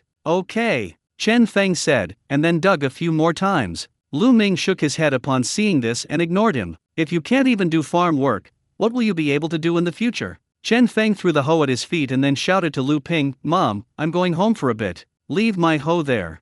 Okay, I understand. Lu Ping nodded without asking him what he wanted to do. Chen Feng needed to go home to retrieve the detector and find the goods. He considered leaving it for the night to search, but then he realized that wouldn't work. Although his family didn't own much land, the area was still quite large, and every plot looked the same. In the pitch black at night, it would be impossible to distinguish them. If we can't find the place at night, it's even worse. It's better to find it now and let a lot of people see it. Seeing Chen Feng quit, Lu Ming snorted disdainfully. He guessed that Chen Feng wouldn't last long and would soon complain of being tired and have to go back. He's really taking it seriously, not letting anyone touch his hoe. I wonder when you'll be back. Big sister, where did Xiao Feng go? Lu Ming asked. She probably went home to get some water, who knows? Lu Ping said nonchalantly. Big sister, Xiao Feng's personality is no good. He can't stick to anything and complains about being tired after a short while. Aren't you going to talk to him about this? Lu Ming habitually started scolding his older sister. If he's tired, he can go home and rest for a while. He's never done this before, so it's normal for him to be tired. It's okay, Lu Ping said. They're all grown up now. If they're tired, they should just go home and rest. What isn't tiring? Lu Ming said, frowning. Look at Chaoyang, he's tired from standing all day, but you have to be able to persevere. Otherwise, will the boss give him a raise? It's because he's doing a good job. Lu Ming couldn't help but make the comparison. Upon hearing this, Lu Ping pursed her lips and remained silent. Seeing that Lu Ping remained silent, Lu Ming continued, this is your own work. If you don't do it, who will? Are you just hoping to hire someone? If you hire one less person, you'll only lose 50 yuan. How much can you earn from farming all year round? If he keeps doing this, he'll hire everyone. Lu Ping continued digging, and couldn't help but say, no, they'll probably be back soon. Just you wait, let's see when he'll be back, Lu Ming said, pursing his lips. Chen Feng went home, put on his gear, and set off. This time, he took a back road and headed straight for his home. Although this rumor will spread, it's still better than having dozens of people standing around you when you're panning for gold. Chen Feng could imagine that if the villagers saw him carrying the equipment, a lot of people would come to watch the spectacle in no time. Chen Feng arrived at the field quickly, and everyone was stunned when he appeared before them fully equipped. What are you doing? Lu Ping asked, her eyes wide. I think I saw something in the field just now, but I couldn't find it after digging around for a while, so I thought I'd use the equipment to look for it, Chen Feng said as he approached his pickaxe. Seeing this, Lu Ming walked over, frowned, and asked, what are you doing? There's gold in the ground? Are you kidding me? I don't know either, let's give it a try. Chen Feng put on the headset and began to probe. Lu Ming rolled his eyes. He felt that Chen Feng just didn't want to work and was using this as an excuse. If there were gold in the ground, who would spend money to travel so far every day?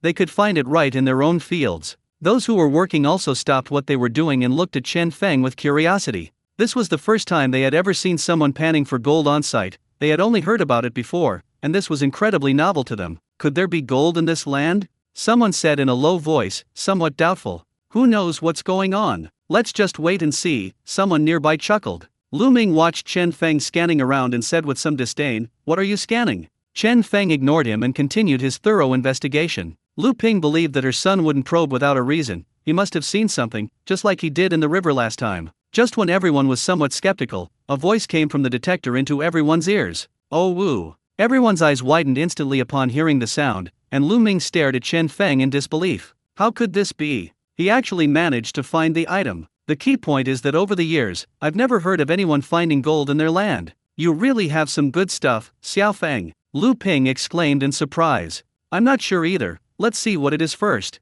Chen Feng squatted down and took out a small shovel from his lower back, since it was the only one available and he didn't have a backpack. As soon as he made that sound, everyone around him immediately moved closer, wanting to see what kind of product it was. Lu Ming's expression was complicated, and he pursed his lips tightly. He shoveled up a shovelful of soil, ran it over the detector, found nothing, and casually tossed the shovelful away. After a few shovelfuls, someone couldn't help but whisper, "I think I've already figured it out just by watching." "Humph, what good will it do? You'll have to have their fate," someone nearby sneered. If gold mining were really that easy, Chen Feng wouldn't be the only one to earn several thousand a day. They all understand this basic principle. Is it a piece of scrap iron? There are always these things in the ground, someone guessed, but of course, they didn't dare to speak too loudly, afraid that Chen Feng and the others would hear them, as if they were cursing Chen Feng. Who knows? But I feel like it's the same old stuff. You can find gold no matter what kind of luck you have. It's like God is giving you money.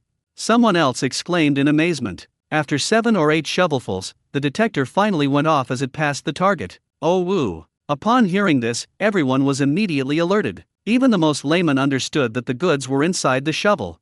Under the watchful eyes of everyone, Chen Feng peeled away the soil layer by layer. After removing a third of it, a somewhat dark yellow object surfaced. Before Chen Feng could even reach out, someone exclaimed from the side, "Holy crap, it's gold! It looks like real gold. Quick, pick it up and take a look. It really looks like gold. It's not small, damn it." Chen Feng reached out and picked up the small gold piece, wiped the dirt off it, and ran it through the detector. The detector emitted a whoosh sound, confirming that it was indeed the one. "Is this really gold? I don't know, this is the first time I've ever seen it. Wow, this is the first time I've ever seen wild gold. This must be a nugget." When Lu Ping saw what Chen Feng was holding, she couldn't help but exclaim with delight, "Fengzi, is this gold?" Chen Feng nodded and said, "Yes. He's already looted so much gold, he definitely wouldn't be mistaken, especially with the system helping to corroborate his claims." Upon hearing Chen Feng's affirmative answer, the crowd gasped in surprise once again. "It's real gold. You're rich now. How much is such a large piece of gold worth?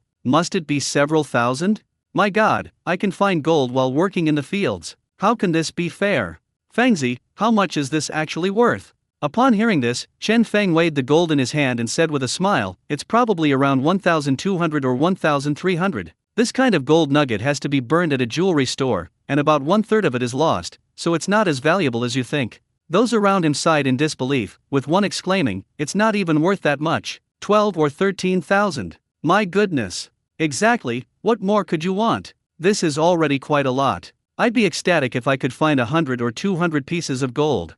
Lu Ming watched from the side with mixed feelings. He hadn't said a word since Chen Feng's detector went off. He had previously said that Chen Feng used the detector to avoid being caught, and that there was no gold in the ground. To his surprise, there really was gold in the ground, and he actually found it. One pill costs 1,200 or 1,300 yuan, which is more than half a month's salary for his son. Compared to this piece of gold, his son's salary increase was negligible. Although Chen Feng lost the bid yesterday, he made up for it today. While everyone was still marveling at the gold, Lu Ming picked up his hoe and silently began to work. He no longer knew how to face Chen Feng and his older sister. The main problem is that the slap in the face came so quickly that it's embarrassing just thinking about it. He even wishes he could dig a hole and bury himself in it right now. Chen Feng carefully put the gold into his pocket, then took the detector and said to his mother, "Mom, you guys get back to work. I'll go check other places and see if there's any more stock." He said this mainly to others through his mother. After all, those people are hired for 50 a day. What's the point of you bragging that I don't work? The money is just wasted. And he really wanted to go see other places, because if there was one, there might be a second. Alright, you go ahead, you don't need to do this." Lu Ping couldn't stop smiling. Who would have thought there would be gold in her land? It was a miracle. When the people around heard Chen Feng say that, they all picked up their hoes and started working. After all, no one is stupid. They can all understand what Chen Feng meant by saying that they've already taken half a day to rest here, which is quite considerate. Chen Feng held the detector and pretended to probe left and right, but in reality he just kept walking forward, waiting for the system to give him a response. Chen Feng walked back and forth around the area, and it could be said that he was the busiest among all the people there. Unfortunately, after walking for 2 hours, Chen Feng's system still didn't ring. Around noon, Lu Ping waved and said, "I'm going home to cook. I'll call you when the food is ready." Everyone nodded in agreement, saying that it was fine, and besides, they were all hungry after working all morning. That's how it is when they recruit workers in the village. They usually provide lunch, but not dinner. Chen Feng was also a little tired from walking, so he prepared to go home and cook for his mother. After all, Cooking for more than 10 people was no small task. Before leaving, he went to his uncle's side and said, "Uncle, go home and rest for a while." Lu Ming was there to help out. He and his sister didn't need to pay, so Chen Feng thought he should let him rest for a while. "No need, Fengzi, you can go home and help your mom cook. I'll stay and work with them for a while longer," Lu Ming said quickly upon hearing this. He really didn't want to be alone with Chen Feng and the other guy right now. The thought of it was just too awkward. It was much better here. "Okay, I'll call you when the food is ready." Chen Feng took out a cigarette and lit one for his uncle. Lu Ming took a drag of his cigarette and nodded, indicating that he should go back. Chen Feng put away his cigarette and walked back home, soon arriving home one after the other with Lu Ping. "I'll cook the rice first. You go to the grocery store and buy some dried tofu and cucumbers to make a cold dish later. I'll also stew some potatoes, green beans, and meat. That'll be 2 dishes," Lu Ping planned. "Okay." Chen Feng unloaded his equipment, took a sip of water, and then took the cash to the grocery store. Although he has money in WeChat, he plans to spend all the cash first, as carrying cash around is too cumbersome. Before leaving, Chen Feng made a point of putting the gold into his small bottle and placing it in the house, lest it fall out of his pocket and be ruined. We soon arrived at old Zhang's house, where he ran a small vegetable shop in the village. As soon as you enter, you see old Zhang sitting at the small bar, and the room is filled with all kinds of dishes. "Feng's is here. Usually, it's your mom who comes," old Zhang greeted him with a smile. "She's staying home and not eating, so I came to buy some groceries."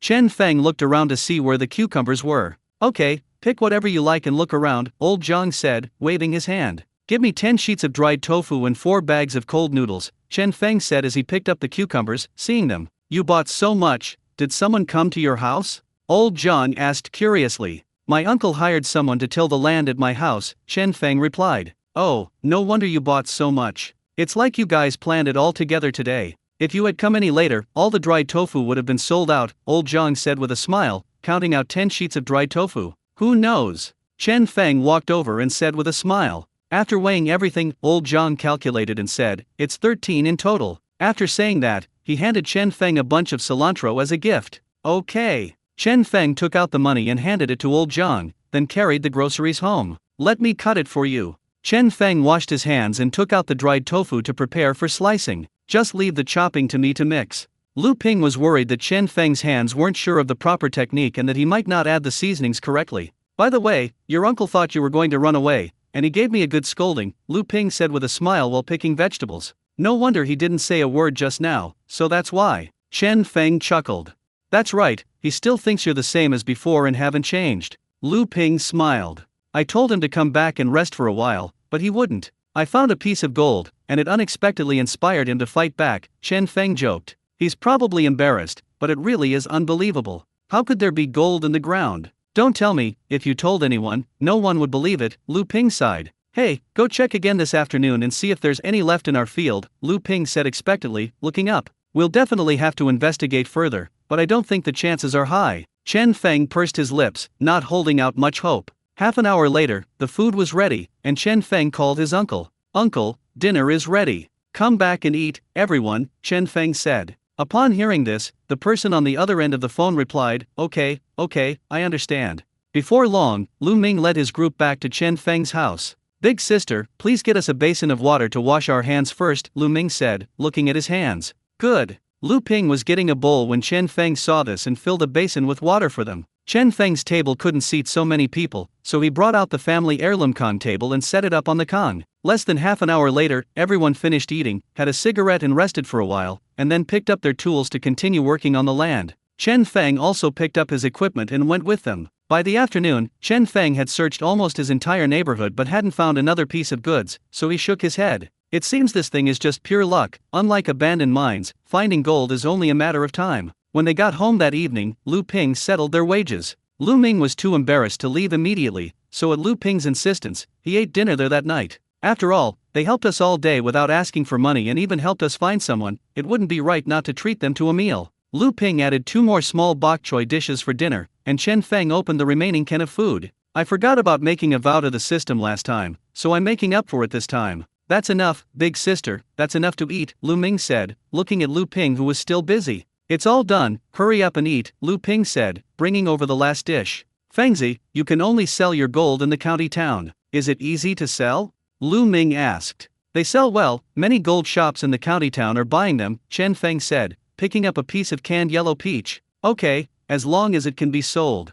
Lu Ming nodded, holding his rice bowl and eating with his head down. You're full, stop pretending, Lu Ping said, noticing his absent-mindedness. No, would I pretend to be here? Lu Ming smiled as he came to his senses and picked up a piece of food with his chopsticks. After finishing his meal, Lu Ming didn't stay long, he talked for a while and then left. Why are you in such a hurry to leave? Take a break, Lu Ping said, standing up. Oh no, big sister, I still have chores to do at home, I have to go back now, Lu Ming said, shaking his head. He hesitated for a moment, but ultimately didn't speak. Lu Ming wanted to borrow Chen Feng's detector to see if there were any goods in his field, but in the end he was too embarrassed to ask. After all, Chen Feng might not go gold panning tomorrow, and if he did, he wouldn't be able to borrow the money. Let's talk about it again when we're sure Chen Feng won't go out. Then drive carefully on your way. Call me if you ever turn over in the street, Lu Ping said as she saw him off. Okay, I'll call you when you're turning the soil. Lu Ming nodded and walked out of the house. Chen Feng opened the refrigerator, intending to eat an ice pop,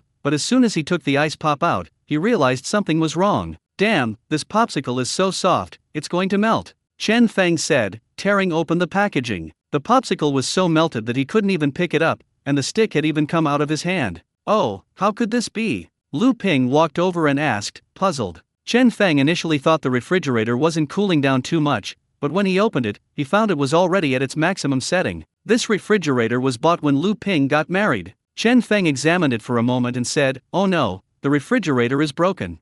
No way, is something wrong? Lu Ping was still trying to fix it, unwilling to give up. After all, things break and cost money, whether it's repair or replacement, it's a lot of money. What should we do? Should we get someone to fix it tomorrow? Lu Ping said, looking at the refrigerator with a headache. Why bother repairing it? This refrigerator is older than me, it's not worth fixing. Let's just buy a new one, Chen Feng said, prying at the melted ice cream in the bag with a stick. How much would a refrigerator cost? Lu Ping frowned, feeling a pang of heartache. I remember someone recently bought one. I think a new one only costs 700 or 800 yuan, but isn't this thing just like a cell phone? They're all divided into high-end and low-end. It depends on how good you want to buy, Chen Feng said. Just buy something that's passable, it'll do for now, Lu Ping sighed. Let's eat popsicles first, they'll probably all melt soon. Chen Feng took out all the popsicles from the freezer, probably 5 or 6 in total. He couldn't eat it all himself, so he had to let his mother eat with him. The two sat at the table eating ice cream.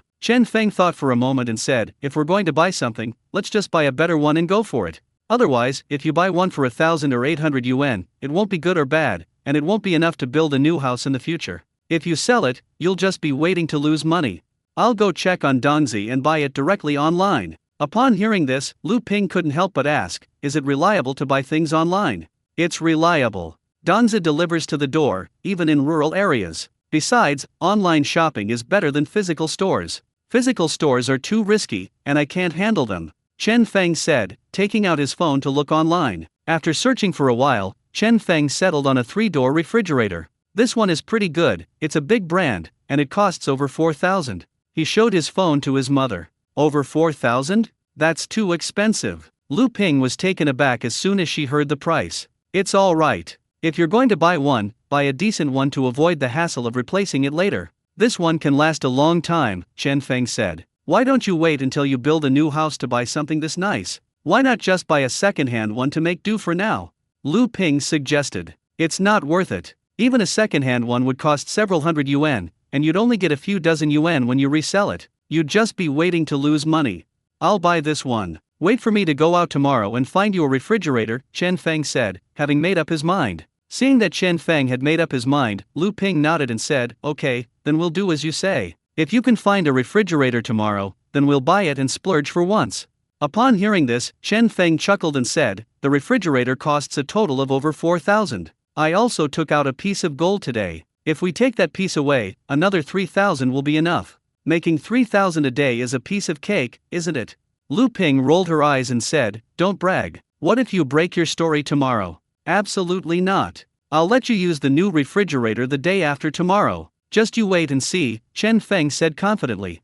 After saying that, Chen Feng took a melted popsicle and went out the door, intending to find Zhang Ping and ask him if he had any plans to pan for gold tomorrow. When Chen Feng arrived at Zhang Ping's house, he pushed open the door and went inside. As soon as he entered, he saw Mao Min tinkering with the flower pots on the ground, but he did not see Zhang Ping. Sister-in-law, where's brother Zhang? I need to talk to him about something. Chen Feng stood at the door, craning his neck to look around and asked, Fengzi, your brother Zhang has gone to the fields. Should I call him and ask him to come back? Mao Min straightened up and saw Chen Feng, so she couldn't help but answer. Go to the ground? What are you going to do there so late at night? What can you see in the dark? Chen Feng was puzzled by this. Hey, they heard you dug up gold on the ground, and now they can't sit still. They're all running to the ground with detectors, all wanting to try their luck, Mao Min said with a helpless smile. Ah, you all knew. Chen Feng said, surprised. The helpers were all from the next village. Chen Feng never expected that the news could be transmitted back from the next village in such a short time.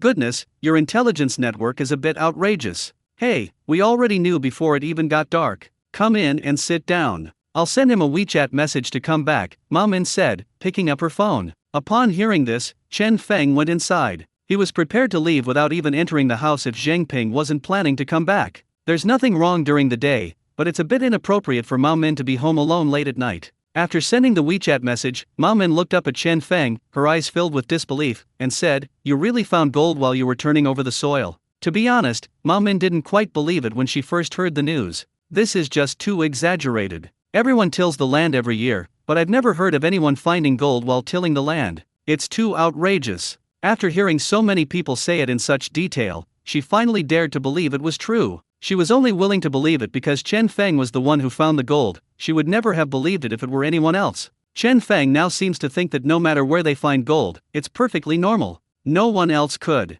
Chen Feng, that makes sense. I think I saw some gold when I was turning over the soil, but I wasn't sure. I turned over for a long time but couldn't find it. Later, I went home and got the detector and finally found it.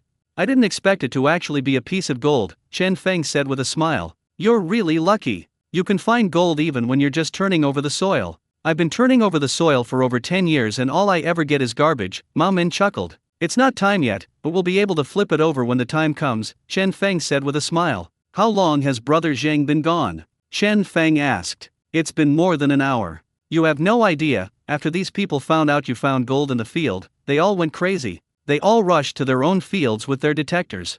I'm afraid that someone else will steal the gold from my land. I heard that some people were just about to eat, but when they heard about this, they didn't even finish their meal. They just put down their chopsticks and left. Mao Min found it funny just thinking about it. That's outrageous. Chen Feng couldn't help but chuckle upon hearing Mao Min's words. He never expected that finding gold in the field would cause such a sensation. It seems that the last time I panned for gold in the river, it inspired a group of them to go and soak in the river as well. This time too, I went to pan for gold in the fields late at night, not afraid at all in the dark. Rural areas are nothing like cities. There are no streetlights or any other lights. It's truly dark when it's dark, the kind where you can't see your hand in front of your face. It's not just outrageous, it's absolutely outrageous. Some greedy old men and women go to the ground to dig even without a detector, hoping to strike it rich and find gold. It's funny to even think about it, Mao Min said, shaking her head with a laugh.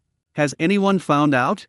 Chen Feng asked curiously. There really was one, but it was just a small silver coin, worth about $10. Even so, that person was overjoyed. With this silver coin as an incentive, I reckon he won't be able to go home to sleep tonight. He'll have to dig all night, Mao Min said with a shrug. There really is some goods, so the search wasn't in vain, Chen Feng said, somewhat surprised. Hey, don't you think about it? So many people went out to explore for so long, and all they got was a single silver coin. Is that considered a lot of work? Mao Min rolled her eyes and said, It's better than the last time we went to the river. Last time, the whole group of us didn't find anything, and several of the detectors even broke down. Chen Feng couldn't help but laugh as he mentioned it. That's true. This time it's just a bit tiring, but at least the detector will be fine. But I have to thank you, if you hadn't reminded brother Zhang, he would have spent the whole night in the river too, Mao Min said with great agreement. You're too kind, sister-in-law. Only brother Zhang is willing to listen to me. If I tell other people, they'll think I don't want them to go and investigate, or that I'm cutting off their source of income, Chen Feng said, throwing his empty popsicle into the trash can.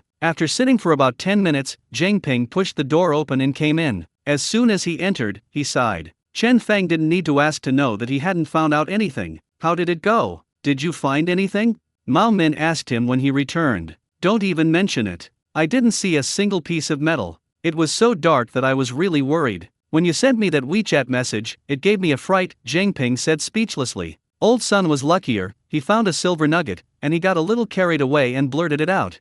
Now look what's happened. He was afraid that if he went to sleep, someone would sneakily explore his land, so the whole family came out, determined not to stop until they had explored the land completely, Zhang Ping said with a laugh as he put down the detector. Okay, more people means less fear, Chen Feng grinned. That's true, now you don't have to be afraid. What's up, Fengzi? What do you need? Zhang Ping sat down, took out a cigarette from his pocket, and offered one to Chen Feng. I was just wondering if you're going to go gold panning for days since you haven't been for a while. I was wondering if you're planning to go tomorrow, and if you have any plans. Chen Feng said, taking the cigarette. I was thinking of contacting someone tonight, but I didn't expect you to come directly. You're probably going there, since we've already searched these places, and there's nothing else to do. It's been a few days since we last visited, and everyone's itching to go. Huang Fei shouldn't be so busy tomorrow. I'll contact him later, Zhang Ping said, taking a drag of his cigarette. Okay, let me know after you've made the call, Chen Feng said. No problem, definitely. By the way, Fengzi, how big was that gold you panned for this morning? I heard it was as big as a pebble? Zhang Ping asked, somewhat incredulously. No way, don't listen to their nonsense. It's about the same size as the one we found in the river last time, even as big as a pebble. How much would that sell for? Chen Feng chuckled. That's not small either. I remember the piece you found in the river last time sold for over 1,000. Zhang Ping grinned, admiring Chen Feng's good luck. Just lucky. I'll be going now. You get some rest. Don't forget to let me know what happens tomorrow, Chen Feng said, standing up. Okay, if you're free, stay a little longer. Why are you in such a hurry to go home? Zhang Ping also stood up and said. No, I'll go home and tidy up. I'll go buy some food later.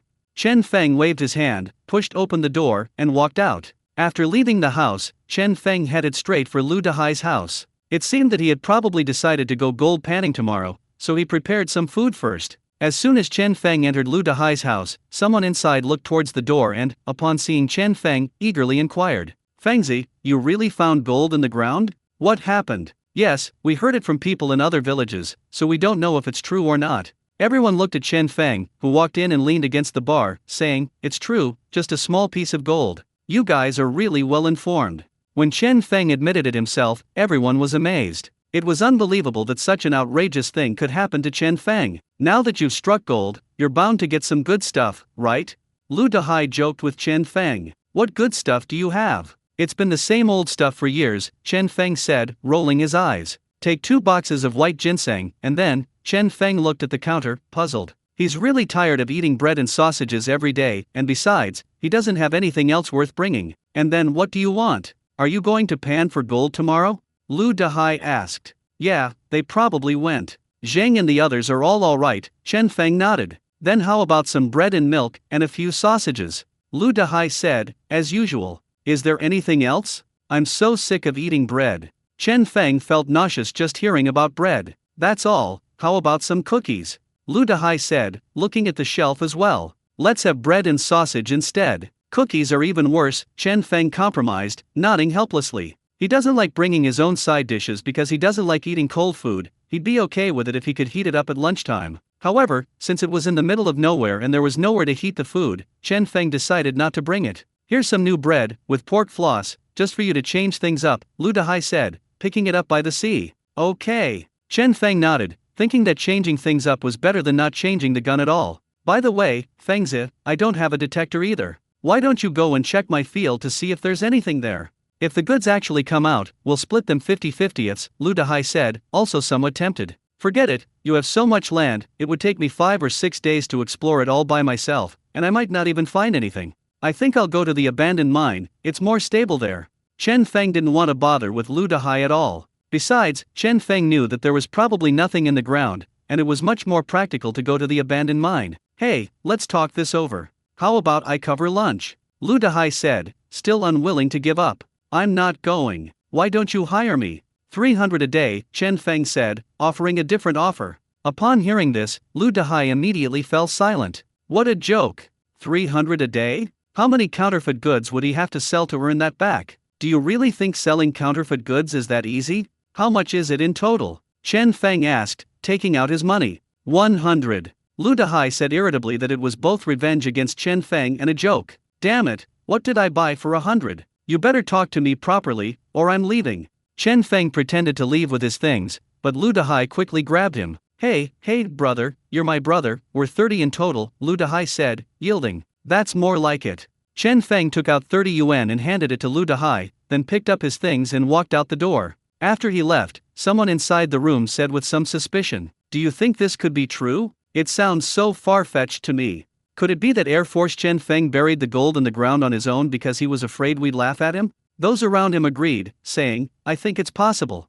Finding gold in the ground is too far-fetched, isn't it? We've been farming in our village for decades, and we've never heard of anyone finding gold in the ground. Is Chen Feng really that lucky to find gold in the ground?" Others disagreed, saying, "No, you can't fool people with this. Many people at the scene reportedly saw him take it out with their own eyes. How could it be fake? If one person is blind, then everyone is blind? I think Chen Feng missed the Air Force yesterday and saved up all his luck for today. Some people just can't stand seeing others do well, so they'd rather believe Chen Feng fabricated something and created a mystery than believe he actually found gold." Little did they know that if Chen Feng heard their words, he would definitely look down on them. He'd rather nobody know he's making money than deliberately fabricate stories to boost his own image. You're all amazed when you find a piece of gold in the ground, but if Chen Feng told you that there were no short sellers yesterday and he made almost 5,000, wouldn't you be shocked to death? They'd probably be so red-eyed they wouldn't be able to sleep at night. On the other side, Song Hui returned from the field carrying the detector, panting heavily. He went into the house, threw the instrument on the ground, and cursed angrily. "What kind of nonsense is this? There's no gold in this ground. What a load of rubbish. I've stepped in all this mud, and there's nothing here. I think Chen Feng is just messing with us on purpose by spreading this rumor." His father heard the noise and came out of the house. Upon hearing this, he frowned and said, "What's wrong now? What are you yelling about? Why are you making such a fuss? You insisted that I go to our land to see if there's any gold. I waited around for hours, but I didn't see any gold. What 5 ghosts transporting wealth method are you talking about? What did you manage to transport? If you did manage to transport anything, why didn't I find anything, while Chen Feng made a fortune today?" Song Hui said to his father with annoyance. Song Hui's father looked puzzled upon hearing this and said with some bewilderment, "No way, I studied it thoroughly and I must have succeeded. Otherwise, how could Chen Feng have been in the Air Force yesterday? Logically, you should have found something to buy today. It shouldn't be like this."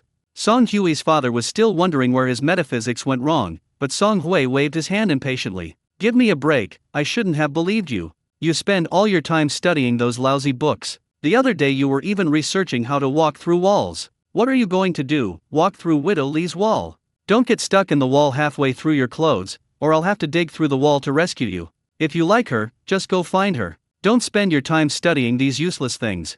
You plant a little land but don't weed it. You're always thinking about using magic to tell the insects not to eat your seedlings but to eat other people's. How come you're so amazing? Are you trying to fly to the heavens?"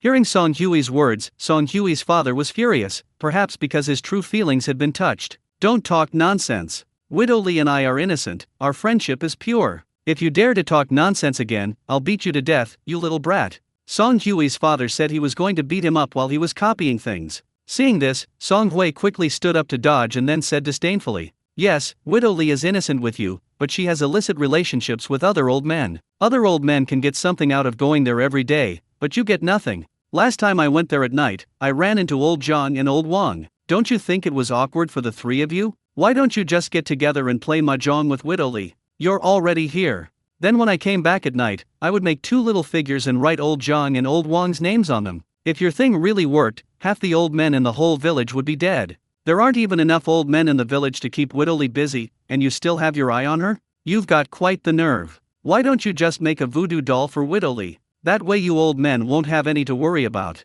One widow isn't enough to go around. Go to hell. Song Hui's father grabbed his cloth shoe and threw it at him. Song Hui dodged it and ran back to his room, locking the door behind him. "Open the door for me, or I'll beat you to death, you little brat. Are you going crazy?" Song Hui's father grabbed the doorknob and was about to go in, furious. Unfortunately, Song Hui refused to open the door, and Song Hui's father could only give up after cursing at the door for a long time, sulking to himself. At old Wang's house, old Wang's wife sat on the con, a heated brick bed, wrinkling her nose at the unpleasant smell of silicone sealant in the room. She said in a harsh voice, "Can't you think of a solution? This smell is just too awful. It's given me rhinitis." Old Wang had just finished tending the fire and came back. Hearing this, he rolled his eyes and said, "How am I supposed to fix it? That new silicone sealant just smells. If you have a solution, then you fix it. Go to hell, you can't do anything, what use are you?" Old Wang's wife cursed. "It's all Chen Feng's fault for smashing my window. If I get poisoned, he has to compensate me for the loss. Old Wang heard this but didn't say anything. He took off his clothes and prepared to lie down and sleep. How could that thing be so lucky? Even God is blind, allowing him to find gold in the ground. Bullshit God, let me get rich. Let me find a piece of gold. Old Wang's wife cursed angrily. Didn't God give you a new window?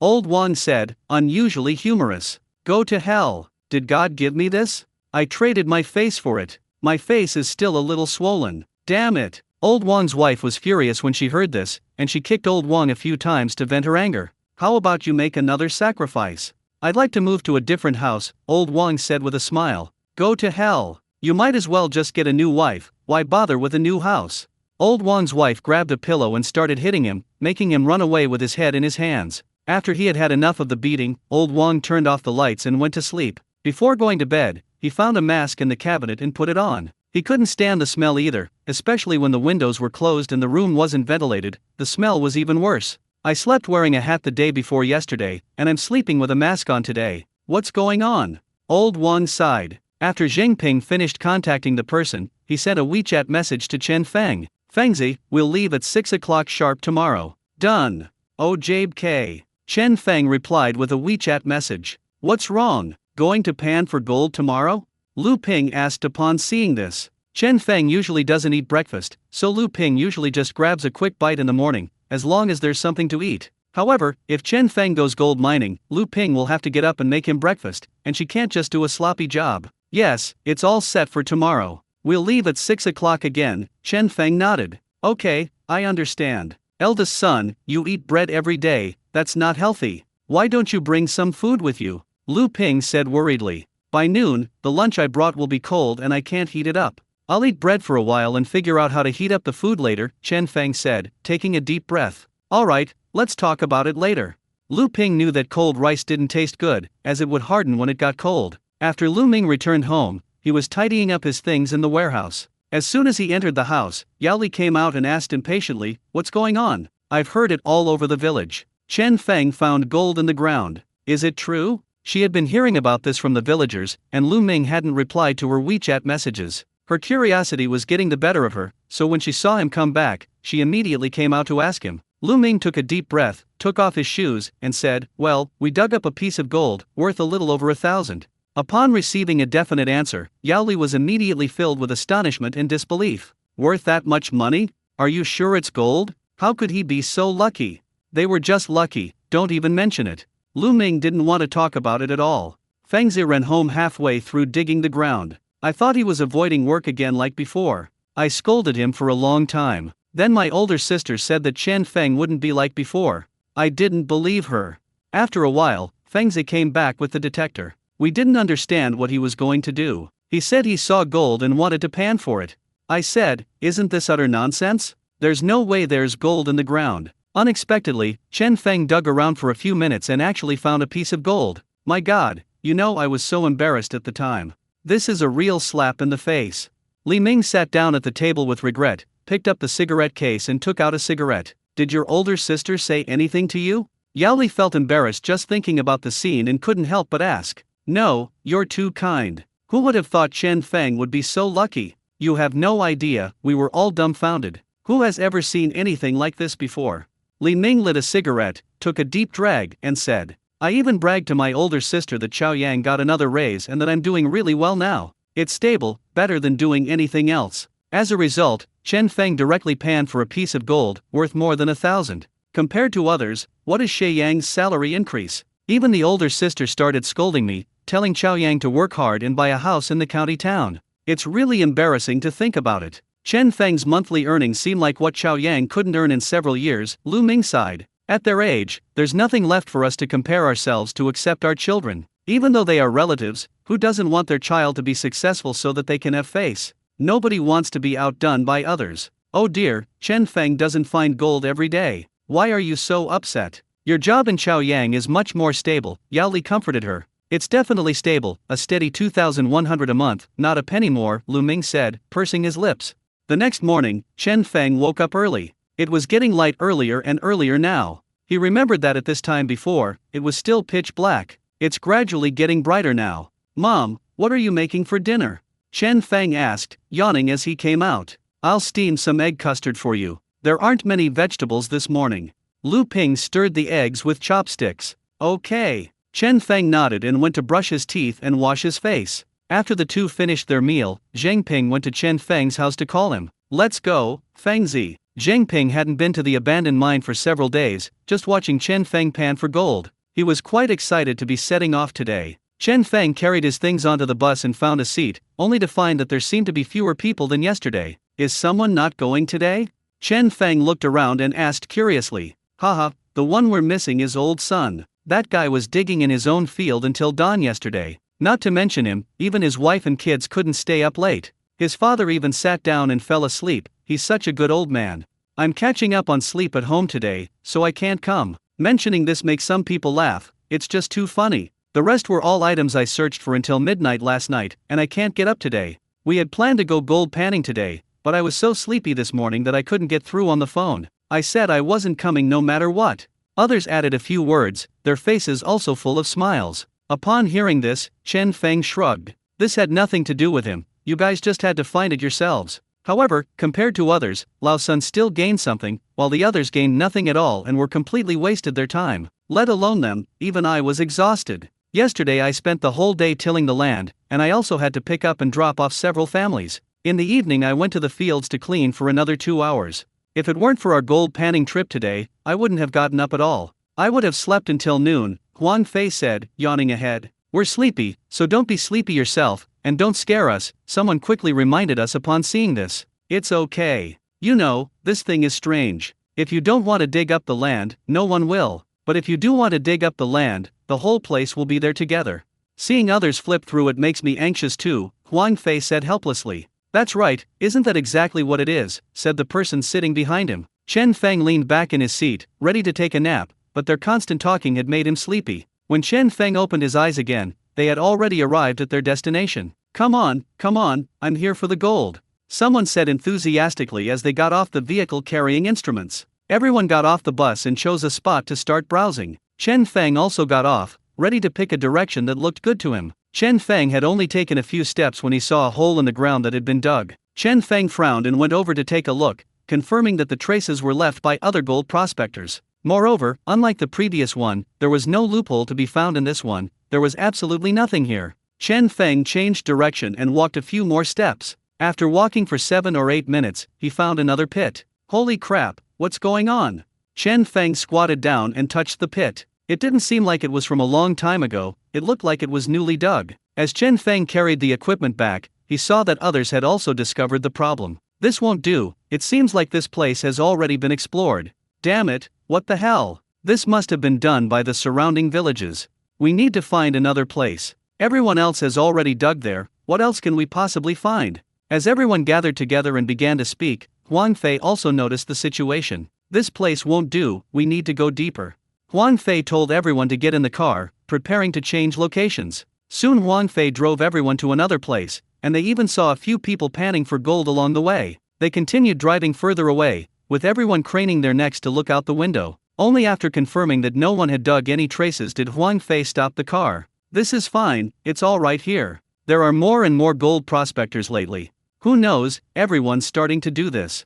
They probably heard that Fengzi made money, so they all wanted to give it a try. Chen Feng neither confirmed nor denied it, but it was undeniable that since the news of Chen Feng making a fortune spread, more and more people had indeed started to think about striking it rich. They all felt they were chosen ones. If Chen Feng could do it, so could they. Moreover, the number of gold prospectors around is increasing, and with so many people watching, it seems like the number will only continue to grow. This place looks very clean, there are no signs of it being washed, let's keep it here. Everyone looked around to make sure it was safe before getting off the bus. Chen Feng, carrying the detector, also got out of the car and chose a direction that looked acceptable, walking forward. Chen Feng's luck was pretty good today. He had only been out for a few minutes when his system beeped. Bite! There is precious metal within a 3-meter radius of the host. Chen Feng drew a range with his eyes and began a thorough, carpet-like search. Perhaps because he had done it so much, Chen Feng used to have to circle around the area to pinpoint the location within a 3-meter radius. Now he can pinpoint a location with just a quick glance, without having to sway back and forth or side to side like he used to, like he was doing a folk dance. Oh woo! Hearing the sound, Chen Feng stopped, took out a shovel, placed the detector on the ground, scooped up a shovelful of soil, and put it on the detector. If it doesn't make a sound, then shovel it again. On the third shovel, the detector went off. It hadn't rained for the past few days, and the ground was almost dry, so there was no need to dig, a gentle shake would suffice. Each shake sends the soil through the detector. After shaking off half a shovelful of soil, Chen Feng finds the detector is still beeping, so he starts rummaging through the soil with the shovel. A silver coin soon appeared in front of Chen Feng, worth about 30 yuan. Multiply the refrigerator fragments by 1, and collect 130 fragments to exchange for a refrigerator, Chen Feng said with a smile as he put the silver granules into the bottle. After tidying up, Chen Feng walked forward. From a distance, he noticed a small hill and decided to head towards it to see what was going on. 7 or 8 minutes later, Chen Feng's system beeped again, and Chen Feng couldn't help but smile. This seems like a good direction, there's plenty of stock. Carrying the detector, Chen Feng scanned left and right, and halfway through the scan, the detector went off. So he squatted down, took out a shovel, and first moved the surface stones to one side to expose the sand underneath before Chen Feng started digging. Chen Feng's first shovel attempt failed, blocked by a dry grass root. Chen Feng used a shovel to dig around for a while, then reached out and pulled out the grass root. Chen Feng didn't realize how long the grass was until he pulled it up. He thought it wasn't very long, but when he grabbed it, he found that the grass root was about half a meter long. It kicked up dust, and Chen Feng had to turn his head to dodge it. With a final, forceful tug, Chen Feng pulled the entire blade of grass out and tossed it aside. It looks like the grass withered and died, and was buried in the ground by the wind and sand. Pa. Chen Feng spat out a few mouthfuls of sand that were floating in his mouth, then picked up the shovel and scooped it up forcefully. After passing through the soil, they found there was no goods, so they shoveled it away and then shoveled another one. Shovel after shovel, Chen Feng shoveled more than a dozen times. Chen Feng became more and more excited as he shoveled, and changed his posture to continue. The deeper the cargo goes, the bigger the cargo becomes. Chen Feng remembered that perfectly. So, the refrigerator door is already there? Chen Feng quickened his pace and dug a hole. Finally, as Chen Feng had been eagerly anticipating, the detector sounded. Oh woo! Upon hearing the sound, Chen Feng raised an eyebrow and began shaking off the dirt with a smile on his face. I'd prefer a larger shipment, ideally including 2 refrigerator doors, or even just a compressor. Chen Feng shook his head several times. Seeing that the detector was still beeping, he began to fiddle with it expectantly in the shovel. Soon, when Chen Feng saw something, his smile froze. A tiny silver nugget lay quietly in the shovel, probably worth no more than 10 yuan. I'm so angry. Chen Feng was speechless. You said the deeper you go, the bigger the goods will be? Are you kidding me? You're just a $10 silver nugget. Do you think you deserve to lie this deep? This is truly a reversal of the heavenly stems and earthly branches. After putting the silver nuggets into the bottle, Chen Feng, still unwilling to give up, rummaged around in the pit again, finally sighing as he stood up. Chen Feng gazed into the distance, lost in thought, as a classic saying came to mind. That's life, you never know what the next piece of gold will taste like. That's what they say, I think. Picking up the detector, Chen Feng continued walking forward. He was actually quite curious about that mound and wanted to take a look. It always had a feeling that there would be big cargo there. The system didn't make a sound as Chen Feng walked towards the mound, so he quickly arrived at the mound. As he got closer, Chen Feng realized that he was all too familiar with this mound. Isn't this just another mine? However, Chen Feng was behind it at the time, so he didn't notice. He walked up to the front and looked at it. The structure was basically the same. The difference was that the system didn't go off this time. Of course, Chen Feng didn't dare to go inside. He just looked at it from the doorway. Chen Feng casually picked up a tree branch and poked the wooden support at the door. After poking the wood a few times, it started to crumble. Upon seeing this, Chen Feng was so shocked that his eyes widened and he turned back, not daring to linger at the door. Damn, they're all the same hole, so why is there such a big difference between them? Chen Feng was a little confused. Why was this thing being treated differently? So the hole was reserved for the leaders to inspect, while this one was for the workers? Chen Feng threw a stone into the cave, and an echo came from inside. It was said that the cave was dozens of meters deep, but of course Chen Feng had never been inside, he had only heard about it. After clapping his hands, Chen Feng picked up the detector and turned to leave, not intending to stay any longer. After all, this cave is too dangerous. Even if you told him there were countless refrigerator doors inside, he still wouldn't go in. He had only taken a few steps when the system notified him, and Chen Feng couldn't help but grin. Let me tell you, there's something about this place. He circled an area with his eyes, then picked up the detector and began to probe. Of course, it might be because of the hole that a lot of trash was blown here, and he had to kick the trash away with his feet as he explored. With a whoosh, a plastic bag was blown onto the head of the detector and stuck tightly to it.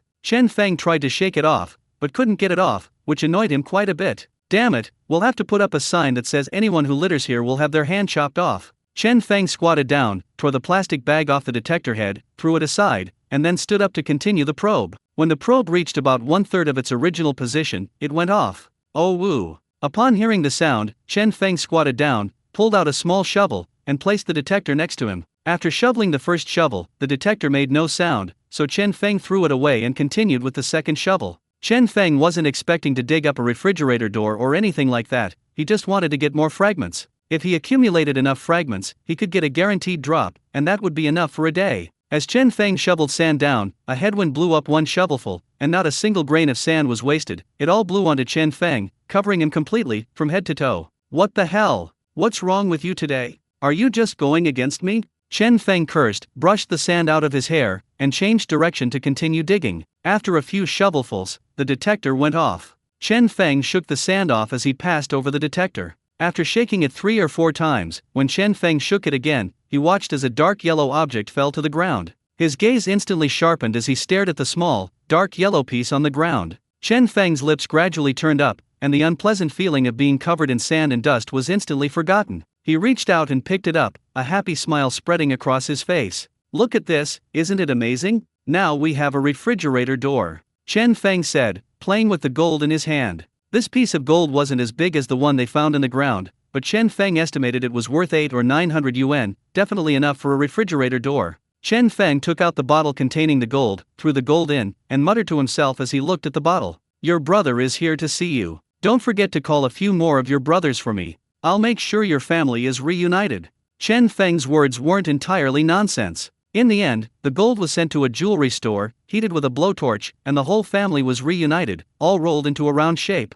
He had only been there for less than an hour when he found a refrigerator door. He was lucky. Chen Feng didn't plan to go far and just wanted to explore the area near the mine. There's a lot of stock here. Chen Feng estimates there will be more. This time, Chen Feng walked in circles around the mine for about 20 minutes before the system beeped again. Come on, baby, let me see what kind of fragment it is this time, Chen Feng said, taking out a small shovel and squatting down on the ground. With a few shovelfuls, Chen Feng unearthed the item, a small silver nugget. Though it wasn't small at all, it was a large one. 2 pieces of refrigerator debris, not bad, not bad. Chen Feng smiled and tossed the small silver granules into the bottle. On the other side, Huang Fei had been searching for more than 2 hours without finding anything. He stood there, looking at the sun overhead, and took out a bottle of mineral water from his bag and took a sip. To be honest, he'd had enough of scouting. Although he'd managed to find the goods last time, the frustration he felt in this industry was just too intense. Sending goods is great, but not sending goods is the norm. 4 hours on end, there's nothing at all. Who could stand that?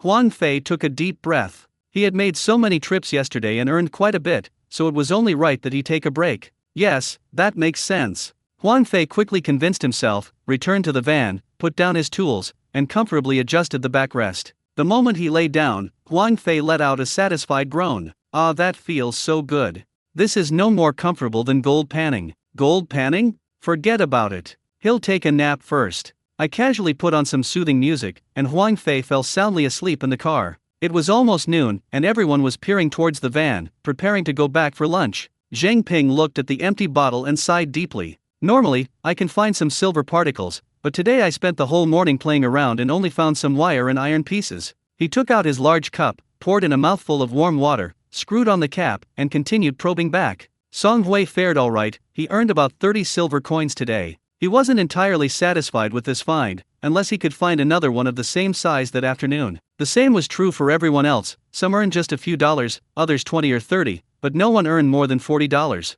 Soon everyone returned to the car one after another. Some people got on the car and looked at Huang Fei, who was sleeping comfortably while listening to music, with envy. My boss Fei is still the best. While we're struggling to make a living, he's sleeping comfortably in the car. Upon hearing this, the person who came up first took out his lunchbox, pursed his lips, and said, "There's nothing we can do. We came out here to seek our fortune. If we don't make money, we'll lose money. My Fei is different. I make money every time I go out. If I find gold, I make money. If I don't find any, I don't lose money. I'm not worried at all." That makes perfect sense. That's why Huang Fei can slack off. He only pans for gold as a bonus, not as a source of income. To be honest, after dropping them off in the morning, he wanted to go straight back to sleep, but if he did, his dad would definitely say he was only enthusiastic for 3 minutes. He thought about it and decided not to reply, to avoid being scolded, so he simply slept in the car. When his dad asks, I can just say, I went to pan for gold, but what if I didn't find anything? That way, I won't get nagged by his dad. As more and more people boarded the bus, Huang Fei was also woken up. He yawned, sat up, and prepared to eat with them. Where's Chen Feng? Everyone's back except him. Someone said, looking around. They might have gone quite far and haven't come back yet, someone guessed after taking a bite of their food. Maybe he'll find a lot of gold and won't want to come back. The middle-aged man in the back seat of Huang Fei laughed. Upon hearing this, Song Hui added in his mind, it's also possible that if you fall into that pit, you won't be able to get back. These words were unpleasant to hear, so he didn't dare say them aloud, and could only think to himself that he felt relieved. How was your harvest this morning? Zhang Ping asked, still eating his pancake. Oh no, don't even mention it. I only found a small silver coin this morning, which is worth about 10 or 8 yuan. Me too, damn it, I had such bad luck today, I didn't even make back my travel expenses. I'm just a small silver coin, probably only worth 20, so the travel expenses won't be much. Everyone sighed and lamented, feeling that the gold panning business was becoming increasingly difficult. When they first started, the harvest was decent, but as the years went by, even though the abandoned mine was large, it couldn't withstand such exploration by a group of people. There are fewer and fewer unexplored places. For example, today, we had to go to 2 different places before we finally found this spot. Moreover, as more and more people go gold panning, the harvest will visibly decline. After all, there's only so much cake, and with each additional gold prospector, they'll have less to eat. They weren't like Chen Feng, who could sell goods anytime he wanted, they were all quite helpless. Zheng Ping shook his head upon hearing this, took a big bite of his pancake, and said, if everyone does this, what will we do in the future? I had a pretty good day. I found a big silver nugget, worth about 30 yuan, Song Hui chuckled as he listened to the others' comments. Not bad, impressive. You're really something, you're the only one who made money out of so many people. The two of them spoke listlessly, which could be considered a response to Song Hui. Several people rolled their eyes and ignored Song Hui. What's wrong? You're happy that we didn't make any money? You're laughing so happily. This is different from Chen Feng making money. Chen Feng never boasts. He only talks about it when asked. Otherwise, he doesn't say anything. They only envied Chen Feng and marveled at his luck. They had no other thoughts. What do you mean, Song Hui? We're here saying we didn't make any money today, and you just blurt out that you did, and you're quite smug about it. What, are you mocking us? Of course, no one bothered to pay him any attention. Everyone knew that Song Hui was just like that. Before, when they weren't making money, they would be all smiles and silent, but now that they've made money, they're all smiles again. Song Hui was unaware that many people were dissatisfied with him. He was still complacent and even enjoyed the praise from the 2 people, which gave him energy to eat. Huang Fei listened to their words from the front and was deeply moved. He now regrets buying the detector. He used to only see Chen Feng making money like it was nothing, but now that he's done it himself, he understands what's really going on. Gold mining is not an easy thing. If I didn't have my own car, and could only earn a little for transportation each time, I would have starved to death by panning for gold. The group, who had been in high spirits, were now rather gloomy. If they didn't find any gold by the afternoon, they might not only fail to make any money today, but they might even lose everything. Meanwhile, Chen Feng was leaning against the back of the mine shaft, eating bread and enjoying the cool breeze, feeling quite comfortable and at ease. He had 2 small bottles beside him. The silver one contained about a third of the contents, while the gold one contained the same 2 stones. He had been exploring the mine shafts for goods, and now that it was almost time to go back, he was thinking of heading back. But when he reached the back of the mine, he found it shady and sheltered from the wind, so he decided not to go back and just rest there. The midday sun was scorching, making Chen Feng sweat profusely. He sat down on the side of the mine, where he could even lean against it, and the temperature dropped several degrees without the sunlight. A cool breeze blows in every now and then, making it much more comfortable than being in the car. After finishing his meal, Chen Feng lit a cigarette and comfortably squinted his eyes. Strangely enough, now that you're sitting at the back of the mine, enjoying the cool breeze and smoking, there's nothing more comfortable than this. But if you were asked to come here all the time, you would absolutely not come. This strange feeling is perhaps due to the contrast with the morning's fatigue and heat. Chen Feng rested for about half an hour before standing up, dusting himself off, picking up the detector, putting on his headset, and preparing to continue the exploration. He still needs to find the remaining refrigerator pieces so he can piece them together when he gets home that night. Otherwise, there would be nowhere to freeze my popsicles. He had explored most of the area around the mine by the end of the morning, so he decided not to linger and headed further away. Curious, Chen Feng glanced back and saw his companions far behind him. He shrugged. I didn't go home for dinner, so I don't know what they talked about. Chen Feng is like that, he gets very curious about everything he misses, including his WeChat moments. He rarely posts on WeChat moments, but he checks it every day. The main theme is my world, you don't want to know, your world, I don't want to miss. Looking back at his companions, Chen Feng continued walking forward. Before he knew it, he tripped over something and stumbled, almost falling. Damn, what's that? Chen Feng quickly steadied himself and looked down at his feet. There was a shovel wobbling nearby. No wonder he felt like he tripped, he had stepped on a shovel. He walked over, picked up the shovel, and looked it over. The shovel was quite new, with only a layer of dust on it. Chen Feng pulled out his own shovel and tapped it against the new one, finding that the shovel he had picked up made a dull sound and was solidly made. His own shovel sounded flimsy and was clearly inferior to this one. He looked at it carefully and found that it was a shovel that Han Jiangguo sold for 61 yuan. Because gold prospectors only use their shovels to dig holes for gold, and there's not much heavy labor involved, they generally don't spend a lot of money to buy good shovels. A shovel that costs 8 or 10 yuan is fine as long as it works, but the quality of the shovel is indeed a bit worrying. Just like the shovel Chen Feng uses, because he digs in the soil all the time, the tip of the shovel has already lost some paint, and it will probably rust after a while. Not to mention the shovels in the hands of old gold prospectors like Zhang Ping, which are battle-damaged versions with almost no paint left, though they are still usable. Chen Feng chuckled as he tripped and fell, picking up a shovel in his hand. This is probably the one that the gold prospector lost. It's definitely not from Chen Feng's group. Chen Feng's group can't afford good shovels. One guy even has a cracked shovel head, but he's too reluctant to replace it with a new one and just makes do with what he has. Great, this is mine now.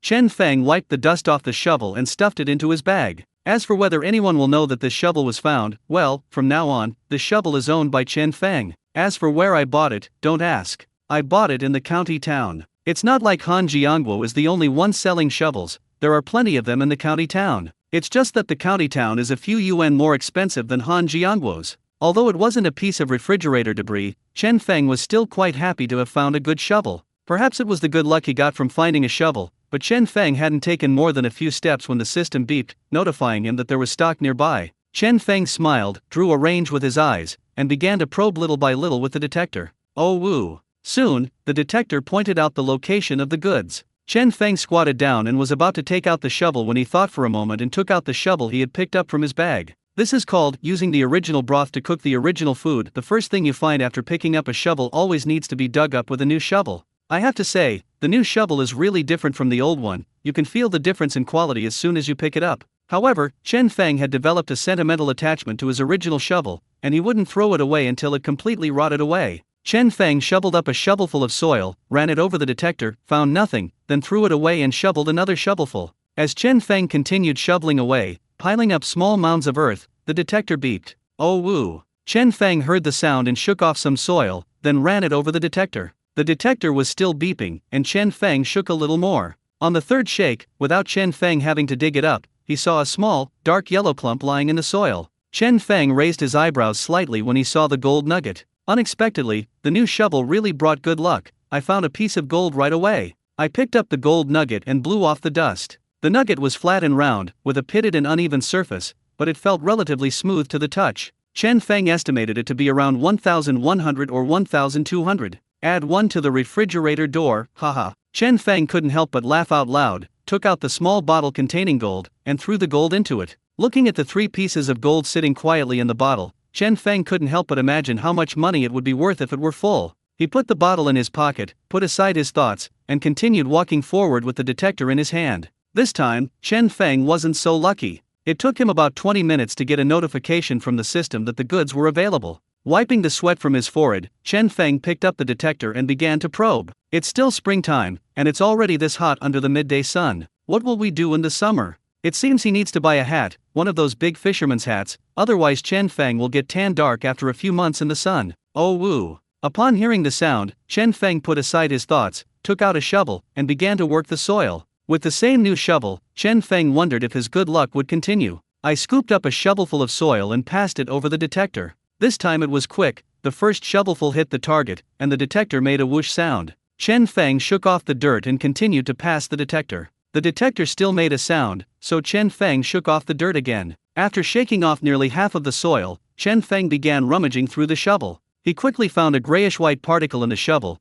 picked it up with 2 fingers, and pursed his lips. 20-odd yuan, not bad. Chen Feng stood up with some regret. It seemed that the new shovel wasn't that useful after all, not yielding gold every time. Chen Feng was quite satisfied, though. He threw the silver nuggets into the bottle and continued walking forward. Oh woo. Chen Feng casually waved the detector around, and it actually started beeping. Chen Feng looked down at his feet in surprise and carefully probed the area with the detector. The system didn't beep, but the detector did, proving that what was underneath was just a piece of scrap metal. Seeing this, Chen Feng couldn't help but think of the piece of angle iron he had found, which was still on Wang Fei's motorcycle. There was simply too much real money involved, so Chen Feng was too lazy to bother with the piece of iron, and even forgot about it for a while. If it weren't for this familiar scene, Chen Feng still wouldn't have remembered. If I could get another one, that would be great. I could make it 20 and sell it to get 2 packs of cigarettes, Chen Feng said, squatting down with a sense of relief. He picked up a shovel and started digging. This time, Chen Feng was much more straightforward and direct, wielding a shovel and digging around with wide, sweeping motions, even casually shoveling soil through it.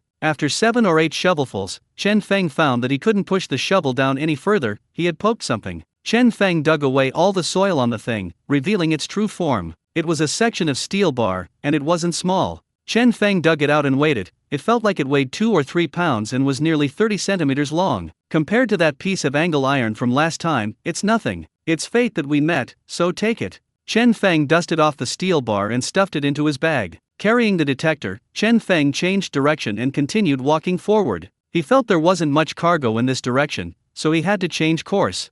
Sure enough, Chen Feng's choice of direction was quite good. He filled the small bottle containing silver granules in just over 3 hours. One after another, it's truly a treasure trove. Chen Feng glanced at the time. It was around 4:30. He put his hands on his hips, looked at the blazing sun, downed the last bottle of mineral water in his bag, and kicked it away. What a pity, where is the gold? If only I could get another piece of gold, then I'd have a complete refrigerator. Chen Feng took a deep breath and continued walking forward. But this time, his luck seemed to have run out. He walked for almost an hour without finding anything. God, please don't play this on me. Is this all for today? Chen Feng dragged his somewhat heavy steps forward. To be honest, he was a little unwilling to have failed to collect enough refrigerators in a day. Bite. There are precious metals within a 3-meter radius of the host.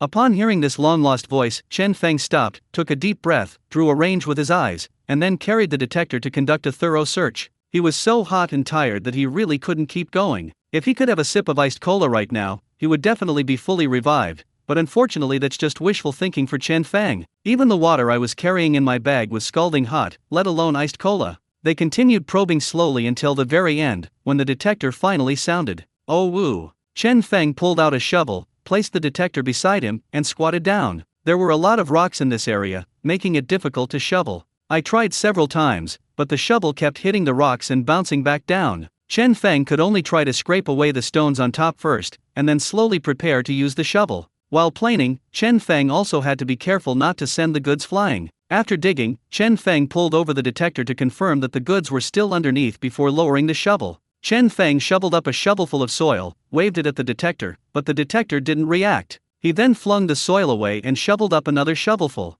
After repeating this process several times, the detector finally sounded. Oh woo. Chen Feng raised an eyebrow and slowly shook off the sand. After a few moments, Chen Feng spotted the item hidden in the sand. Well. Chen Feng looked at the item, sighed deeply, took out the silver nugget worth 12 yuan, and put it into the bottle containing gold. I feel hopeless about finding a refrigerator in a day, so I can only add the gold nugget I found in the field yesterday to my list. Chen Feng stood up, picked up the detector, and walked towards the van. It was almost time to go back. After walking for about 7 or 8 minutes, just when Chen Feng had given up hope, the detector he was casually carrying suddenly went off. Chen Feng subconsciously looked down at his feet, guessing it was just another piece of scrap metal. Because of the system. Bite. There is precious metal within a 3-meter radius of the host. Chen Feng was stunned when he heard the voice. Holy crap, is it really such a coincidence? Chen Feng chuckled, pulled out a shovel, squatted down, and started shoveling, omitting even the need to use a detector to pinpoint the location. With one shovelful, before the detector could even reach the crater, Chen Feng froze, his eyes widening involuntarily.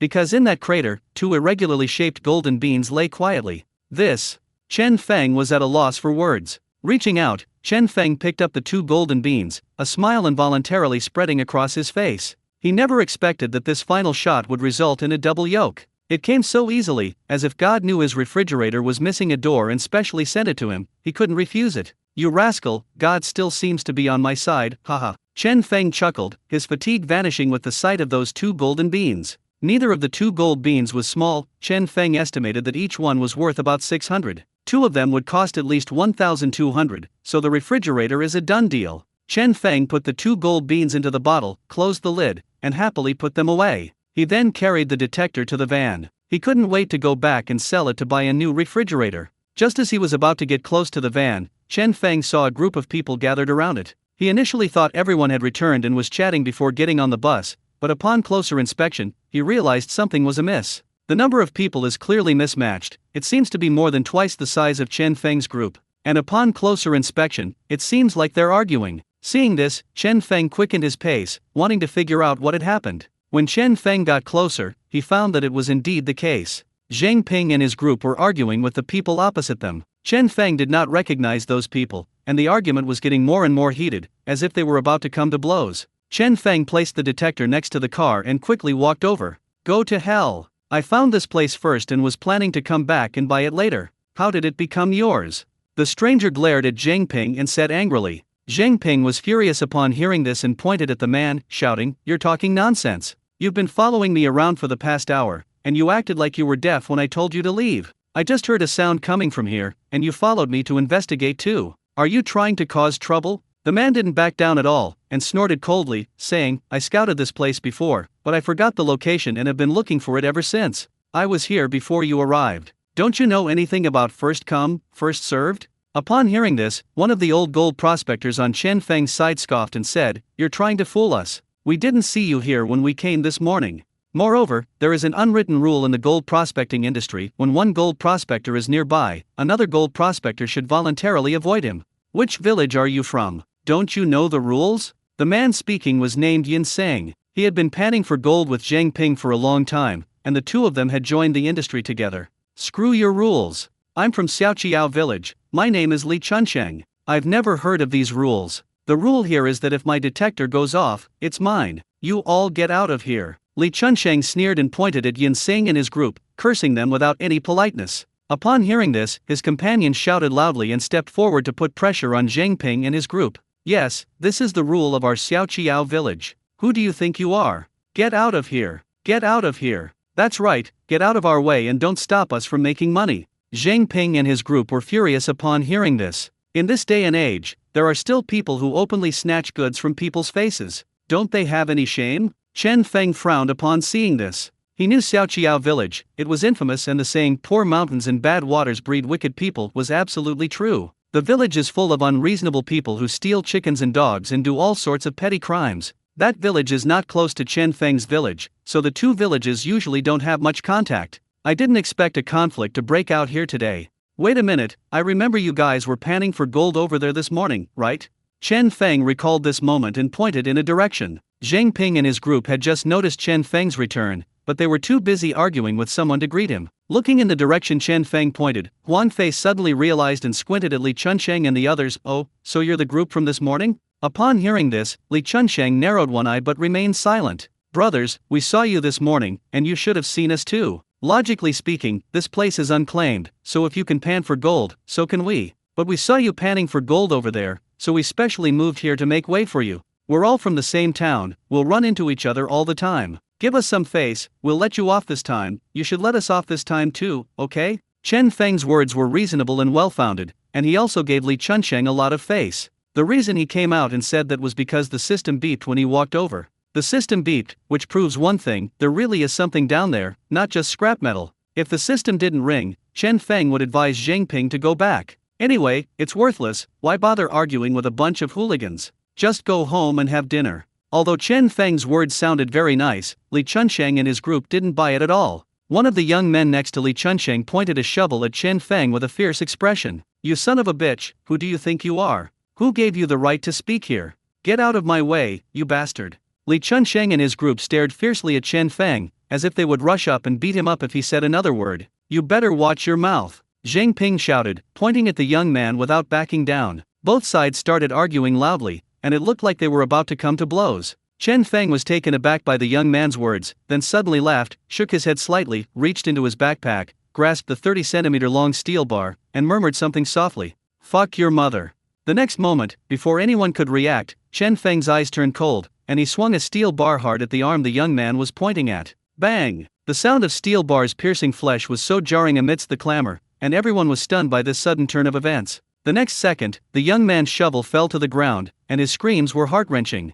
Ah! The young man clutched his right arm, writhing in pain so badly he couldn't straighten up, and his cries were utterly miserable. Li Chunsheng looked at his brother, then glanced back at the indifferent-faced Chen Feng, his eyes filled with horror. He never expected that this young man, who didn't seem as intimidating as Zhang Ping, would actually make a move without any warning. Even if they're thugs fighting, they should at least give each other some kind of warning. How can they just come up and kill without saying a word? He was furious. His brother had been beaten. Where was his pride? Besides, someone like me who's always out and about, why would I be afraid of an unknown guy like Chen Feng? He swung the shovel in his hand, ready to chop at Chen Feng and get revenge. I drafted. Before he could finish his harsh words, with his hand still holding the shovel in midair, he saw Chen Feng pointing at him with a long steel bar about the thickness of a thumb. The threat level was self-evident. He believed that if he dared to bring down that shovel, the steel bar would hit him in the next second. It goes without saying which is more lethal, a small shovel used for digging soil or a steel bar as thick as a thumb. They are simply not in the same league. At that moment, his heart was filled with a storm of emotions and utter disbelief.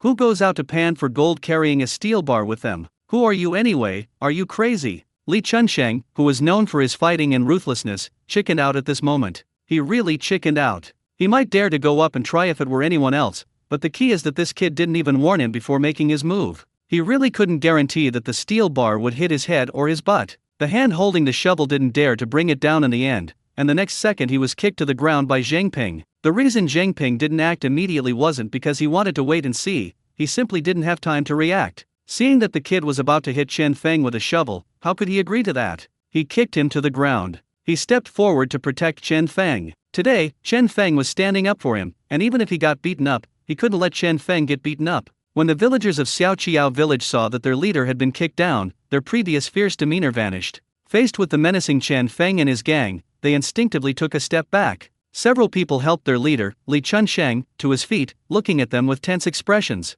Chen Feng walked up to the young man who was still wailing. The young man looked at Chen Feng with hatred in his eyes and wanted to shout and beat him up. Unfortunately, the moment he saw the steel bar in Chen Feng's hand, he swallowed his words, too frightened to utter a sound. He was really afraid of getting hit again. Chen Feng's blow just now was too brutal, making him feel like his arm was about to break, and he was in excruciating pain. Didn't your mother teach you to watch your mouth when you're out in public, you bastard? Try pointing it out to me again? Chen Feng pointed the steel bar at his head and said with a cold look in his eyes. The young man kept his head down, not daring to meet Chen Feng's gaze, his lips tightly pressed together, not daring to utter a sound even in pain. Although Zhang Ping's expression was fierce, he was still inwardly shocked when he caught a glimpse of Chen Feng out of the corner of his eye. He never expected that Fengzi would take action so directly, and so ruthlessly at that. That really hit the young man hard. To be honest, if the roles had been reversed, he probably wouldn't have dared to swing that stick. Little did they know, Huang Fei and the others were also inwardly astonished. They had been hurling insults at each other for a long time, both of them furious with this group, but neither of them dared to make the first move. Because they sensed that the other party was hostile and were afraid of being outmatched and suffering losses, they dared not make a move after Li Chunsheng announced his name. Those thugs are notorious in the county, who dares to mess with them? But to everyone's surprise, Chen Feng made his move without any fear. Inspired by Chen Feng, they were all fired up. If these people dared to fight back, they would definitely fight them without hesitation. Damn it, whoever backs down is a coward. What's with all this talk about thugs? We all have 2 shoulders and 1 head, so who's afraid of who? This is the role and momentum of a leader. Chen Feng looked at Li Chunsheng, who had stood up with an uncertain expression, pointed the steel bar at him, and said coldly, "Fuck you, you were missing 1 word. Finish that word." Upon hearing this, Li Chunsheng stared intently at Chen Feng, but ultimately didn't dare to say anything. "Fine, you win. I'll remember everyone from your village. We'll meet again someday." After saying that, Li Chunsheng waved his hand, and they took a few steps back, turned around and left, which meant that they had given the guy to them. After seeing Li Chunsheng and his group leave, Zhang Ping and the others slowly released their weapons and took a deep breath. Damn it, if there were fewer people, they would really bully us. Huang Fei put down the detector in his hand and snorted coldly. He was just about to swing the detector like a stick. "Fengzi, are you alright?" Zhang Ping turned to look at Chen Feng. "It's nothing." Chen Feng shook his head, holding the steel bar. Yinsing looked at the steel bar in Chen Feng's hand and said in surprise, "Fengzi, do you always carry this steel bar with you?" Everyone looked at Chen Feng upon hearing this. Could it be that Chen Feng had anticipated this would happen and had been carrying a weapon with him all along? Chen Feng looked at the steel bars in his hand and laughed. No, I just bought them this afternoon. I was originally planning to sell it, but you know what, it's actually quite handy to use, so I might as well keep it. Everyone laughed upon hearing this, and Huang Fei looked at the ground in front of Zhang Ping. Brother Zhang, let's hurry up and buy it, lest something unexpected happens later. Zhang Ping nodded upon hearing this, squatted down, took out a small shovel, and began digging up the piece of goods that everyone was vying for. Hopefully it's a big shipment, otherwise all our efforts will have been in vain, Yin Sang sighed. Everyone took this to heart, worried that this thing might almost lead to a fight, only to turn out to be just a piece of junk, which would be a complete blunder. Zhang Ping scooped up a spadeful of soil and ran it over the detector, while a group of people watched him dig. After digging about a dozen shovelfuls, the detector went off. Oh woo! Everyone's spirits were lifted, and they were all looking forward to a large shipment. Zhang Ping shook the soil off the shovel and continued using the detector. Before long, a dark yellow object appeared in the sand. When that thing appeared in front of everyone, they all gasped in disbelief, and even Chen Feng raised an eyebrow. Holy crap, it's real gold! My god, thank goodness we didn't give up the goods. How much is such a large piece of gold worth? Zhang Ping looked at the gold in the shovel, and couldn't wait to pick it up and examine it. The smile on his face never stopped. It's so big, I feel it's worth 1,300 or 1,400. I've never dug up such a big piece of gold before. Zhang Ping turned to look at the crowd, his words filled with barely concealed excitement. Brother Zhang, you've struck it rich. That's really good luck. That's awesome, 1 yuan is 1,300 or 1,400 yuan. The crowd gasped in amazement, their eyes filled with envy. Although Zhang Ping was happy, he knew in his heart that without everyone's help, the gold would have belonged to someone else, and he wouldn't have a share. Let's go to the county town later, sell the goods, and split them among ourselves, Zhang Ping said, standing up with the gold in his hand. Everyone was pleasantly surprised to hear this, but since Zhang Ping had found it, wouldn't it feel like taking advantage of someone's misfortune to share the profits now? Zhang Ping, how about we forget about it? We didn't do much. Why don't you give Fengzi a bigger share? He did the most work. Yin Xing said somewhat embarrassedly. Only 2 people got into a fight, Chen Feng and Zhang Ping. Logically and emotionally, it's reasonable for Chen Feng to get a larger share. Yeah, let's forget about it. We'll deal with it when we find something else. After all, we're all from the same village, and we can't just stand by and watch you get bullied. We'll lend a hand, someone chimed in. Upon hearing this, Song Hui's excitement vanished instantly, replaced by a silent curse in his heart. Damn it, what are you pretending for? Wouldn't it be better to get a bigger share of the money? If it weren't for me, he wouldn't have been able to find this gold. I also contributed, so why shouldn't I get a share? He was hiding at the back pretending, and when everyone else went up, he went forward too. He had a plan, if a fight really broke out, he would just run away and let whoever wanted to fight do it. Anyway, it wasn't his gold, so it had nothing to do with him. He was overjoyed when he heard that he would be splitting the money. Such a large piece of gold, even if there are many people, each person could get more than 100 pieces, which is no small amount. When he heard someone advocating against it, he was furious. In his view, refusing money is stupid. Why should you refuse money given to you for free? Hearing what everyone was saying, Zhang Ping shook his head and said, that won't do. We have to split it. Fengzi almost got into a fight, so he definitely deserves a bigger share. We'll talk about the exact amount after we sell it. Anyway, we definitely won't let everyone work for nothing. Besides, everyone's harvest wasn't good today, so if each person gets a little bit, it'll be a small way to supplement their household income. This time, no one objected, and everyone nodded and got on the bus. Chen Feng didn't actually intend to split the money. Zhang Ping had finally found a big piece, and he wasn't short of it. But since Zhang Ping has said they're breaking up, he won't jump out to stop them. He'll just follow their decision. Once everyone was on the bus, Huang Fei started the car and headed towards the county town. Everyone sighed as they tallied up their day's earnings. Damn it, I didn't find anything today. Another day of nothing. Me too, it feels like gold mining is getting harder and harder. I only found a small piece of silver, and it seems like I didn't have much left after paying for the trip.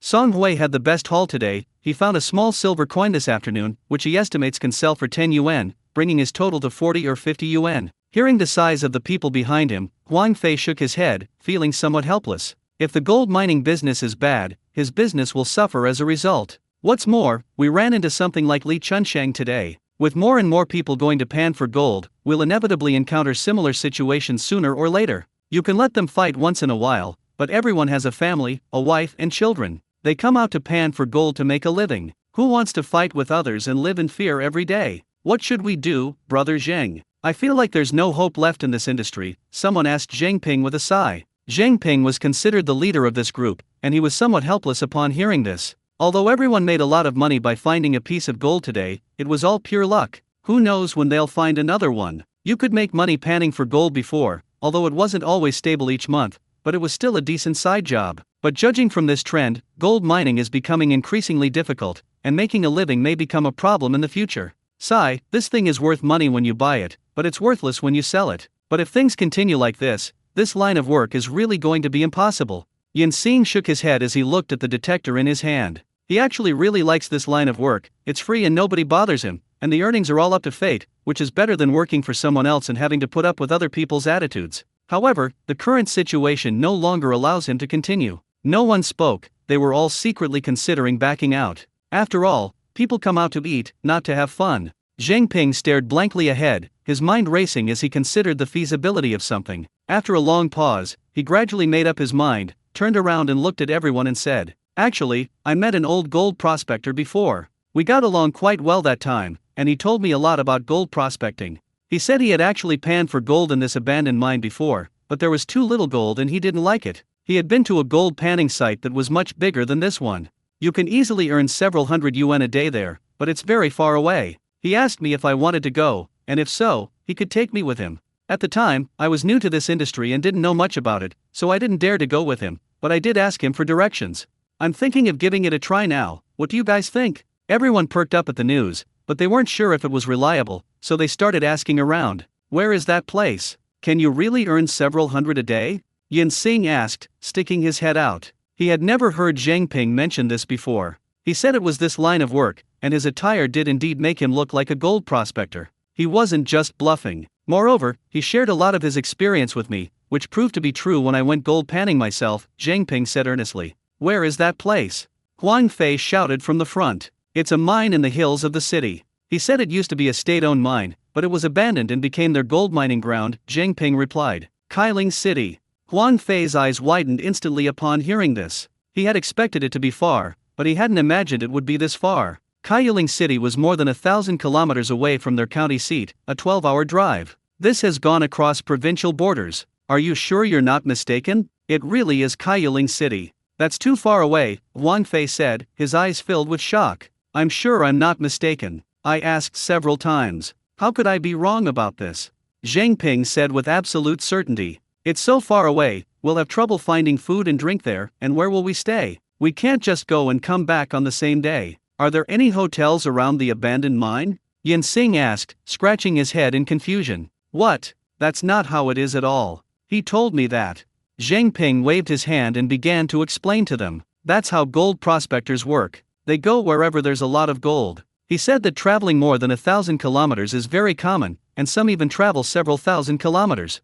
Most of the mines are abandoned. These mines are like the abandoned mines here. They are deserted and you can't even see a person for miles around. They usually drive themselves, with food and water in the car, and they go out for 10 days or half a month at a time. They sleep in the car at night and pan for gold when they wake up during the day. Then, when I felt that was enough, I would drive to the nearest city, sell the goods, and then buy food, water, and daily necessities. If you want to go home and rest, then go home and rest. If you want to continue, then go again. As for the oil, there's no need to worry. Although it's a desolate place, there's definitely a gas station within 100 miles, so it's fine. Zhang Ping's words opened a new world for them. They thought that traveling an hour by car to pan for gold in the abandoned mine was already quite a long journey. Compared to professional gold prospectors, they were nothing. It sounds like a story. Is this really something we can do? Some people couldn't help but doubt themselves. They were just a group of farmers, panning for gold to earn some pocket money. How did their business grow so big that they even went to other provinces to pan for gold, and they didn't even go home anymore? Why not? As long as we can make money, what's wrong with going out of the province? If others can do it, so can we, Zhang Ping said firmly. He didn't want to go before, firstly because he was new to the industry and didn't understand many things. Although the profits from abandoned mines were small, they were still enough for him. Moreover, he didn't want to be too far from home. But that's not possible now. If I don't go out, I really can't make money.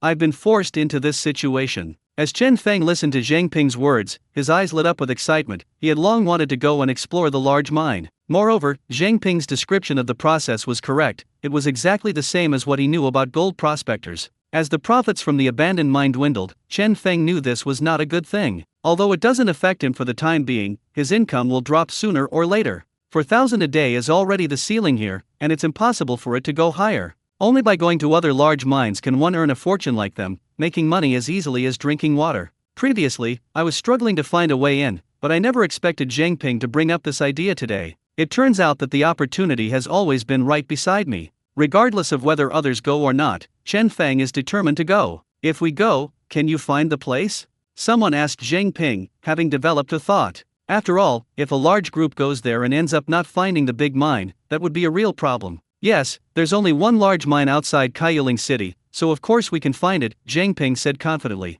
He had looked at the map before, and the abandoned mine was marked on the map. This is a big deal, we need to go home and discuss it properly, a man exclaimed. A trip like this will take at least a week. Although the travel expenses haven't been mentioned yet, they're already outside the province, so they must be quite substantial, not to mention food and drinks. They will definitely talk to their families and decide whether or not to go. Dai Fei, can your car go on long distances? Zhang Ping asked Huang Fei, his voice tinged with concern. It's no wonder he's worried. The car is indeed a bit old and has never been on a long trip. If it breaks down halfway through the journey, with no village or shop in sight, it would be a disaster. Yes, don't worry. Don't let the old car fool you, it's fine. If we really decide to leave the province, I'll have to fix the car and fix any minor issues first. That's over 1,000 kilometers, no joke. Even I don't trust it myself, you don't need to tell me. Huang Fei, abandoning his usual joking manner, said seriously. Okay, then when you get home, don't forget to calculate how much the fare will be if we go, so we can be prepared, Zhang Ping instructed. Don't worry, I'll go home and do the math, put it all together. Huang Fei nodded. If people want to go to other provinces, they still have to hire Huang Fei's car. The car is big and can carry a lot of things, and everyone knows each other well, which can save a lot of unnecessary trouble. Unless Huang Fei ultimately decides not to go, they can find another car. Soon the car arrived in the county town, and the atmosphere was different from usual after everyone got off the car. Some people are considering the feasibility of panning for gold outside the province, while others are wondering whether they should continue in this line of work. As is customary, everyone arrived at Boss Bai's gold shop. The group rushed in, and Boss Bai couldn't help but smile when he saw them. It's been a long time since I've seen you guys. Have you managed to find any big deals on Dobeo these past few days? Boss Bai asked with a smile. There was a girl standing next to him. Chen Feng unconsciously looked up and his eyes met the girl's. The two of them stared wide-eyed, their eyes filled with disbelief. At the same time, an idea popped into my mind. It's him. It's her. Upon hearing this, Zhang Ping grinned and said, today was alright, thanks to Boss Bai. This isn't just modesty, today was actually pretty good. We found a big piece of gold, and each of us can get over 100 yuan. Girl, this is the group of Lao Zheng I've been telling you about. They're all from the same village. Especially this young man, he used to make several thousand a day, and you said I was fooling you. But they're all here today, so ask me if I was fooling you, haha. Boss Bai said smugly to his daughter. Chen Feng stood at the front, his right index finger quietly placed on his lips, gesturing for the girl to be quiet. Only Boss Bai and the girl could see this scene. Chen Feng felt like a million grass mud horses were galloping through his mind. He never expected that this girl would know Boss Bai, and judging from the way she stood behind the counter, they seemed to have a close relationship. Upon closer inspection, the girl's eyes and eyebrows looked remarkably like Boss Bai's. All right, they're most likely father and daughter, no doubt about it. When Chen Feng first saw the girl, he felt a sense of familiarity, but he couldn't quite place it. Oh, so that's what happened. He thought he could find another jewelry store to deceive Boss Bai, but he didn't expect that he still couldn't escape it. He really wanted to say, what's wrong? You, Boss Bai, have taken over all the gold shops in the county? One gold shop isn't enough, you have to open two. How come you can't escape this no matter where you go? When Boss Bai saw this, he was completely dumbfounded. What did this mean? However, being a shrewd person, he didn't say much. He knew that if he didn't understand the situation, it was better to remain silent. The girl, however, was quick-witted and immediately understood what was going on. She composed herself slightly and said casually, oh, so you're the gold-digging genius my dad was talking about. I thought my dad was just kidding me, but it turns out there really is such a person, haha. Upon hearing this, Huang Fei became excited and added, that's no exaggeration. We all saw it with our own eyes. He can make several thousand yuan a day, and he can even dig up gold in his own land. He's practically a gold rush miracle worker. He's only ever made one mistake since his debut, and that was when I was with him. The girl smiled upon hearing this. She really wanted to say that he hadn't actually made a mistake last time either, and had bought over 4,000 or 5,000 yuan worth of goods. You just don't know it. The girl was also secretly amused, realizing that the customer her father had mentioned was actually the same person who had opened a business with her. I even tried to compare my two clients with my dad last time to see which one was more capable. What's the point of comparing them now? They're basically the same person. Who wants to go first? Boss Bai asked with a smile as he sat behind the counter. I'll go first. Zhang Ping stepped forward and took out the only piece of gold. Wow, you're lucky. I remember the last time you found gold was months ago, Boss Bai said in surprise, looking at the piece of gold. I'm lucky today. Zhang Ping didn't say much more. Boss Bai took the gold, put it in the crucible, and lit his blowtorch to heat it intensely. Before long, the gold began to melt, turning into molten gold that emitted a bright, shining light. Mr. Bai poured it out, and the liquid gold naturally spread out to form a circle. After it cooled slightly, Mr. Bai picked it up with tweezers and threw it into the water. After throwing it in, there was an immediate splash in the water. Boss Bai then took it out, dried it, and placed it on a precise electronic scale. 3.4 grams, 1,360 yuan, cash or mobile phone? Boss Bai asked with a smile, looking up at the table. Cash, please, Zhang Ping said after a moment's thought. Boss Bai counted out 1,360 from the drawer and handed it to Zhang Ping. To be honest, this was more than Zhang Ping had expected. Zhang Ping was about to speak when Yin Xing interrupted him. Let's not split it equally. After all, you're the one who found it out. Let's give each of us 100. You can give Fengzi a little more, and you can keep the rest. Yin Xing made the decision for him directly. He knew that Zhang Ping was honest and simple-minded, and wouldn't say such a thing. If he did, he would definitely split it equally. But since it was Zhang Ping who found out, it wouldn't be fair to split it equally. He should get more. What do you guys think?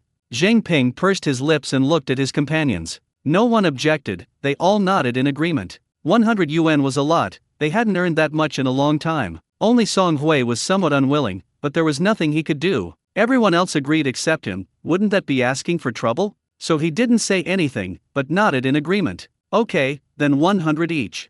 Zhang Ping began distributing the money to everyone, including Huang Fei. There were 11 people in total. Zhang Ping didn't give any to Chen Feng or himself, but gave each of the other 9 people 100 yuan. Zhang Ping had 460 yuan left. After thinking for a moment, he kept 200 yuan for himself and handed the rest to Chen Feng. Fengzi, take a look at these and see if they'll work. If not, Zhang Ping was ready to give Chen Feng another 100 at any time. Chen Feng took the money and, without waiting for Zhang Ping to say anything, directly took out 100 yuan and stuffed it into Zhang Ping's hand. Chen Feng took 160 and left 300 for Zhang Ping. Fengzi, this won't do. Zhang Ping immediately disagreed and started pulling at Chen Feng. Just take it. I'm already giving you a lot, so don't argue with me, Chen Feng said, holding Zhang Ping's hand. He valued Zhang Ping more than money. Honest and kind, benevolent and dutiful. He is willing to be friends with this person. Seeing this, even someone as foolish as Mr. Bai could tell that there was something fishy about this piece of gold. But since no one brought it up, he didn't ask.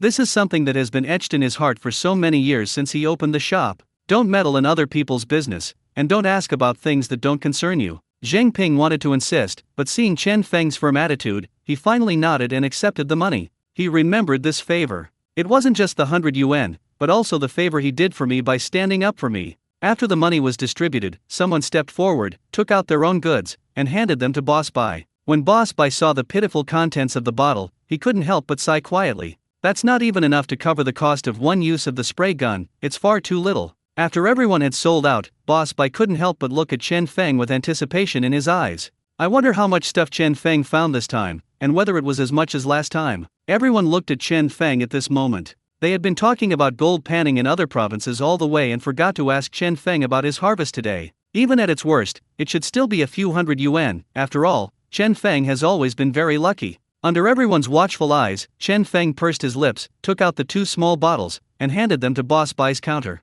A bottle filled to the brim with silver. The other bottle contained 4 or 5 pieces of gold, and even a few grains of silver. When the 2 bottles appeared, everyone in the room widened their eyes in disbelief, and they all gasped in shock. Holy crap, is this all you got today? My god, how come there are still so many? No wonder you didn't come back for lunch today. If it were me, I wouldn't come back for lunch either. Holy crap, how come everyone's income has decreased, but you're completely unaffected? Dude, that's going too far. Treat us like human beings. Zhang Ping and his group were completely dumbfounded. Although Chen Feng had missed one opportunity before, he had made up for it all in just one day, sweeping away the decline, making a comeback. Mr. Bai's mouth was also slightly open. He was truly dumbfounded. Although he knew Chen Feng was very lucky and he was looking forward to his harvest, he still couldn't help but be astonished when so many goods appeared in front of him. It's rare to see a gold prospector with such good luck. The girl also looked incredulous. This seemed to be even more than last time. Did you stumble upon a gold mine? My God. Faced with the shock of everyone in the room, Chen Feng turned around and smiled, revealing his bright white teeth, and said rather proudly, "Don't you even know what the Gold Rush Holy Body is, you bastard?" He didn't want to pretend, but the atmosphere had reached this point, everyone had seen it, what could he do? It's better to just keep pretending and act normal. After all, it would be abnormal for someone to not show off when they found so much gold. As for hidden gains, he'll have to wait until he has his own car, that plan is already on his mind. Boss Bai, don't just stand there. I'm waiting for the money to go out and have some fun, Chen Feng said, raising an eyebrow at Boss Bai. Oh, okay. Only after being reminded by Chen Feng did Boss Bai remember that he still had things to do. Simply admiring this pile of gold and silver isn't enough. Boss Bai poured the bottle of silver into the crucible, then poured the gold onto the small tray, picked up the silver from inside, and put it into the crucible as well. This time, the previously empty crucibles were filled to the brim, which made Boss Bai very happy. It's really easier to refine this kind of stuff. Mr. Bai lit the spray gun, rolled up his sleeves, and was practically standing up. As the flames heated them, the silver coins softened and dripped down, like melted ice cream. As time passed, it eventually turned into a pool of silvery liquid. For the first time, Mr. Bai took out his mold from under the counter, clamped the crucible with pliers, and poured the molten silver into the mold. After all, there's a lot of money involved. If we just pour it out directly, it'll be a huge puddle. It's time to use a mold. Once it had cooled down sufficiently, Boss Bai used his tools to dismantle the mold. A small silver coin appeared before everyone. Boss Bai couldn't wait to put the small silver ingot on the electronic scale, and the numbers on the scale kept jumping up. Ultimately, the number settled at 154 grams. 154, my goodness. Mr. Bai exclaimed in surprise that this was more than he had expected. There are 8 pieces of silver. 154 times 8 is 1,232. Upon hearing this number, Huang Fei and the others couldn't help but gasp in amazement. I made over 1,000 just from selling silver, my goodness. Next came the main event, the gold. Boss Bai rubbed his hands together, poured all the gold into the crucible, and lit the blowtorch to heat it intensely. Just as the gold began to melt and was about to turn into molten gold, the spray gun started to lose power, and the flame gradually diminished. Boss Bai looked at the spray gun with a puzzled expression and turned the knob a little more. However, this action didn't work, and Boss Bai immediately realized that the animal was out of breath. Damn, it let us down at the crucial moment. Mr. Bai turned off the gas, unscrewed the nozzle, and took a new gas canister from under the counter and screwed it on. Light the blowtorch and start roasting the gold again. I have to say, the new jar is really powerful. The flames look even stronger than before. The gold quickly melted into molten gold, gleaming in the crucible, which Boss Bai then poured out. After it cooled down a bit, Boss Bai threw it into the water. After being scooped out and dried, it was placed on the electronic scale under everyone's expectant gaze. 11:70. Zheng Ping exclaimed in surprise when he saw the number. My God, how much does this cost? Someone next to me grinned and said. Upon hearing this, Boss Bai immediately took out a calculator, and an electronic female synthesized voice sounded. Reset to 0. 11.7 times 400 equals 4,680. 4,680, almost 5,000. Boss Bai's face showed a look of surprise. Add one more and it's 4,680 plus 1,232. That equals 5,912. Boss Bai looked at Chen Feng in amazement and exclaimed, I never expected Chen Feng's income to be close to 6,000 this time, my goodness. There's a piece of gold that we panned out yesterday, don't be so surprised, Chen Feng said with a chuckle, looking at Boss Bai's expression. Even if you take away 1,000, it's still not a small amount. Boss Bai grinned and opened the money box. Boss Bai, I want my phone, don't give me cash, Chen Feng said when he saw his expression. Oh, you need my phone this time? That's fine, I don't have much cash left. Boss Bai nodded, took out his phone, and prepared to scan Chen Feng's QR code for payment. Let's round it up to 6,000, Chen Feng said to Boss Bai with a smile, taking out his phone. Mr. Bai smiled helplessly upon hearing this. It's a small business, the profit margin is too low to afford it. After saying that, he pressed 5,920 yuan on his phone and paid Chen Feng. Chen Feng smiled when he saw that Boss Bai had rounded it up, and gave Boss Bai a meaningful look. That's fine, Chen Feng didn't expect him to actually be able to scrape together 6,000. However, when Boss Bai said that the profit margin was too low to pay, Chen Feng just smiled and didn't take it seriously at all. 2 gold shops, that's a lot of money. You could say they're among the top in the county. Who would really believe they have low profit margins? Before leaving, Chen Feng suddenly raised an eyebrow at the girl as a greeting, to which the girl rolled her eyes with a smile on her face. "Let's go back for dinner," Huang Fei said, waving his car keys. Everyone greeted Boss Bai and then headed out the door. After they all left, Boss Bai couldn't help but turn back to his daughter and ask, "What's going on? Do you know him?" Upon hearing this, the girl shrugged and said, "This guy is the one who came to my shop to sell goods last time. I never imagined that the person you're talking about is the same person I'm talking about." Upon hearing this, Boss Bai was immediately shocked. "You mean he's the one who sold you several thousand yuan worth of goods last time? Doesn't that mean this guy didn't have any Air Force last time?" Mr. Bai was utterly astonished. He really felt it was a bit outrageous. So there really are people who are born to do this job, right? It seems that when he came to my place to sell goods last time, he was afraid of attracting too much attention and wanted to keep it a secret from his companions, and also from you. Unfortunately, what he doesn't know is that our family owns 3 of the 5 gold shops in this county, the girl said with a chuckle. After all the selling, it still comes back to our family. Mr. Bai nodded slightly upon hearing this. "No problem. It's normal to be a little wary, after all, one shouldn't flaunt their wealth." No wonder he made that gesture earlier. "I didn't understand what it meant at first, but it turns out he was telling you to keep quiet and cover it up for him. I wouldn't bring this up for no reason. Since he wants me to keep it a secret, I'll help him," the girl said with a smile. Having spent so much time with her father, she may not have learned much else, but there is one thing she has kept in mind. Never meddle in other people's business, especially things that have nothing to do with you, that will save you a lot of unnecessary trouble. The group quickly returned to the village, and Chen Feng took the piece of angle iron home with him when he got out of the car. It's not good to leave it in someone else's car forever. "I'll go sell it to Mrs. Zhang tomorrow." As for the steel bar, Chen Feng suddenly decided not to sell it anymore, because it was really handy to use, so he would keep it for self-defense. Pushing open the door, Lu Ping was waiting for Chen Feng at the dining table. As soon as she looked up, she saw the large angle iron in Chen Feng's hand. "What is this thing? You found this too?" Lu Ping asked incredulously, looking at the angle iron. "It's been several days already. I bought it a while ago and it's been sitting in Huang Fei's car ever since. I've been too lazy to sell it. I just got it down today, so I can't keep leaving it on the vehicle. I'll sell it tomorrow, it should fetch 10 yuan. Chen Feng put the angle iron at the door, unloaded the equipment, and filled a basin with water to wash his face. "It looks really nice, it would be a shame to sell it," Lu Ping said, examining the piece of angle iron. "What else can I do if I don't sell it? It's just taking up space." Chen Feng picked up the soap and rubbed it a few times. That's just Lu Ping's personality. Perhaps the older generation is like that too. He couldn't bear to sell or throw away anything he saw, even though keeping it was useless. Sometimes Chen Feng would secretly throw things away without Lu Ping noticing, and she would simply forget about it. He felt he should buy her a book on decluttering so she could change this bad habit. After washing his face, Chen Feng sat down at the dining table and picked up his chopsticks. The food was good today, stir-fried garlic shoots with pork and a bowl of boiled pork slices. "Oh right, I'll place the order in a bit. How about that refrigerator we looked at last time?" Chen Feng remembered and looked up to ask. "What? You actually bought a refrigerator?"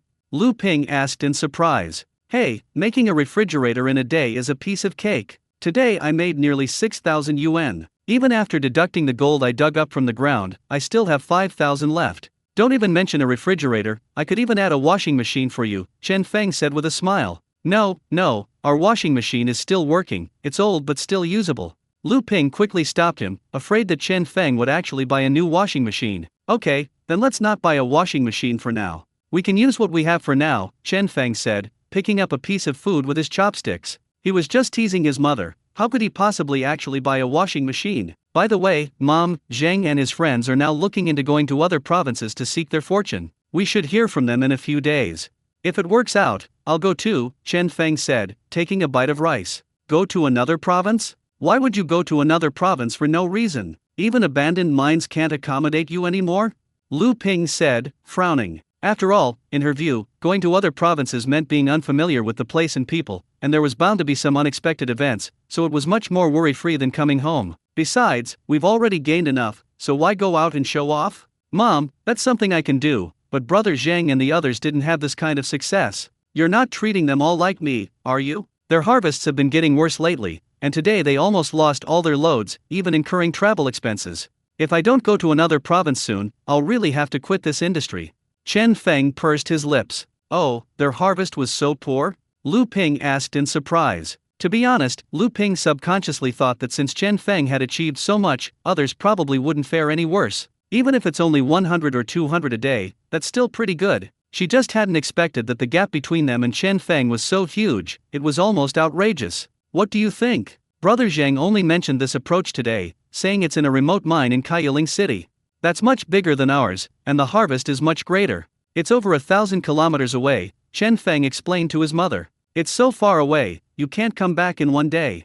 Lu Ping thought that Chen Feng and his group would still go and return on the same day, just with a longer journey. But I didn't expect it to be so far. More than 1,000 kilometers is no joke. I can't come back. The plan is to go there, do some mining for a few days, and then come back. I'll just eat and sleep at the mine. Chen Feng explained. How are we supposed to eat? Isn't that an abandoned mine? Are there restaurants and hotels there? Lu Ping asked, puzzled. No, I just brought enough food when I left and slept in the car. There aren't any hotels or restaurants there. If there were, it would be much simpler.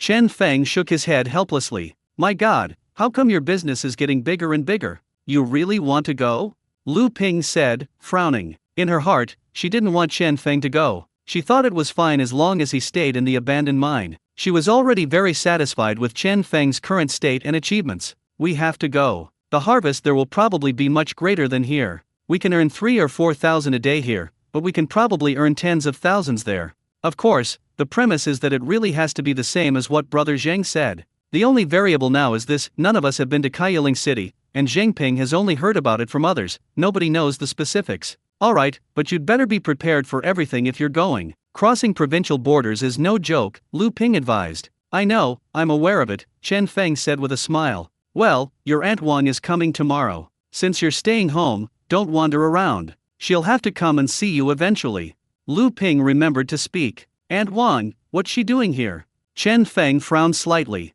Aunt Wang is a distant relative of Chen Feng's family. She has always lived in the county town. The two families are not far apart but not close either, and they occasionally visit each other. Chen Feng didn't have a good impression of Aunt Wang. She always liked to take advantage of others. Every time she came, she would take some of Chen Feng's eggs or duck eggs, or some freshly picked vegetables. Since they were all relatives, Lu Ping felt embarrassed to refuse. Anyway, some of the items weren't very valuable, so it was just a small matter. But Chen Feng didn't think much of her. Who knows? She said she wanted to come, and you can't just say no. Lu Ping was also somewhat helpless. Actually, Aunt Wang is a decent person, but she's too fond of taking advantage of others. Okay, I understand. Chen Feng nodded, stood up, and served himself a bowl of rice. After dinner, Chen Feng went back to his room and placed an order for a refrigerator from his shopping cart. Dongzi is fast, even if it's just to a village, it can be delivered tomorrow.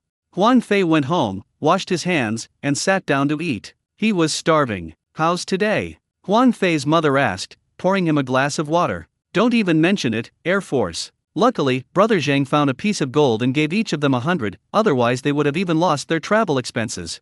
Huan Fei waved his hand and took a bite of the scallion. 100 each? Why did Zheng Ping share the gold he found with you? Huan Fei's father was quite puzzled. This didn't make any sense. This Jin Tao almost got into a fight. People from Xiao Chiao village came to steal the goods and were about to make a move. Of course, we couldn't back down and just watch Brother Zheng get robbed. In the end, that guy from Xiaoqiao village chickened out, and Brother Zheng dug out the goods. Unexpectedly, it was a really big piece of cargo. After selling it, everyone divided it up. Huan Fei snorted, clearly very dissatisfied with those bastards from Xiaoqiao village. Xiaoqiao village? Huan Fei's mother was surprised to hear this. Those were notorious villages of hooligans. No one expected that they would also start panning for gold, and even run into each other. They actually chickened out? You didn't fight? Huan Fei's father was also extremely shocked. Huan Fei's father knew exactly what Huan Fei and his gang were capable of. They were excellent at working, farming, and making a living. But if you're talking about fighting, how could they possibly be a match for those thugs from Xiaoqiao village? They'd be lucky if they didn't get beaten up, let alone make the people of Xiaoqiao village back down. That's just unbelievable. It has to be my brother Feng. He really doesn't spoil them at all. He tried to reason with them and present the facts, but they wouldn't listen. They not only cursed at him, but also looked like they wanted to beat him up. When Brother Feng saw this, he took out a steel bar, and without saying a word, he beat the people of Xiaoqiao village into submission with a single blow. You didn't see it, Feng was so damn cool back then. He was carrying a steel bar all by himself, not afraid of a group of people. In the end, that guy named Li Chunsheng chickened out, and that's how he managed to save the goods. Otherwise, the goods would really be stolen. Huang Fei still speaks with great interest, and even his way of addressing Chen Feng has changed. Chen Feng made a move. Huang Fei's mother asked in surprise. Of course, otherwise why would those hooligans in Xiaoqiao village be afraid? Huang Fei nodded affirmatively. Huang Fei's father nodded subconsciously and sighed. Evil people need evil people to deal with them. This is probably the first time these thugs have encountered someone even more thuggish than themselves. Huang Fei's mother couldn't help but admonish him, next time, try to stay away. Don't actually fight. It's not worth getting beaten up. Upon hearing this, Huang Fei immediately shook his head. No way, how can we back down at a time like this? I've already picked up the detector. If they dare to make a move, I'll swing it at them in the next moment. Upon hearing this, his mother angrily retorted, Are you stupid or smart? Swinging a detector around? You're going to use this 3,000 yuan as a stick? Who's going to pay you if you break it?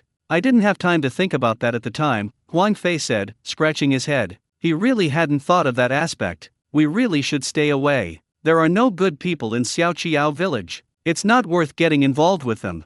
Huang Fei's father was also somewhat wary. After all, everyone was an honest person trying to make a living. Who wants to cause trouble for no reason? These people are like toads. Sometimes they don't bite you, but they can still disgust you to death. Huang Fei remained silent upon hearing this. Zheng Ping is really capable, he even gave you 100. Huang Fei's father nodded, his eyes showing admiration. The amount of money doesn't matter, the important thing is that they have the heart. Of course, brother Zheng is a good guy. Huang Fei agreed. That's all for today, and you didn't find anything? Huang Fei's mother asked curiously. No, half of us are in the Air Force, and things aren't doing well right now, Huang Fei said, sounding a little guilty. After all, he only stayed online for a few hours before going back to sleep. He ate lunch and then went back to sleep, but he was still woken up by the noise from Zheng Ping's side. The economy is really bad. Everyone tells me not to do this, but you don't agree. You might as well just drive. So Chen Feng is also in the Air Force. Huang Fei's mother said with some complaint. Him? How could he be in the Air Force? He made several thousand more today. Good heavens, the silver just kept pouring out, not even enough to fill a bottle. Huang Fei couldn't help but gasp when he recalled the shock he felt at the time. Especially when they refined those small silver ingots, it was truly enviable. What? Why does he have so many?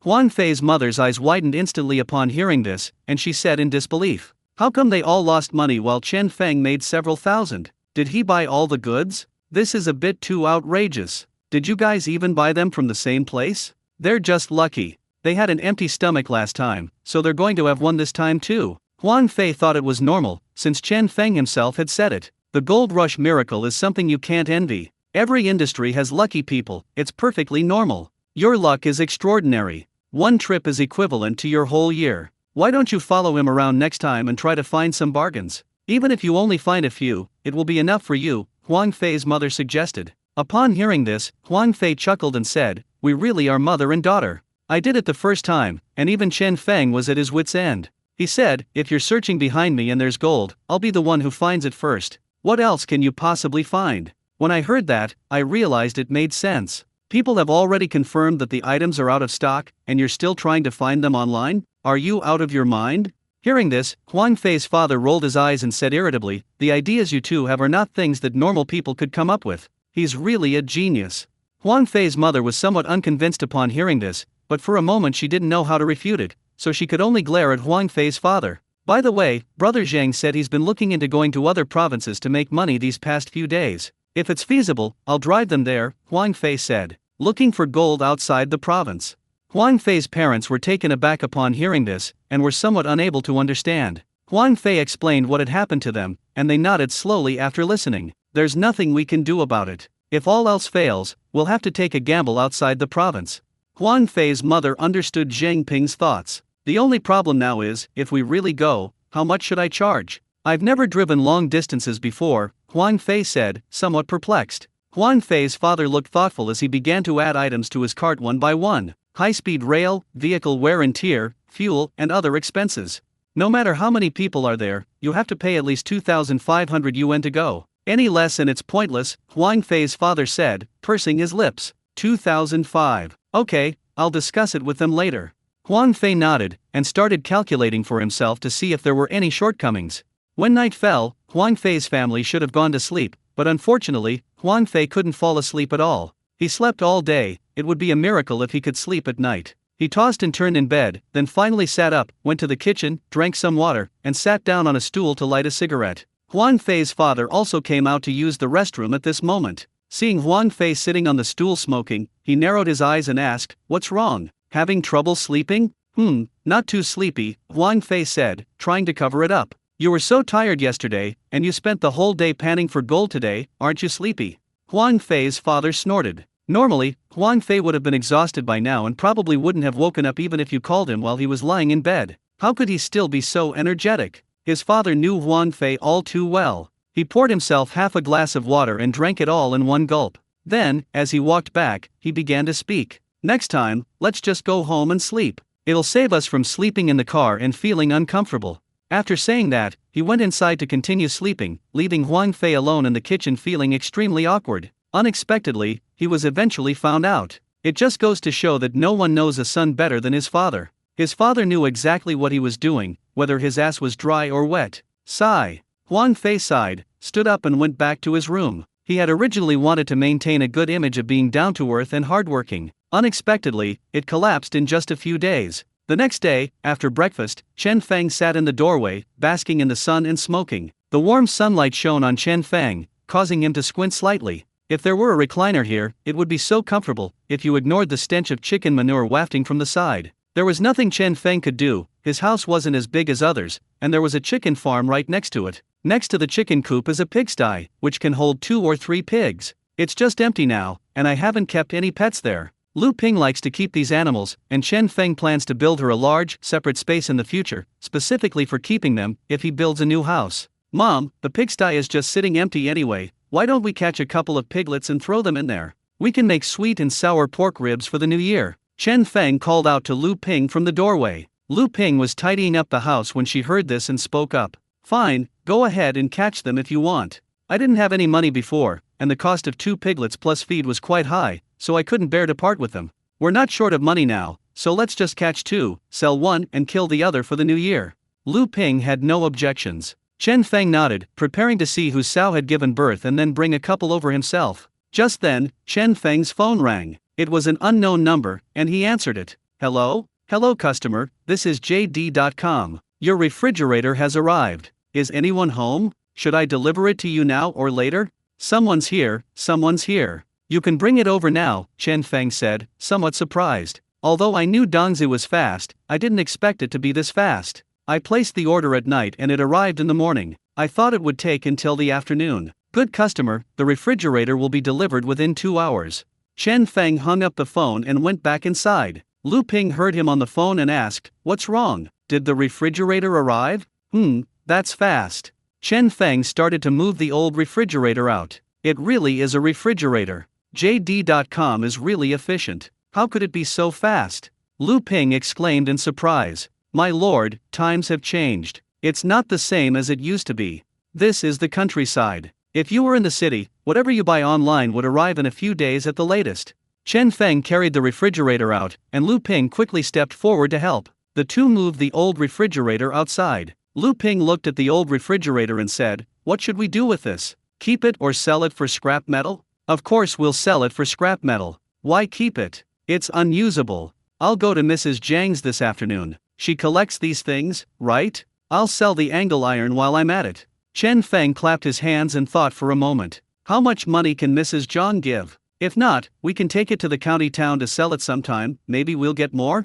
Lu Ping said shrewdly. "Forget it, it's too big to carry. Even if you take it to the county town, you'll only get an extra 10 or 8 yuan, which isn't even enough to cover the trouble." Chen Feng immediately shook his head upon hearing this. "All right then." Lu Ping knew it wouldn't be good to push him, so she could only nod in agreement. More than an hour later, a truck drove into the village and arrived at the entrance under Chen Feng's guidance. "Yes, that's it," Chen Feng said, waving. The driver and the loader carried the refrigerator off the truck. The refrigerator was also wrapped in a wooden frame to prevent it from being bumped or damaged. The two men carried the refrigerator into the house, removed the wooden frame inside, and then moved the refrigerator to the designated location. At this moment, Aunt Wang also got off the bus at the village entrance. She looked quite fat, with classic middle-aged woman's fine curly hair, and was carrying an empty shopping bag. It was unclear what she was planning to put in it. As soon as she entered Chen Feng's house, she saw a truck parked in front of the door, and she couldn't help but look puzzled. Why such a big fuss? What's going on? She went inside and saw Chen Feng and Lu Ping busy at work, and two men in red short-sleeved shirts carrying a refrigerator.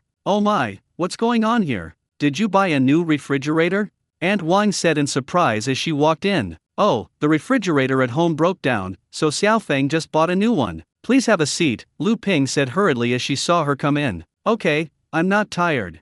Aunt Wang stared at the refrigerator with curiosity. Aunt Wang, Chen Feng greeted her, looking up. Oh, Xiao Feng is home, Aunt Wang replied with a smile. After moving the refrigerator to its location and plugging it in to test it, Chen Feng confirmed receipt of the goods after confirming that there were no problems. The two staff members drove away, and Aunt Wang, looking at the refrigerator, couldn't help but ask, wow, that's a really nice big refrigerator. It must have cost over 1,000, right? It's all right. Lu Ping nodded, without mentioning the price. Saying this sounds like bragging, so interpret it however you like. It's really good, very good. Xiao Feng has really grown up now, he looks like a real man. Aunt Wan praised Chen Feng. She didn't know what Chen Feng was doing, but when you visit someone, you should at least compliment them, right? Anyway, no matter what, saying that is always right. Chen Feng smiled but remained silent. What is Wang Shun doing now? Is he still at the construction site? Lu Ping asked. Wang Shun is Aunt Wang's husband. Yeah, he's still working on the construction site. What can he do? He has to earn money for his grandson's milk powder, Aunt Wang said with a smile. Oh my god, your daughter-in-law is pregnant. That's great. Your son is married now, and you even have a grandson. It would be nice to spend your days taking care of the child, Lu Ping said with a smile. We don't even know if it's a granddaughter or a grandson yet, he's only 6 months old. Aunt Wang waved her hand, her smile never fading. Hearing this, Chen Feng finally understood why Aunt Wang had suddenly come. This is an advance notice so we can go drinking in the county town later. 200 yuan was gone in an instant, but Chen Feng didn't care about social obligations, since it was a good thing after all. Chen Feng, go buy some groceries, let's eat here for lunch, Lu Ping said. No, I'll only stay for a little while and then I'll leave, and Wang quickly replied upon hearing this. Of course, it's just a token of politeness, can you really say you'll stay for dinner? Besides, you've come all this way, you should at least have a meal, Lu Ping advised, and asked Chen Feng to go buy groceries. Just get something simple, no need to buy too much. We're family, no need to be so polite, and Wang told Chen Feng, turning around. Okay, it's fine. Chen Feng smiled as he held his phone and went to the grocery store. Soon Chen Feng returned with the groceries, Lu Ping started cooking, and Aunt Wang also helped. After the meal was prepared, everyone sat down to eat, and Aunt Wang casually asked Chen Feng a question. What is Xiao Feng doing now? Does he have a job? Yes, I'm panning for gold with the villagers now, Chen Feng replied. Oh, gold panning is a good idea. If you ever find a big gold brick, you'll be rich. Aunt Wang laughed as she looked at Lu Ping. Well, I don't expect to have that kind of luck. I'll just be able to earn enough to make a living, Lu Ping said with a laugh. How are things now? How much can you earn in a day? Aunt Wang asked curiously. It's alright, the daily harvest is not bad, some more and some less, it all depends on luck in this business, Lu Ping replied vaguely. If you can earn 100 or 80 yuan a day, that's pretty good. It's better than working outside, Aunt Wang said, picking up a piece of food. Of course, he's been having good luck lately. Have some food, Lu Ping nodded politely. Hey, Xiao Feng, do you get both gold and silver when you pan for gold, or what? Aunt Wang didn't know anything about this business, so she asked. We have gold and silver, but the other scrap metal isn't worth much, Chen Feng replied. Oh, I see. Aunt Wang's eyes flickered, and a thought flashed through her mind. After chatting for a bit, Aunt Wang casually spoke to Chen Feng. Xiao Feng, could you leave me some of that silver you found? Chen Feng was taken aback by these words, and looked up to ask, what's wrong? What are you going to do? Well, your little nephew is about to be born, and I was thinking of getting him a longevity lock. But as you know, buying one outside is too expensive, so it's better to do it myself. Since you're in this line of work, could you leave me some money? Aunt Wang said with hopeful eyes. Chen Feng thought it wasn't a bad idea, the current price of finished silver outside should be around 10 and 11 yuan. I bought the silver myself for 8 yuan, eliminating the middleman's markup. Even if I had to pay a labor fee, I could still save some money. How many grams are you planning to inject? Chen Feng asked. About 200 grams will do. Aunt Wang smiled and thought for a moment before saying this, clearly indicating that Chen Feng was about to agree. 200 grams, that's quite a lot. A typical longevity lock weighs only about 100 grams. You're really generous with your grandson. Lu Ping laughed in surprise. They're all my own children, it's not a loss to give them to him. Besides, we still have to look after Xiaofeng, Aunt Wang said with a smile. 200 grams. I'll have to save that up for a while, it's no small amount, Chen Feng said, looking up. Chen Feng planned to give it to her a month later. If he did it too quickly, it would seem like he had made a lot of money. Sure, any time is fine, do whatever is convenient for you, as long as you can collect them before he is born. Aunt Wang was quite generous, chuckling. Okay, then just give me the capital. I can't make money off you. I'll refine it and send it to you later. It'll be 8 yuan per gram, Chen Feng said after calculating for a moment. You might have to pay some silver refining fees yourself. After all, if you sell it to a gold shop owner, he won't charge you, but if you say you want to have it refined there, how could he possibly refine it for you for free? But it doesn't matter, we're relatives, so I'll just give them a little something. Unexpectedly, Aunt Wang's face immediately turned embarrassed upon hearing this. She hesitated for a moment and said, Fengzi, you see, panning for gold has no cost, it's just a matter of lifting a finger, and it's your little nephew. Just consider it a waste of your time and give it to him. When Aunt Wang said those words, Lu Ping and Chen Feng were instantly stunned, staring at her in disbelief. So all you've been babbling on about is trying to get something for nothing. Chen Feng could hardly believe his ears. How could there be such a shameless person in the world? 200 grams of silver, that's 1,600 yuan. And you're thinking I'll just give it to you for free? What the hell are you thinking? Your grandson or my grandson? Why should I give you a longevity lock for free? Just because you're shameless? Lu Ping had just understood what was going on. No wonder Aunt Wang, who was usually so stingy, would make a 200-gram longevity lock for her grandson. So you're just taking advantage of this opportunity, aren't you? Why don't you just say give your grandson a 10-pound beating? That would be so heavy. Chen Feng was so angry that he was speechless and didn't know what to say. After a long pause, he pursed his lips and said, Why bother with silver? It's so unpretentious. It would be much better to just make it gold. 200 grams is too light. Just make it a pound. That would be so much shinier.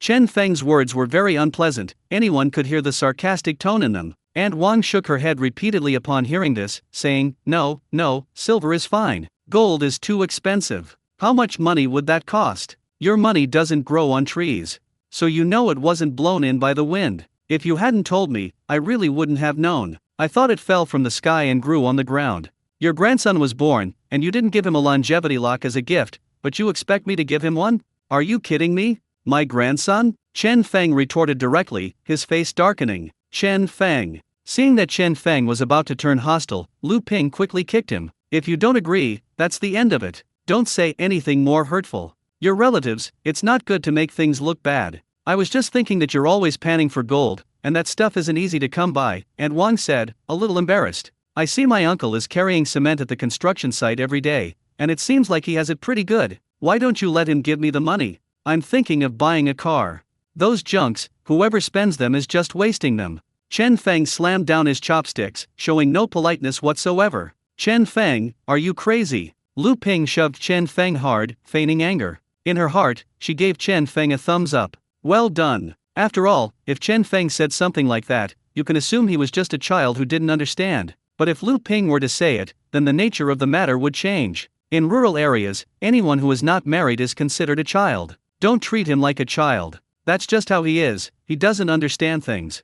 Lu Ping said apologetically to Aunt Wang. As for how sincere that apology was, that's hard to say. It's all right. The child's temper is still the same as when he was little, ha ha ha. Aunt Wang forced a smile. Chen Feng can't actually buy that much silver. Why don't you ask him where he can buy it for you at a cheaper price? Lu Ping suggested. The meaning behind this is quite clear. If you want to buy it, that's fine, but as for getting it for free, forget about it. It's all right, let's talk about it later. The baby isn't born yet, no rush.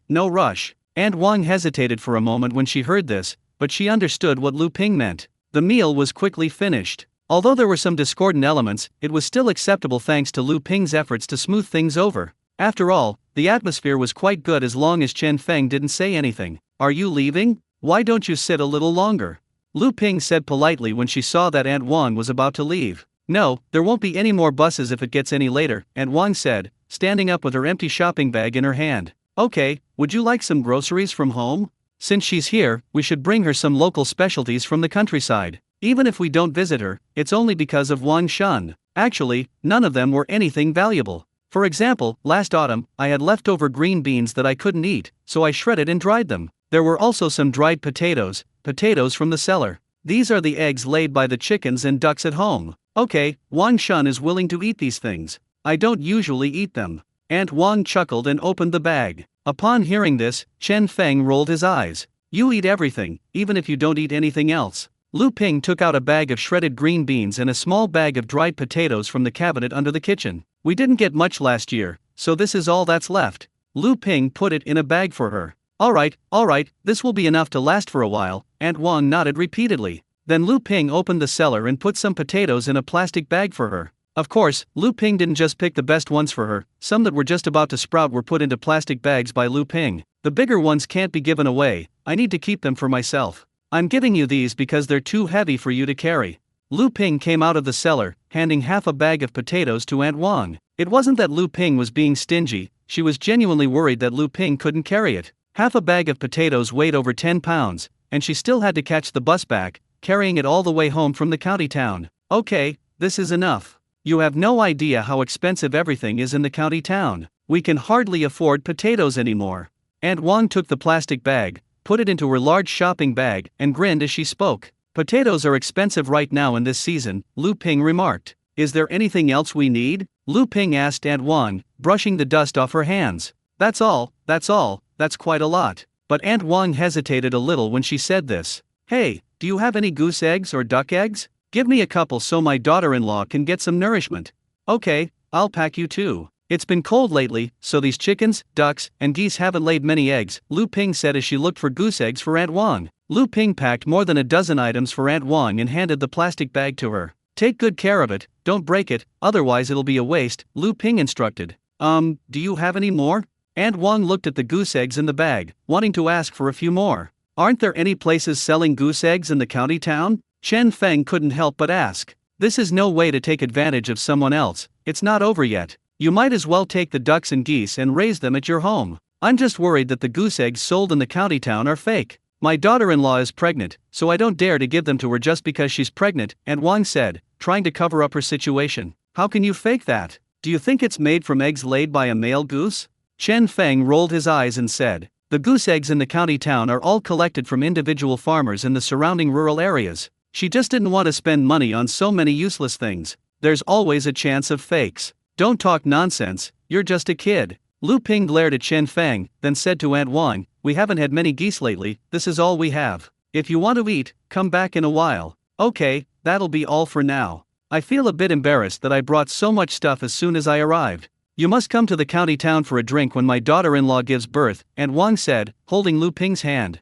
I'll definitely go, don't worry, haha. Lu Ping nodded and smiled. Okay, I'll be going now. Call me whenever you're in the county town. You absolutely have to come over to my house for a meal. Aunt Wang said repeatedly as she walked out, carrying her things. Of course, don't worry. Lu Ping saw her out, and Chen Feng symbolically stood up and took a few steps. Lu Ping escorted Aunt Wang all the way to the gate and only returned after watching her leave. Chen Feng didn't even leave his own house. Okay, I'm leaving. After seeing Aunt Wang off, Lu Ping breathed a sigh of relief and sat back down. She really loves to take advantage of others, like they don't need their things for free, Chen Feng said irritably. Hey, that's how relatives are. A few goose eggs aren't worth much, so you can just take them. Besides, her daughter-in-law is pregnant, you know that. Even if she didn't say anything, you still have to give her a few as a token. If she doesn't look at her, she looks at Wang Shun. Wang Shun is a good person. He's always very enthusiastic whenever we meet and insists on having a meal with her. It's just that his son is getting married, so he's under a lot of pressure. He's on the construction site every day, just to earn a little more money. It's not easy for him, Lu Ping said with a sigh. To be honest, Chen Feng only allowed Aunt Wang to take so many things because of Uncle Wang Shun's influence. Otherwise, I can keep the goose eggs and sell them for money, why should I give them to you? It's just that Aunt Wang went too far before, which is why Chen Feng said such harsh things. I don't know what she was thinking. She even wanted me to give her a silver lock worth 2,000 yuan. In return, I'll give you my house. My uncle is a really good guy, how did he end up with such a jerk? Chen Feng rolled his eyes. She's alright, not a bad person, just a bit shameless and likes to take advantage of others, Lu Ping sighed. Next time, be more careful with your words. Don't be so impulsive. It was a bit too harsh. She wants money, and if you don't give it to her, that's the end of it. It's not nice of you to talk like that. Lu Ping turned around and instructed Chen Feng, hoping he could be more tactful. Although Lu Ping felt good about it at the time, she later realized it wasn't a good thing. Whether she's good or bad, it's all the same. She's shameless first, and I'm not that patient, Chen Feng said, lighting a cigarette. That's true. What was she thinking, coming all the way here to ask for a silver lock? 200 grams of silver is no small amount. Who has money that grows on trees? At the time, I thought she was going to buy it. I never expected that she would want to not pay. You know, this person really dares to say anything. I was wondering why someone as stingy as her would think of getting a 200-gram silver lock made. Did she think it was free and she could just take it? Lu Ping said, puzzled and unable to understand what Wang Shun's wife was thinking.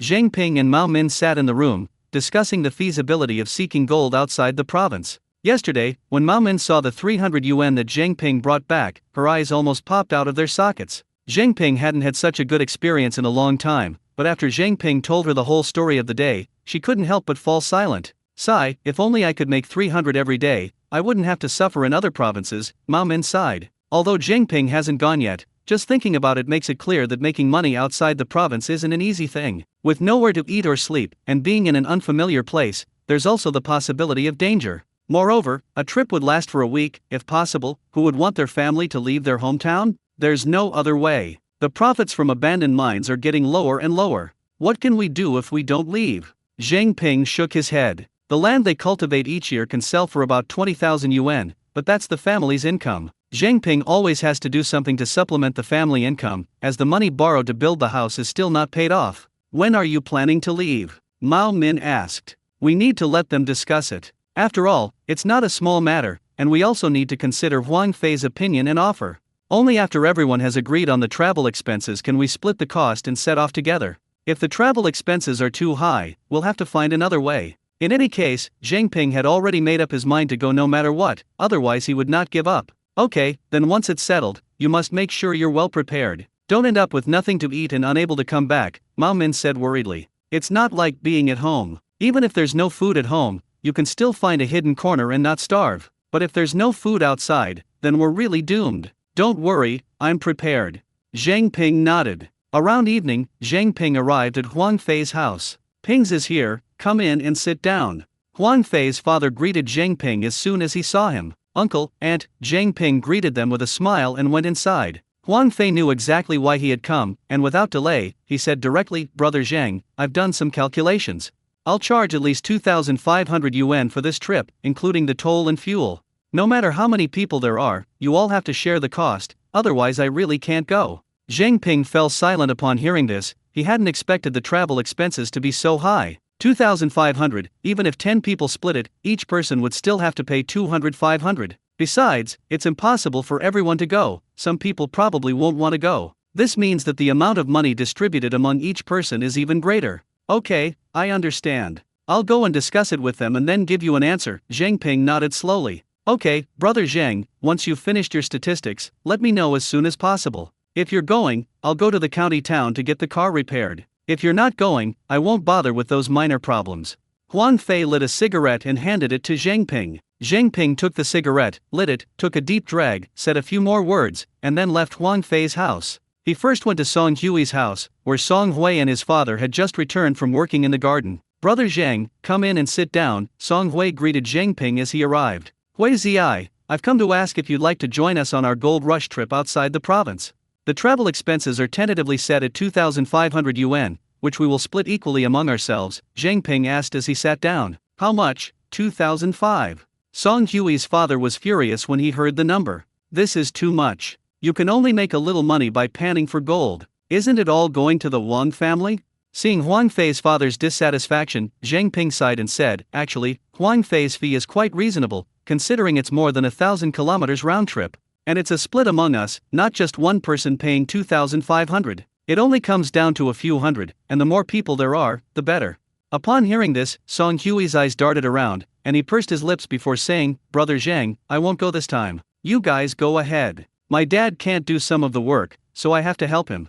I'll see if I can go next time. Zhang Ping nodded upon hearing this, confirming, Are you sure you're not going? Then I won't count you as a member. Okay, I won't go now. If you need any help, just let me know, and I'll definitely help if I can, Song Hui said generously. It's nothing. I'll go ask someone else. You can rest. Zhang Ping stood up and said goodbye. Song Hui saw him to the door. After Zhang Ping left, his father sneered in the house with extreme disdain, several hundred yuan for travel expenses, and who knows if they can even find gold. Only a fool would go. It's all for the Huang family to earn. You were right not to go. Song Hui closed the door, revealing a smug smile. What's the rush? Let's not go this time, let them scout ahead first. If they make money, it's not too late for me to go. If they don't make money, I won't have invested anything, so it's a win-win situation. Only a fool would stick their neck out like that. Why would I do something like this? Upon hearing this, Song Hui's father smiled with satisfaction and patted Song Hui on the head. Not bad, you've got some shrewdness now, just like your father back in the day. That's the right way to do it. Let whoever wants to be the first to stick their neck out do it. We're not going to be, haha. Zhang Ping had no idea what Song Hui was thinking, but he continued to visit each household, asking for everyone's opinions. Needless to say, Yin Xing will definitely go. Even if he knows the travel expenses won't be cheap, he'll still give it a try. The other companies also thought it was too expensive, but they decided to take the plunge, even if it meant losing a few $100s. Two companies hesitated upon hearing about the large travel expenses, ultimately shaking their heads and deciding to postpone the discussion until another time. Zhang Ping certainly respects their opinions and will not try to persuade them. Whether or not to go is their personal choice. Finally, he arrived at Chen Feng's house. Although he knew that Chen Feng would go no matter how much money it cost, he still came to ask for Chen Feng's opinion. Fengzi, now there are 6 families including me that want to go. What about you? Zhang Ping asked as he walked in. Of course I'll go. Chen Feng nodded without even asking about the travel expenses. Hearing this, Zhang Ping laughed. Huang Fei said the travel expenses are 2,500 yuan, and with you, that makes 7 people split it. I just calculated it on the way, and it's 357 yuan per person, which is indeed quite a lot. Chen Feng didn't mind, the road was so far, it was bound to be bumpy. He nodded and said, sure, no problem. Dai Fi, are you going to get the car repaired tomorrow? I haven't told him yet. I'll go over in a bit. He probably won't be able to get the car repaired until tomorrow, Zhang Ping replied after a moment's thought. Okay, take me with you to the county town tomorrow. I need to buy some supplies and get ready, Chen Feng instructed. After Chen Feng's suggestion, Zhang Ping also became interested. He originally thought he could just bring his own food and drinks at home and spend as little money as possible, since travel expenses were already very expensive, and it was uncertain whether he would make any money. But now it seems I have to go to the county town no matter what. I've already spent a lot of money, what's a little more? Okay, let's go together tomorrow and buy something. Zhang Ping agreed, stood up to inform Huang Fei, and greeted Lu Ping. Well, Sister Lu, I'll be going now. Okay, take it easy, Lu Ping said. After Zhang Ping left, Chen Feng turned back to ask his mother, puzzled. Why do I call him brother, but he calls you sister? Isn't something wrong with that? Normally, shouldn't he call you aunt or auntie? Lu Ping didn't really know why, but Zhang Ping kept calling her that, so she just went along with it. Call it whatever you want, everyone can call it whatever they want, Lu Ping said nonchalantly. In reality, Zhang Ping doesn't care about seniority at all. He calls older women aunt and younger women who are older than him sister. Although Lu Ping was older than him, she actually looked quite young, unlike other farmers whose faces were sallow and covered with wrinkles. Therefore, Zhang Ping subconsciously felt that he shouldn't call her too old, calling her sister was just right. He was suitable, but things got a bit messy with Chen Feng. He couldn't call Zhang Ping uncle, so he called him brother. This made it sound very strange, but Zhang Ping didn't think anything was wrong at all, he thought it was quite normal. Zhang Ping also informed Huang Fei, telling everyone the confirmed news. Huang Fei said he would go to the county town tomorrow morning and would take them there to buy things. Everyone else knew that they would have to pay 357 yuan this time. Although they all grimaced when they heard the number, they all accepted it. Anyway, it's just this once, so I'll pay a bit more if it doesn't work out. The next day, Huang Fei led Chen Feng and 7 others to the county town in a grand procession. Wow, you guys are all going? Huang Fei thought it would just be Chen Feng and Zhang Ping going, but he didn't expect that as soon as they heard they were going to the county town to buy things, even those who didn't have anything to buy followed along. We don't have much stuff at home, so it's better to go to the county town than to buy it at the convenience store. At least the county town has everything, Yin Xing said. What should we buy? I haven't decided yet, one person said, looking somewhat troubled. He really didn't know what to prepare. Zhang Ping had made preparations and explained them to everyone. First, water.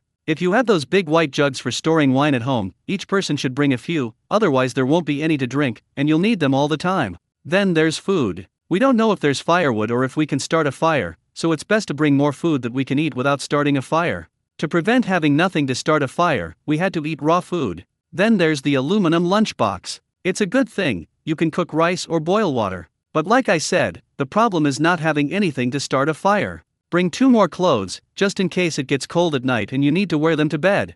That's all Zhang Ping could think of for now. He looked at everyone, wondering if anyone had anything to add. I only have 1 large white jug for storing wine, which weighs 20 jin. A whole barrel wouldn't be enough, would it? Someone said, frowning after thinking for a moment. 1 bucket is nothing. We're planning to go for 5 days, and 4 caddies of water a day won't even be enough. We'll need at least 3 buckets, Yin Sang said, pursing his lips as he calculated. Then we'll have to buy some. I don't drink, and I don't even have any of that stuff at home, someone nearby sighed. I have some at home, you can have 2 if you want, but they're a bit dirty, you'll have to scrub them, Yin Sang said, turning around. That's great. It doesn't matter if it's dirty, I can just wash it when I get home. The man was overjoyed. As long as he could save money, what did it matter if it was a little dirty? Chen Feng didn't have any large white buckets at home, so he planned to buy a few later. He also planned to buy a wind-proof stove and alcohol paste. Even if there's no firewood, at least you should be able to cook 2 packets of instant noodles. Soon the car arrived in the county town. Huang Fei first dumped the car at the repair shop, and then he and Chen Feng and the others began to make purchases. It's over 1,000 kilometers away, and Huang Fei couldn't just drop them off and come back to pick them up again, so he had to stay there for 5 days as well. Fortunately, he also had a detector, so he could follow along and explore when he was bored. Chen Feng bought an aluminum lunchbox, 10 bags of instant noodles, not to mention bread, milk, and sausages. Fortunately, the county town has a wide variety of food. If Chen Feng had to eat the same bread and sausage every day, he would have gotten nauseous. He went to an outdoor store and bought a small windproof stove, the kind where you can sit a lunchbox on top. I bought another 30 pieces of alcohol ointment. To be honest, these things are really not cheap.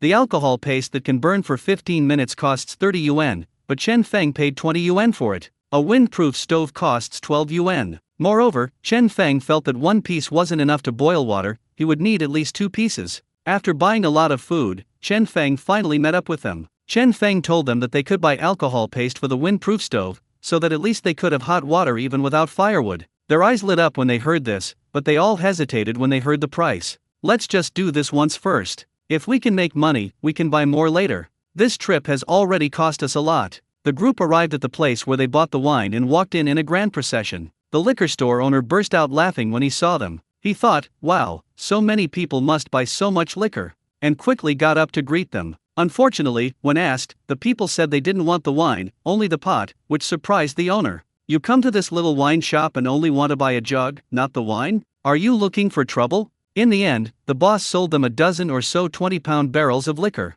The group left satisfied, carrying the barrels, leaving the boss with a resentful look on his face. Finally, everyone arrived at the repair shop with their bags and packages, waiting for the car to be fixed so they could go home. The others bought pancakes, scallions, green onions, noodles, and some cheap vegetables. These green vegetables can all be eaten raw, or with some sauce. After all, eating pancakes every day is enough for everyone. The group also planned to go home to get some oil, salt, soy sauce, vinegar, and rice. If they had firewood, they could cook some rice. The car wasn't repaired until the afternoon. Huang Fei had to change the engine oil and tires, which was quite a financial burden. As they drove home, Yin Xing said, "That's about it. When do we set off? I'm fine with anything, it's up to you. You decide what time to leave, and I'll leave then," Huang Fei said from the front. "How about this, we'll start tomorrow night, and when we get to Kailing City it will be daytime, so we can get off the bus and start shopping right away, without having to wait all night and waste time. That's how it is. We'll have to trouble Dai Fei to drive at night. He'll have to drive all night. Can you manage?" Zhang Ping asked Huang Fei. "It's okay, we can just go slower. If you think it's fine, then it's fine." Huang Fei had no objections. After all, each of them had spent several $100s on travel expenses, and Huang Fei understood that everyone wanted to make a quick fortune. "Okay, then Dai Fei, you'll have to do the work," Zhang Ping said somewhat embarrassedly. "Don't be so formal. We're all brothers, it's just our duty," Huang Fei said with a smile.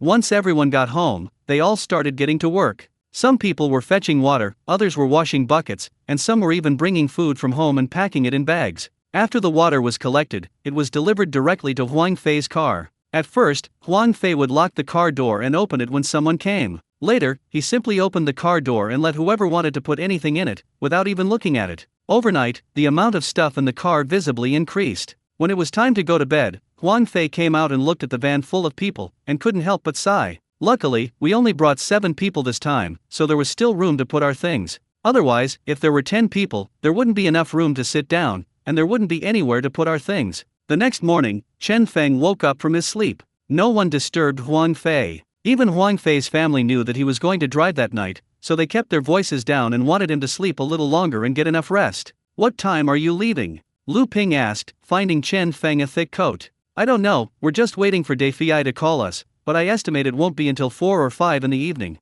Chen Feng thought for a moment and then said, "Okay, then go sell the refrigerator. Otherwise, it's getting in the way of the refrigerator in the yard." Lu Ping said, hands on her hips, looking at the refrigerator in the yard. "Okay, I'll call Lin Nian over and have him help me lift it." Chen Feng took out his phone and made a voice call to Lin Nian. Lin Nian received the call and rushed over shortly after. "Brother, I heard you're going to another province to pan for gold, is that exciting?" Lin Nian seemed very excited. "Goodness, you knew all along."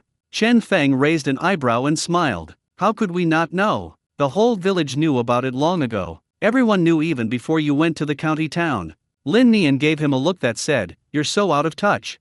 Brother, can you take me? I want to go too." Lin Nian longed for the life of a gold prospector. He had been wanting Chen Feng to take him out to play, but Chen Feng hadn't agreed yet, as it hadn't been convenient for him the last few times. However, in his spare time, Chen Feng lent him the detector so he could wander around the village aimlessly. Even though Lin Nian couldn't find anything, he was still very excited and full of energy, which made Chen Feng sigh. "This is the real Gold Rush miracle body, I'm just a fake. There will be another opportunity next time. This time it's too far. We don't even know if it will work. Besides, it will take a week. This is not an abandoned mine." "It's not a joke," Chen Feng said solemnly. "But you didn't take me to the abandoned mine either." Lin Nian's eyes were somewhat resentful. "Chen Feng, that's not important, help me carry the refrigerator first."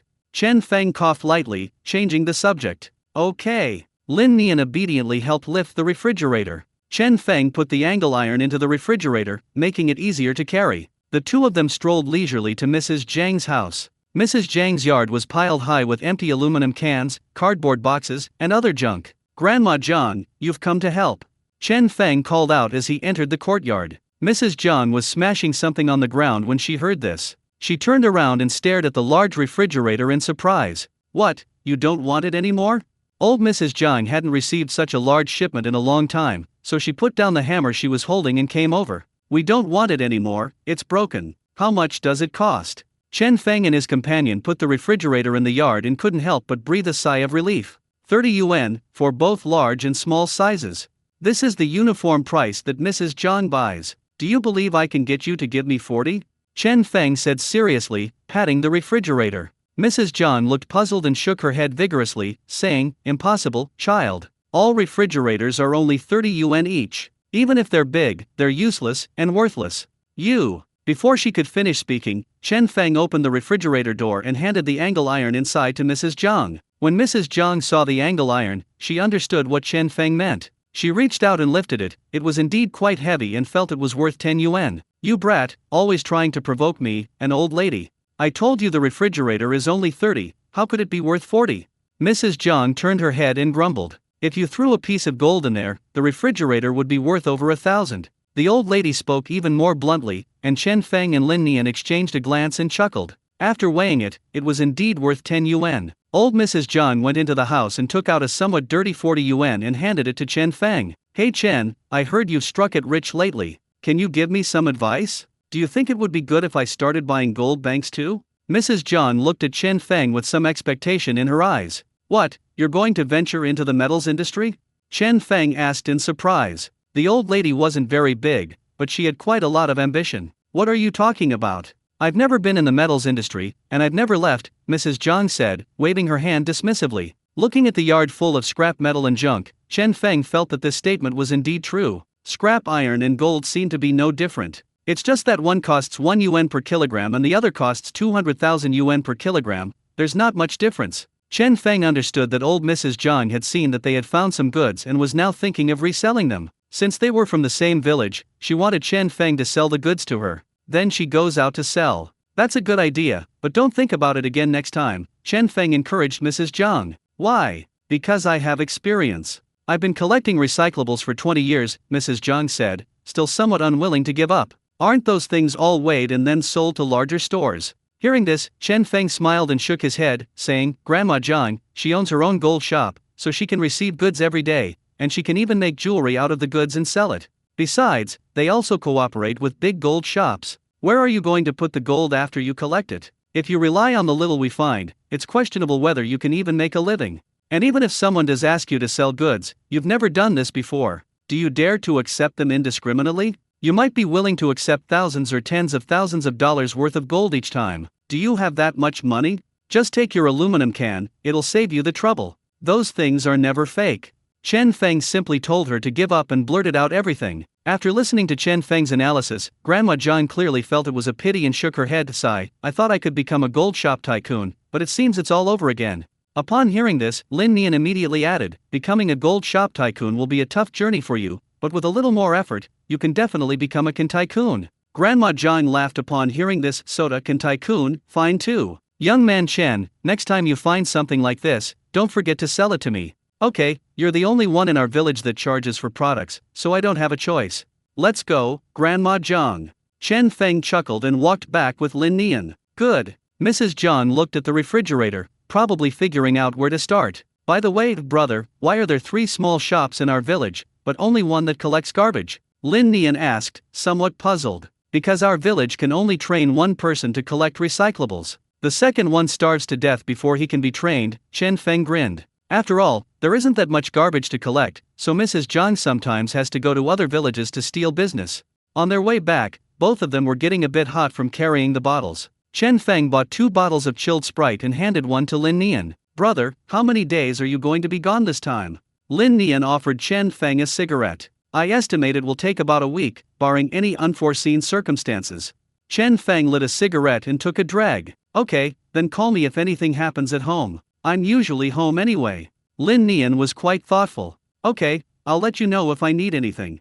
Chen Feng smiled and patted him on the shoulder. Actually, there was nothing wrong at home, but Chen Feng didn't want to let Lin Nian down, so he agreed anyway. After all, it's quite heartwarming to hear someone say something like that at a time like this. Brother, my grandpa wants me to come home and do some work. I'm leaving now. Call me if you need anything, Lin Nian said, glancing at his phone and looking up. Okay, go ahead. Chen Feng nodded. After Lin Nian left, Chen Feng went to Han Jian's house to buy a few more small bottles to store goods. After all, it's been 5 days outside the province, so 2 small bottles definitely wouldn't be enough to hold everything. Actually, last night, he was deep in thought as he looked at the 2 large cans of food that his family had finished eating from last time. Should we take these 2 things with us and solve the problem once and for all? It seems like we could fill a month's worth of goods, let alone 5 days. But after thinking about it, I decided not to do it, mainly because it was a bit too exaggerated. Small bottles are more convenient. Old Han, how's business lately? Chen Feng asked as he pushed open the door to Han Jian's house. There were only a few people chatting idly in Han Jiangguo's house. Han Jiangguo was at the bar, leaning back in a big, peeling black chair, with his legs crossed. Hey, isn't this Feng Zi? How's my detector? You've been scouting quite a bit lately, haven't you? Han Jiangguo stood up when he saw him and asked with a smile. Not bad, business has been good lately. You must have sold a lot of detectors, right?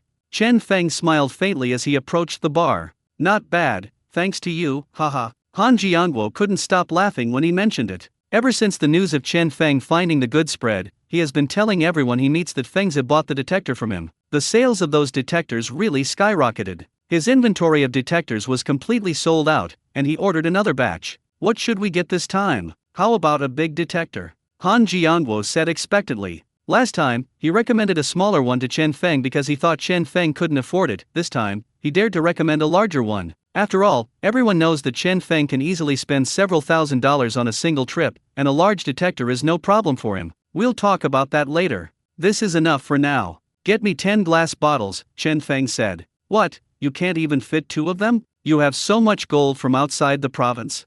Han Jiangguo was instantly shocked upon hearing this, and the others in the room also stared wide-eyed. If 10 glass bottles could be filled, how much money would that make? Wouldn't you become rich? What? Nonsense. My glass bottle broke last time, so I came here to get a few more so I don't have to keep coming here. Chen Feng lied. Oh, you scared me. I thought you could make so much money outside the province. Han Jiangguo breathed a sigh of relief upon hearing this. He turned around and handed Chen Feng 10 glass bottles. Han Jiangguo hesitated for a moment, then put the package in a plastic bag for Chen Feng. Actually, 10 glass bottles only cost 2 yuan, but he sold them for 50 cents each. He's been selling detectors under Chen Feng's name lately. If we charge him for the glass bottles again, will he blow up the temple? He knew Chen Feng's temper well. He was easily swayed by gentle persuasion but not by force. If he got angry, things would get complicated. How much? Chen Feng asked, taking the plastic bag. Upon hearing Chen Feng's words, Han Jiangguo suddenly had a brilliant idea. For a moment, he even admired his own wisdom and hurriedly spoke to Chen Feng. Fengzi, I won't charge you for the glass bottle. How about this, you become the spokesperson for my detector? What the heck? Chen Feng didn't understand what he was saying for a moment. From now on, you'll be my spokesperson for the detector. You'll be out there making money every day, and you'll meet a lot of people. If anyone asks you where you bought the detector, just say you bought it from me, okay?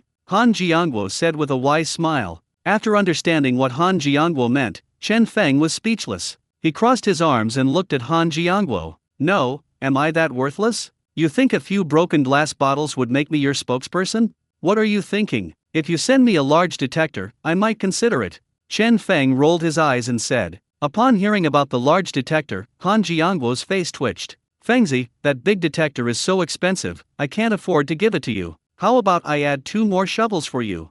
Han Jiangguo suggested. What a load of crap. Celebrities make millions for endorsements. Even if I can't match their earnings, I can't just agree to do it for a few dollars. Are you insulting me? Chen Feng stared wide-eyed and said that he was now a well-known gold rush physique, and that an endorsement fee of 10 glass bottles was laughable. To be honest, Han Jiangguo learned this endorsement strategy from the internet. Big companies all do it this way, so he figured he could just follow suit. No, let's discuss this, Fengzi. We definitely can't just give it away for free. How about I give you a discount? Han Jiangguo came up with a solution. You want me to be your spokesperson, and then I have to buy a detector from you? No, you've become too cunning, haven't you? At least you gave me a few glass bottles when I was the spokesperson, but now you won't even give me bottles, and I still have to pay you. Han Jiangguo, it's a good thing you didn't become an official. If you had, you'd have been shot within a month, Chen Feng said, pointing at him with utter exasperation. Han Jiangguo blinked upon hearing this, looking embarrassed. It seemed that what Chen Feng said made no mistake. How did it become that he had asked Chen Feng to be his spokesperson and Chen Feng had to pay him? I have to say, I'm truly a natural-born businessman, a genius. How about this? You'll have to replace the detector sooner or later anyway. I'll give you a big one at cost price. I won't make any profit, Han Jiangguo quickly suggested. I don't want it, my small one is enough. Just tell me how much the glass bottle costs. I'm not going to argue with you anymore, I want to go home. If I keep arguing with you, you'll even fool me into revealing my underwear, Chen Feng urged, carrying the bag. Although Chen Feng was considering replacing the detector, it was sufficient for the time being, so he didn't plan to replace it. Larger detectors have a wider range and greater depth, making exploration much easier than with smaller ones. Even if Chen Feng wanted to change, he couldn't let Han Jiangguo see it, he had to keep an eye on him. Come with me. Seeing Chen Feng about to leave, Han Jiangguo quickly stepped out from behind the counter and pulled into the warehouse on the side. Fengzi, look how great this big detector is. I've always sold it for 4,008. Let me tell you, a gold prospector as awesome as you deserves such a good detector. Let me tell you the truth, I bought this detector for 3,500 yuan. I'm not making a single penny. How about I sell it to you? Han Jiangguo nudged Chen Feng with his shoulder and raised an eyebrow. 3,000, not a penny more, Chen Feng said, glancing at it. Fengzi, I'd really lose money selling it for 3,000. 3,005 is the lowest price I can offer, that's practically cost price. Go ask around the whole county, if anyone has my bottom price, I'll take it. Han Jiangguo said with great confidence. Chen Feng ignored him completely and turned to leave. Hey. Han Jiangguo quickly grabbed Chen Feng upon seeing this, his expression somewhat hesitant. Since he started selling detectors, he hasn't sold a single large one. The few large ones have been sitting in the warehouse for a long time. After all, nobody's rich. As long as it works, that's enough. Who cares about how well it works or how big it is? This can be considered a misjudgment by Han Jiangguo. If we were to pay Chen Feng a few hundred yuan today, it would be better than leaving it sitting there untouched. To be honest, among the surrounding villages, apart from Chen Feng, no one else has the confidence to buy such a large detector. Oh, 3,000 is still a bit expensive. Anyway, it's not worth it if it's useful. Let's forget about it. Seeing his hesitation, Chen Feng added fuel to the fire. Okay, 3,000 it is, but it has to be cash. Han Jiangguo made one last attempt to persuade him. Okay, I'll transfer the money to you directly via my phone, Chen Feng said readily. Fangzi, it's settled then. From now on, you'll be the spokesperson for my store's detectors. If anyone wants to buy a detector, you'd better bring them here. Han Jiangguo added that he was genuinely pained by the loss of several hundred yuan, but when he thought about Chen Feng's star effect, he accepted it. It's called the star effect, or at least that's what it says on the phone. He can't remember it. No problem at all. Just give me 10 more glass bottles. Chen Feng opened the bag and looked at Han Jiangguo with a smile. Okay, we've already added all the extras. What's the difference between these 10 glass bottles? Chen Feng took 10 more glass bottles from the counter and put them in his bag. Then he took out his phone and scanned 3,000 yuan for Han Jiangguo. I'll take the big one, goodbye. Chen Feng picked up the detector, waved, and was about to leave. Don't forget to promote it for me. Han Jiangguo shouted from behind Chen Feng. Okay, Chen Feng said without turning his head. In fact, Han Jiangguo thought that he had been using Chen Feng's name to his advantage, but Chen Feng was unaware of it. In fact, Chen Feng already knew. Although he was a little annoyed, he was too lazy to argue with him. Anyway, he did buy it from him. So what if it was a bit mysterious? It had nothing to do with him. I didn't expect Han Jiangguo to suddenly come up with some kind of spokesperson. I'm definitely going to make a good profit off him and get my interest back. As for publicity, I will promote it to Zhengping and Yanxing properly, since I don't see any other gold prospectors besides them. If Han Jiangguo knew what Chen Feng was thinking, he would definitely say something. These 2.5 people are using you for publicity. Do you think I don't know them or what? They bought their detectors from me before you bought yours. Lu Ping was taken aback when she saw Chen Feng carrying another detector after he returned home. Why did you buy another one? Was yours broken? No, Han Jiangguo is trying to make me his spokesperson. I'll just cut off one of his detectors. This big one only costs 3,000 yuan, Chen Feng laughed. Even if Han Jiangguo hadn't pulled this stunt, he would have bought one eventually when he had more money in his pocket. Otherwise, we'll be going to other provinces every time, and each trip will last a week. If the detector malfunctions, it will cause a lot of trouble if there's no backup. Spokesperson? What's this spokesperson? You didn't sign a contract, did you? Lu Ping was a little worried, afraid that her son would be ripped off for trying to save money. No, what contract? He's not that cunning. Even if we did sign a contract, I wouldn't agree to it. Chen Feng placed the new detector against the wall. That's fine. I heard that some people were tricked into signing contracts and lost everything. We won't sign that stuff. Lu Ping still felt lingering fear when she mentioned it. Just hearing about it made her scared. It's alright, I know all this, Chen Feng nodded. Around 3 o'clock, Lu Ping got up to cook, worried that Huang Fei would wake up and call Chen Feng to leave early. Finish your meal first, then wait, that way you'll feel more at ease. With one meat dish and one vegetable dish, Chen Feng ate until he was quite full. He knew he wouldn't be able to eat such a meal again tomorrow. Around 4 o'clock, Huang Fei finally couldn't stay in bed any longer. He sat up, washed his face thoroughly, and then went out of the house to eat. He actually woke up around 2 a.m., but forced himself to sleep, since driving all night is no joke. It was almost 5 o'clock when Huang Fei finally got into the car and went door to door to pick up people, ready to set off. When they picked up Chen Feng, he was carrying a full bag and had 2 detectors with him in the car. Lu Ping stood at the door watching him the whole time, occasionally giving him a few words of advice. Go back, Mom. I'll be back in a few days, Chen Feng said with a smile as he turned around. Okay, be careful when you get there.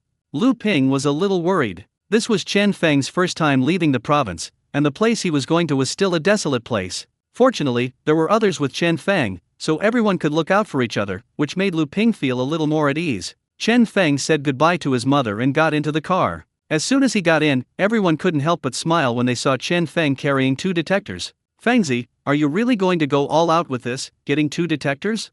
Zheng Ping chuckled. Absolutely, let's get to it. Chen Feng put his things down when he had a spare moment and sat down next to Zheng Ping. Looking around, there wasn't much space inside the car. It was piled high with all sorts of things, making it look like a refugee fleeing a disaster. Set off. Upon picking up Chen Feng, Huang Fei shouted excitedly, and the car drove out of the village. As everyone watched the village gradually disappear outside the window, they felt the same excitement and trepidation as Huang Fei. It would be a lie to say I wasn't excited about my first time going out of the province to seek my fortune, but I was also genuinely nervous. Nobody knows what the outcome will be this time, or whether it will be successful. All I can do is pray silently that I will receive something. Chen Feng also looked out the window and took a deep breath. He had a premonition that this was the beginning of his rise to wealth. Let's start making our first real fortune in Kaiuling City. As the car drove further and further away, and the sky grew dark, Huang Fei played music in the car, and everyone chatted casually. But after the initial excitement of leaving the village wore off, everyone started to feel sleepy, yawning one after another. After all, Huang Fei had slept all day, but they hadn't. They should have been asleep by this time. One by one, they tilted their heads and fell asleep, snoring filling the car. Huang Fei glanced at the rearview mirror, squinted, and lit a cigarette. Damn it, look how energetic I am, Huang Fei chuckled softly. He is now full of energy and not sleepy at all. And so, accompanied by their intermittent snoring, Huang Fei drove on the almost empty highway. As the night wore on, Huang Fei yawned, his eyelids drooping. Damn it, I wasn't actually sleepy, they just made me sleepy. Huang Fei lit a cigarette and muttered. He firmly believed that he couldn't possibly fall asleep without those snoring sounds, at least, that's what he thought. An hour later, Huang Fei downed half a bottle of beverage in one go and slowed down the car a bit. He was indeed a bit sleepy, and he was forcing himself to stay awake while driving. He now recalls that he once wanted to get a large truck driver's license and work with them on large trucks. You would earn more that way than you do now. However, after he expressed this idea, his father vehemently disagreed, saying that he was simply not capable of driving a large truck. Because his father knew that if truck drivers wanted to make more money, they had to work all night, with the truck never stopping and two drivers taking turns driving 24 hours a day. Huang Fei simply couldn't stay up all night, so his father was firmly against it. My family didn't want me to work in dangerous industries, and no one agreed, so I gave up the idea. At the time, he was unconvinced, thinking that he stayed up late every night anyway, so what couldn't he do? I'm just a young guy, how can I not be much better than those middle-aged drivers? But now that he's actually driven long distances, he realizes that while he can stay up all night playing games in bed, he really can't work, especially on long drives where there's no one to talk to, making it even harder to endure. He yawned, and now all he wanted to say was to his father, "Dad, you have a really good eye for people." As dawn broke, Huang Fei felt better after seeing the brightening sky. He was still a little unwell but not as sleepy. It wasn't until after 7 a.m. that people started to wake up one after another. The car kept swaying, making it hard to sleep soundly. "Dai Fi, where are we?" someone asked, still half asleep and craning their neck. Hearing someone speak, Huang Fei perked up slightly and said, "I don't know either, but the navigation says it will take another 2 hours." "Stop the car, my bladder is about to burst," the man said, unable to hold it in any longer. "Okay." Huang Fei saw that there was no service area ahead, so he drove into a fork in the road and stopped on the side of the road. "Anyone who needs to pee, get off the bus quickly. We'll go straight to our destination and stop here." Huang Fei stretched and got off the bus first. Several people on the bus yawned, stood up, and got off. Even if you don't feel that suffocated, it's good to get off the bus, straighten your back, and breathe in the morning air. "Fangzi, we need to pee after getting off the bus, do you want to come?" Zheng Ping groggily opened his eyes and asked Chen Feng, who was sleeping soundly beside him. "I'm not going." Chen Feng mumbled something in a half-awake state, then changed his position and continued sleeping. Seeing this, Zheng Ping shook his head and got out of the car. If someone were to pass by at this moment, they would definitely be unable to resist taking a second look. These people stood in a row, their postures were uniform, and the scene was quite spectacular. Even their trembling was remarkably synchronized. After resting for a while under the car and having a cigarette, the group got back in the car and continued on their way. After an unknown amount of time, Chen Feng felt the car stop, and the people around him couldn't help but exclaim in surprise. "Is this the abandoned mine in Kailing City? It's completely different from ours. My God, how big is this? It seems like I can't see the end of it. It feels much hotter than at home. I can feel waves of heat even in the car." Hearing the sound, Chen Feng opened his eyes and turned to look out the window. The glaring light made it hard for him to open his eyes. As far as the eye could see, there was a stretch of sandy soil, undulating and uneven, unlike the flat terrain at home. The dry shrubs stretched out in a continuous line, with a clump every few meters. There were still quite a few dry branches on the ground, so it seems we won't have to worry about firewood. "Let's eat first, there's no rush. Only when we are well fed can we have the energy to work." Everyone was hungry the whole way. Chen Feng got out of the car first and went to the restroom. The glaring sunlight made him squint, and he felt waves of heat surging around him, making him feel hot and restless. He only wore a baseball cap, completely forgetting about the fisherman's hat he was supposed to wear. "Looks like I'll really need to bring this next time I go home. The sunlight here is nothing compared to how intense it is at home." After finishing his business, Chen Feng returned to his car, opened his bag, and took out some bread and sausages. Although they said there was no rush, these people had no intention of cooking at all. They were all eating fast food. Zheng Ping took a pancake, rolled up a scallion, spread some sauce on it, and started eating. Although Huang Fei was sleepy, he still took out something to eat and planned to go to sleep after he finished eating. In less than 15 minutes, everyone finished eating, their eyes filled with excitement. They picked up their equipment and got off the bus one by one. Chen Feng, carrying his large detector and with his bag on his back, followed behind them. Although Jiang Ping's eyes were also filled with excitement, he still reminded everyone, this place is not like home. Don't go too far. If you're leaving, be sure to let others know. Be careful about the distance, or you might not be able to get back or find your way back. Everyone nodded in agreement and, full of enthusiasm, picked up their detectors and began their sweep. They had been looking forward to this hilly city for so long, hoping to find what they were looking for here. Chen Feng chose a direction he preferred and started walking forward. Unlike abandoned mines, this place isn't barren and empty. There are many bushes here. If you walk 100 meters or so, you will probably be hidden by the bushes and disappear from everyone's sight. Chen Feng looked back to make a rough note of the direction before continuing forward. He was also afraid of not being able to find his way back. Although he had a cell phone, the signal was weak here, so he couldn't be careless. After walking about 20 meters, just as Chen Feng was still observing his surroundings, the system's voice rang out. Bite! There is precious metal within a 3-meter radius of the host. From afar, a startled voice seemed to exclaim, holy crap, they're here. It seems his detector also went off. Upon hearing this voice, Chen Feng slightly opened his eyes. It seemed that this place was indeed as Jiang Ping had said, a place far superior to the abandoned mine in the village.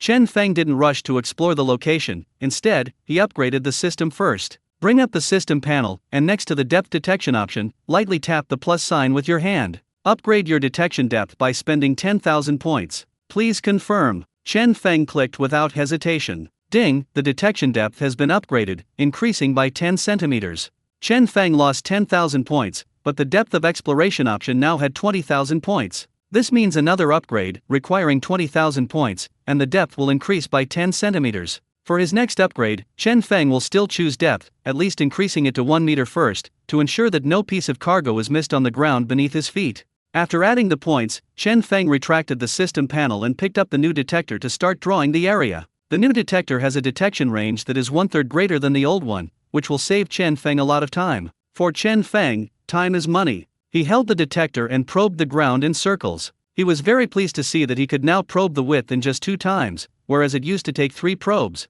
Bigger is definitely easier, Chen Feng sighed. Soon, the detector emitted a familiar sound. Oh woo. Although the detector has become larger, the sound remains the same, still the same tone. Upon hearing the sound, Chen Feng grinned, put the detector on the ground, squatted down, and pulled out a shovel. Since he was in a new place, he needed a new shovel, so he took the one he had found. With one shovelful, Chen Feng discovered that this place was different from the abandoned mine he had visited before. Although there were quite a few stones in the abandoned mine, most of them were just the surface layer and they were all quite large. If you remove the top layer, you'll find sand or soil underneath. But this place is different. The soil here is mixed with pebbles, and there are many gravel stones. It's not as convenient as shoveling in abandoned mines. Chen Feng passed a shovelful of soil through the detector, but the detector made no sound. He then tossed the soil aside and began the next shovelful. Chen Feng dug with his shovel after shovel, more than a dozen times, but still couldn't find any trace of the goods. Damn, a big shipment right off the bat?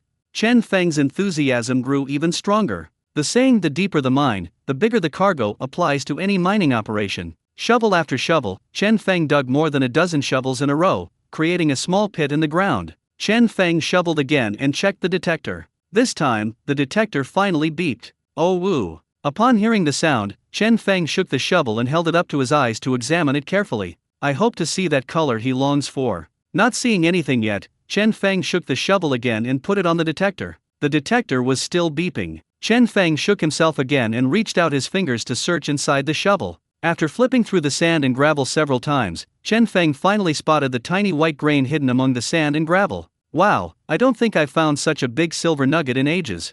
Chen Feng held the silver pellet between his index finger and thumb, looking at it with some amazement. The silver nugget was irregularly shaped, and Chen Feng estimated it to be worth about 70 or 80 yuan. Although the first shipment wasn't gold, Chen Feng felt that in this mine, producing gold was simply a matter of time. He took a small bottle out of his pocket, threw the silver granules into it, and the granules made a clinking sound as they fell into the bottle. To Chen Feng, the sound was similar to the sound of money arriving in a bank account in anime. Both were so pleasant and melodious. Chen Feng stood up, smiled, and continued walking forward with the detector in his hand. It seems that breaking his single-day earnings record is just around the corner. He shook his baseball cap, and after only a short while, he felt fine beads of sweat appear on his forehead. He carried the detector and walked to the left, for no reason, just following his instincts. After walking for about 10 minutes, the system beeped again. Bite! There is precious metal within a 3-meter radius of the host. After calculating the time, Chen Feng felt that the output rate here was much higher than that of the abandoned mine, far exceeding his expectations.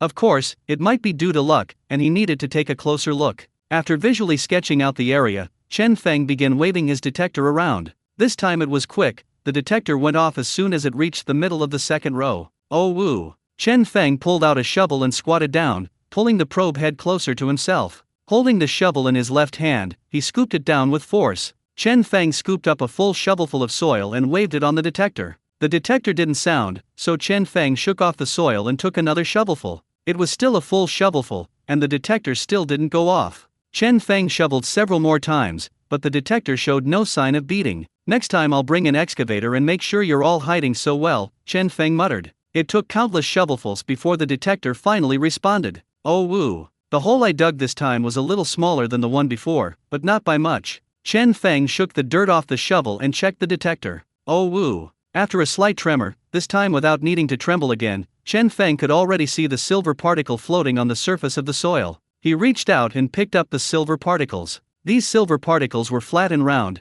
and he estimated they were worth about 50 yuan. Could the goods here be very deep?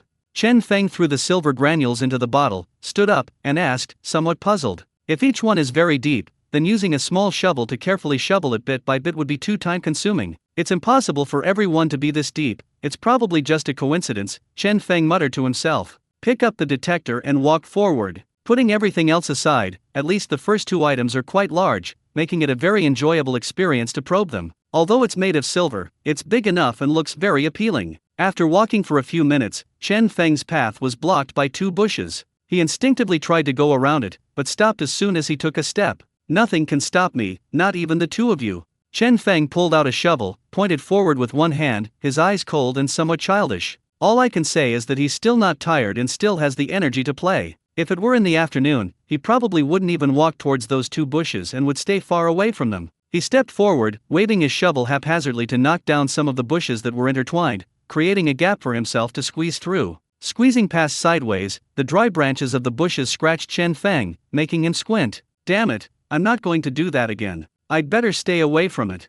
Chen Feng regretted it as soon as he squeezed through. There were two more bushes ahead, and the four bushes formed a square. Chen Feng was now in the middle of the four bushes. If he wants to get out, he has to cut a path through the enemy lines. Just as Chen Feng raised his shovel, intending to find a slightly sparse gap to chop through, he heard a notification from the system. Bite! There is precious metal within a 3-meter radius of the host. Chen Feng. He looked at the four bushes that had him sandwiched in the middle and couldn't help but feel annoyed. The gap is only big enough for one person. You can't even extend a detector. How are you supposed to probe like that? Having no other choice, Chen Feng could only try to stand the detector upright and extend it towards his feet. After all, if you know there's stock available, you can't just refuse it. He painstakingly probed back and forth in the middle, and as he extended the probe forward, Chen Feng subconsciously bent over. The next moment, he felt something pressing against his buttocks, and as Chen Feng moved forward and backward, that thing was rubbing up and down. Chen Feng immediately felt violated.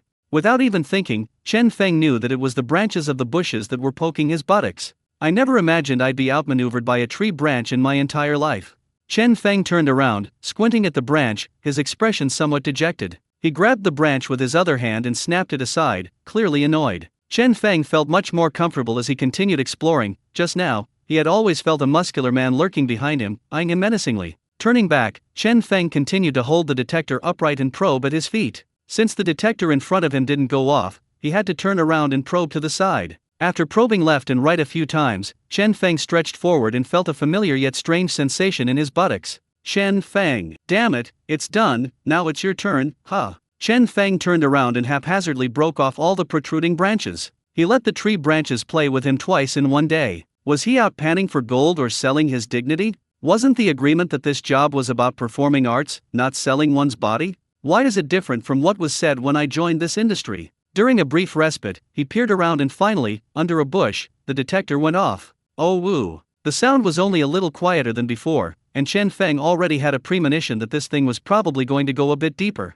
Moreover, the bushes were very short, so Chen Feng had to laboriously crawl under one of them before turning back to pull the detector over. Since he couldn't squat any longer, Chen Feng simply knelt down, bent down, and started prying with a shovel. With a powerful shovel strike, Chen Feng scanned the soil on the detector, which made no sound. He He then flung the soil from the shovel further away and continued shoveling the second shovelful. The only good thing about this place, surrounded by bushes, is that it's a little bit cooler than outside. After 7 or 8 shovelfuls, Chen Feng still came up empty-handed, but he was already mentally prepared for that. It would probably take more than 20 shovelfuls to dig it out. He didn't know how much time had passed, but Chen Feng estimated that he had dug more than 30 shovelfuls. He had dug a large pit in front of him and piled up a small mound next to it. Chen Feng was covered in sweat from kneeling and bending over digging in the soil. He subconsciously tried to straighten up to rest, but as soon as he did, his head hit the bushes above him. Holy shit!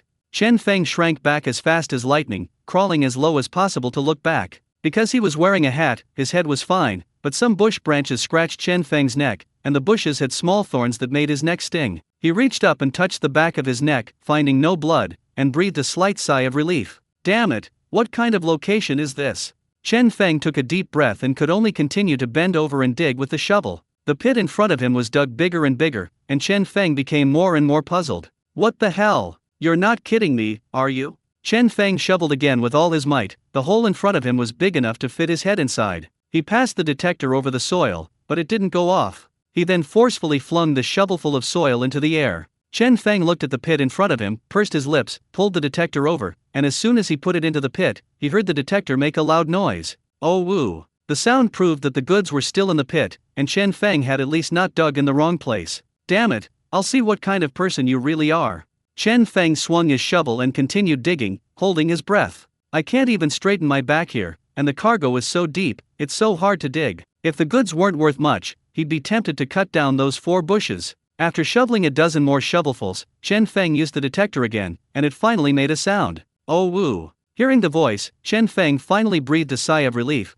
but then became nervous again. The true quality of this item will be revealed in the next moment. With a slight shake of the shovel, without even using a detector, Chen Feng saw something emerge from the soil pile on the shovel. Upon seeing that color, Chen Feng's breathing became rapid. Because the thing shimmered with a dark yellow luster, the color Chen Feng had been longing for. Only one corner of the thing was visible, so Chen Feng couldn't determine its size. Although he could tell how big it was just by reaching out and grabbing it, Chen Feng was extremely excited, like he was winning the lottery, and didn't dare to look directly at it. He would secretly cover one eye first. Chen Feng gently extended a finger and poked at the mound of earth next to the gold. Some fine sand scattered, revealing a larger volume of gold. Upon seeing this, Chen Feng couldn't help but beam with joy. Even just seeing the tip of the iceberg, he could tell that this piece of gold was quite substantial. He reached out and rummaged around with his fingers, and more sand fell off, making the gold grow larger and larger. Chen Feng's grin widened as the gold grew larger. After digging around a few times, the gold stopped increasing in size, and Chen Feng reached out and grabbed it, holding it in his hand.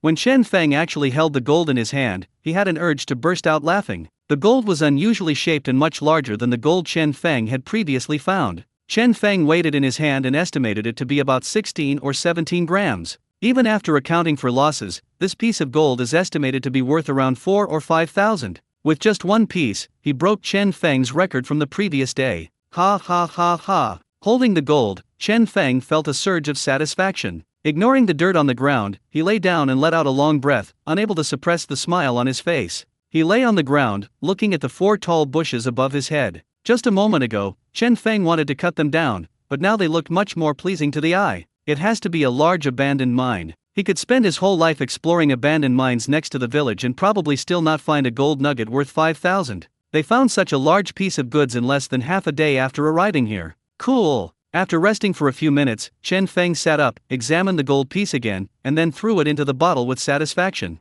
If the bottle could talk, it would probably want to say something too. Dude, who are you? You look unfamiliar. I've never been here before, you big guy. Did you come to the wrong place? Carrying the detector, Chen Feng climbed out from between the bushes. The blinding sunlight instantly shone on Chen Feng, making him want to go back for a moment. Although that place was a bit undignified, it felt really comfortable. Carrying the detector, Chen Feng walked forward. It was already past 11 o'clock, but because they had eaten late for breakfast, he wasn't in a hurry. He would eat whenever he was hungry. In front of him was a step-like uphill slope, which Chen Feng stepped onto and searched back and forth. The system didn't beep, so he changed direction and turned right. The road wasn't smooth and was a bit difficult to walk on. After walking for half a day, stumbling along the muddy paths, just as Chen Feng was about to change direction and explore back, the system suddenly beeped. Bite. There is precious metal within a 3-meter radius of the host. Hearing the sound, Chen Feng stopped turning and chuckled instinctively. So you won't make a sound unless I leave, huh? After scanning the area with his eyes, Chen Feng picked up the detector and began to investigate point by point. The detector finally sounded after it had almost completely scanned the area. Oh woo! Chen Feng laid the detector down, squatted down, and took out a shovel. Under the scorching sun, Chen Feng dug through the soil, shovel by shovel, past the detector. Sweat dripped from Chen Feng's forehead into the pit he had dug. The next second, the sweat, carrying sand and dirt, was swept away by a shovel. When it was discovered that the detector had stopped working, the shovelful of dirt was shoveled away. Chen Feng wiped the sweat from his forehead with his arm and continued shoveling. After about 7 or 8 shovelfuls, the detector went off. Chen Feng's hand holding the shovel trembled slightly, but he continued to pass the shovel through the detector. Oh woo! Chen Feng trembled again upon hearing the sound, and continued to pass through the detector. Oh woo! The detector was still making noise, indicating that the goods were still in the shovel. Chen Feng then shook the shovel again, his eyes fixed on something that had been thrown out and was moving downwards. It was a grayish-white particle that Chen Feng recognized all too well. He casually passed the soil from the shovel through the detector and then flung it away to prevent double yolks, before picking up the silver nugget that had fallen to the ground. He blew on the silver granules, took out a small bottle, and threw them in. It was about 50 yuan. Chen Feng stood up, carrying the detector, and hesitated, looking at what was in front of him and what was to his left. He was trying to turn, but something landed on his feet. Is this a sign from heaven telling him not to change course? Touching his chin, Chen Feng decided to walk forward a little further and see if it would work, then turn around. Taking a step forward, Chen Feng reached behind his back with his left hand, pulled out a bottle of water from his bag, unscrewed the cap, and drank more than half of the bottle in one go. Although the water was warm, it still took away a lot of the heat, so Chen Feng put the bottle back in. After walking for about 10 minutes without finding anything, Chen Feng shook his head and turned left. It seems that fate was telling him to know when to stop and to change course. He had misunderstood. I really did kidnap him, I really did. Chen Feng turned around slowly, hoping the system would ring out so he could repeat his old trick. Unfortunately, the system didn't respond until he turned around and took a step. It seems that the same method only works twice. Sigh. Chen Feng shook his head helplessly and walked to the left. Less than 5 minutes later, the system's voice sounded again, and Chen Feng stopped. See, sometimes hitting a wall won't work, you have to turn around. Chen Feng muttered to himself as he gestured with his eyes, then picked up the detector and started probing from the beginning. This time we were lucky, the detector went off as soon as it scanned the second row of detectors. Oh woo! Chen Feng squatted down, took out the shovel with his backhand, and this time he did not dig directly, but used the shovel to draw a circle and then drew a 5-pointed star magic circle in the middle. Golden, golden. Chen Feng put on a solemn ceremony before digging, and with one shovel he broke through the 5-pointed star. As I shoveled the soil with the 5-pointed star on it, the detector actually went off. Chen Feng was shocked when he saw the shovel. He couldn't help but stare wide-eyed and exclaim, "Holy crap!" He shook off the dirt and then passed it over the detector. The detector was still beeping, so he shook it again. After shaking it 3 or 4 times, when there was only half left in the shovel, Chen Feng started to scoop it out with his hands. In no time, they found the item in the shovel. It was a silver coin, worth about 60. Chen Feng tossed the silver granules into the bottle, grinned, and walked forward with the detector in his hand. It has to be said that Chen Feng's formation seems to have some merit. Although it's just silver grains, if each silver grain can be handled so easily, then that's fine too. After walking for about 7 or 8 minutes, the system prompted him again. This time, Chen Feng simply took a shovel and created a large magic circle. I drew a circle with a radius of 3 meters, and then drew a 5-pointed star on it. Of course, he'd used the old shovel, he was a little reluctant to use the new one. After finishing the drawing, Chen Feng held his breath, his eyes resolute, and gave a firm shout before taking the detector to begin the probe. This time, luck was far worse than last time. The goods weren't found until the very end of the circle. Chen Feng knocked down the detector, squatted down, and took out a shovel. He was familiar with this rhythm. This meant a big shipment was about to be unloaded. Don't ask why, just go with your gut feeling. With one shovelful, the detector did not react, and Chen Feng remained unmoved. A second shovel will do, Chen Feng muttered before continuing to dig. The second shovel yielded nothing, Chen Feng muttered to himself. A third shovel will do. Chen Feng continued digging. The fourth shovel was also good. The fifth shovel is also fine. A sixth shovel will also work. 21st shovel, come out. 24th shovel, are you going to come out or not? 31st shovel, you son of a bitch, you idiot. It wasn't until he was over 30 that Chen Feng finally managed to shovel the object out, and the detector emitted a familiar sound. Your sisters. Chen Feng cursed as he looked at the shovel. He shook off the dirt and continued through the detector. On the third time, Chen Feng started to rummage through it. He quickly found a grayish-white particle. Those grains were so small, this was the largest harvest of the day, and they could fetch up to 30 yuan. Upon seeing that particle, Chen Feng's defenses were immediately breached. Go to hell! You buried me so deep, and you're telling me you're only this small?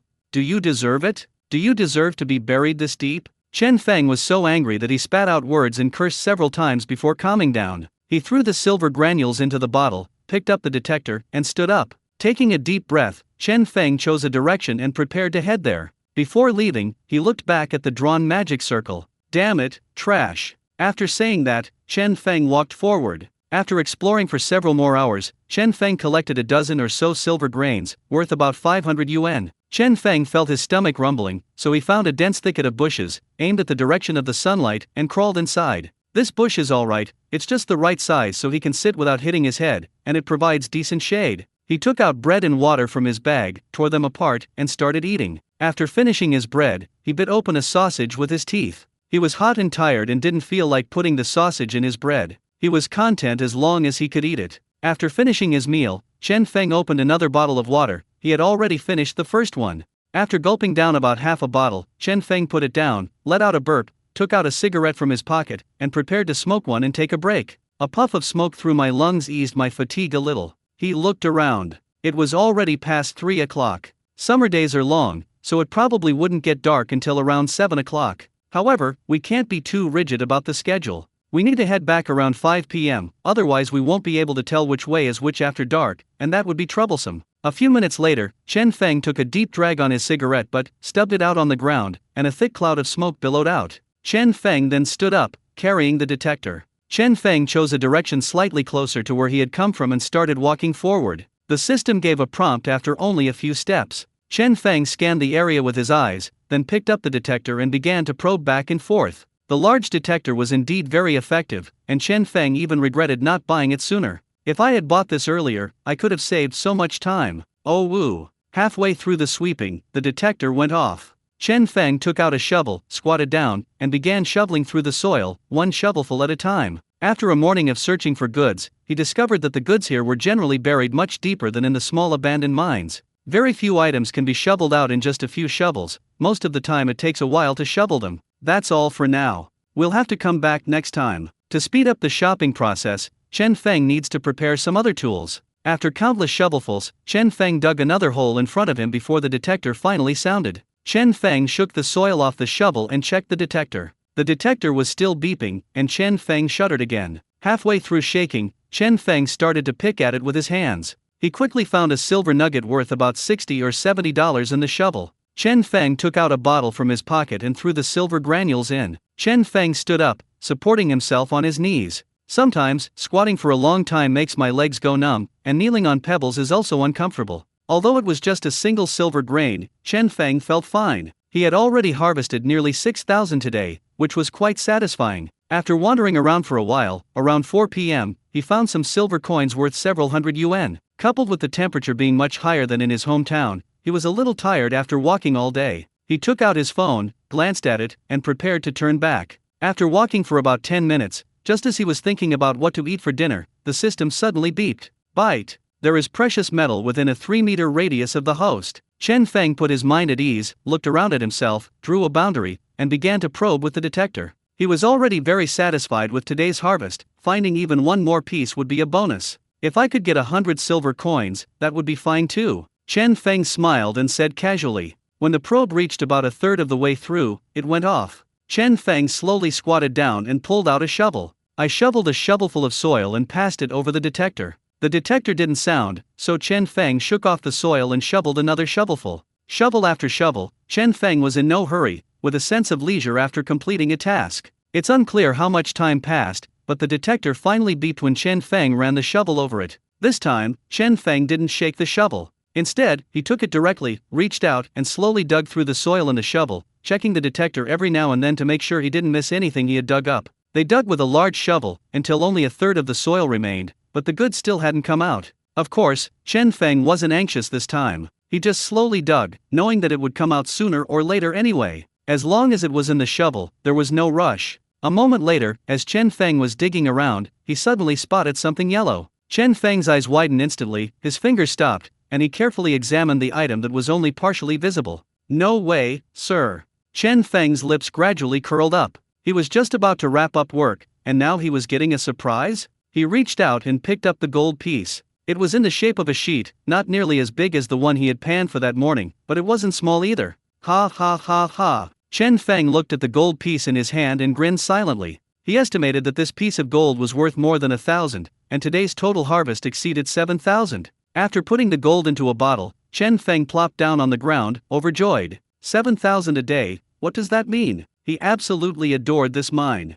As for just how much, if possible, he would like to be buried here after he dies. He took out a celebratory cigarette from his pocket and lit it with a lighter. Chen Feng clipped the shovel to his bag and took a comfortable drag on his cigarette. That's all for today. My next task is to head back. Of course, if we come across any goods on the road, we definitely won't let them go. He stood up halfway through his cigarette, picked up the detector, and walked back the way he came. On the other side, Zheng Ping had a silver nugget in his shovel. Looking at it, he felt an urge to burst into laughter. Deciding to come here to pan for gold was definitely the best decision he ever made. He found 5 silver coins today, bringing his total income to over 240 yuan. 240 yuan, that's more than half a month's income in a day. This place is truly a treasure. If possible, he would like to be buried here after he dies. After putting the silver nuggets into the bottle, Zheng Ping stood up with renewed energy. Although time was running out, he was reluctant to turn back. He was well aware of the consequences if he didn't return to the van by nightfall.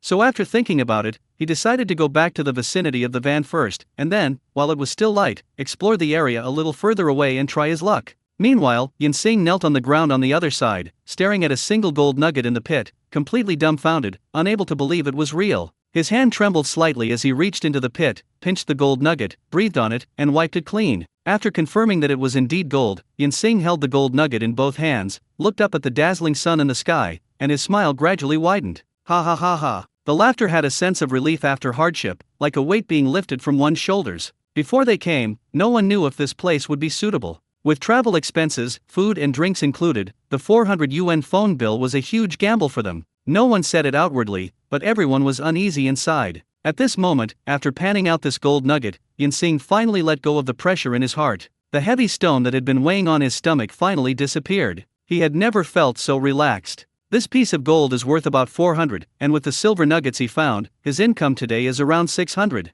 He rarely earns this much in a month. All I can say is that sometimes you really have to take a gamble in life, because what if you win? He stood up, holding the gold in his hand, his smile almost reaching his ears, and examined it closely. After looking at it for a long time, I reluctantly put it into the bottle and continued walking. This place has gold, Yinsing certainly can't let it go. He's determined to search the entire area thoroughly. While walking along the road, Yinsing was absent-mindedly exploring, occasionally letting out a laugh, his mind filled with the piece of gold he had just seen. They completely forgot Zheng Ping's instructions and forgot that it was time to turn back. Just as darkness fell, Chen Feng finally returned to the van's meeting point. There were already 3 or 4 people chatting outside the van, including Zheng Ping. Feng Zi. Zheng Ping waved excitedly to Chen Feng, eager to share the good news with him. How long have you been back? Chen Feng asked curiously as he walked over. Well, I just got back too. It's my first time here, so it's fine to come back a few minutes earlier. If I had come back later, it would have been more difficult, someone replied. Fengzi, how much did you find today? Zheng Ping asked with a chuckle. A few hundred yuan, I guess, Chen Feng said after thinking for a moment. Great job, it has to be you. You're so lucky, you found the best deals among us now, Zheng Ping said, patting Chen Feng on the shoulder. And you guys? Chen Feng looked at the group and could tell they were in a pretty good mood, probably having had their share of fun. I bought nearly 250 or 260 items today, hahaha, I've never bought so much before. Zheng Ping couldn't help but be happy when he mentioned it. I made the least today, but I still made just over 200. I think I'm around 230 or 240? I'm not very good at this, I'm around 270, haha. The group shared their findings, exchanged glances, and burst into laughter. Today's harvest exceeded their expectations. This place is truly wonderful. We really came to the right place. There are so many more goods here than back home. The key is that our average income isn't low, which proves that it's not just good luck, but that there are genuinely a lot of goods here. Zheng Ping said excitedly. Everyone agreed with this statement and nodded in unison. They knew they didn't have Chen Feng's incredible luck. After all, the gold rush divine body was no joke, and they didn't expect to actually dig up a big gold brick someday. They were content as long as they could find a few small silver nuggets every day. Huang Fei, still half asleep, got out of the car. Looking at the group of people returning, he stretched and said, "You're back. You're awake." Chen Feng asked with a smile. "It's actually not so bad, but if I sleep any longer, I won't be able to sleep at night. Let's have a meal together, chat a bit, and then I'll sleep later," Huang Fei said, lighting a cigarette. "How was the harvest?" Huang Fei asked curiously. Upon hearing this, the group exchanged glances, unable to hide their smiles. Zhang Ping then told him about their gains. "Holy crap, that's amazing." Huang Fei was immediately shocked upon hearing this. "Well, you see, it's also possible that there's a lot of stock in this area. We don't know about tomorrow," Zhang Ping added. "If there are so many here, there must be plenty elsewhere. We really made the right choice coming here this time," Huang Fei said happily. Huang Fei wasn't envious of how much they earned, on the contrary, he hoped they would earn even more. "This way, I can hire more of his cars, and he also has a detector, so I can check things out whenever I have free time. Every little bit helps in earning more money. Of course, the main reason is that during the day, Chen Feng and his group go out to pan for gold, and it would be too boring for Huang Fei to stay in the car by himself. It would be more fun to go out to pan for gold. Alright, everyone, let's get ready to eat. I heard the temperature difference here is quite significant at night. Let's chop some firewood, start a fire, and heat up all the food that can be heated." Zhang Ping went to the car and took out 2 axes. "Give me a hand, you've all been working hard all day, I'm feeling energetic."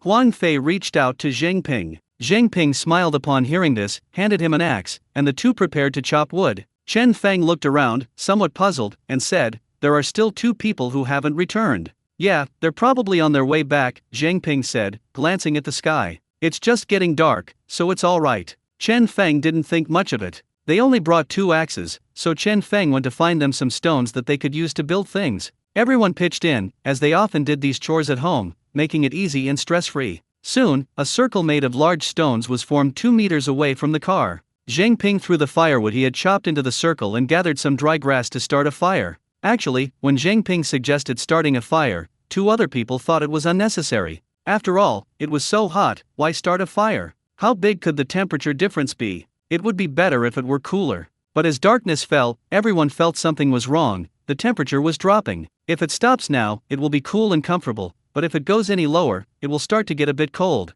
Huang Fei also chopped a lot of firewood and put it aside, preparing to throw it into the fire later. The flames gradually rose, some dry branches were ignited, and the fire grew stronger and stronger. Seriously, I've never been to a bonfire party before in my life. This is almost like the ones on TV. "I never thought I'd be able to have a bonfire party someday," one person said with a look of joy as he gazed at the bonfire. "With such a good harvest today, we should have a bonfire party to celebrate." "Haha, I'll cook some rice later, so we won't have to eat cold food anymore," another person laughed. Chinese people have a strong attachment to hot food. They always feel uncomfortable eating cold food and prefer hot food. Just as they were discussing how to cook their meal, a person walked out from not far away. It was their companion. "Good heavens, you've even started a fire?" The man laughed upon seeing this. "Why are you back so late? Did you find something good?" Zhang Ping asked with a smile. "Don't even mention it, I got lost on the way back and it took me ages to find my way back." The man waved his hand, exhausted, and plopped down on the ground. "Hey, where's Yin Sang? Isn't he with you?" Someone asked, frowning. "With only the last rays of light remaining, why hasn't Yin Sang returned yet?" "He's not with me? I thought I was the last one. He hasn't come back yet?" the man said in surprise. Upon hearing this, a bad feeling immediately arose in everyone's mind. This is not a good thing. Once night falls and there is no light, people can easily lose their sense of direction and get lost, sometimes even walking in circles. What's going on? Zhang Ping took out his phone and dialed Yin Xing's number, but the call couldn't be connected. He's gone too far. The signal is only half strong here, and it will only get weaker as he goes further in. Chen Feng immediately understood what was going on. Damn it, is this idiot crazy? It's already dark and he's still not heading back. Zhang Ping frowned and cursed, continuing to dial the number. Unfortunately, no matter how many times I dialed, it was useless. On the other side, Yin Xing, far away from the van, hurried back with an extremely solemn expression. 20 minutes earlier, he was still exploring the goods on the ground, and the cooler weather made him feel very comfortable. As he peered around, he suddenly realized something was wrong. He looked up abruptly and discovered that it had gotten so dark. He immediately took out his phone to check the time and was instantly terrified. He hadn't realized how late it was, completely absorbed in his treasure hunt. A strong sense of crisis gripped his heart. He disregarded everything else, grabbed the detector, and started walking back, quickening his pace several times over. He walked while looking at his phone, and the complete lack of signal startled him. He could only pray that it would get dark slowly. If it got completely dark, he would definitely lose his bearings, and then everything would be over. Spending the night in a place like this, who knows what might happen? Once you reach a place with a signal, even if it's a low one, it's okay, you'll be able to find your way back. However, his pace couldn't keep up with the speed at which it got dark. 20 minutes later, it was completely dark, and Yinseng was completely at a loss. Unfortunately, the moonlight was quite sparse tonight, and he could only vaguely see ahead. Yinseng took out his phone's flashlight to illuminate the way he had come from, and tried his best to walk back. He took a deep breath to calm himself down. The more panicked he was at this moment, the worse it would be. After walking for another 20 minutes, when he saw the tree that had appeared a few minutes earlier reappear in front of him, he stood there dumbfounded. It's over. Yinseng swallowed hard, his eyes showing a hint of panic. He had completely lost his way back. After carefully looking around for a long time, he stared in one direction, tried hard to recall the memories of the day, and finally gritted his teeth and walked in that direction. He didn't want to wait to die in the same place, he had to try to move forward. After walking for about 10 minutes, he arrived at a completely unfamiliar place. He was certain that he had never been to this place during the day. He looked around in a state of near collapse, too afraid to move. He was afraid that if he went too far, he would really not be able to find his way back. He didn't know if it was because of the cold weather or because his heart was cold, but he felt a chill. I looked around in a panic, but I couldn't tell which way was which. My phone still had no signal. The only consolation was that it still had more than 60% battery left. He sat down and lit a cigarette to try and calm himself down, but the more he smoked, the more he regretted it. How could he have been so blinded by that piece of gold? I even forgot to check the time. If he were given another chance, he definitely wouldn't continue exploring, he would just go back. A cool breeze blew by, and goosebumps involuntarily rose on his body. He rubbed them vigorously. He had enough water and food with him to last a day, but the weather was getting colder and colder. He was wearing short sleeves and shorts. Could he really stay in this place for one night? He had seen the news and learned about a condition called hypothermia, which means that people can freeze to death outside even when the weather isn't very cold. He felt he was already experiencing those signs. He didn't want to die, but he stood there, too afraid to move. He was on the verge of a breakdown. He never imagined that a tiny piece of gold could take his life. If he had known it would turn out like this, he would rather not have it at all. Yinseng paced back and forth, trying his best to find an opportunity to see if there was any familiar spot he remembered. It also serves to move the body and increase body temperature. The more he looked, the colder he felt. He already had a premonition of his fate. There wasn't a single place he recognized around here. What was he going to do now? Did he really have to spend the night here? He genuinely felt that if he stayed there overnight, he would freeze to death.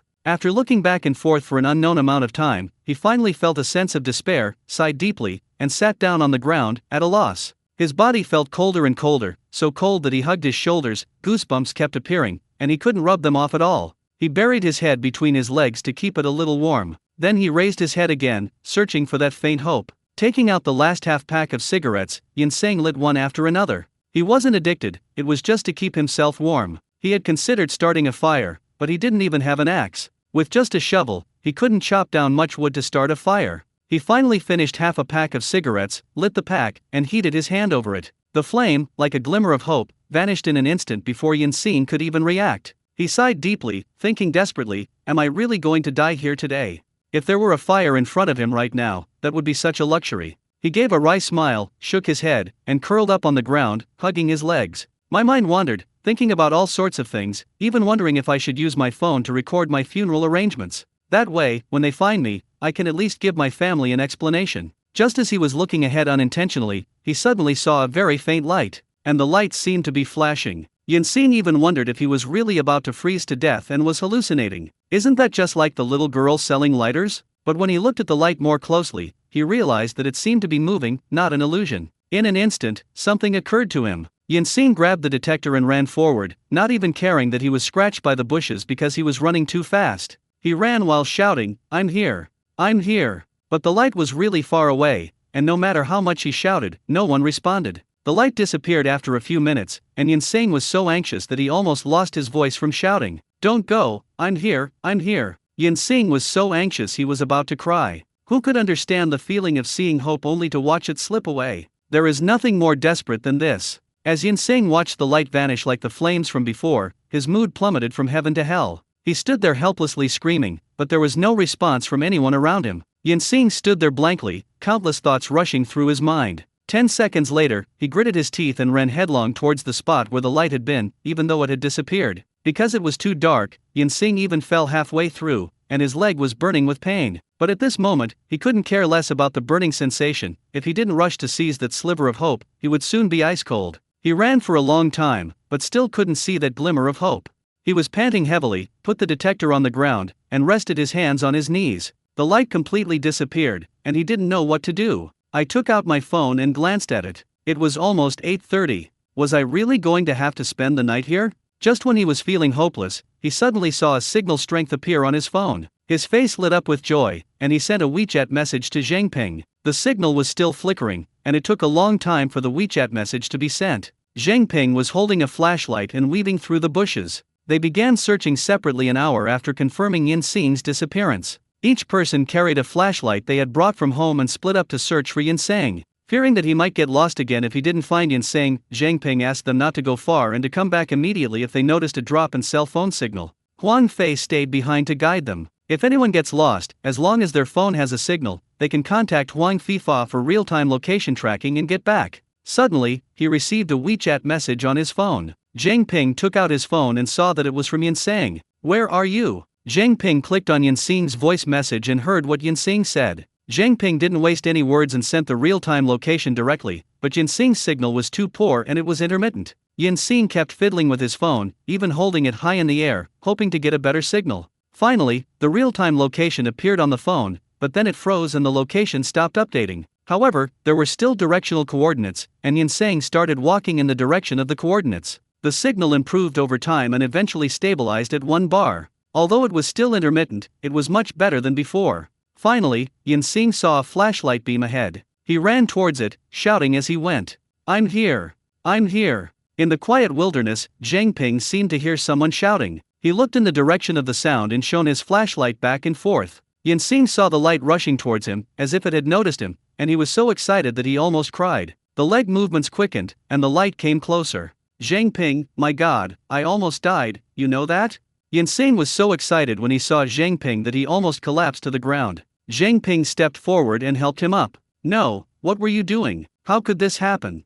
Zhang Ping complained. "Let's go back first, my God." Yinsing was exhausted, only now did he realize how tired he was. Zhang Ping sent a message in the group, telling everyone to hurry back because Yinsing had been found. When they returned, they saw the fire, which had been almost extinguished, burning brightly again, and everyone was sitting around waiting for them. "No, you let the dog carry it away. What's going on, bro? How come you're lost?" When everyone saw Yinsing, they all asked him questions. "A huge bonfire. My God, I love this bonfire so much." Yinsing saw the bonfire and ran straight over to it. He had never felt the warmth of fire before. "Don't mention it, here's what happened."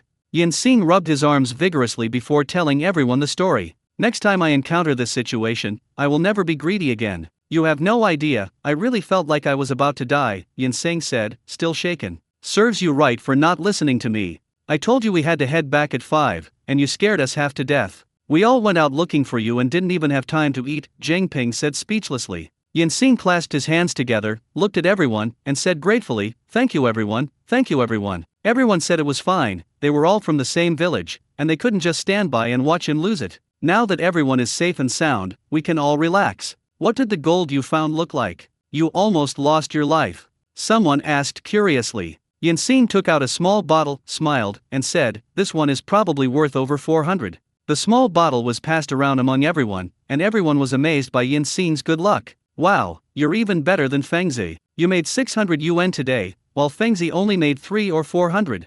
Someone threw a bottle at Yinsing and said, "I was just lucky, I can't compare to Fengzi." Yinsing shook his head and chuckled. After resting for a while, everyone was quite hungry, so they started taking out food to fill their stomachs. Someone put rice and water in an aluminum lunchbox, closed the lid tightly, removed some embers, and placed the box on top. "That way, we'll be able to eat rice in no time." Most people brought their lunchboxes and placed them by the fire, filled them with water, and prepared to drink some hot water later. Some people warmed the pancakes slightly by placing them near a fire so they won't be too cold when they eat them. Chen Feng originally wanted to do the same, burn some charcoal to heat the lunchbox and cook 2 packets of instant noodles. However, charcoal is too hot, making it troublesome to cook noodles. If the temperature is not high enough, you have to add more, and it's also difficult to eat. Chen Feng simply took out the ventilation stove, put in 2 alcohol blocks, filled the lunchbox with water, and sat on it. This made things much easier. "Fengzi, your thing is really good," some bystanders said with envy. "It's all right. It's too late today, I'd better eat something and go to sleep." Chen Feng took out 2 packets of noodles and a sausage. The water boiled quickly, and Chen Feng put ham sausages into it. To be honest, Chen Feng regretted not bringing a few eggs. "Next time I'll remember to bring a few eggs." Noodles without eggs are soulless noodles. As soon as the instant noodle seasoning packet was added to the water, the aroma filled the entire area. Everyone who smelled it sniffed, swallowed hard while holding their pancakes, and subconsciously looked towards Chen Feng's position. "It smells so good. How come they never noticed how delicious instant noodles are before? I thought the food in my hand was fine, but when I smelled Chen Feng's instant noodles, I suddenly found it hard to swallow." Huang Fei was also really craving it, but he only brought a few packets of noodles, saving them for the last few days. If he ate them now, he wouldn't have any left in a few days. Wow, being able to eat instant noodles in the wild is so comfortable. It has to be my peak, I'm so envious. Real flax scent, stimulating. Chen Feng picked at the food with his chopsticks. After being hungry all day, the smell made even him drool. While the dough was still slightly firm, Chen Feng started slurping it up, unable to resist any longer. The noodles are at their most chewy and springy at this time. They'll become soggy and not taste good after a while. In the deserted mine, the night was a bit chilly. There was a huge fire in front of you, and you were eating a bowl of fragrant instant noodles from your lunchbox. My God, is there anything more beautiful than this? It's so comfortable. Everyone just watched as Chen Feng slurped up noodles and gnawed on his pancakes, while 2 others were a little better off, waiting for their rice. "It would be nice to have some chili sauce and pickled vegetables that I brought from home with me."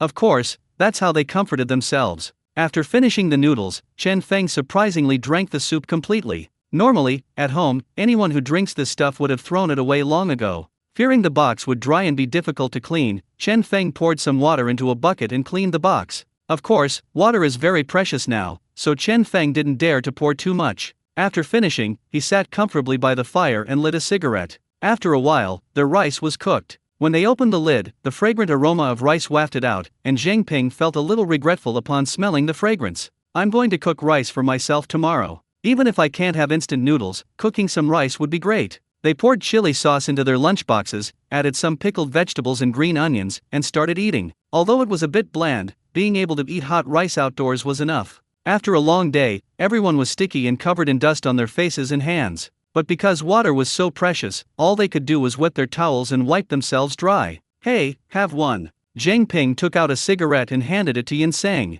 Yinseng almost choked on the smoke and waved his hands repeatedly. No, you can have it. I smoked all the cigarettes I needed for the day when I got lost." Everyone laughed upon hearing this, thinking that it would be great if this could motivate them to quit smoking. Everyone sat around the campfire chatting and enjoying this rare moment of tranquility. Around 11 p.m., the campfire gradually died down, and no one added more firewood. When only a few embers remained, Zhang Ping threw stones into the fire to extinguish it. Everyone then got into the car and prepared to sleep. After getting into the car, Chen Feng yawned. If only there were a bed available right now. Sitting down in his seat next to Zhang Ping, Chen Feng pulled a jacket from the pocket at his feet and draped it over his shoulders, preparing to go to sleep. Huang Fei wasn't that sleepy right now, so he read some ebooks on his phone. They only have one way to charge their devices, Huang Fei's car charger. So they avoid playing it unless absolutely necessary, as charging it is too much trouble. 2 people even brought blankets, so they simply spread them out in the aisle and lay down, which was at least less tiring than sitting. The best position is Huang Fei's.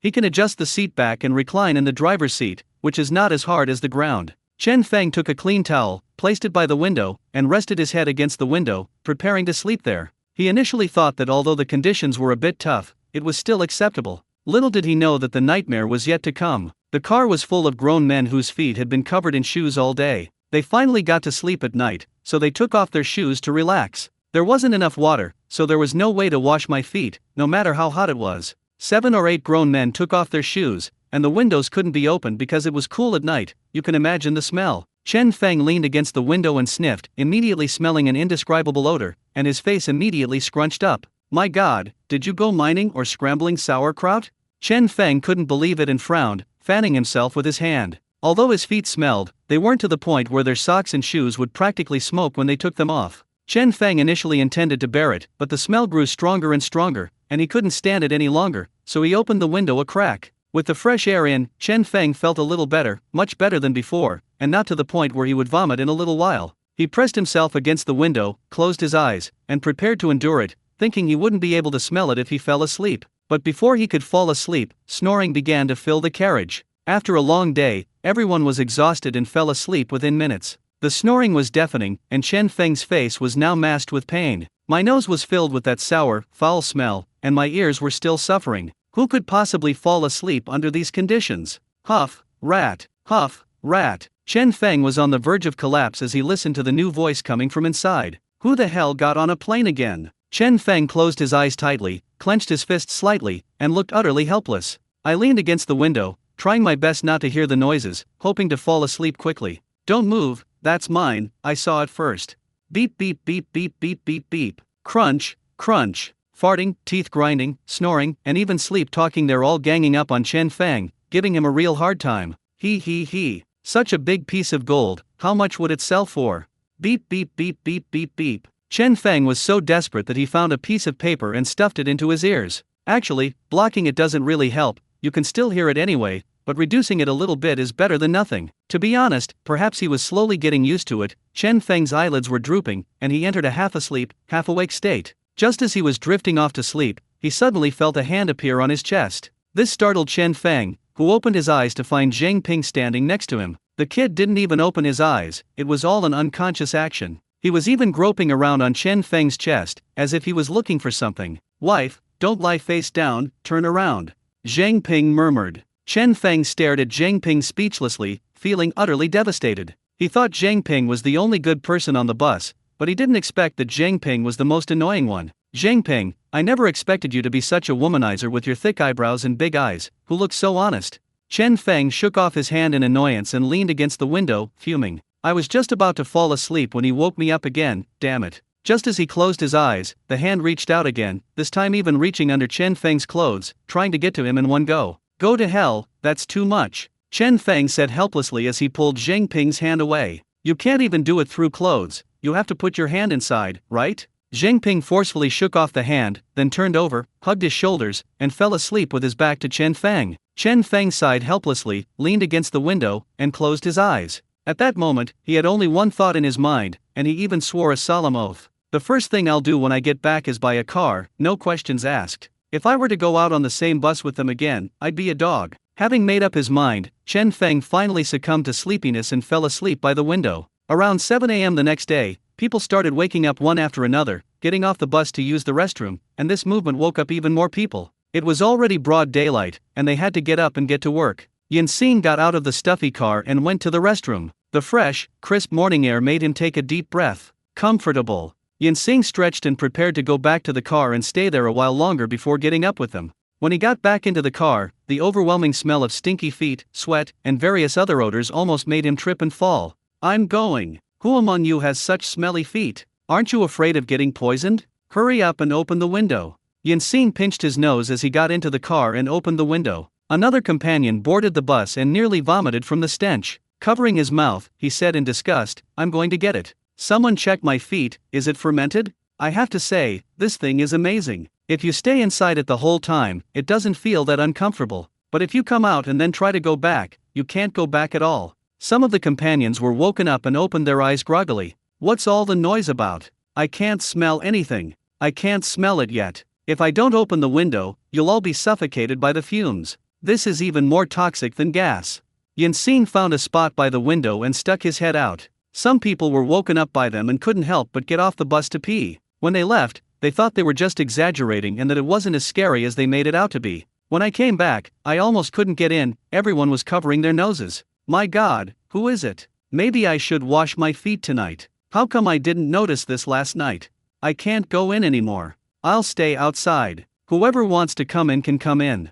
Zhang Ping was also woken up by them. He hugged his shoulders and didn't even open his eyes. He mumbled something in a daze. You guys probably caused trouble. Last night you were farting, grinding your teeth, and snoring. I woke up in the middle of the night for some reason. I guess it was you guys making noise. I'm the only one who sleeps soundly and doesn't move at all.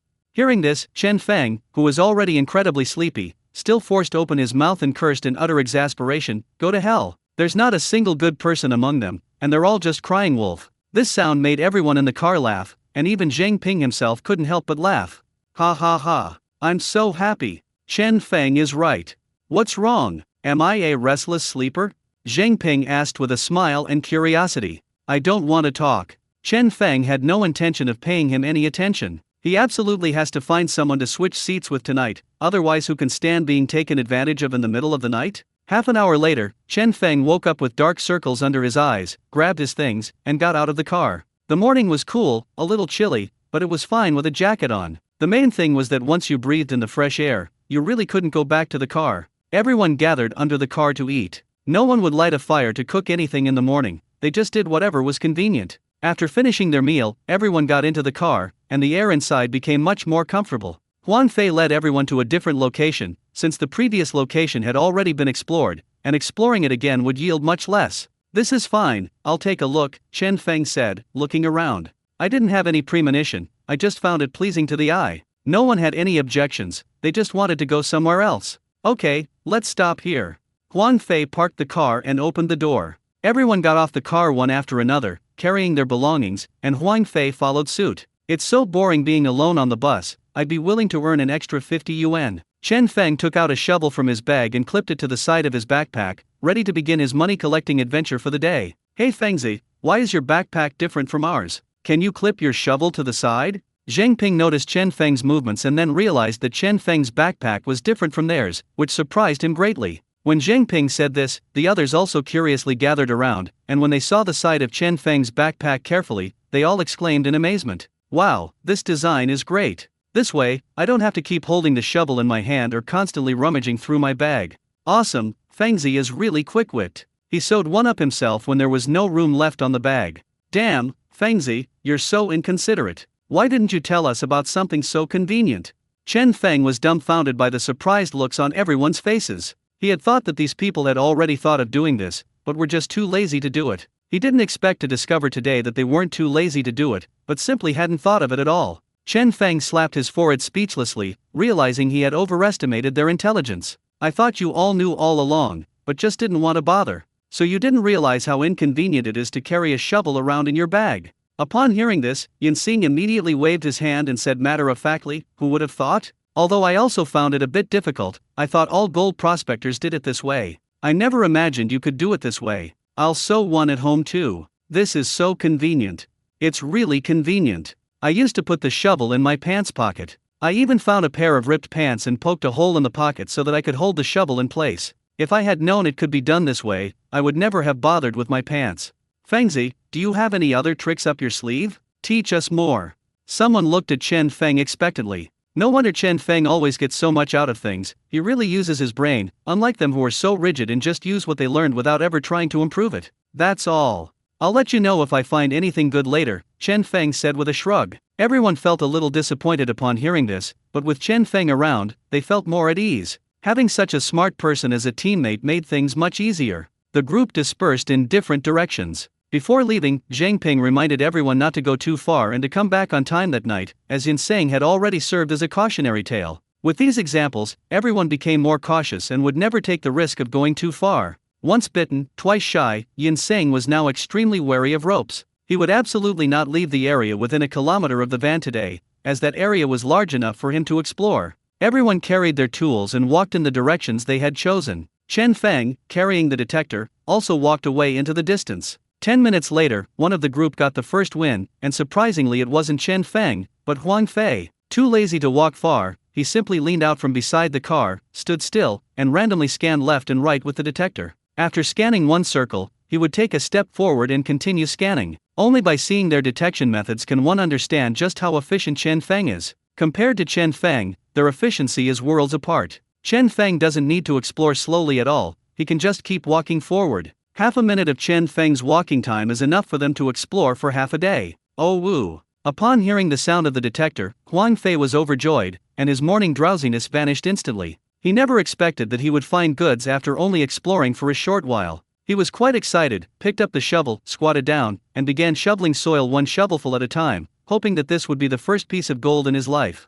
The main reason was that Jinsing found a piece of gold, which gave him great confidence and encouragement. If he was able to find gold, it means that Huang Fei himself also had the opportunity to find gold. This is completely different from Chen Feng finding gold. These people had already tacitly agreed that Chen Feng's sacred body was beyond their reach. Therefore, when Chen Feng panned for gold, they would only marvel at it, not be envious. But Yin Xing is different. If he can find it, why can't I? What, you, Yin Xing, are also a holy body? If you were a saint, would you have almost lost your life after finding $400 worth of gold? Chen Feng found several $1,000s worth of gold, and he didn't say he almost lost his life. I can only say you're not destined for it. You'll only ever find about 400 pieces of gold in your lifetime. Any more than that and you're likely to run into trouble. Your destiny can't handle it, haha. Thinking this, Huang Fei chuckled to himself and worked even harder with each shovel. After digging a hole in front of him, Huang Fei had to stop and catch his breath. He was squatting and digging in the dirt, his legs pressing against his stomach, which made it hard for him to breathe. After pausing for a moment, Huang Fei continued shoveling through the soil, and this time he shoveled the goods out in no time. Oh woo! Upon hearing the sound from the detector, Huang Fei couldn't help but chuckle to himself as he reached into the shovel and dug at the soil. Gold, gold, gold. Huang Fei searched for a long time but couldn't find the object, so he checked it on the detector. The detector made a precise sound, and Huang Fei was relieved to confirm that the goods were indeed in the shovel before continuing to dig through the soil. Soon, a golden light appeared before him. Oh ho ho ho ho ho ho ho. It really came out as gold. It really came out as gold. Ha ha ha ha. When Huang Fei saw that golden light, he was so happy he almost jumped for joy. He could no longer contain his excitement. Holding the gold nugget in his hand, he happily spun around in place, examining it closely against the sun. Ha ha ha, I, Huang Fei, have finally found gold. This is awesome. Huang Fei exclaimed, overjoyed as he held the gold in his hand. This gold nugget is not large, you could say it's very small, probably worth at most 200 or 300, not as big as Yin Xing's. Even so, Huang Fei was already quite satisfied. As long as he got the money, what more could he ask for? Huang Fei excitedly put the gold nuggets into a bottle, shaking the bottle as he smiled. We ordinary people are truly happy today. I never expected that I would complete my daily quota so soon after starting work, haha. Huang Fei felt relaxed and even wanted to go back to his car to continue reading an ebook. It's all done. A pleasant workday has come to an end. Despite his excitement, he decided to explore further, just in case there was more gold nearby, otherwise, going back now would be a waste. Huang Fei hummed a song as he continued to probe the surroundings with the detector. Meanwhile, on the other side, an hour away from the village, at a small abandoned mine, the people of Xiaoqiao village had just gotten off the bus, led by Li Chunlei. It's clear that they all had something in their pockets this time, probably some batons or something. Brother Li, when we came here, we didn't see those people from Suri village, nor did we see Chen Feng, said one of Li Chunlei's henchmen. Li Chunlei nodded upon hearing this, then snorted coldly and said, they're smart enough not to come. If they dare to come again, I'll make sure they regret it. After being scared off by Chen Feng last time, Li Chunlei really lost face when he returned to the village. His own underlings were beaten up, but he didn't dare to utter a word. How could he save face? After thinking it over, he concluded that it was because his group hadn't brought any weapons, and had nothing to do with his cowardice. So he threatened to investigate that kid's background and beat him up. After all, his underling's arm was still bandaged and he was recovering at home. It wouldn't be right not to get revenge. It was a surprise when I found out that I hadn't asked around. They thought Chen Feng was just a hothead, and that he dared to attack them because he didn't know how powerful they were. Unexpectedly, Chen Feng was also a scoundrel, even more ruthless than them. Even so, they didn't dare to mess with the shrewish women in the village. Those shrewish women were really too difficult to deal with. They couldn't afford to hit them, and they couldn't win an argument with them. They were all over 50 years old and really hard to handle. But unexpectedly, Chen Feng, upon hearing that a shrew in the village was gossiping about him, actually smashed her to pieces and beat up the shrew as well. A group of people couldn't stop him. He even took a shovel and beat the man so badly he ran all over the yard. When the police came, they didn't take it seriously. He was still eating bread when he got hungry. These stories left Li Chunsheng speechless with astonishment and his face filled with shock. What is this? When did such an awesome person emerge from those cowards in Sunrise Village? How come they've never heard of him before? After hearing about these deeds, Li Chunsheng was also reluctant to go directly to Chen Feng. To be honest, he was a little scared. However, he had to save face, so Li Chunsheng told his men to bring their weapons this time. If they clashed with Chen Feng and his men in the abandoned mine again, they would have to confront him, even if they knew he was famous. After all, I've been around for so many years, I'm not someone to be trifled with. For some reason, Lin Chunsheng felt a sense of relief when he didn't run into them during his visit to the abandoned mine. Damn it, they got off too easy. Xiao is still in bed. I still want to avenge him. If I ever run into that Chen bastard again, I'll break his arm too. Li Chunshen's henchman said fiercely. Don't tell me, I'm just looking for him. Li Chunsheng snorted. But it's good that they didn't come. This huge mining area is all ours today, and no one is going to compete with us for it. They must have been scared by us and are hiding at home. If they don't dare to come out and pan for gold on such a beautiful day, they'll be heartbroken. Haha, Li Chunsheng laughed smugly. Gold prospectors love sunny days, especially today with its calm and cloudy skies. It's the kind of weather they dream of. We don't spend a lot of money on equipment just to display it at home. The others couldn't help but burst into laughter when they heard this. Just thinking about how the guys in Suri village looked at the weather at home with such concern made them want to laugh. They have minds but dare not mind them. They monopolize this mining area. It feels so good. Today we can roll up our sleeves and get to work. We can explore wherever we want, it's all theirs. Whether it was good luck or a good location they chose, Li Chunsheng found a silver nugget worth about 6 or 7 yuan in less than half an hour. Ha ha ha, I've got a great start. What a huge silver nugget. Li Chunsheng looked at the silver nuggets in his hand and smiled very happily. His voice carried throughout the vicinity and could be heard from a great distance. He was so happy not only because he found silver, but more importantly because he felt a sense of accomplishment from taking other people's things and pushing them out of the market. That was doubly exhilarating. Hearing the laughter, the younger brother looked at Li Chunsheng with envy and quickened his pace, hoping to be as lucky as Li Chunsheng and also find a silver nugget. Finding 10 yuan right away is so awesome. If word gets back to Suri village, they'll be green with envy. On the other side, Chen Feng looked at the silver coin worth more than 40 yuan in his hand, shook his head, and threw it into the bottle with some disappointment. This is way too small. Chen Feng walked for almost half an hour before he finally got a bullfrog, and after digging for so long, it was only worth 40 yuan. No wonder he was disappointed. He didn't know how well Zheng Ping and the others had fared, only that he himself was far worse off today than he had been yesterday. If all else fails, we can find a bush to hide in. If it works like yesterday, that would be fantastic. Drilling once costs 5,000 yuan, drilling once costs 5,000 yuan. If he could ship every time, Chen Feng would spend all his time hiding in the bushes. Without further ado, Chen Feng looked up and searched for bushes, then squeezed through 2 bushes he spotted. The thorny bushes scratched Chen Feng badly, leaving several white marks on his arms. Unfortunately, even crawling through the bushes was futile, as the system offered no warning whatsoever. Damn, it's nothing. Chen Feng rubbed his arms, rolled his eyes, and continued walking forward. But surprisingly, after walking through the bushes for a few minutes, the system actually gave me a notification. Alright, even if there's a slight delay, it's fine as long as the goods are available. If it's as big as that piece of gold from yesterday, I'll forgive you, hee. Chen Feng grinned and looked around expectantly with the detector. He quickly located the position, and the detector emitted a whoosh sound. Chen Feng pulled out a shovel, his eyes shining, and squatted down to shovel a handful of shovelfuls. He felt he could ship a lot of goods today. Don't ask why, it's just a feeling. Chen Feng shoveled a shovelful of soil over the detector, but the detector didn't react. He then threw it away and shoveled another shovelful. With each shovelful of shovelful work, Chen Feng grew more and more confident. I just crawled out of the bushes, and the cargo is buried so deep, it must be a big one. The buffs are fully stacked. Finally, after Chen Feng had shoveled dozens of times, the detector went off. Chen Feng, with an irrepressible smile on his face, gently shook the shovel.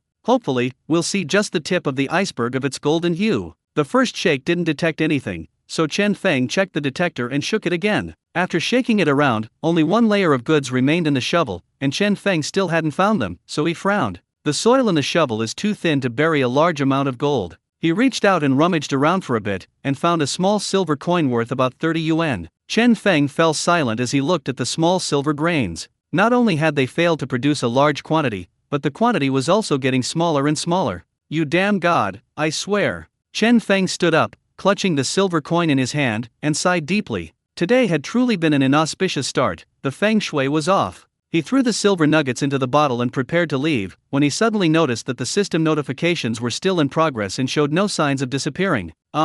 Chen Feng's sullen expression changed, and the corners of his mouth gradually turned up as he looked down at the pit. Oh, so I misunderstood you. This is just an appetizer.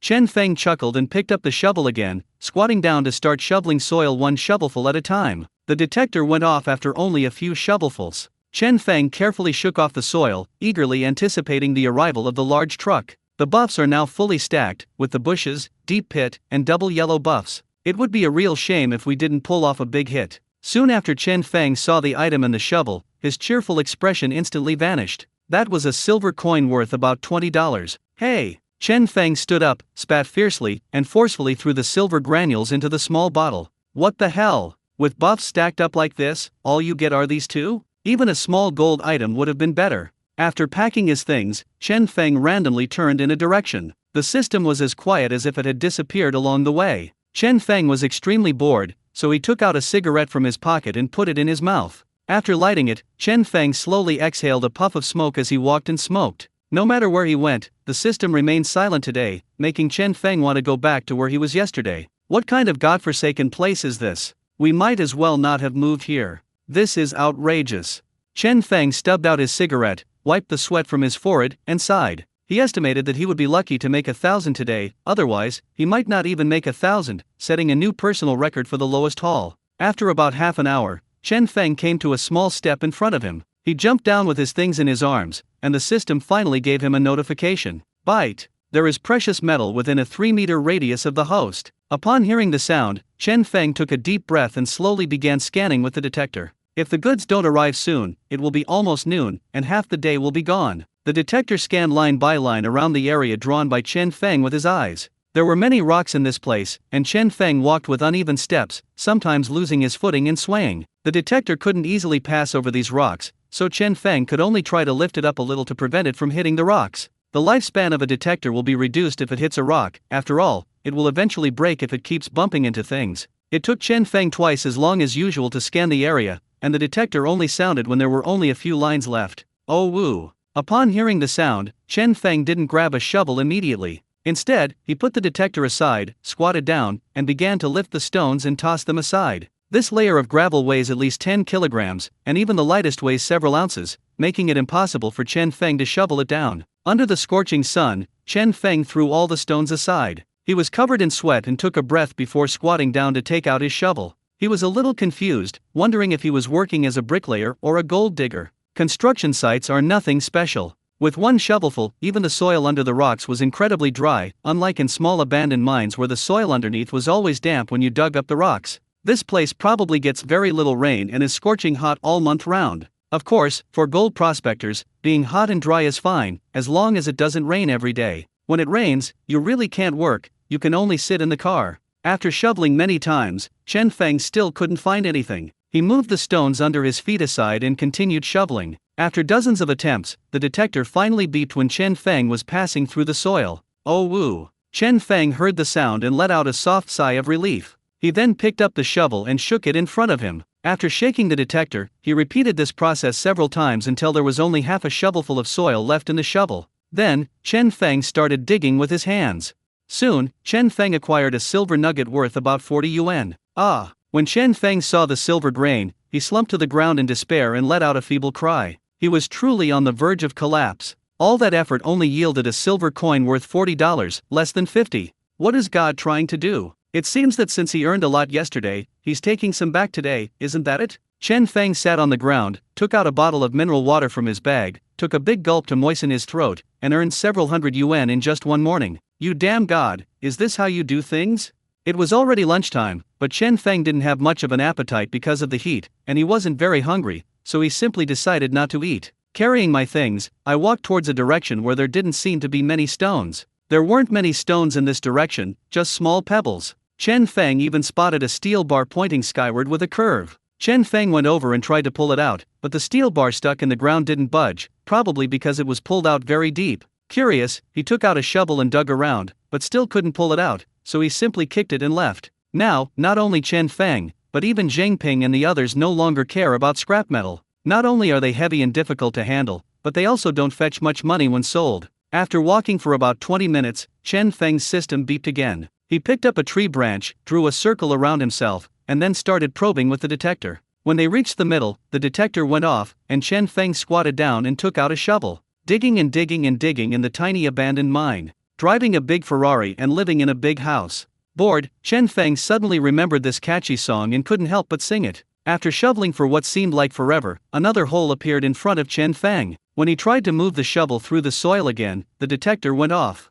Oh woo! Chen Feng shook the shovel hard this time. In the past, he would shake it down halfway before finding the goods, but this time he simply shook it down halfway and got it right in one go. When Chen Feng shook half of the soil through the detector didn't go off this time, proving that the goods had already been shaken out by Chen Feng. Chen Feng casually tossed the soil from his shovel elsewhere, then lay on the ground, stretching his head to look for the half-shovelful of soil he had just thrown away. After looking around, Chen Feng found the grayish-white particle. It's estimated to be worth around 40 or 50 yuan, which is a welcome surprise. Chen Feng had already taken it all in stride and gotten used to it. He figured this was his fate today. Chen Feng picked up the silver nugget and threw it into the bottle. He stood up, dusted himself off, and walked forward with the detector in his hand. Half an hour passed, and Chen Feng had no idea how far he had walked, but the system still hadn't sounded. He drank the mineral water in one gulp, then twisted the bottle left and right forcefully to compress the air before aiming it at a bush and gently pushing open the cap with his right hand. Bang! The bottle cap flew off like a cannonball, and puffs of white smoke rose from the bottle mouth.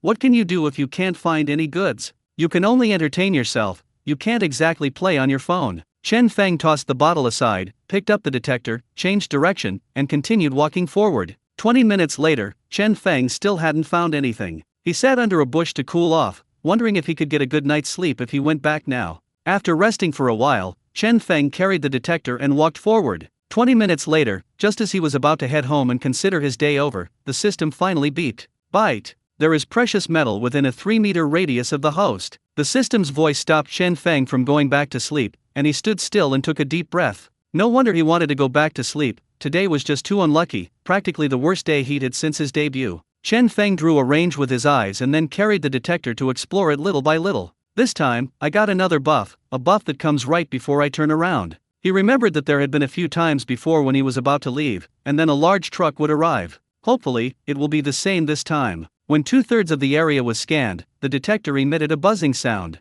Oh woo! Chen Feng laid the detector down, squatted down, gently drew a circle with his shovel, and then began to dig. He just kept shoveling the soil over and over, too lazy to count how many shovelfuls he had to go on. He figured he'd just keep going until he got to the bottom. If the detector doesn't go off, he can calmly shovel for a whole day. It can only be said that Chen Feng is now mentally exhausted, and nothing can affect his mood anymore. Chen Feng didn't know how many shovels he had to make before the detector finally went off, revealing a rather large pit in front of him. Oh woo! Chen Feng rested his chin on his left hand, calmly looking at the shovel in his right hand, giving it a slight shake, and then passed it over the detector. The detector didn't sound. Chen Feng continued to tremble, his eyes remaining remarkably calm. After shaking the shovel 3 or 4 times until only half of the soil remained, Chen Feng brought the shovel closer and started digging it out himself. After rummaging around for a while, he saw a grayish-white particle, worth about 30 yuan. Beautiful, I knew it would be like this.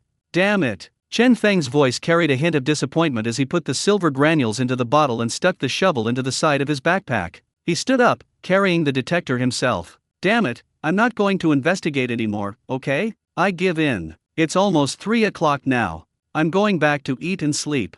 I'm leaving this damn place first thing tomorrow morning and getting a new spot. Chen Feng even looked around carefully, trying to memorize the surroundings so that he would never come back to this place again and would avoid it at all costs. After checking the direction, Chen Feng headed back. That's it for today. He didn't sleep well yesterday anyway, so he decided to go to bed early tonight. He's starting to wonder if he's been affected by the smell of these guys, and if it's making him unlucky. He was determined to buy a car when he got back, anything that could go long distances, even a 3-wheeled vehicle. Chen Feng would rather spend the night in a 3-wheeled vehicle than sleep with them again. Even though we've decided to call it a day, who can be satisfied with not seeing a single item worth over 100 yuan all day? Even if he chose to go back, Chen Feng felt resentful. After walking back for about 10 minutes, the system notification sounded. Although Chen Feng decided to go back, he wouldn't deliberately miss seeing the goods, just in case there really was one. Drawing a bounding area with his eyes, and with a glimmer of hope, Chen Feng picked up the detector and began to probe little by little. This time it was pretty fast. The first line came out right away.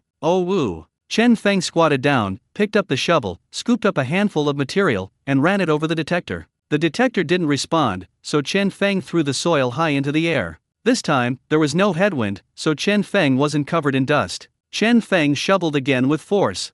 After checking the detector, Chen Feng found that the first shovel was still not enough, so he used force to shovel another one. The detector went off this time. Chen Feng shook off the dirt, looked around but found no trace of the leak, and shook it off again. Oh woo! The detector went off, and Chen Feng immediately started digging with his hands, using his fingers to dig into the soil. After removing about 1/3 of the soil from the shovel, Chen Feng finally saw the goods. Sigh, I knew it would turn out like this, damn it. Chen Feng threw the silver coin, worth 30 or 40 yuan, into the bottle, shook his head, and stood up with the detector in his hand. He no longer wanted to curse God, he was tired of it. Taking a deep breath, Chen Feng walked towards the van, wondering how others fared today, whether it was just bad luck on his part or if this place was simply unlucky. Chen Feng didn't understand either, but he figured he should leave this position as soon as possible tomorrow and go as far away as possible. He calculated his earnings for the day and realized he hadn't even made 500 yuan. It was a truly dismal day. Chen Feng took out a cigarette from his pocket, lit it, shielded the flame with his hand, and took a deep drag. He sighed and walked forward. He had only walked a few steps when he came to a bush. Chen Feng was about to go around it when the system notification sounded again. "You're getting cocky over this broken silver grain, aren't you? You're probably mocking me, aren't you?" Chen Feng said helplessly upon hearing the system's notification. Since he wasn't in a hurry, he stood still and finished his cigarette before picking up the detector, drawing a line with his eyes, and starting to probe. As he probed line by line, the detector didn't sound anything. When he reached the bush, Chen Feng roughly circled it before continuing to probe further. Because the bushes are so low, it's really hard to stick the detector in, it always ends up scratching your hand. The area was quickly explored, but the detector still didn't sound, and Chen Feng frowned slightly. This was the first time he had encountered such a situation. He had actually drawn the wrong area. If the system notification is still ringing, it means you've missed out on the item. Chen Feng had no choice but to expand the area further, carrying the detector and continuing to scan line by line. He guessed it was because he had drawn the area too small. But when the newly drawn area had been explored and the detector still hadn't sounded, Chen Feng couldn't help but utter a question. He looked at the area he had drawn. Don't even mention 3 meters, this is probably 5 meters long. How come I still haven't gotten the goods out? It can't be a system error, but is that even possible? Even if Chen Feng makes a mistake, the system wouldn't. He pondered for a moment, then focused his gaze on the bush. With a try-it-out mentality, he pushed the detector in as far as possible, trying not to miss any spot. When Chen Feng finally brought the detector close to the base of the bush, he heard a whoosh sound coming from his earpiece. Holy crap, could it be down there? Chen Feng bent down to look at the bottom of the bushes and grinned. Having determined the location, Chen Feng went straight inside. The space under the bushes was too small, so Chen Feng had to kneel down. He pulled the detector to his side. Listening carefully to the sound in his headset, Chen Feng noticed that the closer he got to the roots of the bushes, the louder the sound became, and he couldn't help but sigh. This is too much trouble. I just hope the goods weren't crushed by the roots of the bushes. If they were, would I have to pull the tree away first? He took out an old shovel from his bag and started digging at the base of the bush, raising shovelfuls of soil high into the air until he had quickly dug a hole at the base. He pulled the detector over again and extended it into the pit. This time, the sound from the detector was even louder. Alright, this time Chen Feng can confirm that the thing really is right in the center of the shrub's base. Setting the detector aside, Chen Feng picked up a shovel and began digging forcefully downwards. The shrubs have very developed and intertwined roots, making it more difficult to dig deeper than before. Every time Chen Feng used his shovel, he had to cut off several roots and then pull the broken roots aside. Chen Feng quickly dug a hole on one side of the shrub's roots. He was covered in sweat from the effort and had to straighten up to rest for a moment. Phew, how long will this digging take? Looking at the pit, Chen Feng felt a heavy responsibility and realized that he hadn't even dug 1/5 of it. Chen Feng thought of many solutions. If none of them worked, he would dig a hole and then dig directly to the base of the shrub. However, after digging this hole, Chen Feng felt that the plan wasn't going to work. The tree roots underneath are even more extensive, making it difficult to cut them all off with just a shovel. Moreover, it's hard to apply force when you only dig a small hole, making it even more difficult to cut them. Chen Feng gently dug around inside with a shovel, looked at the shrub in front of him, gritted his teeth, and took the furthest but also the shortest method. Let's just dig up the whole tree. Without further ado, Chen Feng began digging around the roots of the shrubs, just like a groundhog. It took Chen Feng a full half-hour to dig around the base of the shrub. He was so tired that he was seeing stars and his knees ached from kneeling. If your mother's kiss had been dug up for so long and turned out to be just a tiny silver nugget, I would have just burned you. Chen Feng wiped the sweat from his forehead with his arm and threatened the bushes fiercely. After digging for a while, Chen Feng threw the shovel aside and grabbed the base of the shrub, pulling it out forcefully. Chen Feng's face was contorted with rage, and he exerted all his strength. The bushes, having been hollowed out, began to loosen and, with Chen Feng's power, started to move outwards. Halfway through pulling, Chen Feng couldn't pull anymore and sat down on the ground, panting heavily. He had already pulled out a third of the bush, which was leaning crookedly to one side. Chen Feng took a breath, half-squatted on the ground, hugged the roots of the bush, and pulled it out with all his might. He really used every ounce of strength he had. The soil around the base of the shrub kept breaking off, and finally Chen Feng felt a lightness in his hand as he fell forward along with the shrub. Swish! Chen Feng fell to the ground along with the bush. He let go of the bush and lay on the ground, his chest heaving violently. Huff, huff. Chen Feng was exhausted. He struggled to get up and looked into the tree pit. Because the shrubs were pulled out, leaving a deep pit, Chen Feng didn't see anything at first glance, so he picked up the shovel next to him and started digging towards the center of the pit. With one shovelful, he dug out a shovelful of very loose soil. He ran it over the detector, but the detector didn't beep. The second shovel was another large one, but the detector still didn't go off. With the third shovel stroke, Chen Feng no longer needed the detector. He looked at the object lying quietly in the very center of the pit and gasped in shock. His eyes widened in disbelief. The shovel clattered to the ground beside him as he reached out and picked up the dark yellow, blocky object. Holy crap!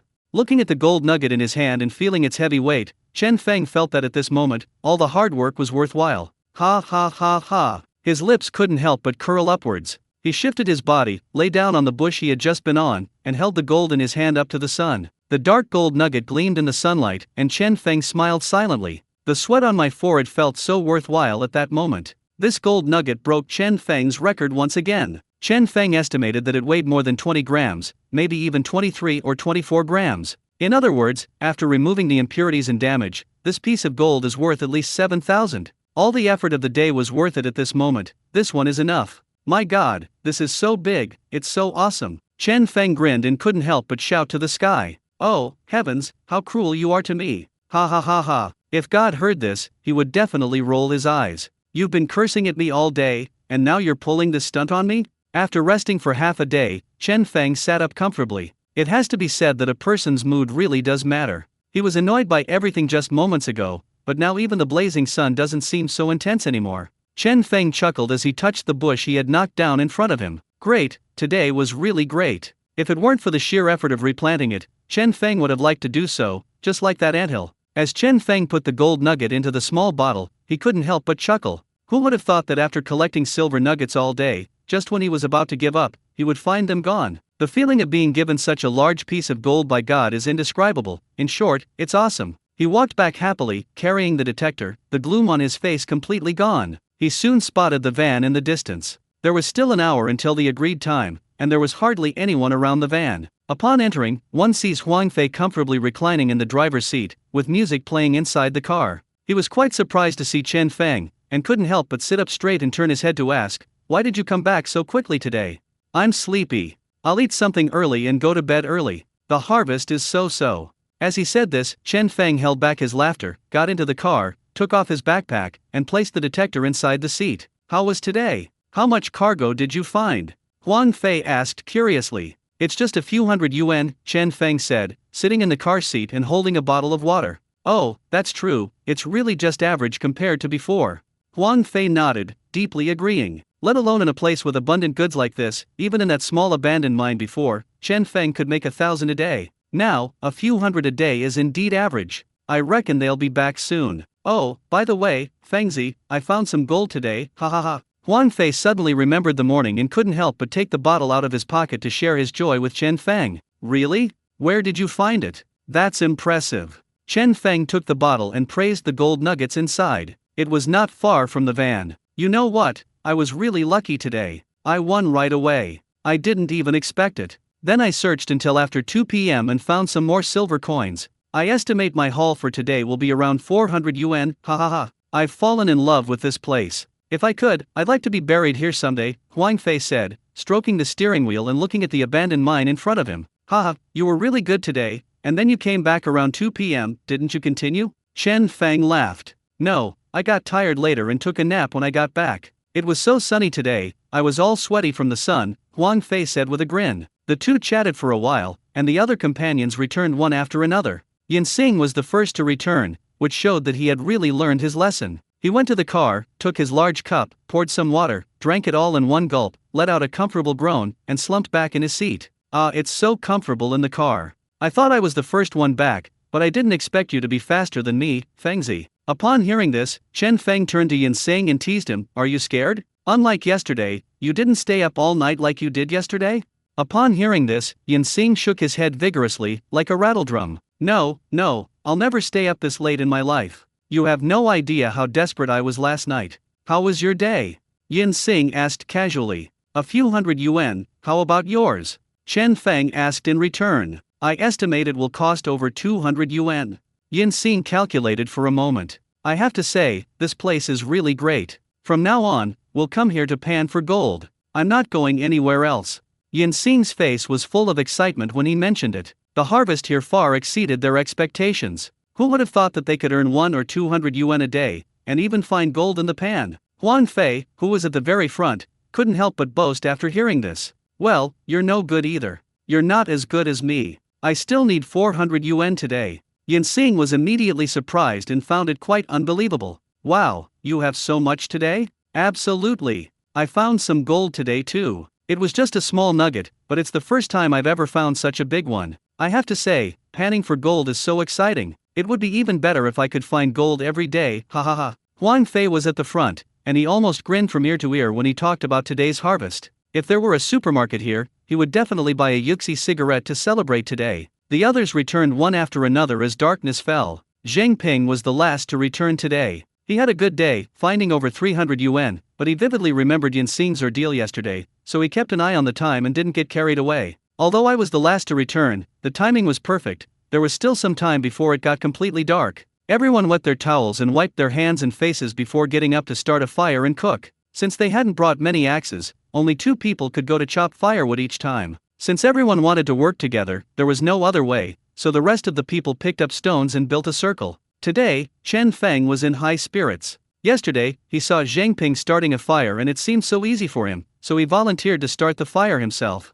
In the average person's mind, this thing is just something you can do by gathering some firewood and lighting it with a lighter. But once you actually try it yourself, you'll realize it's not that easy to light. Chen Feng found some flammable dry grass and placed it at the bottom, then put the dry branches on top. A fire was lit, burning the dry grass to ashes and blackening the branches with soot, but it just wouldn't catch fire. Chen Feng frowned upon seeing this. He always saw Zheng Ping and his mother start a fire like this, so why was it acting strangely when it was his turn? Zheng Ping watched with a smile on his face, thinking, so there are things Chen Feng doesn't know? Seeing this, he couldn't help but laugh and speak.